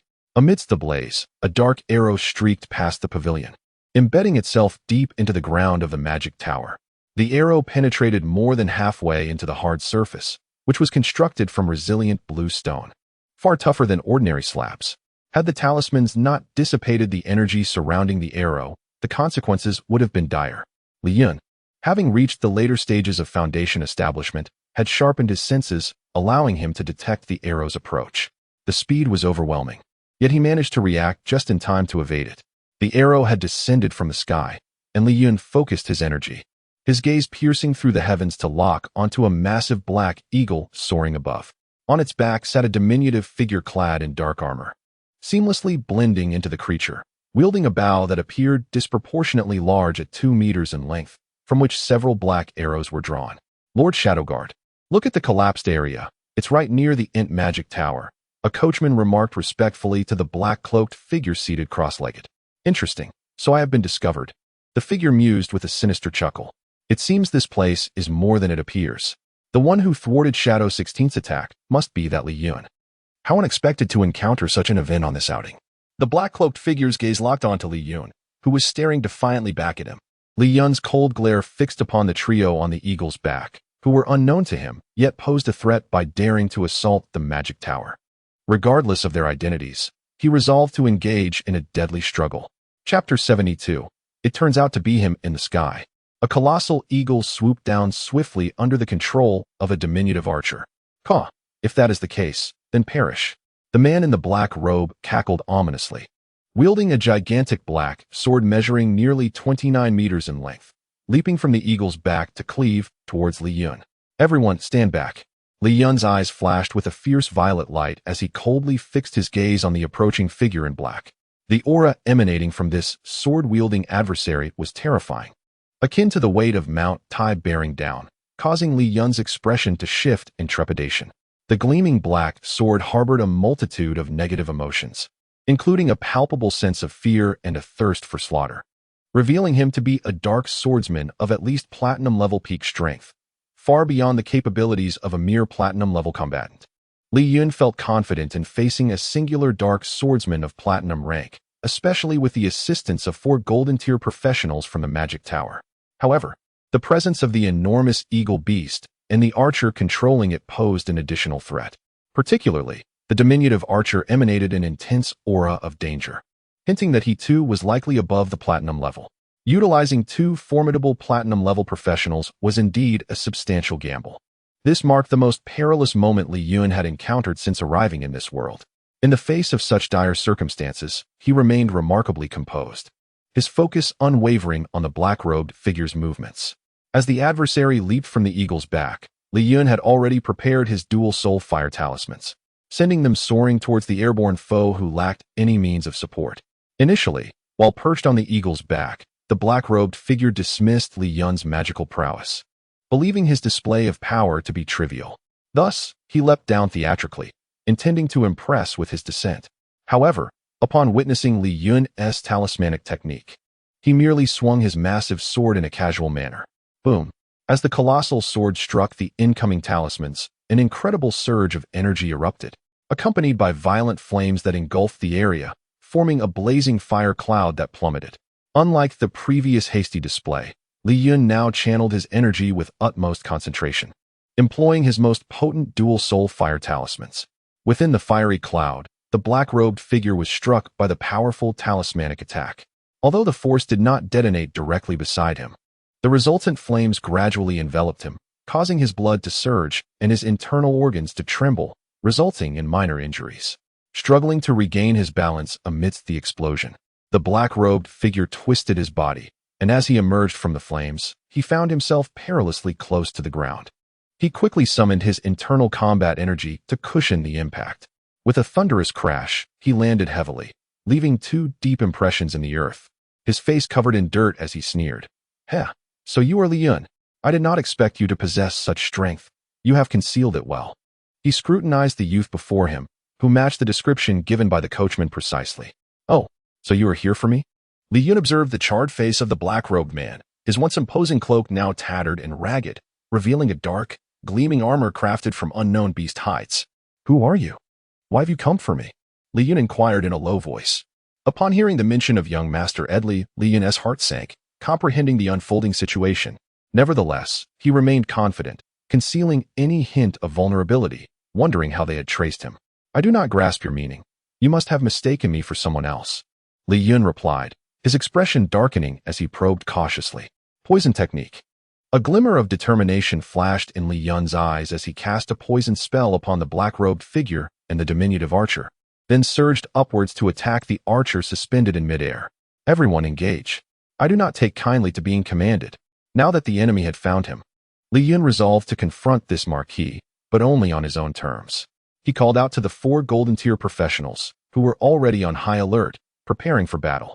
He did not expect them to defeat the injured black-robed man, but merely to delay him long enough for Li Yun to eliminate the diminutive archer.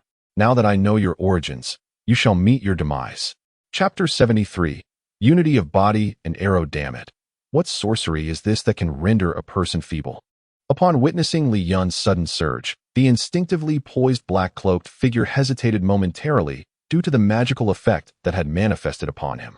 In that fleeting instant, Li Yun had already leapt over him, charging towards the diminutive archer. As a platinum-tier warrior, the black-cloaked figure's instinctive reactions were deeply ingrained, and he attempted to intercept Li Yun with greater speed. Unfortunately, he was unaware of Li Yun's skill effect. His overall abilities had been reduced by 20%, including his speed, which had diminished by 1/5. As a result, the sudden deceleration during his high leap nearly sent him crashing to the ground. By the time he sought to pursue again, the skills of the 4 golden-tier practitioners stationed at the magical tower activated, forcing him to abandon the chase and focus on the immediate threat. Double Soul Fire Talisman. After vaulting over the black-cloaked figure, Li Yun directed the talisman in his hand towards the colossal black eagle overhead. Having encountered these 2 platinum-tier powerhouses, Li Yun had already simulated several strategies in his mind. The adage "shoot the horse before the rider" echoed in his thoughts. If he could bring the archer plummeting to the ground, the loss of such a significant ranged advantage would eliminate the greatest threat. Upon noticing the fiery talisman in Li Yun's grasp, the diminutive archer was struck by a surge of crisis and instinctively loosed an arrow towards the source of his peril, hoping to attack as a means of defense. However, Li Yun's true target was not him, but rather the massive eagle beneath him. Although the eagle exuded the aura of a level 4 magical beast, its defensive capabilities paled in comparison to ordinary level 4 beasts, and even the more formidable level 3 beasts surpassed it in resilience. Moreover, having recently ascended to the latter stage of foundation establishment, Li Yun's overall capabilities had seen a significant enhancement. Though he could not breach the defenses of a platinum-tier warrior with a single blow, penetrating the defenses of a golden-tier opponent had become markedly easier, especially against a beast with only the defensive strength of 3.5 levels. Li Yun first aimed the talisman in his left hand at the diminutive archer to divert his attention, while his gaze remained steadfastly locked on the eagle-less head. He directed the soul fire talisman from his right hand towards the creature's chin. It was only at the moment of detonation that a trace of lethal energy would be unleashed. This method proved effective.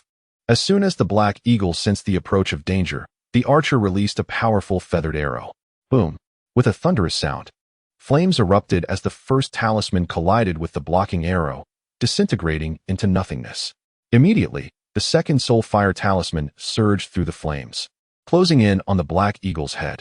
By the time the eagle registered the impending attack, it frantically flapped its wings and twisted its body, but to no avail. Caw! The black eagle emitted a mournful cry as the soul fire talisman struck its head, obliterating it into a gruesome pulp. With its head destroyed, even a holy tier beast would meet its end. The black eagle's wings flapped helplessly for a few moments before it fell, plummeting vertically to the ground, dragging its two passengers down with it. At a height of 200 meters, such a fall posed considerable danger for non-flying golden tier practitioners. However, for a platinum tier powerhouse, even without the ability to fly, there were methods to mitigate the impact of such a drop, ensuring a safe landing with minimal injury.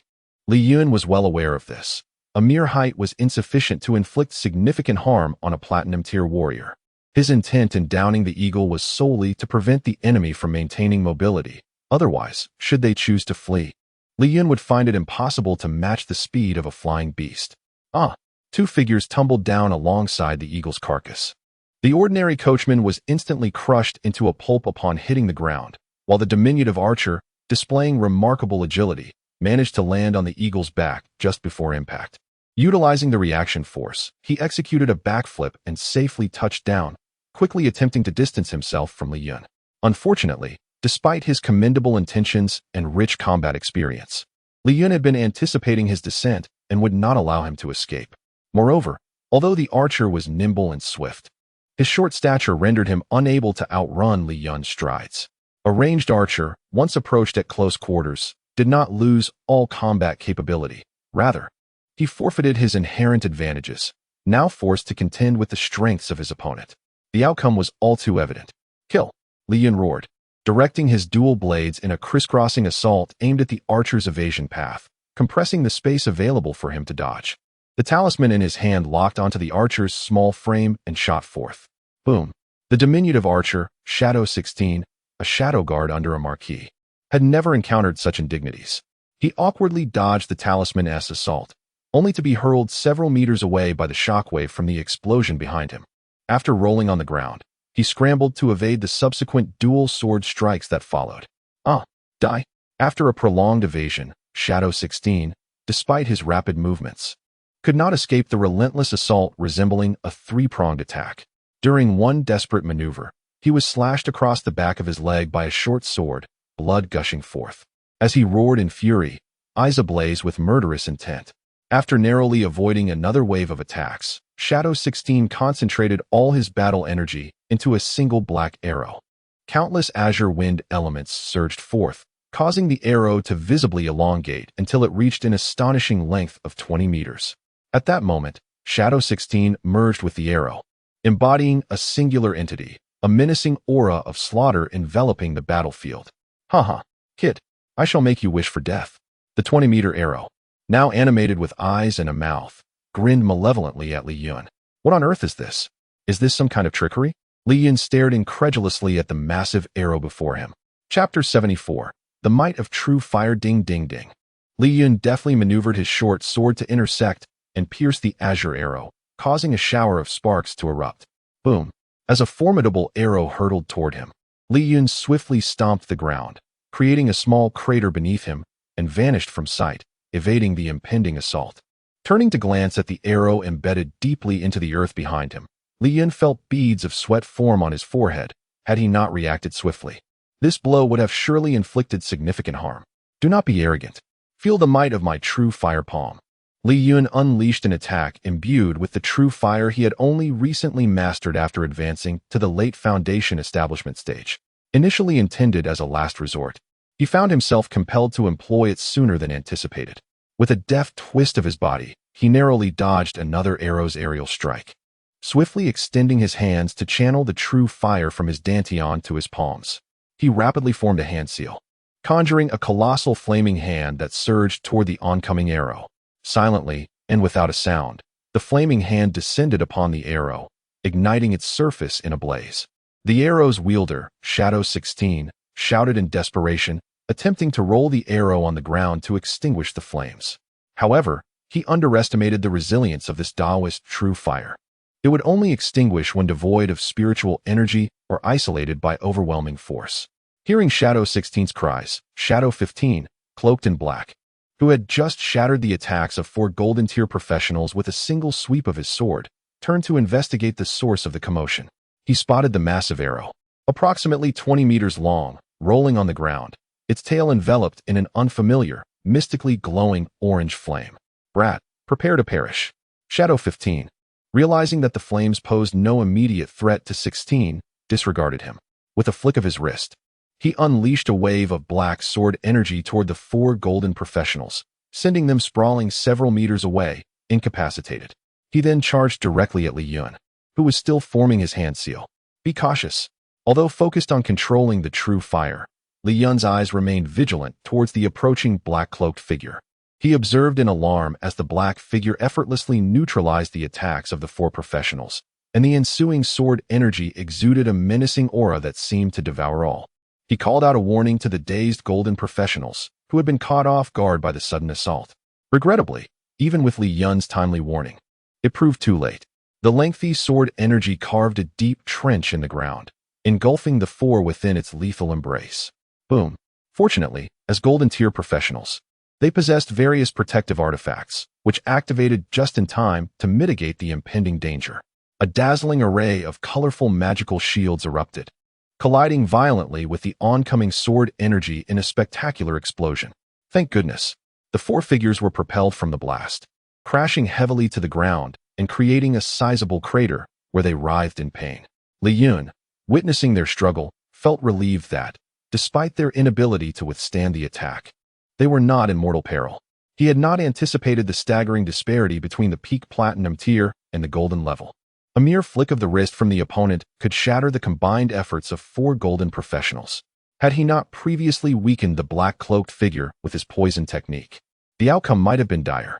With a sigh of relief, Li Chen redirected his focus to the advancing black figure. This formidable foe was indeed a challenging adversary. Li Chen swiftly formed another hand seal, conjuring an even larger flame hand, measuring 5 meters across, that surged toward the black figure. Though massive, the speed of the fiery hand was unrelenting, striking the black-cloaked figure in an instant. Shadow 15 charged at Li Chen, wielding a massive sword nearly 30 meters long, its tip scraping the ground and carving a 3-meter-wide trench as he sprinted forward, covering 50 meters in mere moments. Just as he prepared to unleash a distant attack, he noticed the colossal flame hand materializing rapidly. By the time he comprehended the threat, it had already reached him, and he barely managed to raise his great sword in defense. Screech! The enormous hand collided with the 3-meter-wide blade, and upon impact, the fiery palm clenched tightly, seizing the sword with a hissing sound as it began to burn. Meanwhile, with Li Chen's concentration fully dedicated to the black figure, the rolling arrow disintegrated in a flurry of motion, and the true fire, having nothing left to consume, dissipated. A diminutive figure sprang forth from the ground, Shadow 16, whose complexion was pale and breath labored, yet he remained unharmed. Chapter 75. Mysterious Support. The fierce battlefield stirred the hearts of everyone within the magical tower, as they nervously sought refuge behind cover, secretly observing, fervently praying for Li Chen to drive away the enemy. To their astonishment, the 4 golden professionals, whom they had deemed formidable, faltered under the onslaught of the invaders, sustaining grievous injuries in mere moments. As they witnessed 2 mysterious powerful figures preparing to join forces against Li Chen, despair enveloped their hearts. Shuya, consumed by anxiety, bit her lip until it bled, oblivious to her own pain. When she saw the Millie and Mina sisters, whom she had only recently grown close to, lying alongside the other 2 golden professionals, a sense of bitterness filled her. Never had she yearned for strength more than at that moment. Had she possessed formidable power, she could have fought alongside young Master Li Chen instead of cowering as a mere observer. As the fallen golden professionals gradually regained their composure, showing signs of rising, Shuya disregarded the danger and rushed towards them, realizing they were her only hope of aiding the young master. Yet, just as she was about to approach, she noticed an elderly man in a gray robe had appeared beside Millie and Mina, his expression tense as he gently helped them to their feet. Fearful of causing them further harm, he produced a white porcelain vial, administering its contents to them before turning his gaze toward the battlefield, 300 meters away, where swords clashed and flames soared. The intensity of the battle was akin to that of platinum-level combat, a result of platinum professionals clashing within the vicinity. It was alarming that the golden-level Millie and Mina found themselves embroiled in such a fierce confrontation. For even an entry-level platinum professional could typically best 5-peak golden professionals under normal circumstances. The old man, Zorn, felt a chill of dread at the thought. Even entry-level platinum was far beyond the capabilities of these golden professionals. Upon hearing Shui Ye's words, Zorn's face contorted with anger as he glared fiercely at the black-robed figures. It was unfathomable for him to be ambushed in his own magical tower, only to encounter a similar situation in another's. This left him questioning whether these foes were indeed a coordinated group. Miss Shuya, please tend to them. They will awaken shortly after the medicine takes effect. After entrusting the two women to Shuya's care, Zorn dashed towards the battlefield to summon an earth spirit giant. As Zorn sprinted a mere dozen meters, a powerful surge of magical energy erupted beside him, drawing forth countless earth magic elements that coalesced into a towering 30-meter-tall earth-colored giant. Witnessing such a formidable display of magic, Shuya felt her earlier worries dissipate. From the giant, she sensed a force even more potent than that of the black-robed assailants. The commotion finally caught the attention of the three fighters. Li Chen, initially concerned, felt a wave of relief wash over him as he recognized the earth giant emerging from Shuya's vicinity. If this towering figure were an enemy, Shuya would be in grave danger. However, her expression radiated joy, suggesting this was indeed a reinforcement. Though Li Chen was puzzled by the presence of such a powerful ally, he set aside his uncertainty to focus on the black-robed adversary, now more aptly referred to as the black-armored man.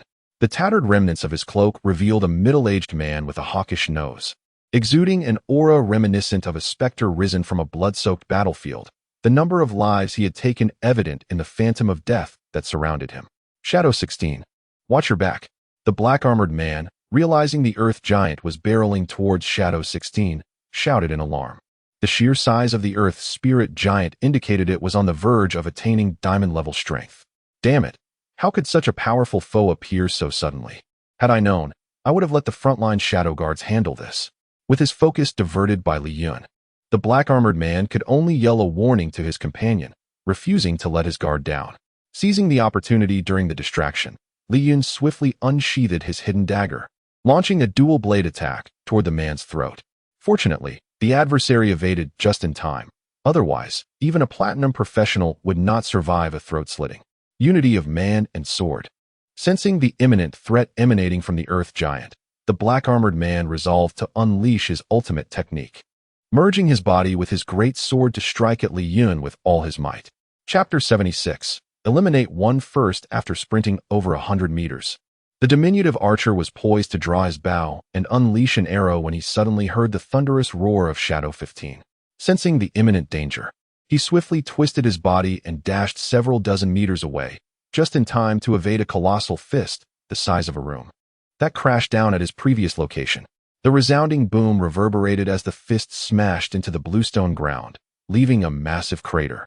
Had the small archer not reacted with such agility, he would have likely been reduced to a mere puddle of flesh. Damn it, where did you come from? We are the subordinates of Marquis Abide, a semi-holy powerhouse. You better scram. Shadow 16 shouted in terror, desperately emphasizing the power behind him in an attempt to intimidate the newcomer. The previous moment had been perilously close. He had just escaped from Li Yun's fire magic and had failed to notice the surrounding circumstances, allowing the earth spirit giant to approach him so closely. Shadow 16 attempted to frighten the mage Zorn with the name of the semi-holy figure, but it was a futile endeavor. Anyone who could transcend the platinum level was not easily intimidated. If it were that simple to scare them away, he would hardly be worthy of being a noble platinum mage. Heh, you lot infuriate me, daring to lay hands on my apprentice. Do you think I, an old man, am so easily bullied? Zorn declared, commanding the earth spirit giant to stomp forward. Although he was a mage with little experience in close combat, The Earth Elemental Giant was the mightiest among all elemental giants, capable of compensating for any lack of combat skills with sheer brute strength. Moreover, he had yet to unleash his remarkable magic. Boom, boom. Shadow 16 clumsily dodged the attacks. Even if he could run faster than the giant, he had only managed to gain a few meters of distance, while the Earth Spirit Giant closed the gap in a single stride. If only he had grown taller. He too could cover such distances with each step. Kill. Ignoring his injuries, Shadow 16 forced himself to summon a massive arrow, preparing to confront Mage Zorn head-on. If he didn't fight desperately now, he might soon find himself without the chance to do so. A 20-meter-long arrow, radiating with a fierce aura, sped towards the chest of the Earth Spirit Giant, striking at the Elemental Giant's vital point, the place where the mage resided. If he could break through there, he could slay the mage within, rendering the Earth Elemental Giant unable to sustain itself. Earth Wall, Zorn exclaimed as he spotted the elemental arrow hurtling towards him. He quickly halted his hand, stepping back a few paces, and conjured a magical earthen wall to shield himself. This magic-formed wall was not merely a mound of dirt. It possessed strength far exceeding that of steel. A towering magical earthen wall erupted from the ground, resembling a massive hill standing tall at over 10 meters. With a resounding crash, the elemental arrow collided with the wall, sending shockwaves that diminished the wall's defenses. Just as Shadow 16 thought he had broken through, he was confronted by yet another formidable earthen wall, leaving him no choice but to charge headlong into it. Fortunately, the arrow's aura had a penetrating effect. Although it consumed much of his energy, he had no way back. Trapped in a dilemma, he could only grit his teeth and press on, hoping to outlast either his own stamina or the mage's magic. Zorn smirked, revealing a confident smile as he observed the arrow impact the wall. The Earth Spirit Giant could swiftly manipulate the earth element to cast spells equal to its level without reciting incantations, a significant advantage over warrior-class platinum professionals. While warriors could form elemental weapons, they paled in comparison to the Elemental Giant's agility. In mere seconds, the elemental arrow broke through 6 earthen walls, losing much of its power. No matter how Shadow 16 struggled, he remained ensnared by the walls. As he roared in frustration, ready to unleash his full strength to escape, the experienced Zorn seized the opportunity. Just as the arrow emerged, he commanded the Earth Spirit Giant to grasp it in its massive hand and invoked the petrification spell. No, spare me. Please grant me mercy. The once violently vibrating arrow stilled in the grip of the Earth Spirit Giant, its azure shaft swiftly eroded by earthy elements, transforming visibly into a gray, rocky texture. Zorn gazed at the petrified arrow in his hand, silently sighing. Despite their adversarial relationship, witnessing a platinum professional fall at his hands evoked a sense of melancholy, making him ponder his own fate. After a moment, he shook off the gloom and turned his attention to the gleaming great sword pursuing Li Chen, raising the petrified arrow as a weapon to hurl forward. Li Chen dodged the attacks of the great sword, leaving behind a trail of scars on the ground that testified to the ferocity of the strikes. His primary objective was to delay the black-armored figure with the hawkish nose. The true fire intensified under Li Chen's command, soaring into the air to form an ever-growing fiery hand.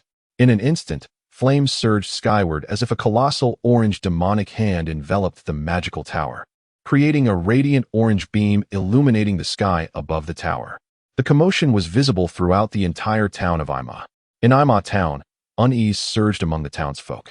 A month prior, a similar scene had unfolded, with flames reaching the heavens, marking the departure of Mage Enter from this world. Were they to witness yet another assault on the magical tower? Mayor Mars slammed his teapot to the ground in frustration. Damn it! Why must there always be those who oppose Ima town? Can't we live in peace? With new hope on the horizon, with young Master Li Chen set to assume the role of protector, the town anticipated a new guardian. Gather the members of the guard. Head towards the magical tower to support Lord Li Chen. Mayor Mars gritted his teeth, his voice resolute.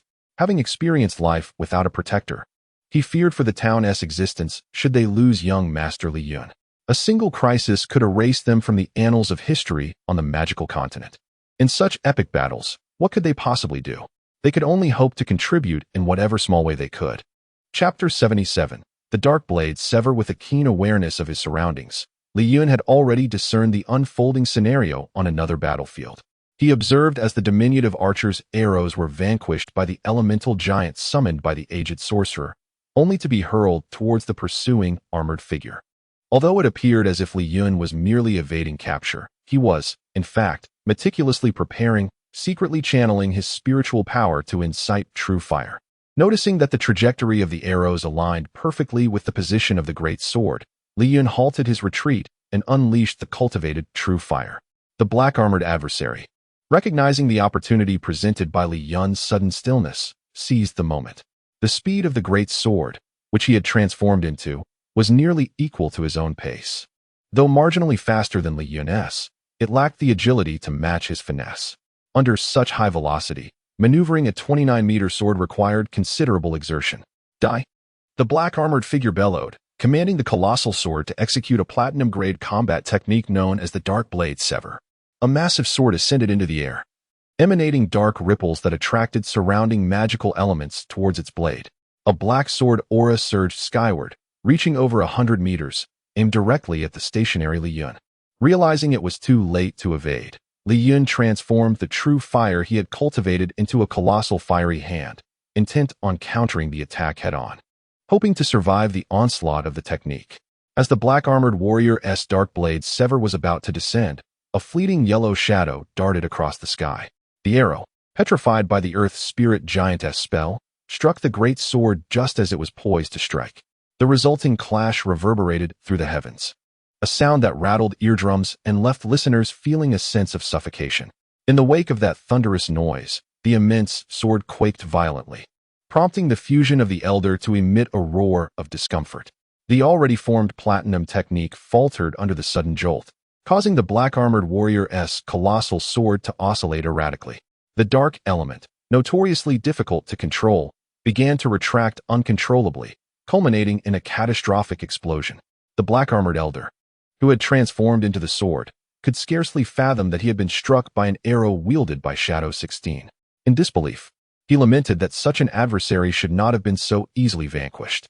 Had he known of the formidable presence here, he would have never dared to approach. Alas, it was too late. This explosion extinguished his last hope for escape. The air trembled as the black ripples contracted and erupted, threatening to tear the sky asunder. At the explosion's epicenter, the 29-meter great sword began to fracture, spiderweb-like cracks spreading from the tip to the hilt, leaving no part of the blade unmarred. A gentle breeze wafted by, and the colossal sword disintegrated into motes of light, revealing a shadow plummeting to the ground, creating a small crater upon impact a mere 10 meters from Li Chen. Approaching cautiously, Li Chen discovered the hawk-nosed man lying on the ground, still clinging to life.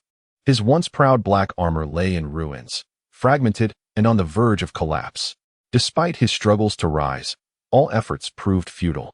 The hawk-nosed man, recognizing Li Chen's approach, mustered the strength to lift his head.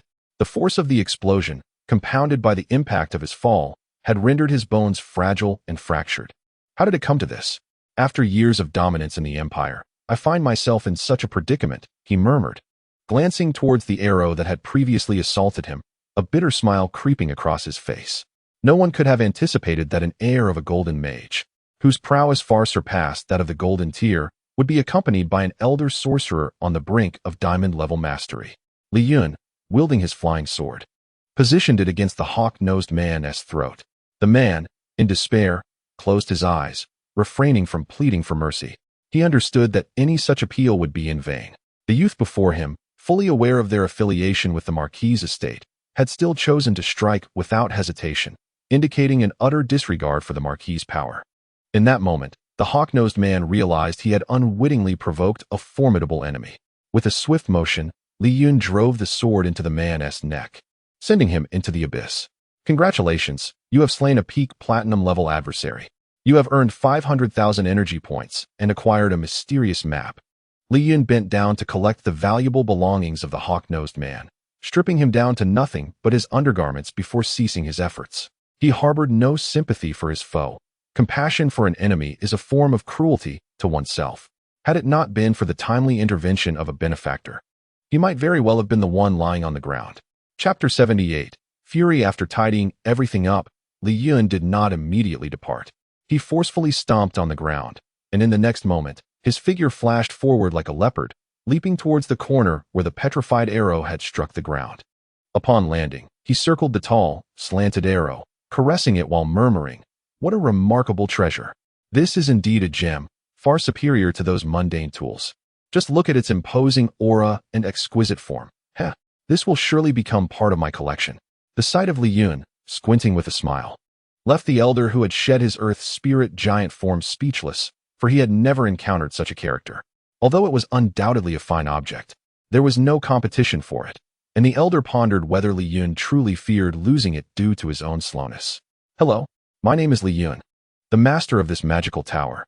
I am truly grateful for your timely assistance," Li Yun remarked, as he stowed the arrow into his system space and turned to face the approaching elder with a smile, entirely unperturbed by his earlier actions. Strictly speaking, that arrow was the spoils of the old mage's battle, yet he had stealthily pocketed it. "Please, do not mention it. I was merely angered to see that fellow bully my precious apprentice," the elder replied with a calm smile, though he remained puzzled as to how the group had escaped their captors and ended up in this magical tower. As the battle drew to a close, the onlookers emerged from their hiding places, filled with joy. The 4 golden tier professionals, having awoken from their stupor, were relieved to see Li Yun and the elder engaged in light-hearted conversation. "Teacher, I can hardly believe it's truly you. I almost didn't recognize you," Mina exclaimed, gazing earnestly at the elder. Though his hair had turned a rich black, enhancing his vitality, his visage remained familiar. With her heart filled with delight, she rushed to embrace one of his arms affectionately.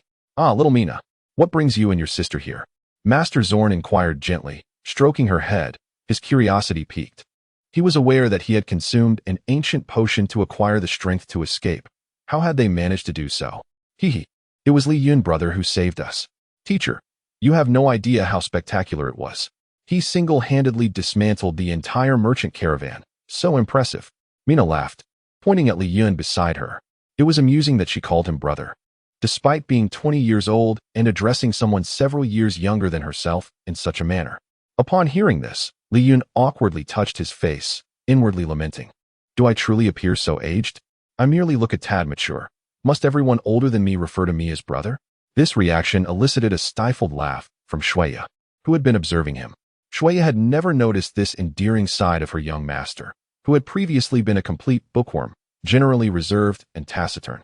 Ever since Master Enter's demise, he seemed transformed. However, this newfound demeanor made him appear even more responsible, prompting a warm smile to grace her lips. Suddenly, a flicker of cold light shot toward Li Yun from behind. Shueya, keenly observant, noticed the anomaly and instinctively stepped forward to push him away. Li Yun, engrossed in conversation, felt a surge of danger, his instincts heightened. Without further thought, he spun around, wielding his short sword. Just as the cold glimmer revealed itself to be a small insect, glinting with metallic sheen, resembling a winged bullet ant.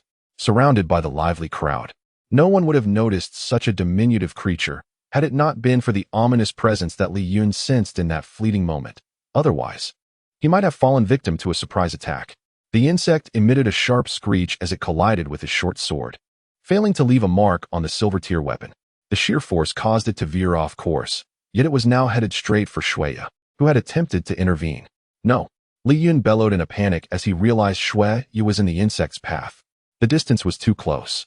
He had barely detected the insect's assault, and who could have anticipated that such a stealthy creature would be spotted by Shueya in advance? In a tragic twist of fate, by the time he sought to save her, it was already too late. With a pained gasp, Shueya collapsed into Li Yun's arms, unconscious, while the 2-centimeter insect clung to her shoulder, its venomous bite causing dark blood to seep from the wound.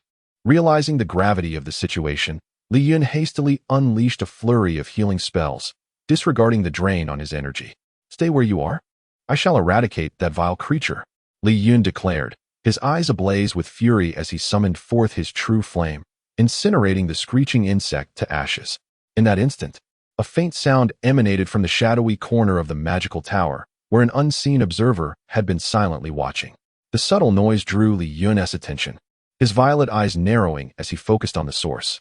With a swift motion, he drew forth a short staff, thick as an infant's arm, crafted from an unknown bone. He sickly licked the bone staff, then brandished it toward the approaching thread of the shadows. A fierce expression of rage twisted his features as he surged forward with blinding speed, as if teleporting across the ground. Chapter 79. The Bug Controller in a Fleeting Moment. Li Yun's figure vanished from sight. The shadowy figure, prepared to engage with him, was momentarily taken aback. He never anticipated that Li Yun, who had just battled a platinum-level practitioner, could exhibit such remarkable speed. As the shadowy figure stood in astonishment, Li Yun reappeared behind him.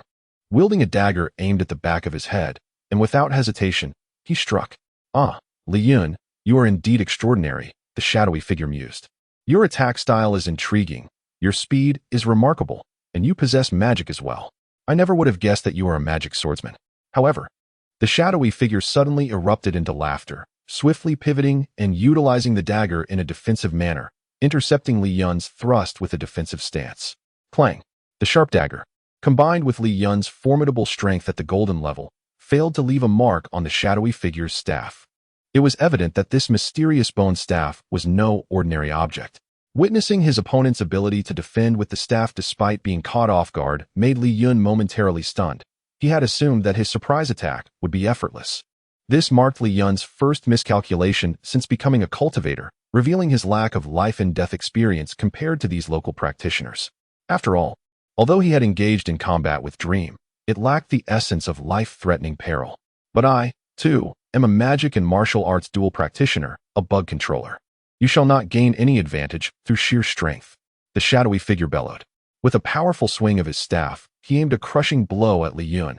Earth shatter. The force he wielded appeared to be at the pinnacle of the golden level, even surpassing Li Yun's own strength by a slight margin, likely due to the integration of a magic insect possessing strength attributes. Should he nurture this magic insect to the platinum level, he would be able to withstand the might of platinum practitioners. This was the first time Li Yun faced an opponent of similar golden strength with purely physical prowess. The combat felt vastly different from the magical duels. It was a visceral clash, akin to the rawness of hand-to-hand combat rather than the distant strikes of magical spells. Despite Li Yun reaching the late stage of foundation establishment and undergoing multiple refinements, his opponent effortlessly matched him in physical combat, even surpassing him. For an ambusher, speed is life. As long as one is swifter than their adversary, even if they cannot match their strength, they can retreat calmly and seek an opening to strike. Observing his opponent's slower attack speed, Li Yun felt a sense of ease in his defense. As the shadowy figure deflected Li Yun's thrust, Li Yun, maintaining his thrusting posture, found himself unguarded within the range of the shadow's attack. Thus, the shadowy figure laughed heartily and swung his staff towards Li Yun. With a swift motion, Li Yun hooked his left hand, seizing another dagger, the exquisite sword he had procured from the Rose Merchant Caravan. It was a blade capable of cleaving through gold and jade. Originally intended as a trump card, it was now swung upward to intercept the shadow's staff. Clang! The sound of the sword colliding with the shadow's staff reverberated, and Li Yun felt a jolt in his arm, as his left limb lost sensation instantaneously. Having already realized that his opponent's strength surpassed his own, he was astonished by the sheer force behind the blow, far exceeding his expectations. With that single strike, Li Yun's dagger was sent flying dozens of meters away, embedding itself into the ground. Furthermore, after absorbing the tremendous force of the blow, Li Yun was forced back several paces, leaving 5 or 6 footprints on the ground before he lost his footing and fell to the ground. Although the shadowy figure was a bug controller, the strength he exhibited far exceeded that of an ordinary platinum practitioner. "Ah, not bad at all. You possess spatial equipment, which is worth more than your life," the shadow remarked, his gaze scanning Li Yun's body from top to bottom. He had clearly observed Li Yun's sword materializing out of thin air, indicating it had been retrieved from spatial equipment. However, he found it peculiar that he could not discern any jewelry or similar adornments through Li Yun's thin attire. Impressive reflexes. To withstand my strike is commendable. Let me show you another technique. The shadow's staff glimmered with a green light, from which emerged the visage of a green beast. Spirit Devour. The shadow's summoned creature lunged towards Li Yun, who was now on the ground. Exhausted from the previous blow and unable to muster the speed necessary to evade the incoming attack. With a forceful push against the ground, Li Yun flipped onto his feet, crouching low while channeling his internal energy to unleash the Soul Fire Talisman. Boom, boom, boom. With his still responsive arm, he launched a series of talismans at the creature's head, each explosion colliding with the Spirit Devour. Ultimately, before the creature could reach Li Yun, his 3 Soul Fire Talismans detonated, obliterating it. The collision between the spirit devourer and the talismans erupted before Li Yun, sending a cloud of dust and debris into the air, obscuring his vision. The residual force from the explosion sent Li Yun rolling several times before he came to a halt. Incredible! The power of the Shadow's secret technique was astonishing.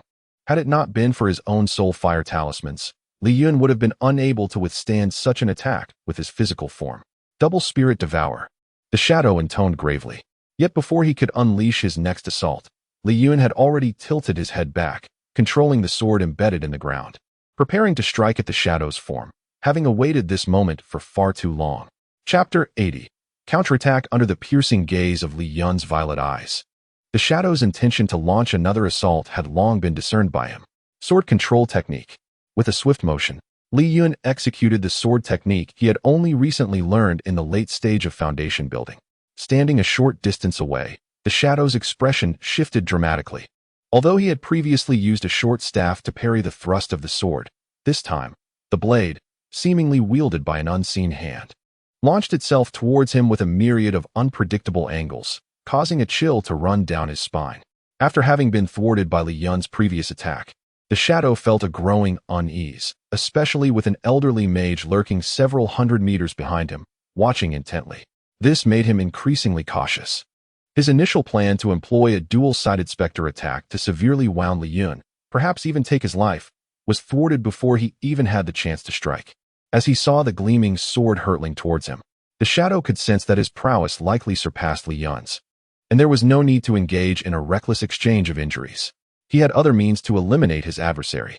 Thus, he abruptly canceled the dual-sided specter attack and swiftly retreated, attempting to evade the incoming flying sword. At that moment, Li Yun bent down and removed a ring-like object from around his ankle, casually tossing it to the ground. The sound of the heavy metal hitting the earth echoed with a thud, revealing the considerable weight of the magical metal that had been affixed to his legs. Each of these ankle rings weighed an astonishing 400 pounds, totaling 800 pounds. Given Li Yun's physique, honed by his Taoist training, he weighed only around 200 pounds. These weights were equivalent to 4 times his body weight.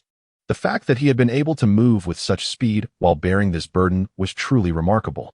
The Shadow's pupils dilated in disbelief. Had this youth been fighting him while encumbered by such heavy weights? Why had he not removed them during his previous battle with the 2 platinum-ranked adversaries? The thuds resonating from the ground illustrated the sheer mass of the weights. Once relieved of the burden, Li Yun felt as though he had shed all heaviness. He stomped his foot, and in that instant, his body soared effortlessly several meters into the air. With a flash, he landed and quickly adjusted his stance, charging towards the Shadow with a speed that had more than doubled. In an instant, Li Yun appeared at the Shadow's side, executing a sweeping kick. Caught off guard by Li Yun's explosive speed after shedding his weights, the Shadow miscalculated and was unable to evade the kick, which sent him crashing to the ground, sliding several meters away. "Die!" Li Yun shouted, directing his short sword to follow suit. Guiding the flying sword to target the Shadow's vulnerable back, a critical weak point in human defense. The short sword sliced through the air, its piercing sound reverberating as it aimed for the Shadow's heart. However, to his dismay, the blade failed to penetrate the Shadow's body, as a metallic shield suddenly materialized at his back. This alchemical product possessed the capability to remain concealed until it was under attack, and its brilliance rivaled that of a typical golden-level magical shield. This small shield, invaluable to practitioners, was a coveted item, often leading to fierce competition among those seeking such a prized possession. Mere wealth could not guarantee ownership. One needed a stroke of fortune to acquire it. The short sword struck the shield, leaving only a faint mark, ultimately failing to breach the alchemical defense. Huh, what splendid speed.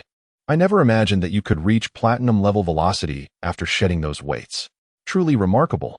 How did you devise such a strategy? It's certainly worth emulating, haha. Your sword control technique is quite extraordinary as well. Alas, your short sword is merely silver rank. How could it possibly contend with my golden-level shield? The Shadow cackled, pointing mockingly at Li Yun. And you aimed for a human's weak point. Do you think I would be unaware of such defenses in combat? It's merely bad luck for you that I acquired this shield not long ago. Li Yun remained silent, disregarding the Shadow's taunts. He swiftly distanced himself, evading any chance for counterattack. Retreating after a failed strike was the wisest course of action. Regrettably, Li Yun sighed. acutely aware of his limited combat experience. The shadow's words rang true. One who emerged from the dark world had inevitably clawed their way through heaps of corpses, surviving countless life and death trials. How could one not recognize the vulnerability of the human back?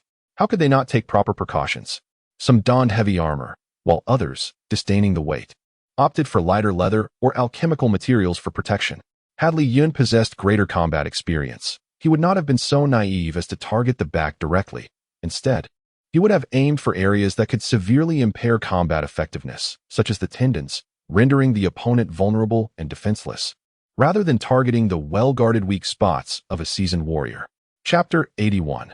The dung beetle. Li Chen refrained from further lamentation, recognizing that his choices were not necessarily misguided. Had he possessed a weapon suited for the art of sword control, he would not have found himself laboring under the current circumstances. Although the magical realm afforded him a commendable silver weapon, it regrettably lacked compatibility with the execution of Taoist techniques.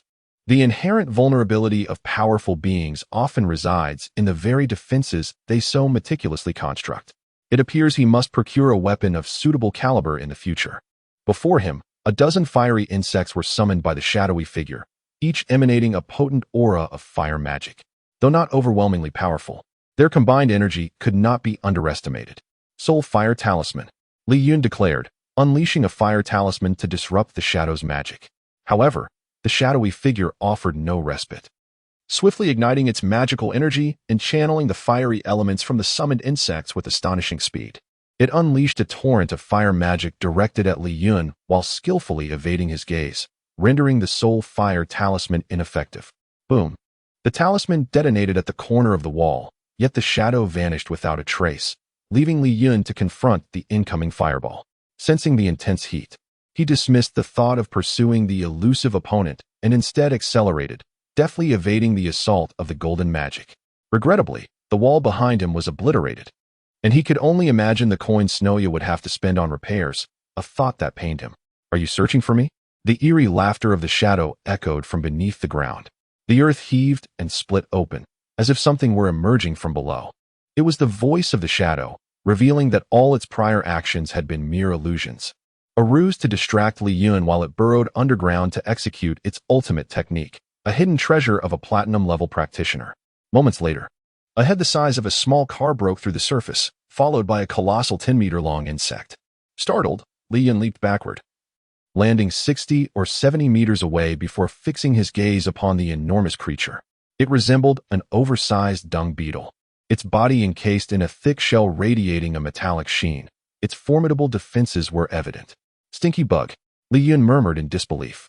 As a pure descendant of the Huaxiao lineage, he had only heard tales of ancient beasts and dinosaurs on Earth, but never had he encountered such bizarre entities. Having scarcely arrived in this world, he was already witnessing extraordinary phenomena. Elemental giants towering in height, enormous weapons. Now confronted with this insect, his own stature of 1.78 meters felt utterly insignificant. Who are you calling a stinky bug? This is no ordinary creature. I am the renowned Earth Beetle. The voice of the shadow resonated from the giant insect's mouth, accompanied by a soft buzzing sound that echoed ominously in Li Chen's ears. Double Soul Fire Talisman. Li Chen was taken aback to discover that even his whispered remark had been overheard. Truly a remarkable insect. As he observed the creature charging towards him, a chill ran down his spine, prompting him to unleash a Taoist attack to repel it. Though a man of courage, the giant beetle with its disproportionately large eyes was unnerving in its advance. Boom! The dung beetle, undeterred by the incoming double soul fire talisman, charged headlong into the attack. The talisman exploded against its shell, but merely darkened its already lustrous exterior, failing to breach its formidable defenses. I must maintain my distance. I cannot allow it to draw near. Furthermore, Li Chen needed to devise a method to penetrate the beetle's defenses. Speed flash. He swiftly channeled his energy into his legs, increasing his speed to widen the gap between himself and the shadow's monstrous form. Simultaneously, he engaged in a mental dialogue with Dream, the enchanting maiden. Can you hear me? Of course. What do you need? Dream responded, her voice laced with drowsiness. Whenever Li Chen summoned her, she shared his vision, aware of everything transpiring around them. Upon hearing Dream's languid tone, Li Chen's mind involuntarily conjured an image of a beautiful woman sleeping in a half-clad state, prompting him to shake his head vigorously. Casting aside such distractions, this was not the time for such thoughts. Dream, I need to know if there is a way to breach this monstrous beetle's defenses. I understand. Let me take a look. Without further ado, Dream began rummaging through the myriad of items available in the system. While numerous solutions existed, few were suitable for Li Yun's immediate predicament. Chapter 82. The Battle of Man and Worm. The shadow worm laughed sinisterly. Do you think creating distance will help? Can't you see that even if I stand here motionless for you to attack, you could never breach my defenses? Hence, no matter how far you retreat, it is of no consequence. Such attacks, no matter how many times attempted, are futile. Having said this, the shadow worm boldly stepped forward, scattering the soul fire talismans conjured by Li Yun, then flaunted the writhing tendrils atop its head. After dispersing the soul fire talismans, it swiftly advanced a few paces to position itself in front of Li Yun, raising its scythe-like appendages to deliver a vicious slash downward. You remain foolishly unaware of how to evade. Suddenly, the shadow being sensed an overwhelming sense of peril beneath it, a primal instinct relayed by the worm. It immediately retracted its neck and lowered its head, igniting the magic energy of the worm to form a protective energy shield around its body. Without hesitation, it then curled its 6 legs and collapsed onto the ground, attempting to crush Li Yun beneath its enormous bulk. This maneuver was a stroke of brilliance, even surprising itself with such an unexpected tactic. Ordinarily, it would not have devised such a response. This move not only negated the threat posed by Li Yun's true fire palm, but also turned the tables, preventing Li Yun from executing his impending fiery assault. Continuing to attack would undoubtedly result in being crushed under the immense weight of the worm, a prospect far from amusing. Faced with this sudden turn of events, Li Yun shook his head in resignation, ceasing his assault. Instead, he relied on his agility to evade the area engulfed by the worm's abdomen just as it descended. Boom! True to its nature, the earthworm's every action sent tremors through the ground, raising clouds of dust skyward. At that moment, after sprinting just a few steps, Li Yun found himself destabilized by the ground's vibrations, as if he had stumbled unexpectedly and crashed to the ground. He rolled away, narrowly avoiding the subsequent strike from the shadow worm's scythe-like appendage. The commotion drew the attention of the onlookers from the magic tower, who gazed imploringly at the elderly mage Zorn, who was watching the battle with keen interest. Their expressions seemed to plead for assistance, urging him to intervene, prompting Zorn, who was enjoying the spectacle, to shiver involuntarily. Realizing the gravity of the situation, he surveyed his surroundings. Well then, the boy is not in danger. Please do not look at me with such eyes. I shall assist right away. Mage Zorn glanced around, spotting Mina and others casting him those pitiful looks, pleading for his help. Unable to bear it any longer, he awkwardly addressed them. You all take cover and look after the injured girl. Just a moment ago, the shadow worm had been reveling in its clever maneuver, but its expression quickly shifted. It had not anticipated that after only a few exchanges with the boy, a powerful mage would come charging toward them. Although overly confident, it did not consider itself a match for the elderly sorcerer. As more earth elements converged, the mage transformed into a colossal elemental giant nearly 30 meters tall. Comparing its own 10-meter frame to the approaching giant, fear began to creep into its heart. Without a second thought, it turned to flee, disregarding the boy it had intended to attack. In the blink of an eye, the roles had reversed, and now it faced a mightier adversary. The earth elemental giant swiftly caught up to the shadow worm, letting out a thunderous roar before seizing the worm's rear appendages and swinging it down forcefully against the ground. Boom! Boom! Mage Zorn laughed heartily, swinging the massive creature as if it were an ordinary sandbag. The speed and suddenness of the attack were astonishing. The shadow worm scarcely had time to react before being caught off guard.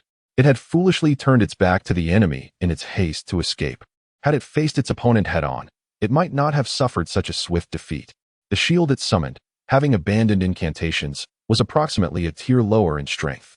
The golden glow emanating from the worm indicated that the shield possessed golden-level protective power, while the shadow being was merely at the threshold of platinum level, resulting in a shield of only initial golden caliber. The shadow worm understood the formidable nature of the elderly mage and could only hope to devise an escape plan before its shield shattered. Against Li Yun, it had no fear of being breached, but this mage was no comparison to Li Yun. He possessed the capacity to suppress even more powerful platinum-level professionals with a mere flick of his wrist.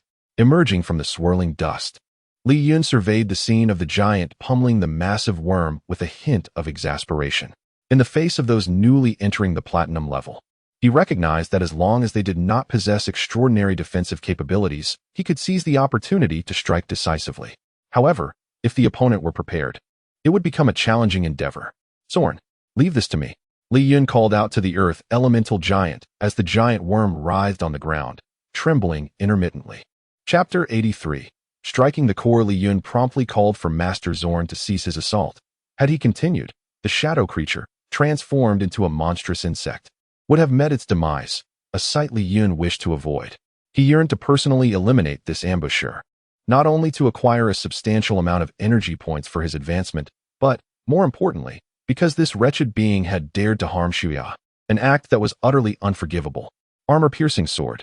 This secret technique is potent enough to penetrate defenses at the pinnacle of gold. Dream, the ethereal entity, directly communicated with Li Yun's consciousness.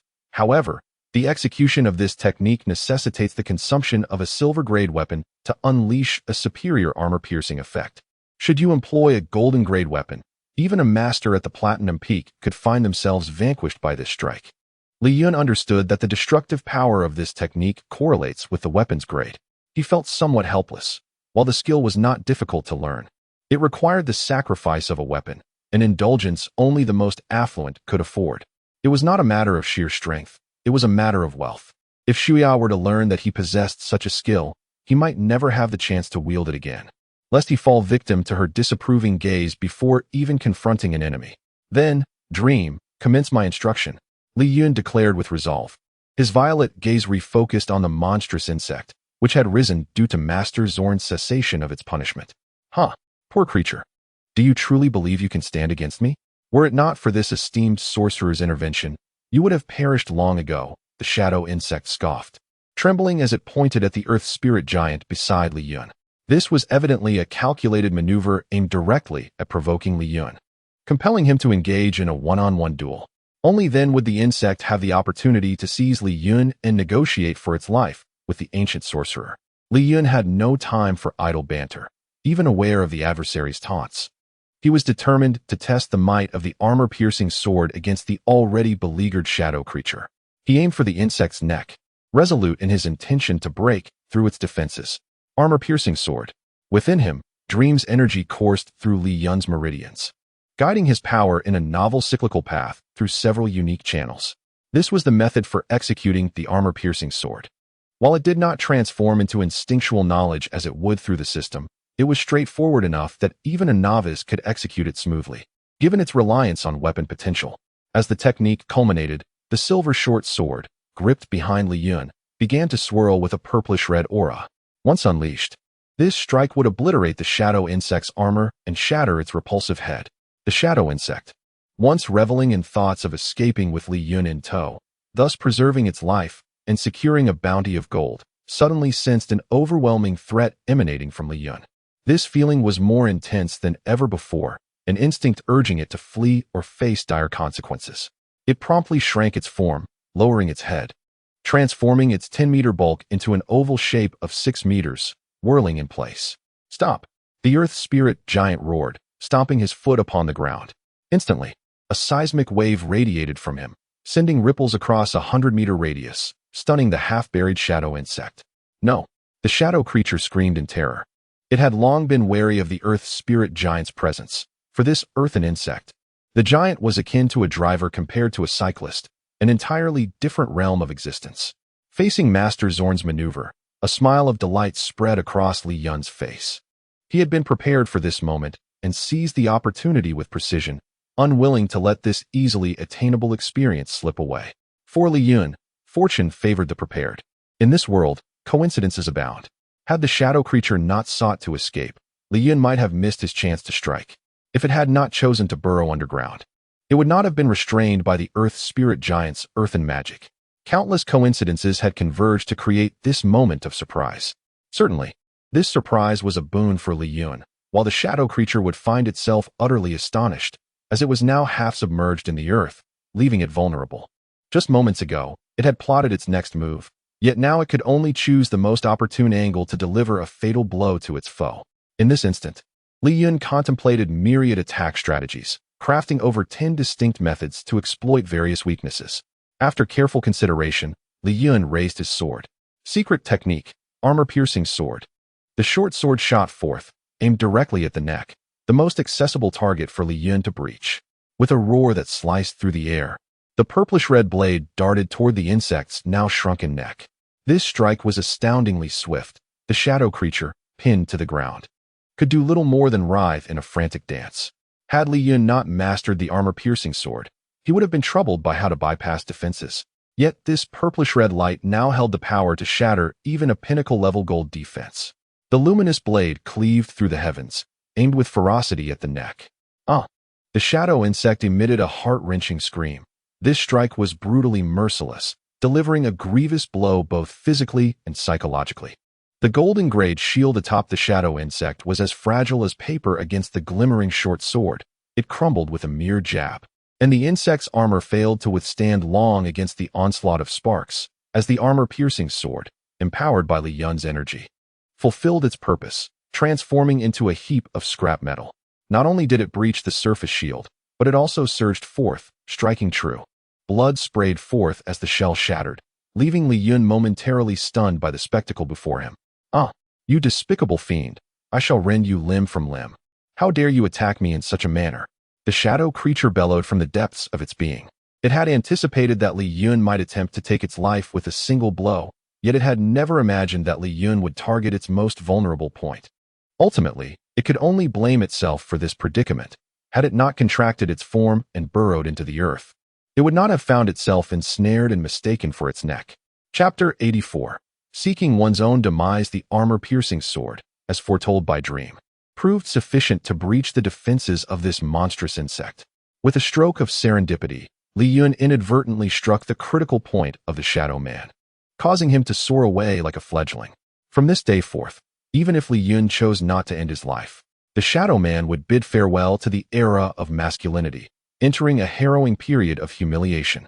He could scarcely believe that his companion, which had accompanied him for most of his life, would depart in such a tragic fashion today. The excruciating pain radiating from his lower body forced him to reluctantly accept this harsh reality. Given the choice, he would rather embrace death than face such a fate.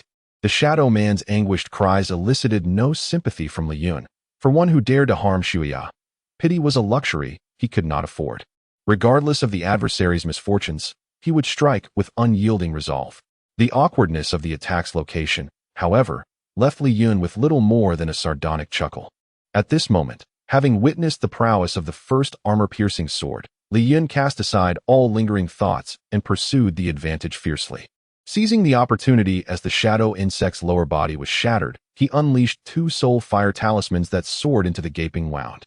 Though the body of the ruptured insect remained formidable, it could not attain the hardness of metal. It has often been said that if a remedy for regret existed in this world, one would spare no expense to obtain it. The Shadow Man, a man of ordinary nature, now found himself not only bereft of his manhood, but also igniting a conflagration within his own nest. In that moment, he doubted whether anything he once cherished could remain in this world. Even if wealth were to flow his way, the prospect of a life devoid of manly pursuits would be shrouded in suffering and darkness. Yet, Li Yun's arcane knowledge imparted a truth: greater suffering often compounds pain. The conflagration of the soul fire talismans, the corrosive effects of his poison, and the piercing of his dagger harmonized into a symphony of torment. The blood of the shadow insect gushed forth with abandon, as if money held no value, erupting like a fountain in a display of exuberance. With a contorted expression and bloodshot eyes, the Shadow Man vowed, "I shall not let you escape. Even if I become a demon, I will entangle you for eternity." Regrettably, his expression could not be buried underground, nor could it be transmitted otherwise. Li Yun would have relished the opportunity to bestow upon him the dual sensations of ice and fire. In that very moment, the shadow insect began to convulse violently, emitting a green mist that enveloped the surrounding area within a 20-meter radius, a manifestation of its ultimate desperation, cloaking Li Yun within its confines. "I shall make you taste that pain as well." The Shadow Man's voice, raspy and laced with hatred, resounded. At that moment, his animosity was directed squarely at Li Yun. He yearned to flay him alive and subject him to the same fate he now faced. "Tell me, From which part shall I begin? The shadow man's voice echoed from all directions, infused with a blend of resentment and excitement. Li Chen stood unfazed, for the green mist could not hinder his vision. Everything lay bare before his violet gaze. Even as he faced corporeal foes with no fear, witnessing someone willing to dissipate their own flesh posed no threat to him. With the system master at his side, no one had yet managed to inflict harm upon his soul, not to mention the enchanting presence of dream within him. I have decided. I shall commence from the back of your head and savor every moment of your torment. The shadow man's voice twisted in a peculiar manner as he prepared to strike. His assault was silent, for he was one with the green mist, the two indistinguishable. Allow yourself to relish the agony of mental dismemberment. The shadow man shouted, his voice reverberating from every corner, even as he encroached upon Li Chen, melding with the very mists that surrounded him. A grotesque visage began to form from the mist behind Li Chen, silently advancing towards his nape. In the shadow man's mind, if he could invade Li Chen's consciousness, shattering his mental fortitude and extinguishing his will to fight, the battle would be as good as won. He envisioned not only a complete restoration but the promise of an exquisite life thereafter. Within the green mist, Li Chen stood still, appearing to be ensnared by an unseen force, his attention seemingly captivated by some elusive entity. Was the shadow man's plan truly succeeding? It is time to conclude this. Li Chen murmured softly, his body vibrating with sudden energy as his internal power surged, forming a swirling vortex of darkness within his mind. The dense green mist rushed towards Li Chen's consciousness, and as it vanished, he opened his eyes, revealing a satisfied smile. Chapter 85. Shuya in slumber. As the green mist gradually dissipated, Li Chen's figure emerged in its place, a sinister smile curling at the corners of his lips. Within the swirling vortex of his mind, the shadowy figure trembled violently, as if ensnared by a terrifying gaze, paralyzed by an overwhelming pressure that rendered him quaking, as though he might collapse at any moment. Impressive, truly worthy of the hefty bounty placed upon you in the underground realm. Before encountering you, I harbored doubts about the accuracy of my intelligence. Little did I expect that someone so young could indeed triumph over a platinum-tier professional. The shadowy figure lamented intermittently, grappling with confusion. He could not fathom how his secret technique, activated at the cost of his life force, had led to such a dismal fate.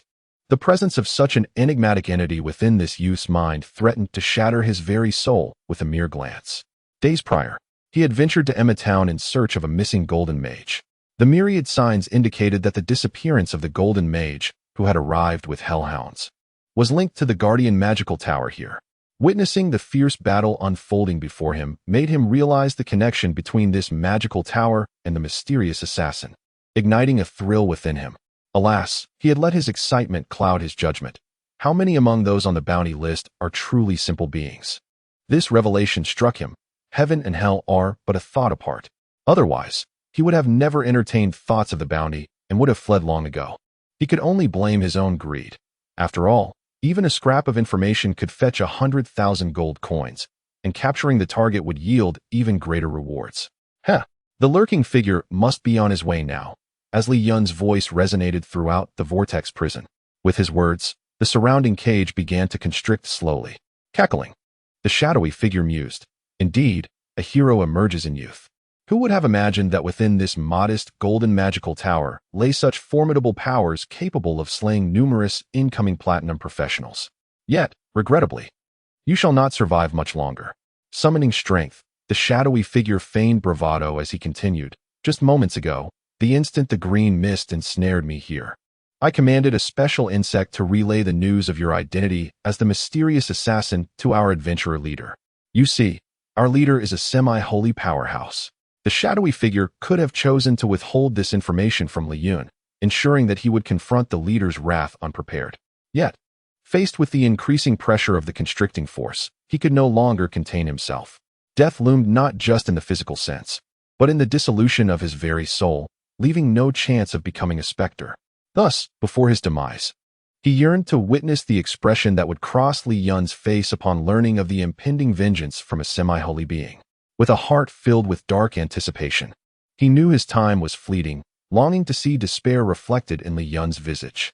Therefore, he laughed maniacally, his eyes gleaming with schadenfreude as he fixated on Li Chen, hoping to discern some hint of trepidation.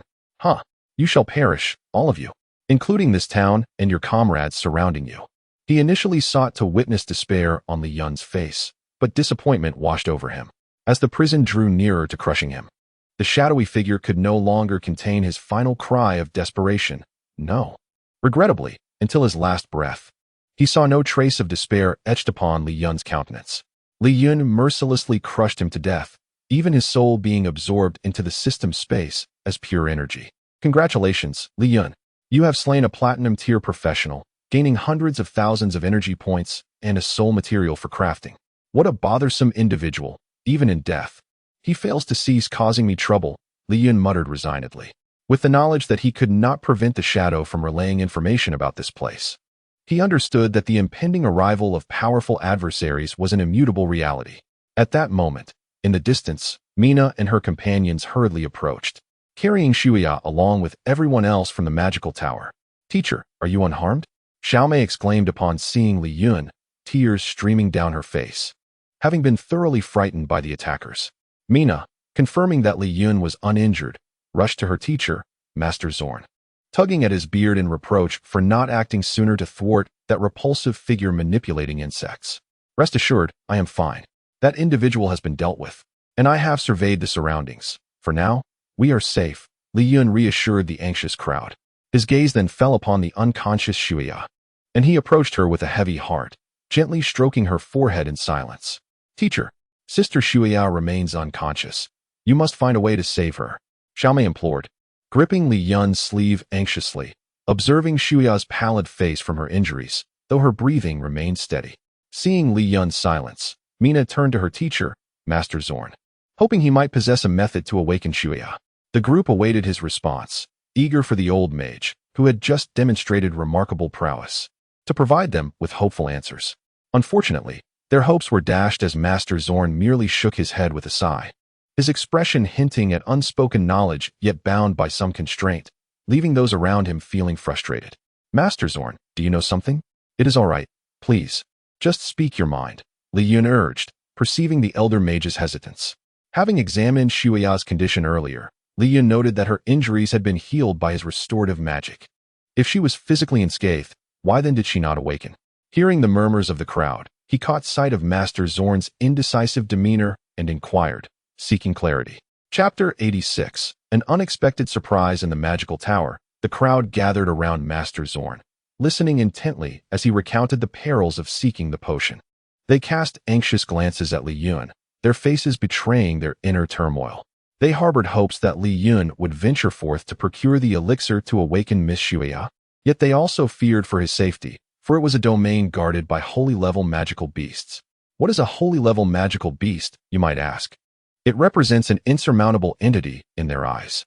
In a place where a golden mage is deemed powerful, the only formidable figure they had just witnessed was the venerable Master Zorn himself, whose expression conveyed the unmistakable truth that such a realm was beyond his reach. Fear not, everyone.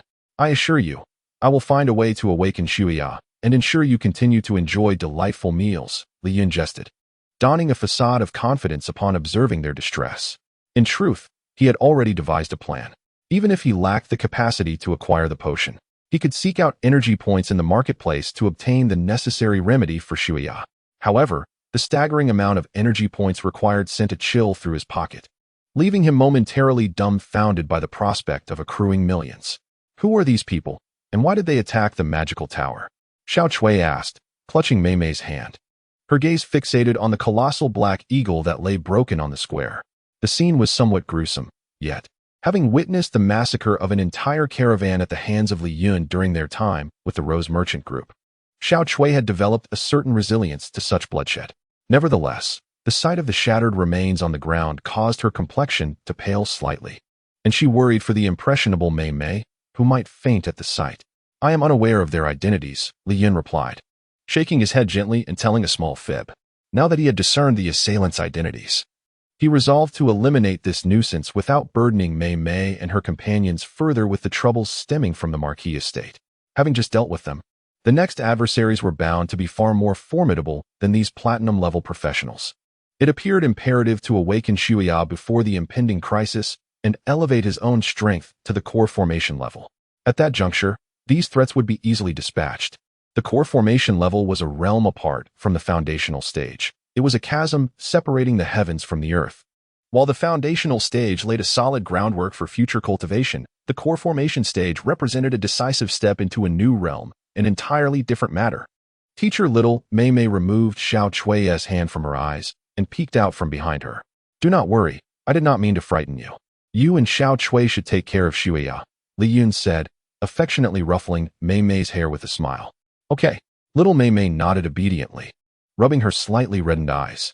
Though Xiao Chui served as a maid, Mei Mei's father entrusted her care to Xiao Chui, demonstrating profound trust in the girl's capabilities, which were indeed remarkable. Following Li Yun's suggestion, she promptly took Mei Mei's hand, leading her away to tend to Shuya, shielding her from the gruesome scene. Having caught sight of the glittering magic crystal within the lifeless body of the fallen giant eagle, Xiao Chui realized it must be a formidable magical beast of at least third-tier strength. The powerful ambusher had met his end at Li Yun's hands. This revelation not only left her in awe of Li Yun's formidable prowess, but also instilled confidence in her regarding Mei Mei's training under him. Once the foes were vanquished, it was time to gather the spoils of war, and Li Yun was certain Master Zorn would not begrudge him. With a gesture, he pointed towards the black eagle, and a magic crystal seemed to levitate, as though lifted by an unseen force, drifting towards him and landing gently in his hand. This was Li Yun's telekinetic ability. He could not only manipulate swords, but also move objects at will. The onlookers paused, captivated by the display, and Li Yun couldn't help but feel a swell of pride. This was indeed a splendid way to flaunt his prowess. In addition to the magical crystal from the beast, the area where the shadowy assailant had dissipated revealed a collection of items concealed by clothing. Among them were a small spatial pouch for insects belonging to a platinum-level insect controller, a ring capable of emitting mental shockwaves, and a solitary scroll. This left Li Yun somewhat dissatisfied, as he was accustomed to richer spoils. However, one could not entirely blame the shadowy figure. He had exchanged all valuable possessions for resources to nurture his beloved insects, leaving little behind. Had he not been so eager to confront Li Yun upon recognizing him from the bounty list, he might have avoided his own demise, suggesting a certain desperation. Fortunately, the armored figure yielded a wealth of treasures, a platinum-grade longsword, and several highly practical level 4 golden items. While these might not serve in combat, they were excellent for training warrior professionals. Such items, if placed in the newly opened general store, would surely be regarded as prized possessions. In Ima Town, few could afford such luxuries. Nevertheless, these level 4 items could be utilized by Li Yun himself, as well as for training Mariki and the others, promising excellent results.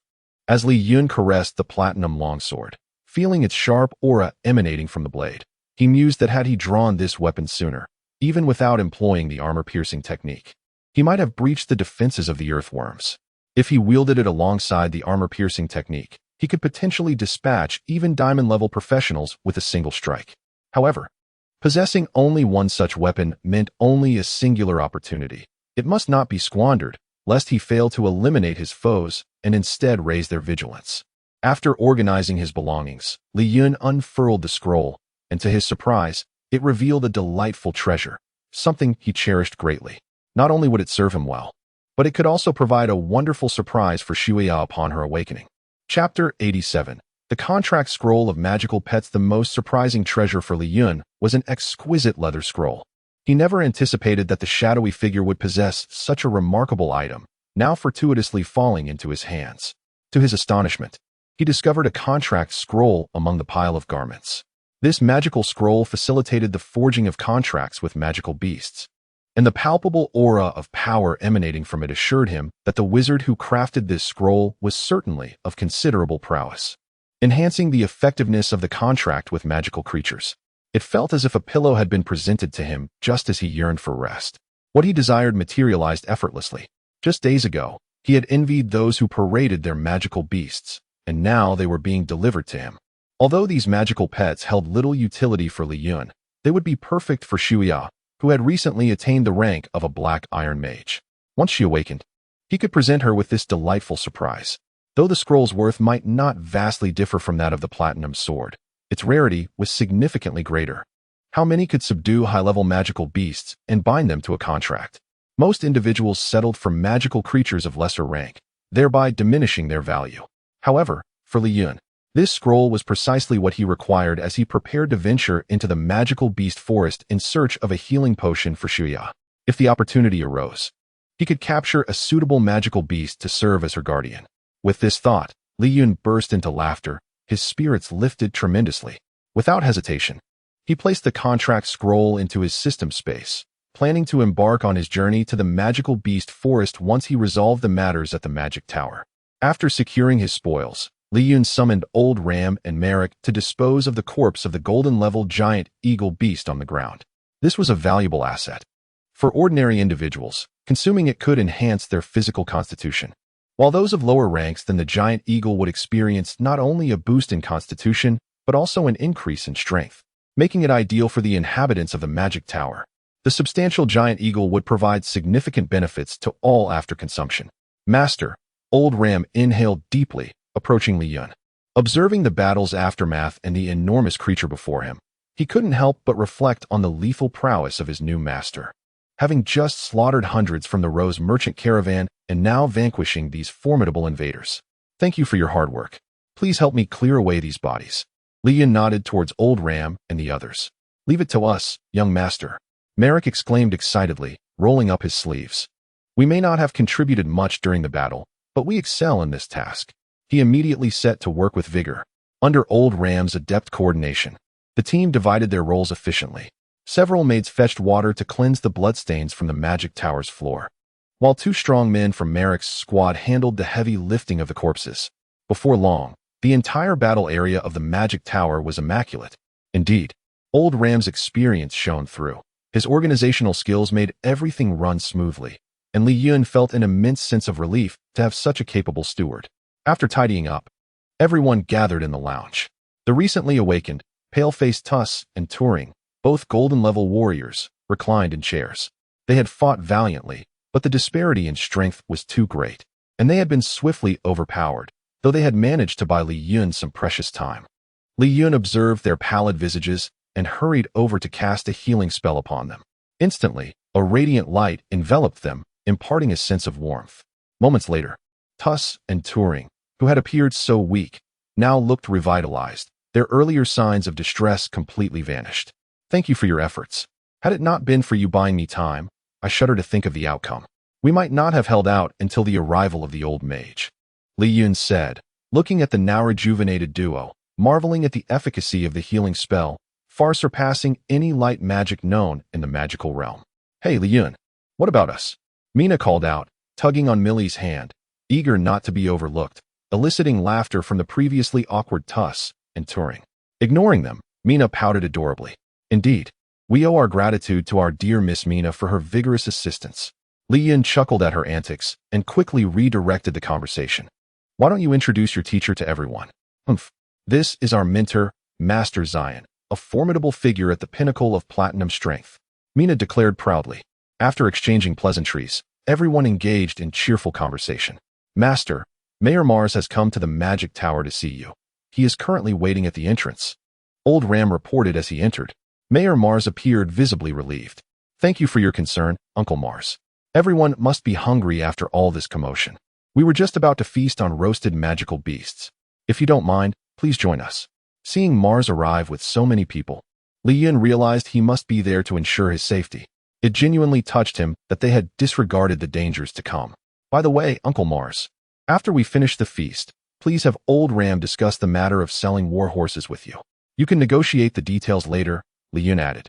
Planning to set out for the magical beast forest the next day, he intended to leave the trivial matters within the magic tower to Old Ram, who possessed the necessary skills and experience.